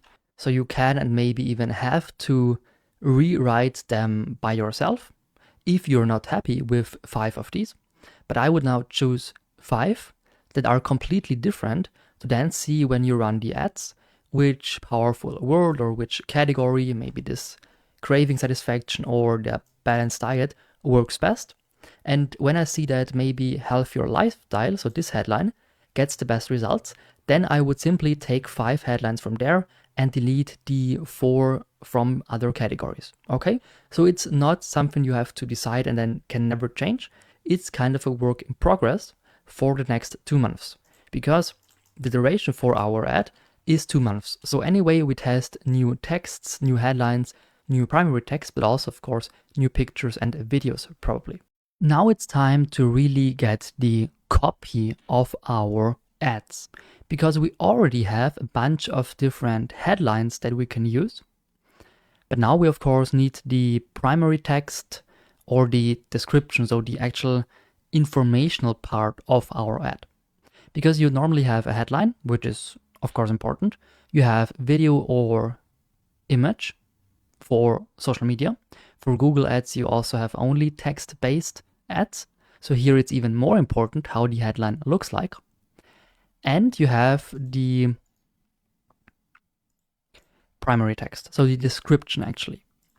And here we will run this prompt: write me an ad's copy for the following headlines. Which means in order to do that, you already need to decide on different headlines.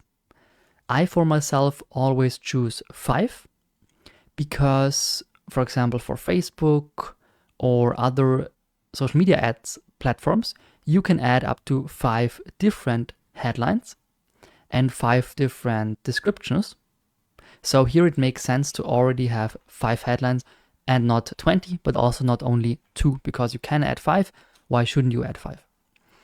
And then I have use copywriting methods for the text. Give me 5 texts for each headline. Let's keep this out for now and let's just run it here with ads copy for the following headlines. And now we see we get the title, and then below we have the description. Of course, we can make the description longer or shorter by typing in make the description longer or shorter. Elevate your wellness journey with 20% off. We have here healthier, tastier, grab your discount today. This is all good. Maybe we don't want to communicate the 20% in the description because we anyway have it in the title and we have it in the headline and we have it then in the call to action. So don't communicate the 20% discount in the copy text, only in the headline. Okay, then we get copy texts without this. Okay, now it also deleted it from the headline, which is not what I wanted, but in the end you can combine it anyway by yourself, like this. So this is then the headline for this description. Yeah, so ChatGPT sometimes does things I don't want because maybe I don't communicate always right. Discount in the copy, only in the headline. Yeah, okay, it doesn't matter. What's now important is actually that we also use copywriting methods. So use copywriting methods for the text. Give me 5 texts for each headline. So now I want also a bunch of different ads, copy, so descriptions for my headlines. And I want that copywriting is already used for these ads copies. What do we see? We see, for example, the title, okay, elevate your well-being and your savings with the product, taste the balanced bliss in every bite and make a smart choice for your health. So a bunch of keywords: health, smart choice, balanced bliss, the product name, and so on. So actually very good descriptions. What do we have here? Every bite of the product is an invitation to experience true vitality. Discover the joy of snacking to nourishes your body and soul. Actually pretty good. So these are not too long, not too short. Of course, we can make them longer if we want that, maybe for a LinkedIn ad or, I don't know, a Google ad where we need longer text. But for anything else, this is long enough because nobody reads a whole article in an ad. So it's just to communicate a bit more. And now we have our titles this here, and we can combine title with the description of our choice. Maybe for this title, I think this is really good. And for the next title, maybe this description or this description, doesn't matter. So you have to decide on that. And then the only thing that's missing is the so-called call to action. So to really, again, remind the person that he or she needs to click to get maybe the 20% discount, and of course to buy, in this case, the product. Okay, let's now say you already chose 5 different headlines and 5 different descriptions. And what we now want to do is to also get a so-called call to action. So another sentence in the end of your copy that tells your customer or your potential customer why this person should click and what this person then get. Because some people just have the call to action, click me or buy me, but in the end it doesn't say what there is behind this link. So what product, which price, maybe also if there are shipping costs, discounts, whatever. So I have here this. I chose a headline and a primary text. Of course, normally I would do 5 each, but just to make it easy, for now, we do 1 headline, 1 description. And I have as a prompt, give me 5 call to action ideas for my ads copy with the following information. And then I simply run this. Grab your bag today. This would be the call to action. Then here's a short explanation of why this makes a good call to action. Taste the upgrade, click to dive in, start snacking smart, experience wellness now. So these are actually good. Maybe we want to include the 20% offer and an emoji also here. Then this shouldn't be too hard. Maybe also make a full sentence out of it, but now it's actually fine. Grab your bag today and save 20%. So this would be a really nice call to action. Start snacking smart with 20% off. Also very good. Taste the upgrade with 20% off. Let's for now just take this here. And then we have the call to action. Okay, so now we actually, so call to action is part of the primary text. We have a pretty decent copy text. Upgrade your healthy lifestyle, 20% off, nutrient-rich Vital Veggie chips. Elevate your daily habits with the chips. Immerse yourself in the world of flavor and nutrition. Your journey to a healthier lifestyle begins here. And then grab your bag today and save 20%. Like this, maybe it makes sense. Or we use another emoji as well that we had here. Maybe this here. Like this, I like it.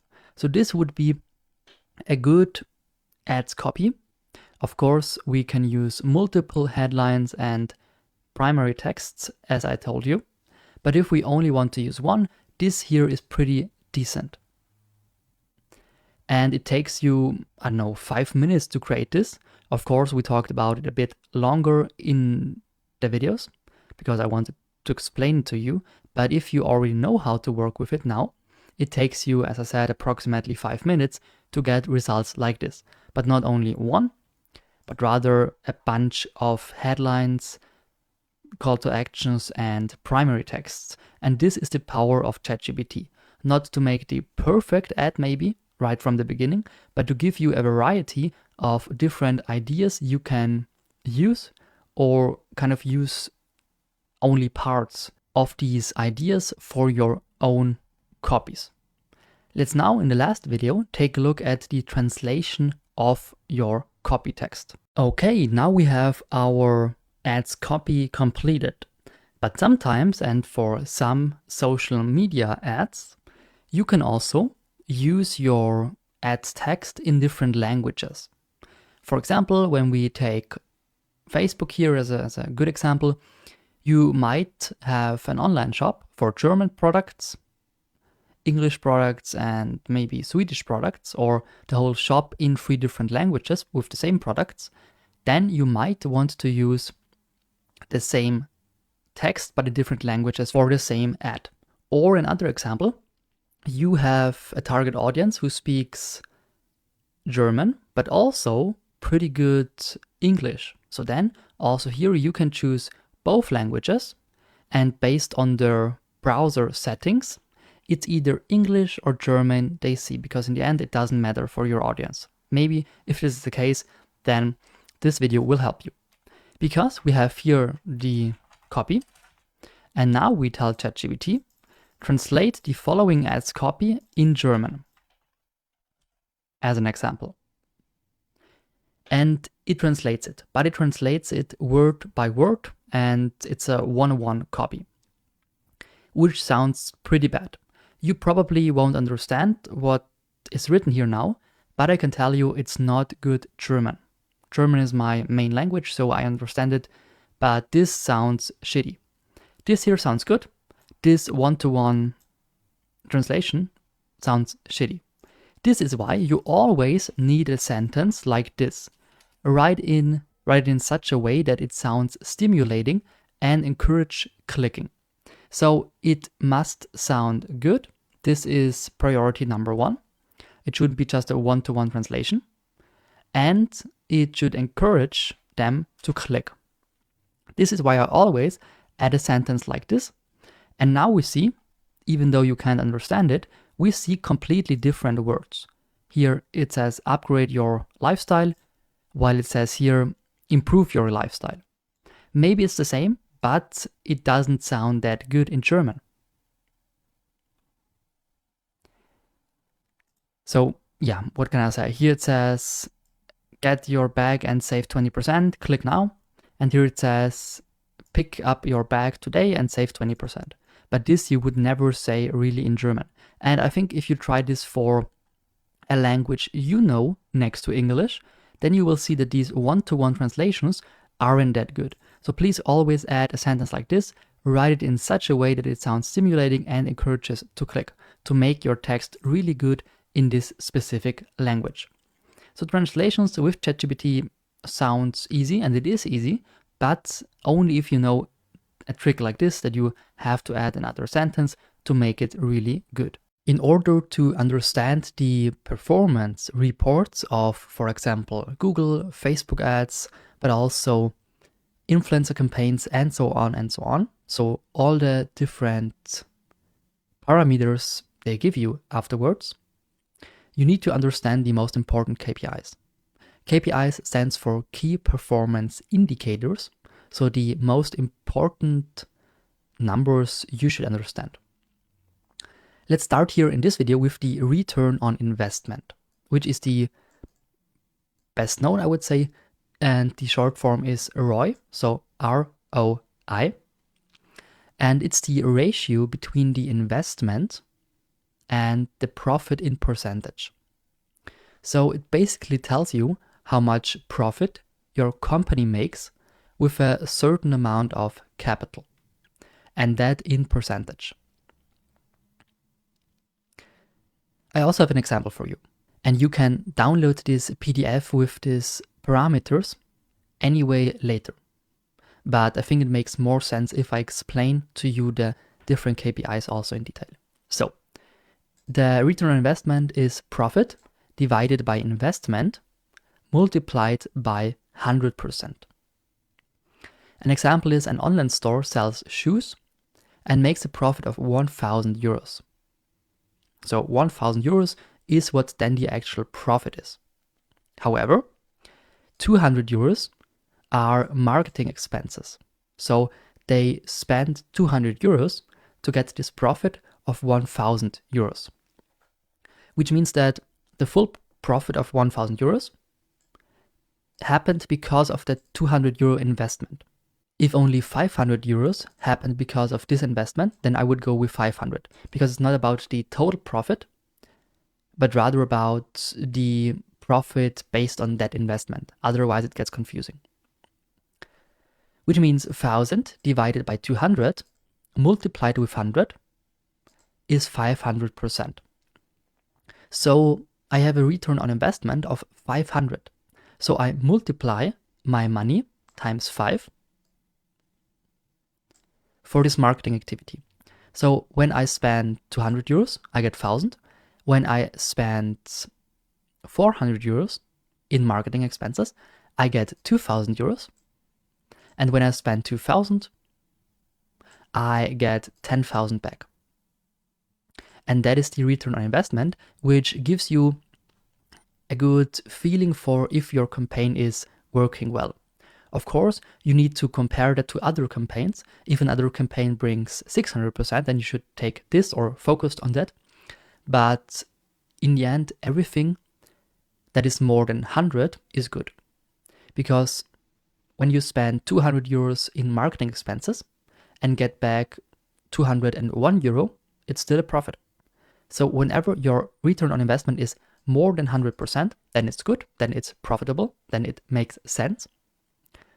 Whenever it's below 100%, you should stop it, probably immediately, or test different stuff. If you have Facebook campaigns, you should test different target audiences or pictures. If you have some offline banners, you should recreate them maybe. So really test a bit, but if this number is under 100%, then it's not profitable at the moment. Okay? Perfect. This is the most important KPI, the return on investment. The second KPI I want to show you is the conversion rate. Also very well known, and a lot of people try to optimize this because of good reasons. But let's discuss this now. So the term conversion refers to a website visitor who performs an event, so an action or transaction on the page. A conversion can be that he or she clicks on a link to read more about a product. So it can be a link click. It can be a buy. So the person buys something. So you sold something, that is a conversion. So it's an action a person does, which leads to something else. For example, I click on that button, I get redirected to a shop. Then this is a conversion. Most people use it to have the conversion for a sell. So if they sold something, then it's a conversion, but it can also be a click on a blog article, can also be a conversion. The conversion rate then illustrates the ratio of conversions to visitors. For example, we have 25,000 visitors this month. So it's an online store that sells shoes, and the store had 25,000 visitors only this month. There were 1,324 purchases in that period. So the conversion is in this case a purchase, maybe for only one product. Then you can say, okay, on that one product we had 10,000 visitors with 100 sales. Then it would be 100 divided by 10,000.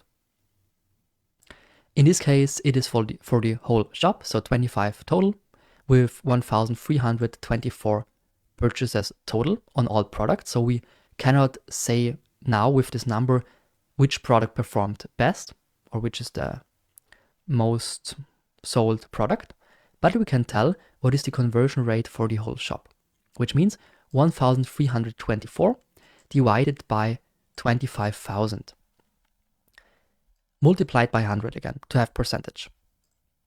And this gives us a conversion rate of, in this case, 5.3%. If this is good or not depends on your performance in the last months, but also on the competition.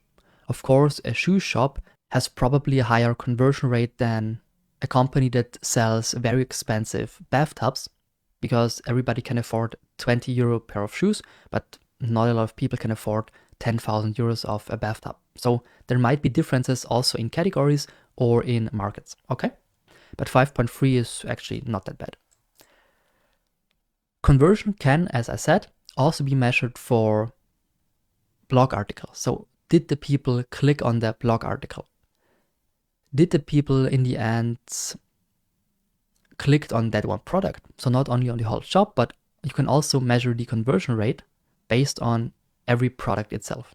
So here it's a number that has a really variable usage, but is also a good indicator if you currently perform good or not so good. Because if you have 25,000 visitors and only 10 sales, you would see that your performance, your conversion rate is pretty bad. Now we talk about the cost per action. A KPI that is, at least for me, very important because you see how much one action costs. So this can relate, for example, to a newly acquired customer or the sale of a product. The costs of the campaign, for example, 1,000 euros for the whole Facebook ads campaign, are allocated to the action. So we spent 1,000 euro on Facebook ads and we got 10 sales. How much did I spend per sale? This makes it possible to see whether the expenses for the desired campaign are justified. So the CPA, cost per action, is the sum of the costs, all costs for the specific campaign, divided by the number of conversions. And conversions, as we already discussed, is maybe a link click, a sale, or contact data information you got from a form, maybe also newsletter sign up, but in the end, it's always about a paid campaign. So you cannot calculate a CPA for organic Instagram marketing because there you don't spend any money. So you cannot calculate how much one follower, for example, costs or how much one link click costs.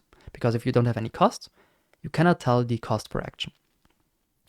An example here, an online store sells shoes and had 26 sales this month. To achieve these sales, there was placed a Facebook ad for 1,300 euros, which gives us here the calculation 1,300, so the amount of costs, divided by the conversions. And now we have these 50 euros. And the 50 euros tells us that I had to spend 50 euros per sale. So one sale costs us 50 euros, which is maybe a lot. This depends, of course, on your product. Because if you sold shoes for 100 euros on average, so if you made a profit of 100 euros per pair of shoes that you sold, and it costs you 50 euros, then you still make a profit of 50. If the pair of shoes on average costs maybe only 20 euro, and you had to pay 50 euros per conversion or per sale, then you didn't make any profit. You lost 30 euros per sale. Okay? So you cannot tell if this number is good or bad without having your product in mind. If your conversion was to have contact data or sign-ups for a newsletter, you need to make sure that it was worth to spend 50 euros per newsletter sign-up. So you really then need to promote products in a newsletter and make something out of that. So the lower the cost per action, the better, of course. But sometimes it's also okay to have a higher CPA if you sell high-priced products. So a book for 10 euros wouldn't make sense if the CPA is 15 euros. But if you sell high-quality bathtubs for 10,000 euros, it's okay to have a CPA of 1,500 euros maybe, because then still you make a profit of 8,500 euros. So the CPA, very important, but only usable or only calculatable if you have something with paid campaigns. Let's now discuss the ROAS, the return on advertising spend, which is nearly the return on investment, but here it's more specifically about an advertising campaign. So it shows the relationship between advertising costs and the resulting sales. So it's not about conversions, it's about the money you earn. The ongoing success of an advertising campaign can be seen at a glance thanks to this key figure. In this case, the difference to return on investment is that sales is not equal profit. So here we had profit, but now we have only sales. So that's the difference. This is the most well known for Facebook and Google ads, but in the end, the return on investment is actually a bit better. But how do you calculate it? You have sales divided by advertising costs multiplied by 100 to have again here also percentage. Example, an online store sells shoes and had sales of 65,000 euros this month. To achieve these sales, ads were placed on Facebook for 23,000 euros. The complete sales were achieved through the ads. 65,000 divided by 23,000 times 100 brings us 282.6%. So you have a multiply of 2.8, which is good. But, and here comes the thing, while for the return on investment we had profit, so we really earned money, here it's not sure if we earned money. Because yes, we sold shoes for 65,000 and only spent 23,000. But what if we have to pay people, or we have to pay for the production of the shoes, and we have to pay of these 65,000, which is just the selling price, all combined, 40,000. Then we would only have 25,000 in profit. So this is good, yes, but it doesn't tell me immediately if I made a profit. It just tells me that the campaign was actually good because I made more sales than I spent for the campaign. But if my costs for producing these shoes or for shipping or for whatever are extremely high, I can still lose money with that, even if we see here a positive number. So that is why I like the return on investment more, because here I take my real profit, which can be instead of 65,000 only 15,000, so only 15,000 is then my profit of this money, and then I divide the real profit with the advertising expenses, which is then the return on investment. So this is okay. This is what also Facebook shows you, because they don't know how much your product costs for the production and how much your real profit is. They can only tell you here how much you earn, for example. But still, if you want to have a bit more work, it makes sense to also calculate the return on investment later. The last KPI we have is cost sales ratio, or also cost revenue ratio. This is like the return on advertising spend, but the other way around. Here we know that we had a good campaign because this is more than 100%. So we had more sales than we spent money. Sales may be 10,000 euros, money spent 8,000 euros, it's a profit of 2,000 euros, or at least it's 2,000 euros different that we are in the plus. Here we want to know the ratio between sales and costs again, but the other way around. So how much of our revenue did we have costs? So the smaller the ratio, the more efficient the advertising campaign was. Here again, sales do not equal to profit, that is important. And when we want to calculate that, we divide costs by revenue, multiply that with 100. An example would be that we had a turnover of 65,000 euros this month. So again, like with the example before. And for this turnover, to achieve that, we had marketing expenses worth 12,500. So now we could calculate 65,000 divided by 12,500, what we did here. But if we divide it like this, 12,500 divided by 65,000, we see that these 12,500 are 19% of the turnover, so quite a bit. So nearly 20% of the turnover we also had as expenses. And of course, if this number is high, that is not good. If we have to spend 60,000 euros to have a turnover of 65,000 euros, then we are probably not profitable. But when you have only 20% costs, then this is okay. And the lower this number, the smaller this number, the better, of course. When we only have to spend maybe 100 euros to achieve a turnover of 65,000 euros a month, then this is very good. Then the chance is very, very high that we are profitable, because this is again only revenue. You can calculate this as well for the profit. Let's say we have out of this turnover a profit of 40,000 euros. Then I would divide 12,500 by 40,000 and would see that, of course, the percentage is higher, that for sure. But still then I would see that, let's say 40% of the profit we also had in expenses, which is still good, because for the profit, it is only necessary that it's below 100%, because then it wouldn't be profit. If I have to spend 12,000 euros to achieve 10,000 euros in profit, then it's not profitable. Okay, this should be clear. This is the list of KPIs. You can download this and print it out, and I hope this helps to read the most important KPIs a bit better. Let's start this Canva course with some basic information and theory about the platform before we move on into practice. So at first, some facts. Canva is a graphic design platform for visual content creation, which means not only pictures and, for example, social media postings without animation, but also videos and YouTube intros, for example, with motion. The platform was founded in 2012 and has about 2,000 employees in the year 2022.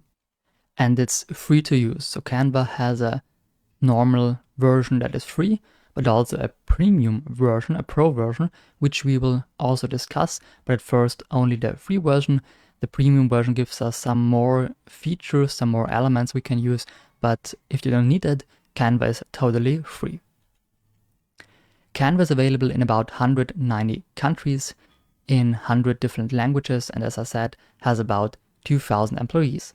It was founded in 2012, but launched 1 year later in 2013 and has about 60 million monthly active users at the moment, so in 2022, and about 10 billion designs were created starting in 2013 until now 2022. So in these 9 years, about 10 billion designs were created.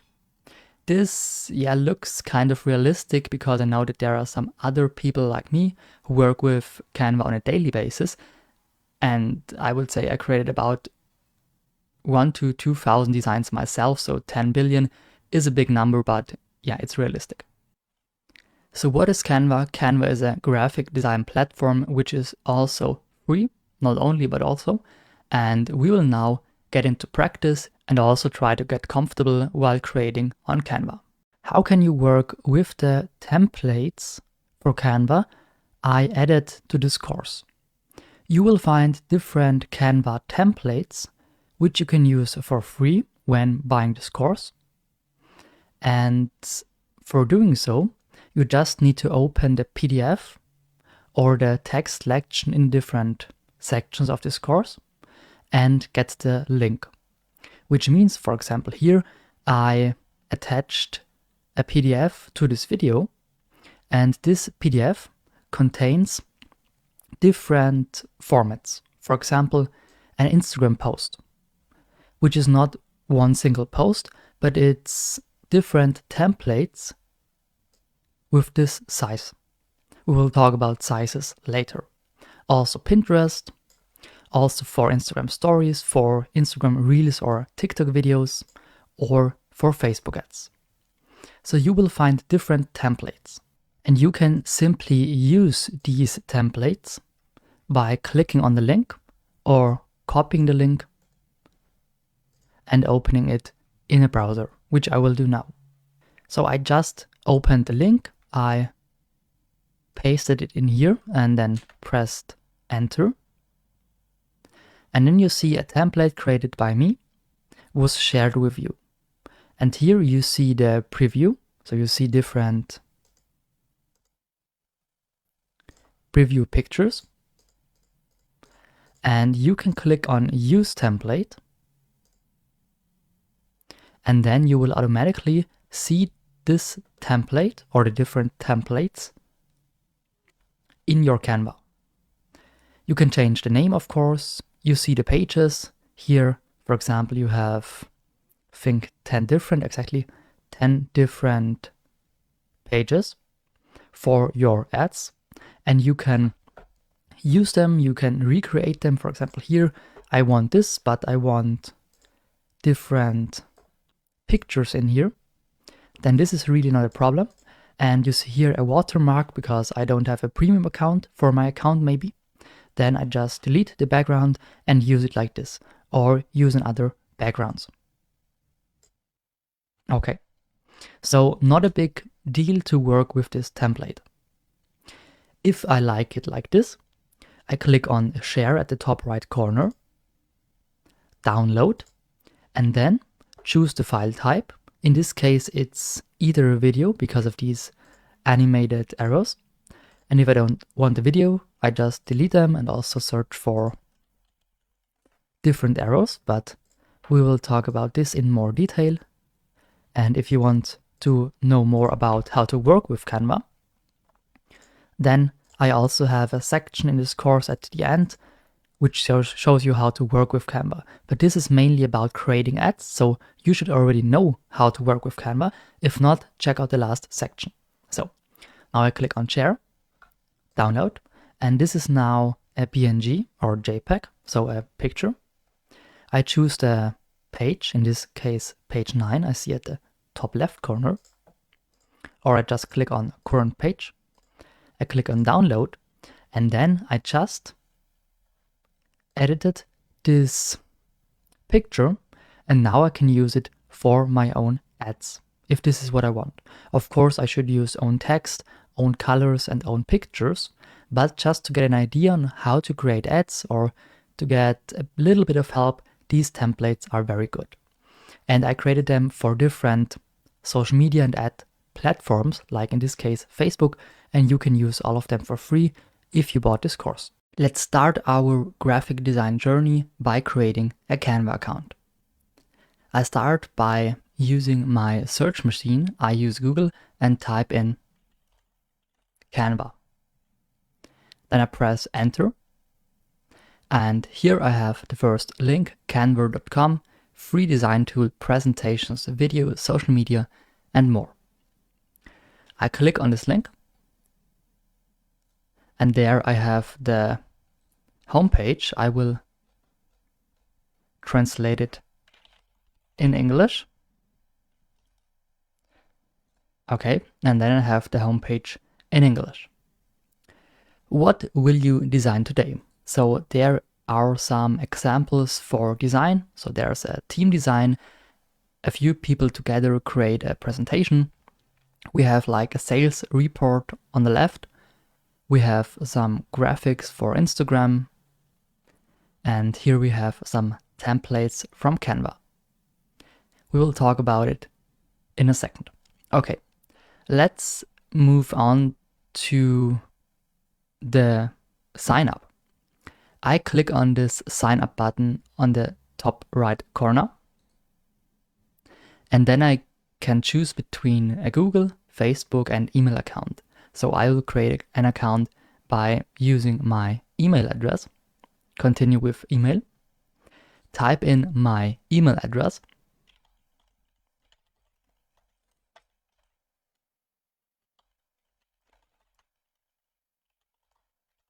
Okay, I will also create a new account and then I press continue. Now you have to fill in this name and password gap. So my name and also my password. If you want to see your password, you could click this I on the right.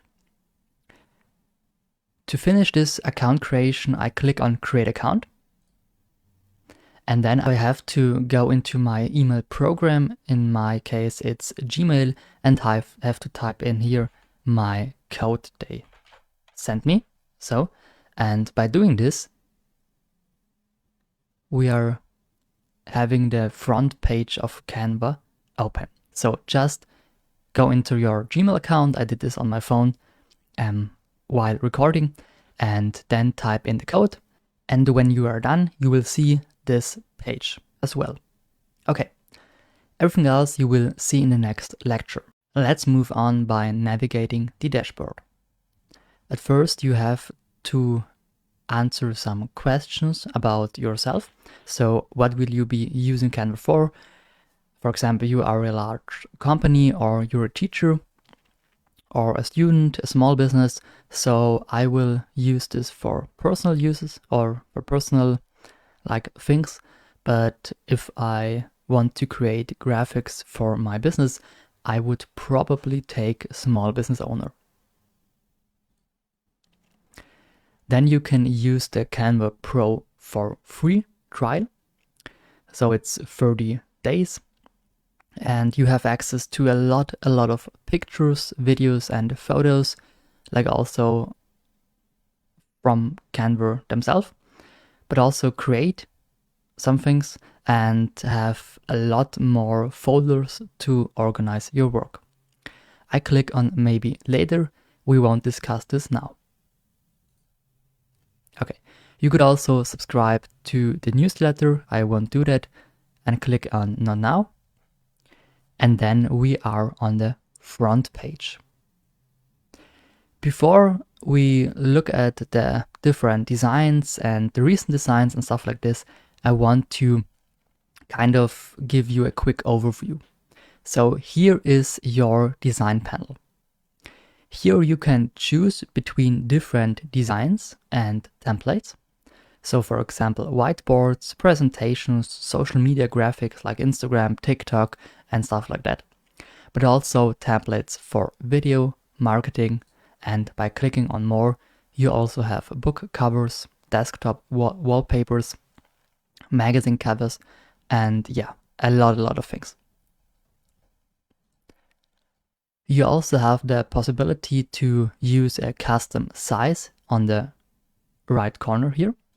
So if you want, for example, a YouTube thumbnail and don't want to search the thumbnail up in the search bar, so thumbnail, YouTube thumbnail, you could also use the custom size, type in the width and the height, and choose between pixel, millimeters and centimeters or inch. I use pixel, so this would be the exact width and height for a YouTube thumbnail. And then I could click on create new design. We will talk about this later. You have also the possibility to upload photos and videos right here by clicking on upload and use drag and drop to drop in some files. On this upper bar here, we have the logo. By clicking on the logo, you get back to the front page here. We have design spotlight. Here are a lot of templates for different design types. We have business cases, so use cases and features like team templates, but also brand management. And you have the education bar. Here are some free resources, but also, some information material. Plans and pricing, you currently have the free version. We are using the free version, but you could also buy the pro version by clicking here on plans and pricing on pro and have this monthly fee, but could also use your pro trial for 30 days. Okay, by clicking again on the logo on the left, we are coming back to the front page. On Learn, we have the Help Center and the blog to read some about the newest updates and stuff like that. On the right, we have our profile with the account settings and the theme, but also a profile picture. And on the left, we have the Create a Design button we will talk about in a second. On the left bar here, we have the home screen. We have some templates. Let's click on that. Templates sorted by categories like business, social media, and stuff like that. But we have also projects, like our currently projects, purchased pictures or my favorites and uploaded pictures, but also some folders I create myself in a few lectures. So with the plus sign on the right, we could add a new folder. Yeah, we will do that later. We also have some tools with that crown, the white crown in the yellow circle, that's premium function, or these are premium functions like brand and content planner. But we can use the discover apps button to kind of download some apps. We will also talk about them later, like shadows and duotone frames and stuff like that. We will use that in a few videos. We also have smart mockups, like your design, for example, your book cover. You could simply drag it into this iPhone, and then you have your book cover or your, I don't know, for example, your t-shirt design on your smartphone device. You could also create a theme on the left here by clicking on that, and we will do that later, and also launch the Canva app and download the app on your desktop. I currently use the browser version. On the left lower corner, we have the trash can, so you could simply delete some images or simply some projects, and you will find them here in the trash can. Okay, let's go back to our home screen. And now I want to use the account settings to get a better overview of the program.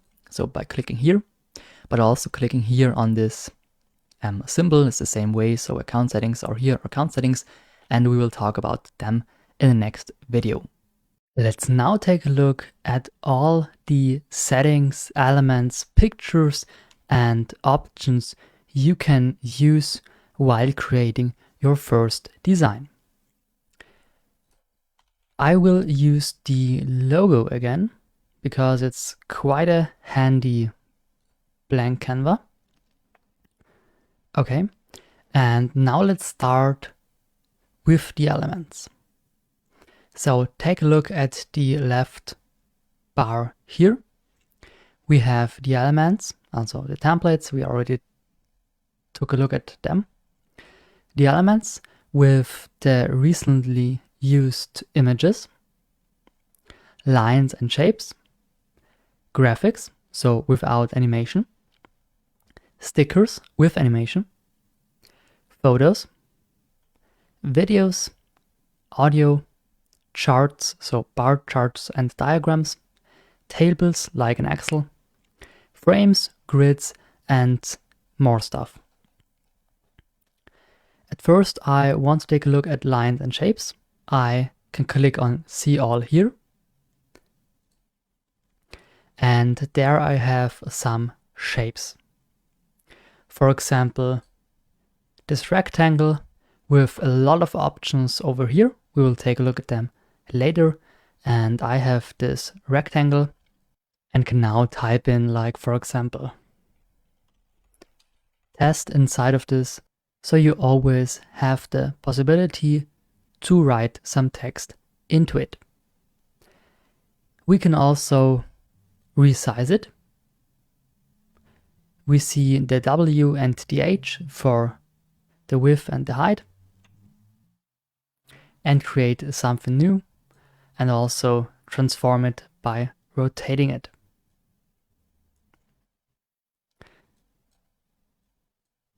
The option bar up there will be an extra video, so we will discuss this later. We also have other shapes, like for example this rectangle with rounded corners, or a circle, a triangle, a star, arrows, and a lot more. We could change the color. We can change the text inside of it, so the size of the text, the font size, but also if it's bold or italic. And what's pretty cool is that we can also use these other shapes, for example this one here. So it's like a shape with a shadow, and we can change the color to, for example, light blue, and the background to a darker blue, so that it looks like a shadow. There are also shapes with an outline, like here, this dark gray and the lighter gray is the outline. we can duplicate it and also delete it. Also press these 3 dots, the more button, for copy and paste. And we can also have a hyperlink in this form, in this shape. So when somebody clicks on this shape, the link opens automatically. We will talk about hyperlinks later. We can use lines. So lines are up there. Lines are pretty simple, but also very handy because we can grab the end and the starting point and move it around. We can also take a look at the options bar because we can decide the line style, so the line weight, the thickness, if it has rounded endpoints or not, and also if it's like one line or different lines or dots inside this line. Okay. We can also choose between the starting point and the end point. So if you want, for example, an arrow, you can click on line end, click on the arrow here, and then you have like an arrow.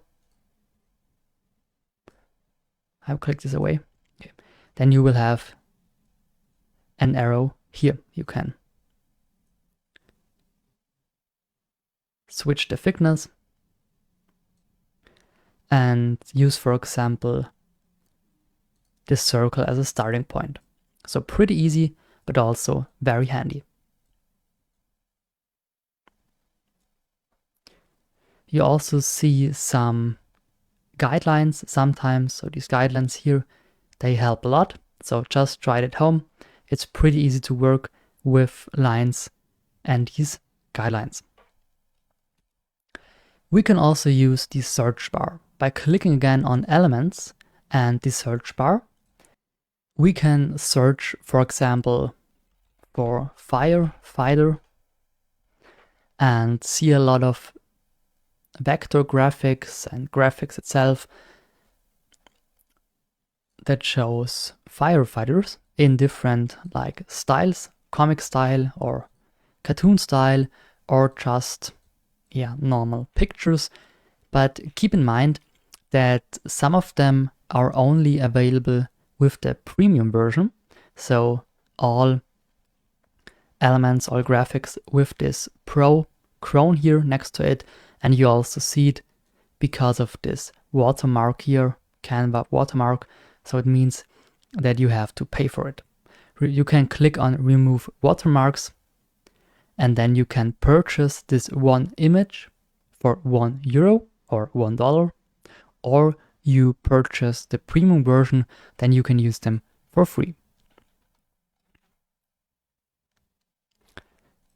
We can decide between the categories, so all or just graphics. And by clicking on, for example, graphics and deciding for one, in this case this one, we also get magic recommendations. So we get like the same type of cartoon or picture in this case. We see this firefighter in his polka dot vest, and the magic recommendations also show some graphics in this style. So in the laboratory or with some skates, with skateboard, on a computer programming, it's all the same style because it's a magic recommendation for this picture. Clicking on this little guy here, we get other recommendations. So we see the firefighter, which is free, but you can also get recommendations like, for example, this construction worker who is not free, who is only available with the premium version, but it's the same style. Or click on this gardener, which is also free. So you can use these magic recommendations just by clicking on one graphic.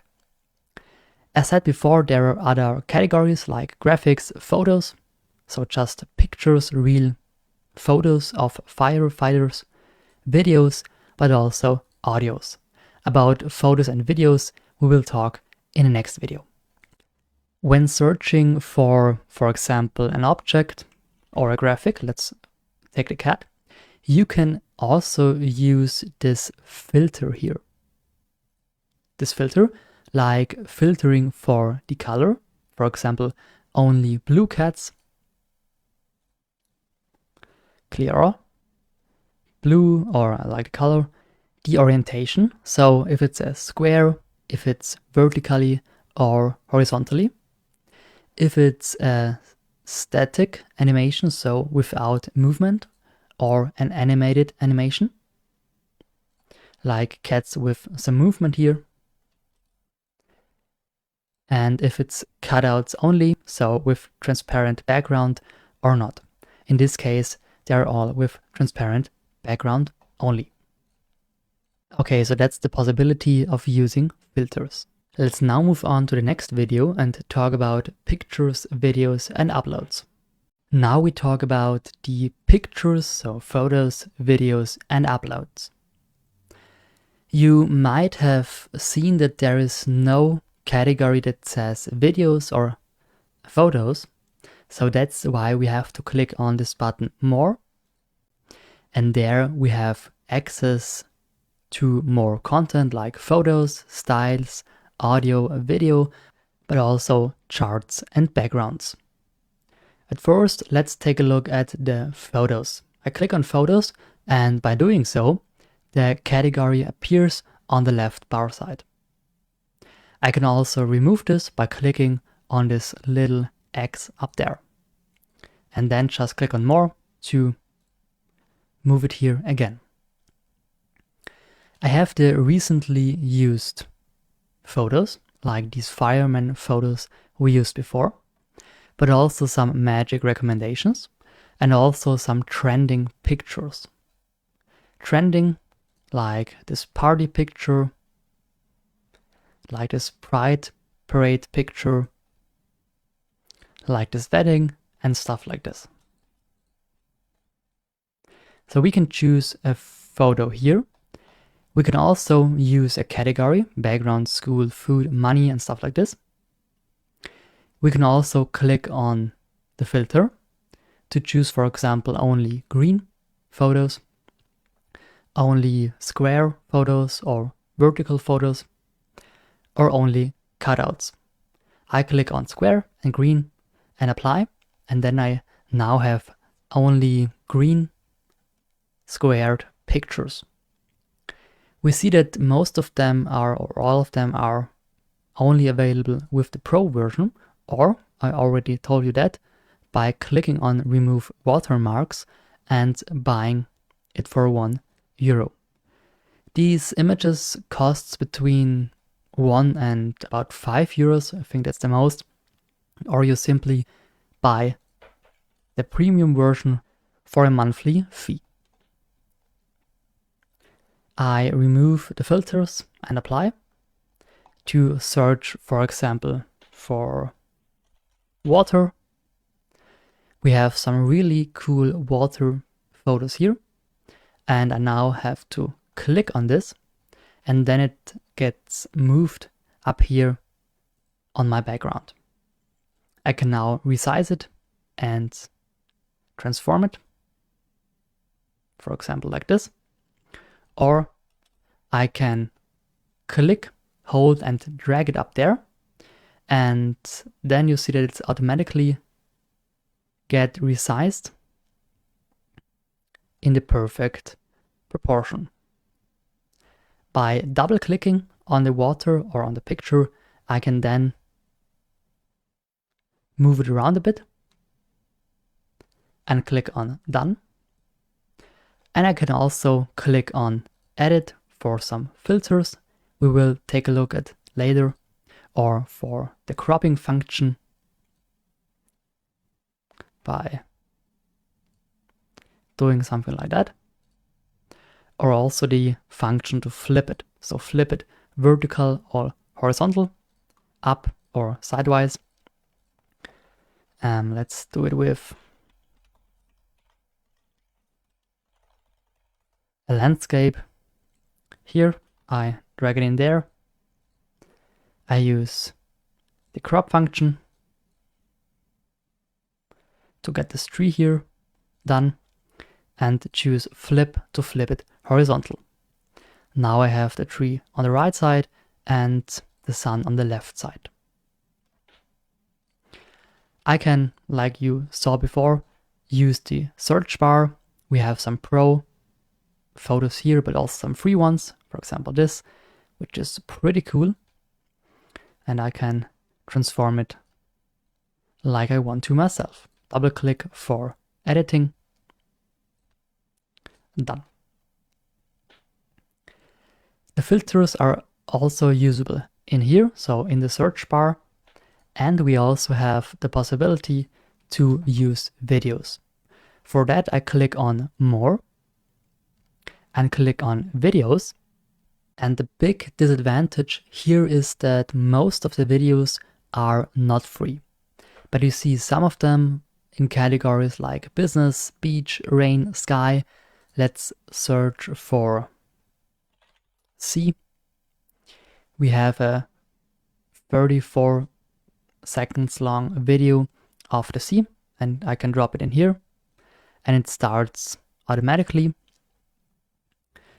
And there are also some related categories like ocean, beach, underwater, but most of them, like you see, are pro. And let's see what's the price for them. Okay, yeah, this video is €5 worth, or costs €5, which is quite a big price related to or compared with the price for the monthly premium version, which is about, I think, $15, which is not that cheap. Okay, we can use that video, we can crop it, flip it again, like with the photo. We can also use playback and click on autoplay video off. So we have to click on the button here. And we can also loop a video so that when the video ends, it automatically starts again. We also have the possibility to crop it by clicking on this little icon here on the scissor, and also mute it with this button on the right, with this audio button. Okay, I'm muting it. Click on the crop symbol and only want about 5 seconds, which is this. Okay, 5 seconds, done. And now I have a 5-second video, which loops all the time. I can also animate it again and use the transparency, like for example on 59 points out of 100, and now it's a bit lighter, but we will discuss the transparency and all the options here in another video. Okay.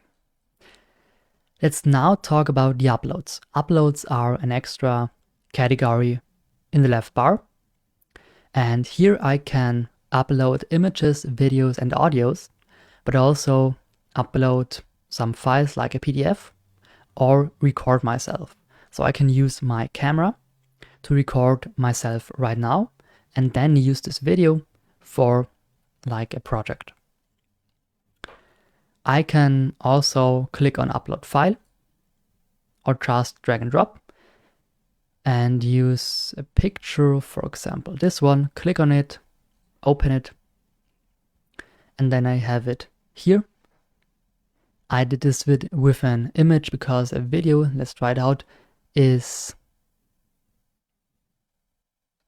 takes a bit more time. Let's try it out. Open this video and it really takes some time.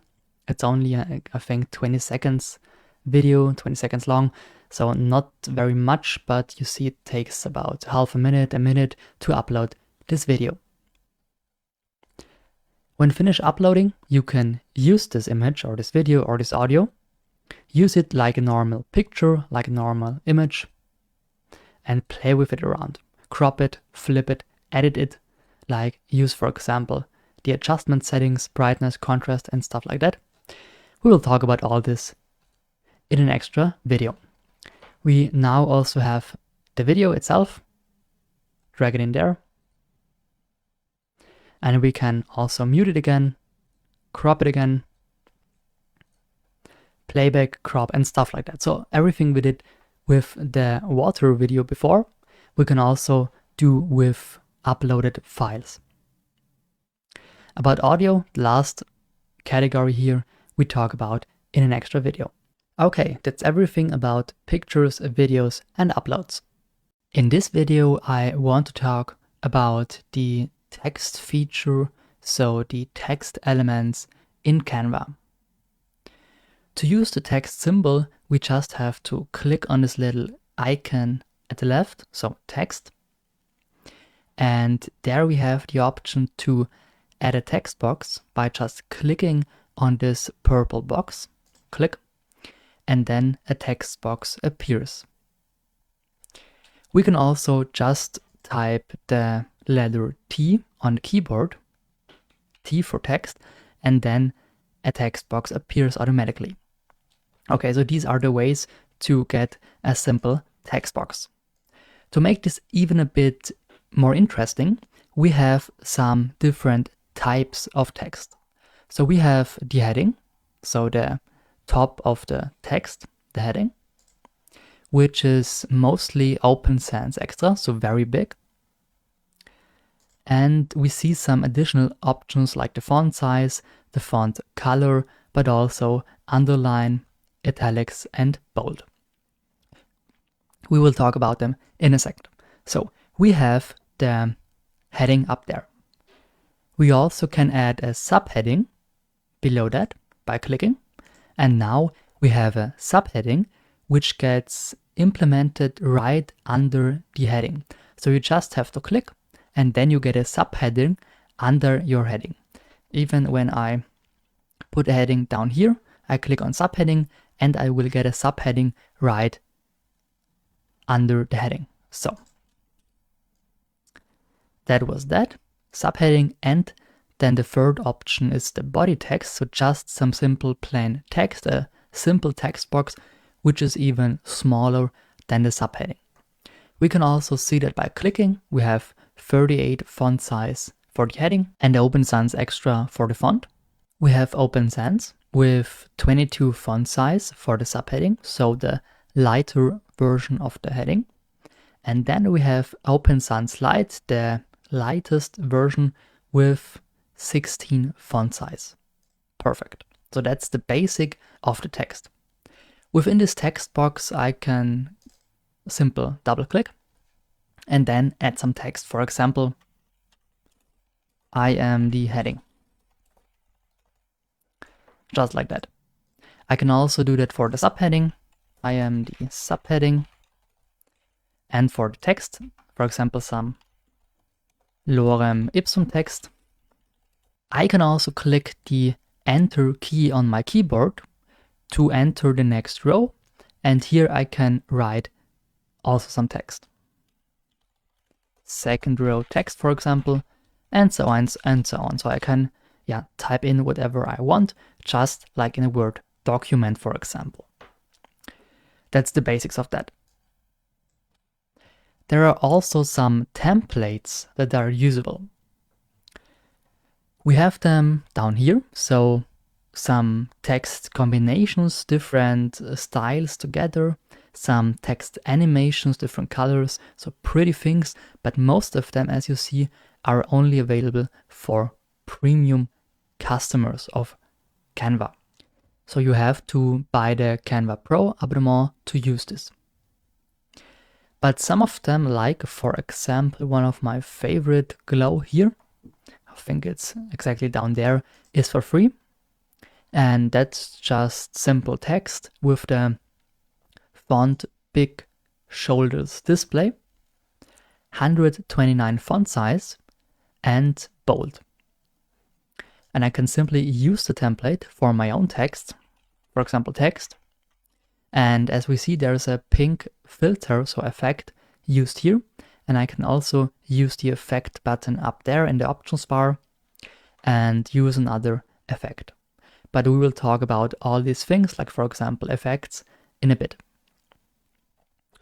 All right, let's start with some simple text, just like a text box and write some text that we can edit after that. I am a font. Okay. Now I have my text box. I wrote down some text and I can use these corners. I will zoom in here. Use the corners, left and right, to make it even bigger. And I can also use the middle of this text box to get it wider, so that I have more space for the text, or less space. Okay, I zoom out, perfect. I want to have the text box like this. And you see that I change the size of my text box, and the size of the text automatically changes. So now I have 29.1 font size, and when I make it bigger, I have 51.6. So the font size changes with the text box. I can also say I click on the increase button on the plus to make it bigger, or on the minus on the decrease button to make it a bit smaller. I can also type in a number on my own, for example 100, and use that. Then I have to upgrade my text box to make it a bit bigger, because the text can't fit the box. Alright, let's downgrade it to 30, perfect. And now I want to make some changes on the font itself. So I click on Open Sans Slide on this slider here, and there we have some recommended fonts, for example Open Sans or Libre Baskerville, recently used, but also some branded fonts, for example, which you can edit with the Canva Pro version. And you also have some here, for example, this one, Abula Light. It has a crown next to it, so it's only for Canva Pro users, but you won't miss something, I guess, because there are a lot of fonts that you can enter. So we're just at a B and you can go to Z. So it's really a lot of fonts you can use here for free. But you can also type it in. For example, I want something with calligraphy, so something with pretty style, for example. Then I get all of these, or the name of a font, for example, or I click on this little search bar and click on handwriting, corporate, display, heading. These are some filters, or kind of filters. So if I click on display, I will only get some fonts that have display in their name. So that's how to search for fonts. And I will use something like handwriting. Okay, Beth Allen, that's pretty cool. And I use this, perfect. All right, now we talked about font and font size. Let's move on to the font color, the text color. I click on text color, and there I have my brand colors, my default colors. So you can use free brand colors with the free version. So free colors which you like to use like most of the time. So you can put them in here so that they don't get lost. But you also have some default colors. So colors that are always up there. So you can always use them in these little boxes. For example, this one or this dark green. And when I'm doing so, my text gets dark green. Okay. I can also click on this add a new color, and then I get my swatch. So here I can pick a color on my own by entering a color code, or simply by using this little tool, making it a bit blue, and then using this little circle to change it into my perfect color. Okay, perfect. Now my text is dark blue. Let's move on to these three cool things like bold, italics, and underline. I can mark my text, and I want, for example, the text is bold, so really thick. I click on bold, and then I now have the text, the same text. I can copy it without the bold, so it makes a big difference. We can also copy it again and make it italic, and a third time for underline, yeah, which also makes a difference. And there you can use some combinations for your text and simply design it like in, for example, Microsoft Word. You can also click on uppercase, so you have all your letters in really big, so would be an idea for heading. You can use the alignment, so align it to the left side, to the right side, or to the middle. But for that, you should have a bit more text and a wider text box, because now we have some left here. So here could be some text, but here's no text because I aligned it to the right side. I can also click, align it to the middle. Then I have space on the left and on the right. Align it to the left, then I have only space on the right. So you get the point, I guess. Another thing we can do is, let me just copy it inside this box, is to mark all of it and click on the list icon. And then I could use it for a list, for example, to go shopping. I write my list in Canva, print it out, and it would make sense. Or for a checklist I will create in a few minutes. Yeah, I could also use this feature. By clicking again, it gets into numbers, and by clicking a third time, you will have your text without the list. You can change the spacing between the rows, but also between the letters themselves. So letter spacing and line spacing. I can use this little circle here, and also like make the space between the lines a bit higher, something like that, so I can kind of design my text. The last thing I want to show you is the effect button here. I can click it, and then I get some styles. And styles are not animations, because animations do something, so they are in motion. But effects are simple, some playful stuff you can use to make your presentation, your paper, whatever, a bit more interesting. For example, I could click on shadow, and then I can use these settings. So the offset, the direction, a bit to the left or to the right, whatever. I can use blur. I can use transparency, and I can click on color. So my shadow is blue, but I can change it to black, for example. And then by zooming in, you see that I have this little shadow. I can also use lift. Lift is just like something like that, so a bit of cloudy background. We also have hello, so just some outline, and we can decide the thickness. We have glitch with different colors and directions. Neon, so neon with the intensity. We can have a background, for example, we make this black and our text in white. That would make sense, for example. And we also have this shape, which is none, so none-shaped, just from left to right. Or we want to shape it and curve it. Then we can curve it a bit and make it into a circle, or just curve it in which direction I want. Which could be, pretty cool if you use it right. If you're not, you get something like that. But even this looks kind of okay. So these were all the text features that are available in Canva. Let's now move on to the colors itself.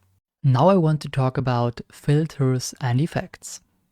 That's why I already uploaded a picture here, because it's only possible to use filters and effects for images and uploads. So an upload would be this in my upload folder, and a photo would be in the photo section, for example, like this, like a real camera picture. You can't use it on, for example, this here, like lines and shapes. This is not possible, and you obviously can't use filters on charts, tables, or even music. That's not possible. But let's go through them with this uploaded picture. First of all, I click on Edit Image. So you see I have different settings in my option bar compared to, for example, the text. I click on Edit Image, and at first I have the Adjust bar, so the Adjust section. Here I can click on See All to use some settings here. These are the filters.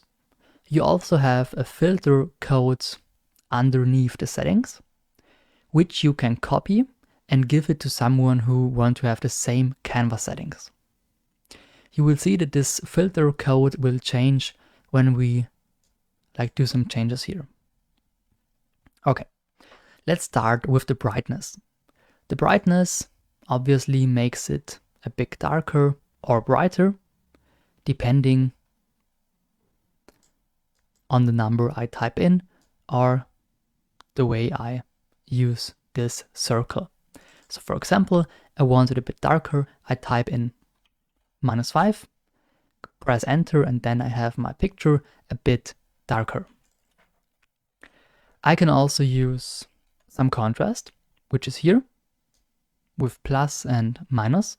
So make it a bit more gray with less colors, or a bit more colorful by typing in, for example, 50. It would be really colorful.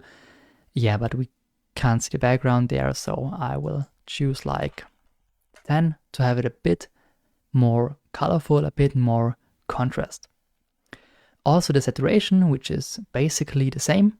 Minus means it's getting really black and white, really gray, and plus means the colors are getting really, really bright. Okay, let's use 15 here. Then I have the tint to kind of play a bit with the picture. Use red, yellow, and have like a filter effect of the color as an overlay.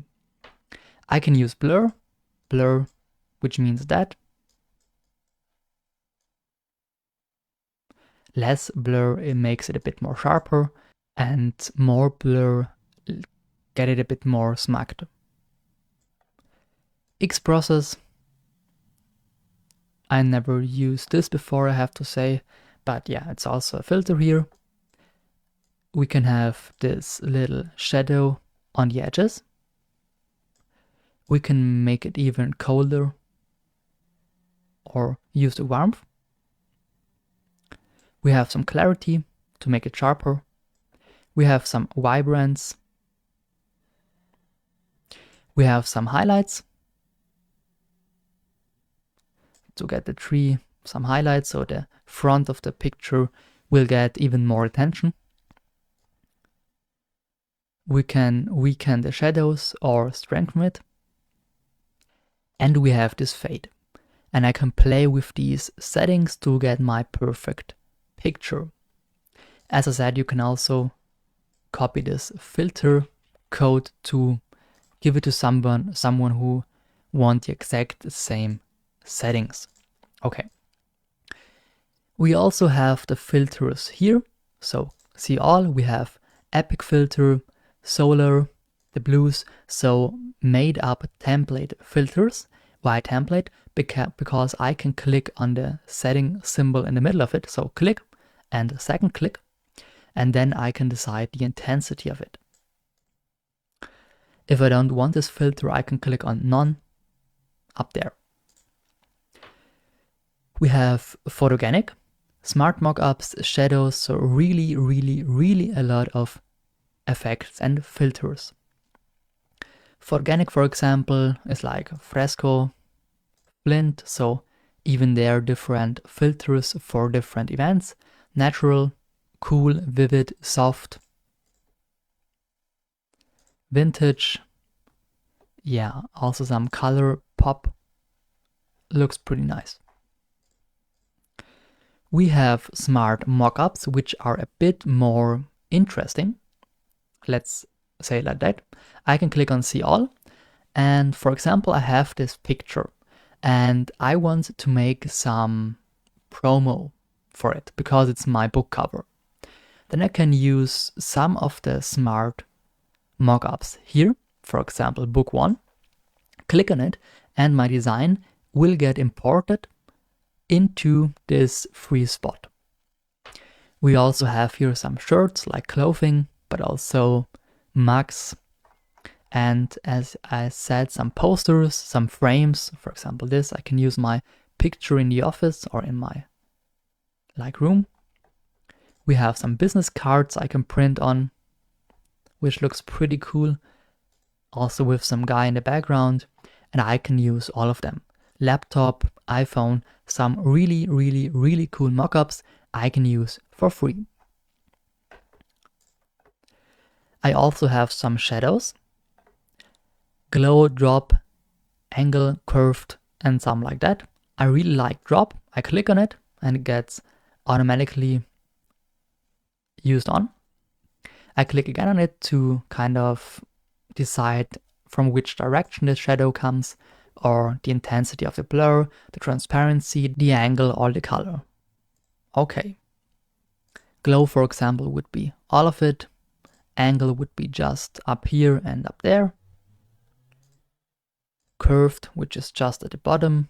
Page lift, backdrop, so pretty cool. Yeah. Okay, we also have some other effects, which are down here. These effects are a bit, interesting, let's say like that, because you have to click on, I want to use it. Even if they are created by Canva, you have to click it, I guess, because they don't want that everything is filled with effects up here. So I use, for example, Duotone, click on it, then you see created by Canva, you see some information, but now you have to click on use to use it. And then Canva connects to this filter, to this like Duotone filter, and then you can use one of them. We also have paint effects, for example. Click on use again. This one is even created by Apps Lab, so an extra application which Canva just integrated, imported for you, so you can use it. For example, this, which makes the picture a bit like a painting, but it takes some time to, have it there.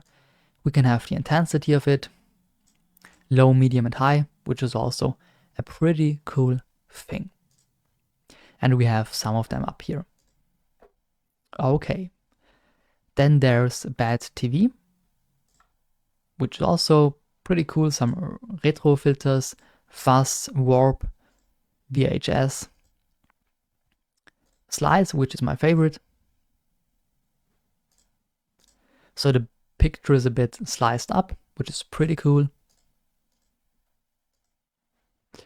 Or some blur. I can decide the blur, so click on it and use the circle to decide which area should be blurred. Or simply click on auto and the intensity to use it. We have different frames, for example, mock-up frames like the iPhone or some Polaroid black, some Polaroid templates, some circles up here, so pretty cool things, also for free. And we have some of them in the beta, for example, the auto enhance. By using that, this feature automatically tries to update my picture, which is, quite nice. Okay. And now I have my perfect picture with all the effects down here. The ones that I used are here, but also the adjustments I made here. Okay, perfect. That's the way to use effects and filters. In this video, I would like to start with a Facebook ad. A Facebook ad, you can simply search up here, so if you want to have the size, or in the internet. And what I want to do is to recreate this Facebook ad here without copy and pasting into a blank document, but really doing every step by hand, because that's the only way how you learn. You look up some good ads with the strategies I showed you already, and then you recreate them just to get to know Canva and how to work with Canva here. Okay? After that, we will also work with templates. For example, in the next video, we will create a Facebook video ad, which is a very long video, I have to say, and we work with templates because this is even more complex. But for a simple ad, like a picture, you don't need templates. This is not necessary. So let's just try to get to know Canva and Canva for social media and ads by simply recreating this ad, okay? Without just going here and copy, pasting, this is not important. At first, we want the size. Either we look it up or we go with the regular Canva size, which is in this case 1200 times 628, okay? Here you see, okay, a lot of templates. So really a lot of templates. But we click on create a blank Facebook ad. We don't need any templates here. At first, what we need is a picture, I would say. I wouldn't always start with it, but in this case we have one object, which is the car. And to know at which position the car is, in this case in the middle, we need the picture first. But yeah, other than that, we don't need it. Because let's say we want the text here, but then we see, oh, the car picture or the car in the picture is actually at the left side. Then we would need to move it, and then maybe it wouldn't make any sense anymore, okay? So let's pick a car, and I already uploaded some free stock images for this example. As I already said a couple hundred times, I wouldn't go with stock images, free stock images from Pexels or Pixabay for ads, because everybody knows them and everybody can download them. This is not a perfect ad if there is nothing special about it. So please, if you have a car company, if you make a car ad, really make an own picture or buy a picture. There are also footage or let's say picture pages where you can really buy pictures for 100 euros or something like that. And then it's okay, because then not everybody has access to it. But if you use Pexels or Pixabay, which are completely free, then everybody can download this car and it's nothing special, okay? What do we have here? We have this Audi, which we could use. With a double click, we can reorganize also the position. And I would go with this or this point. So rather in the middle, yes, but not completely in the middle, rather at the left or the right. In this case, it's rather at the right. Right top, I would choose here to go with left bottom or right bottom. So this would be okay. We could also choose this, or we could choose this. I want to go with this actually, I like it. Put it here, or what is also possible that we flip it, but in this case it wouldn't make sense anymore, because then the font, the text, is not readable anymore, and even this number here is wrong, so flipping does not always make sense. Perfect.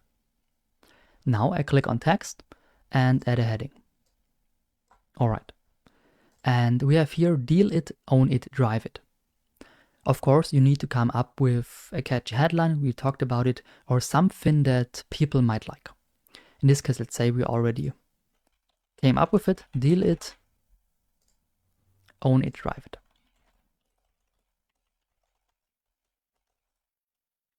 Okay. Alrighty, this is fine. Let's make it white, I would say. And here we have the first problem, because you don't see white on white. So this picture, as we see, is not perfect. Either we make it perfect. Here in this case, you can't read it neither, but with this blue shadow, it's readable. So this is a way. Or let's first search for a better font. And take a look if it's readable. No, this is not good. So font decisions and reading decisions are very, very important. Because you can have the best picture, the best text on it. If nobody can read it, nah, that's not a perfect ad.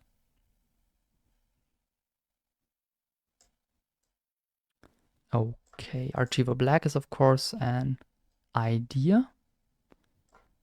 What about Barlow Black? Yeah, this is okay. If we make some changes in letter spacing and also make it bigger, then it is actually okay, but not perfect. Search for another one. Bangers maybe. Okay, no, but here we can search some designs. So some templates just to get informations about good, Garrett extra bold, about good fonts.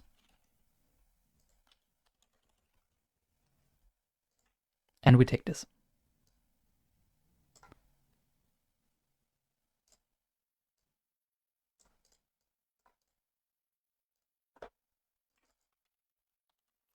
Deal it, own it, drive it.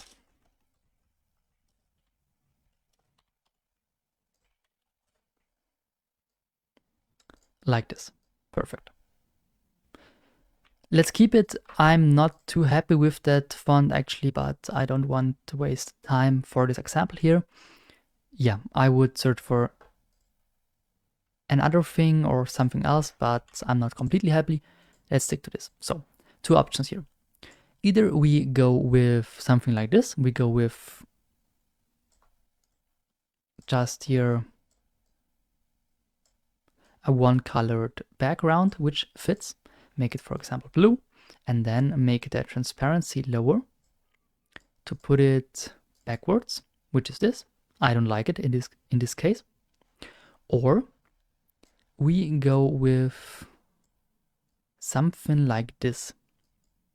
So only that the text has color, and this we can easily do by, let me delete this, by clicking on effect for the text, and here we have, for example, lift or shadow. Lift, shadow, but also background, which is possible, which we can have rounded a bit maybe.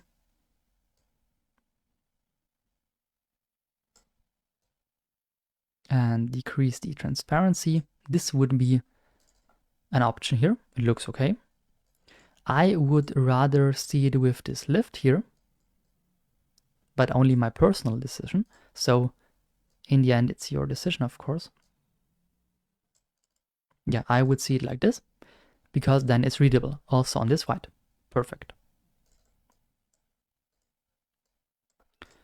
Alrighty, down payment for as low as 2,000 euros. This I copy because I don't want to write it myself.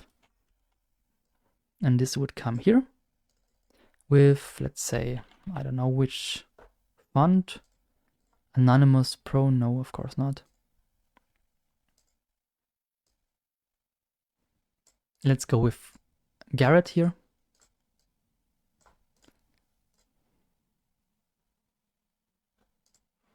Okay.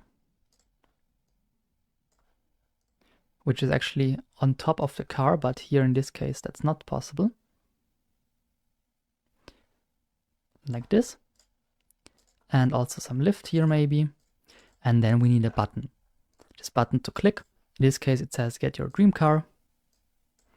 And this is just a shape in blue. For us, it could be red is not a good color for ads. Let's make it yellow. And right in here, get your dream car.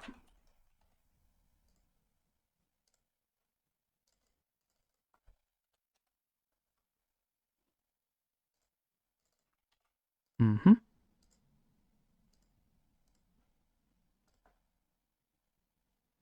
now I changed by clicking on all fonts, everything to Garrett to have only one color, because otherwise it's completely confusing me and doesn't look too good. Perfect. We could make it like that, because the picture is on the left side or left-sided. Let's make it even bigger here. Then we can have some text at the right. This is a possibility. Or we put the car more to the middle to have this and this here, also possible. Or like this. Super, looks also good. I would rather make it like this and then make it like this. Okay, this could be a pretty good ad. Let's make this even more orange and this more readable. Perfect. Down payment, here we would need some more lift, but then it is also readable. Okay, perfect. A bit down. Yep, this could be an ad. Perfect. It looks different, yes, but it looks good on its own way. For this car, we would need, of course, another thing or other font, whatever, because this playful style here, whoops, doesn't look too good here. And if we would just copy, we can, but it is not perfect. You see, here it's not too good. So please decide also on, or based on your picture, based on your colors, what you are doing with your text and with your call to action. Okay, this was possibility number 1, to really create something on your own. Number 2 is to use templates, and this we do now with a longer video about Facebook videos. Let's now talk about Instagram Reels or TikTok videos, because they are the same based on the dimensions. So if I type in here TikTok, I see TikTok story or video, whatever, which is 1080 times 1920 pixels, okay? And the Instagram Reel, by looking it up in Canva, has exactly the same dimensions. And of course also the same templates. So if you want to create a TikTok, you can also use it for Instagram Reel and the other way around. Since this is basically a story, and we will design a story together in the next video, I just want to show you what you can do. Because you could, of course, record a reel or a TikTok with your camera directly in TikTok or Instagram and post it. Post it either just to gain organic growth or post it to use it for Instagram or TikTok ads, so to push it with money. It's the same. You need a video for social media and for ads. That's the same. If you push it with money or not, that makes no difference. Of course, if you want to sell something, you should have a product in there or a better text than just a funny video, but the dimensions and the way of posting is the same, because you can also push with Instagram ads a video that was already posted. So it doesn't have to be a brand new video. Okay, so that's why I just want to give you some recommendations. If you are on YouTube, you might have some YouTube videos. And the trick here for Reels and TikTok, just for social media, I wouldn't recommend this for ads, is to use these YouTube videos also for the other platforms. Because here I cut out a part of my YouTube video. In this case 1 minute, because this is the maximum, or was the maximum back then for Instagram and TikTok. Now I think it's 90 seconds for Instagram and I think even 3 minutes for TikTok. So I cut out 60 seconds of my YouTube video and copied it in here. And this is really just a self-made frame with my video. And I designed the things around in Canva. So this is just a box with text in it. That's the same. Here you have a hand with money, a free pic I edited, and here I could work also with even more shadow if I want that. And here down below I took a fire animation, but without animation. I could also use a video, so fire video, because the thing here is moving anyway. And I have a YouTube promotion. And if we now watch this, it's pretty long, of course. It's nearly 4 minutes, but I cut out pieces and I would now share it, also download it, only per page. So one page is in this case one TikTok video. This was the idea. And if we take a look at that, we see the video is static, or this whole TikTok video is static, but the video inside this box is moving. So this is a way of recycling YouTube videos for TikTok and Instagram. This is my first recommendation. Besides, of course, singing or dancing in front of the camera, you don't need any advice here from me. And since we already created a YouTube ad video, you can simply do the same in this format. Then you have it for TikTok. So there is nothing special about TikTok videos besides these tips. So, second tip is a combination of Instagram post and TikTok video or Instagram reel, which is rather shitty, to be honest. But if you want to be active on TikTok but don't have content for that, only in an organic way, then you could use your Instagram posts here, which I just took. So I went in here, downloaded one of my posts by clicking on share, download, and downloaded, one page, okay. And then I uploaded this page here in uploads and put it in here. With edit and shadow, I also used a shadow here so that it looks like 3D. And what I did then, so that we really have a video and not only a static graphic, I used the video in the background. So I looked up for videos either on platforms for commercial free stock videos, for example, but I wouldn't use this for ads, as I said, or here under videos, for example, sky, and then we have some videos here. And I just put it like this so that you have some movement in the background, so that you have a video, but the main part of this video is not moving, which is fully okay. So this is a way of recycling an Instagram post, and this was a way of recycling, of recycling a YouTube video, okay? Besides that, as I said, Instagram Reels and TikToks are simple. Just do what you also did for Facebook videos, for example, if you want this for ads, but resize it for this size or just redo it so that you have it in a vertically format rather than in a horizontally format. For Facebook, you should rather go with horizontally. For Reels and TikTok, you need vertically.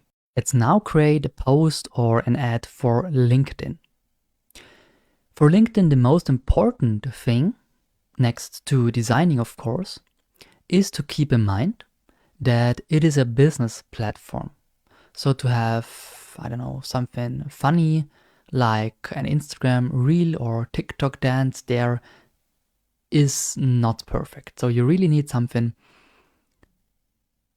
that is okay for a business case, like, of course, a business product. So selling something mostly in B2B, so business to business, not to consumers. But also the ad should not look too colorful, or if so, not too childish. So really keep in mind that this is a business platform. And this is also the most important message in this video. If you type in LinkedIn here, You will see banner, article, cover, and so on, because you really have a lot of graphics on LinkedIn. You will also find posts, post and business LinkedIn post with 1200 times 1200. So this post that looks like an Instagram post. For example, this here.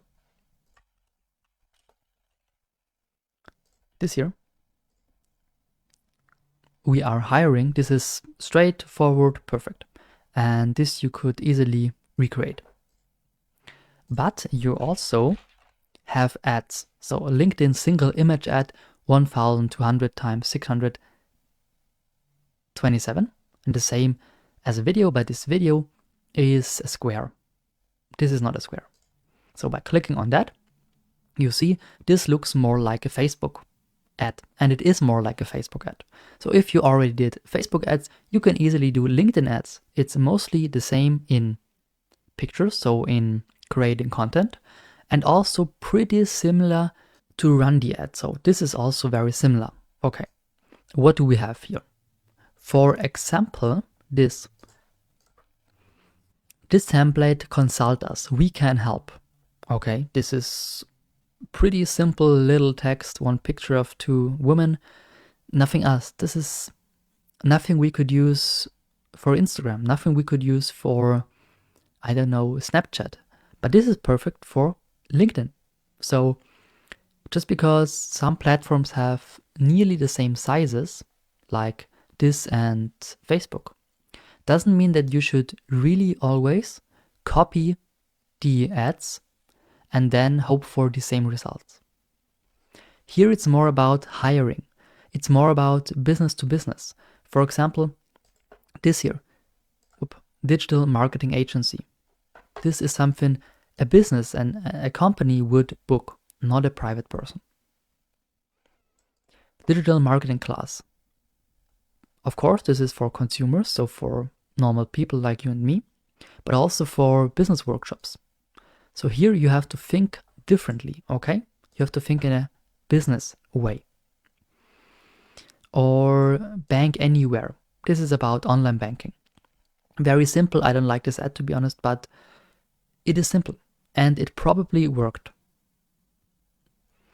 And it is about something serious. Banking is very serious. So banking is serious. What wouldn't be serious? I don't know, fast food or TikTok dancing. This wouldn't be serious. But serious stuff works on LinkedIn, okay? Customer service. Terms and conditions apply, blah, blah, blah. We are hiring. So this is also something for LinkedIn. One-to-one personal training sessions. Sport, or in this way, sport is serious. People like it. So keep this in mind. And now we could easily use a template. I would stick to templates with LinkedIn, to be honest, because without a template, it is too hard to create something, because we are used to create flashy, colorful, childish ads, and on LinkedIn it's different. So that's why I'm also having a look at old ads from myself or from competitors, or even look here through the templates, because LinkedIn is different and you really have to practice here a lot to get a perfect ad done. Let's search for something. This, for example, is okay, yes. Or this, a happy family.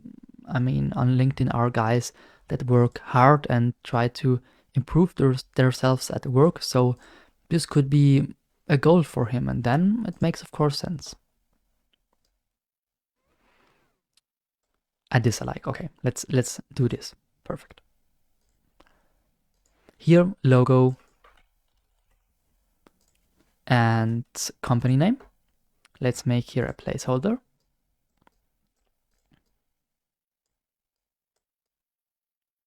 Like this. Color-wise, I would also go with something flashy, but maybe not greenish. I don't know why, but it doesn't fit. Red is also not good. Maybe white? No. Yeah, let's go with orange. That fits. Then we go here with brown or black. yeah, with this brown. And these things here are like, and you find them by type in, for example, graphics. Here you have some, by clicking on something, then you get some magical recommendations. Yeah, and let's do something different here.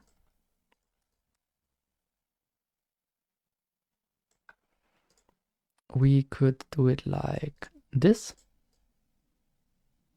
Yeah, like this.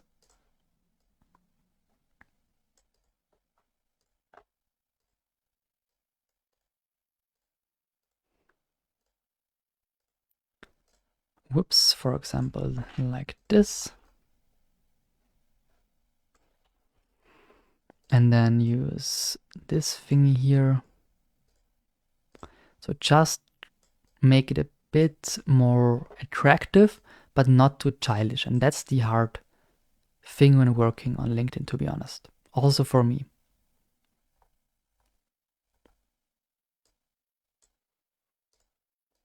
Let's go with these. These I like.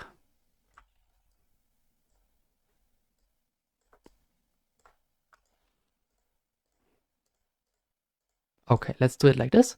This looks actually very good. We can crop it if needed. Yeah, perfect.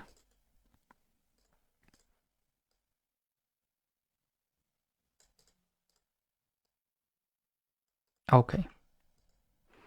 Alrighty. And now we want to communicate something.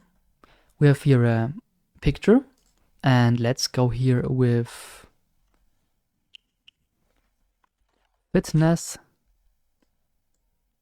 Depending on man or a woman, I would also decide on different pictures. For example, hardcore training like this for men, and this is more relaxing. Relaxing is good. For women, or even split this, which is possible. And then make here a picture of a relaxation.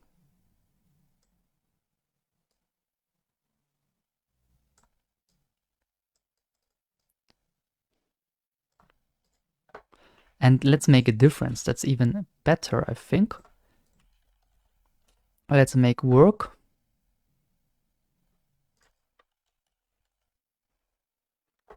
This versus this.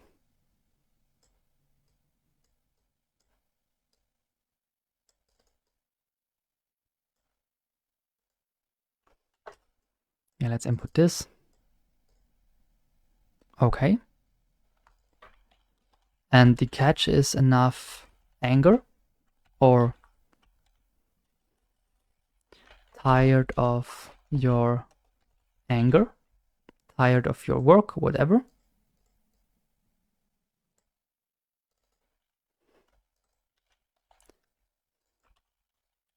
Try to get the 20%, get 20% on your first relaxation class. And then, of course, times, like when this is happening.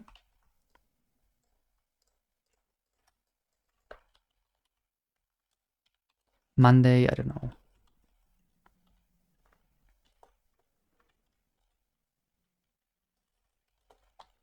Like this.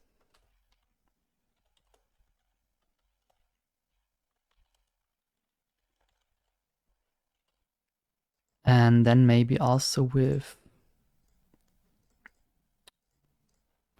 click me or something, but we don't have this currently, so let's keep it out. Okay, this would be a possibility. Yeah, this would work for LinkedIn. Maybe it is even too much happening here with these two pictures. That's why I go with one, which is also possible. Yeah, looks better, but I like this contrast. So try it out and ask again, like we discussed in the beginning of the course, your target group, if this is good, if this is not good, and then you will see anyway. Okay, this is good for LinkedIn, like the idea of that, but it wouldn't work on TikTok, for example, because young people with, I don't know, 16 don't need relaxation, they need adventure. But people that are working 50, 60 hours per week, just like to have a bit of relaxation, and then this works, okay? So just download it as a PNG and then use it as a LinkedIn ad.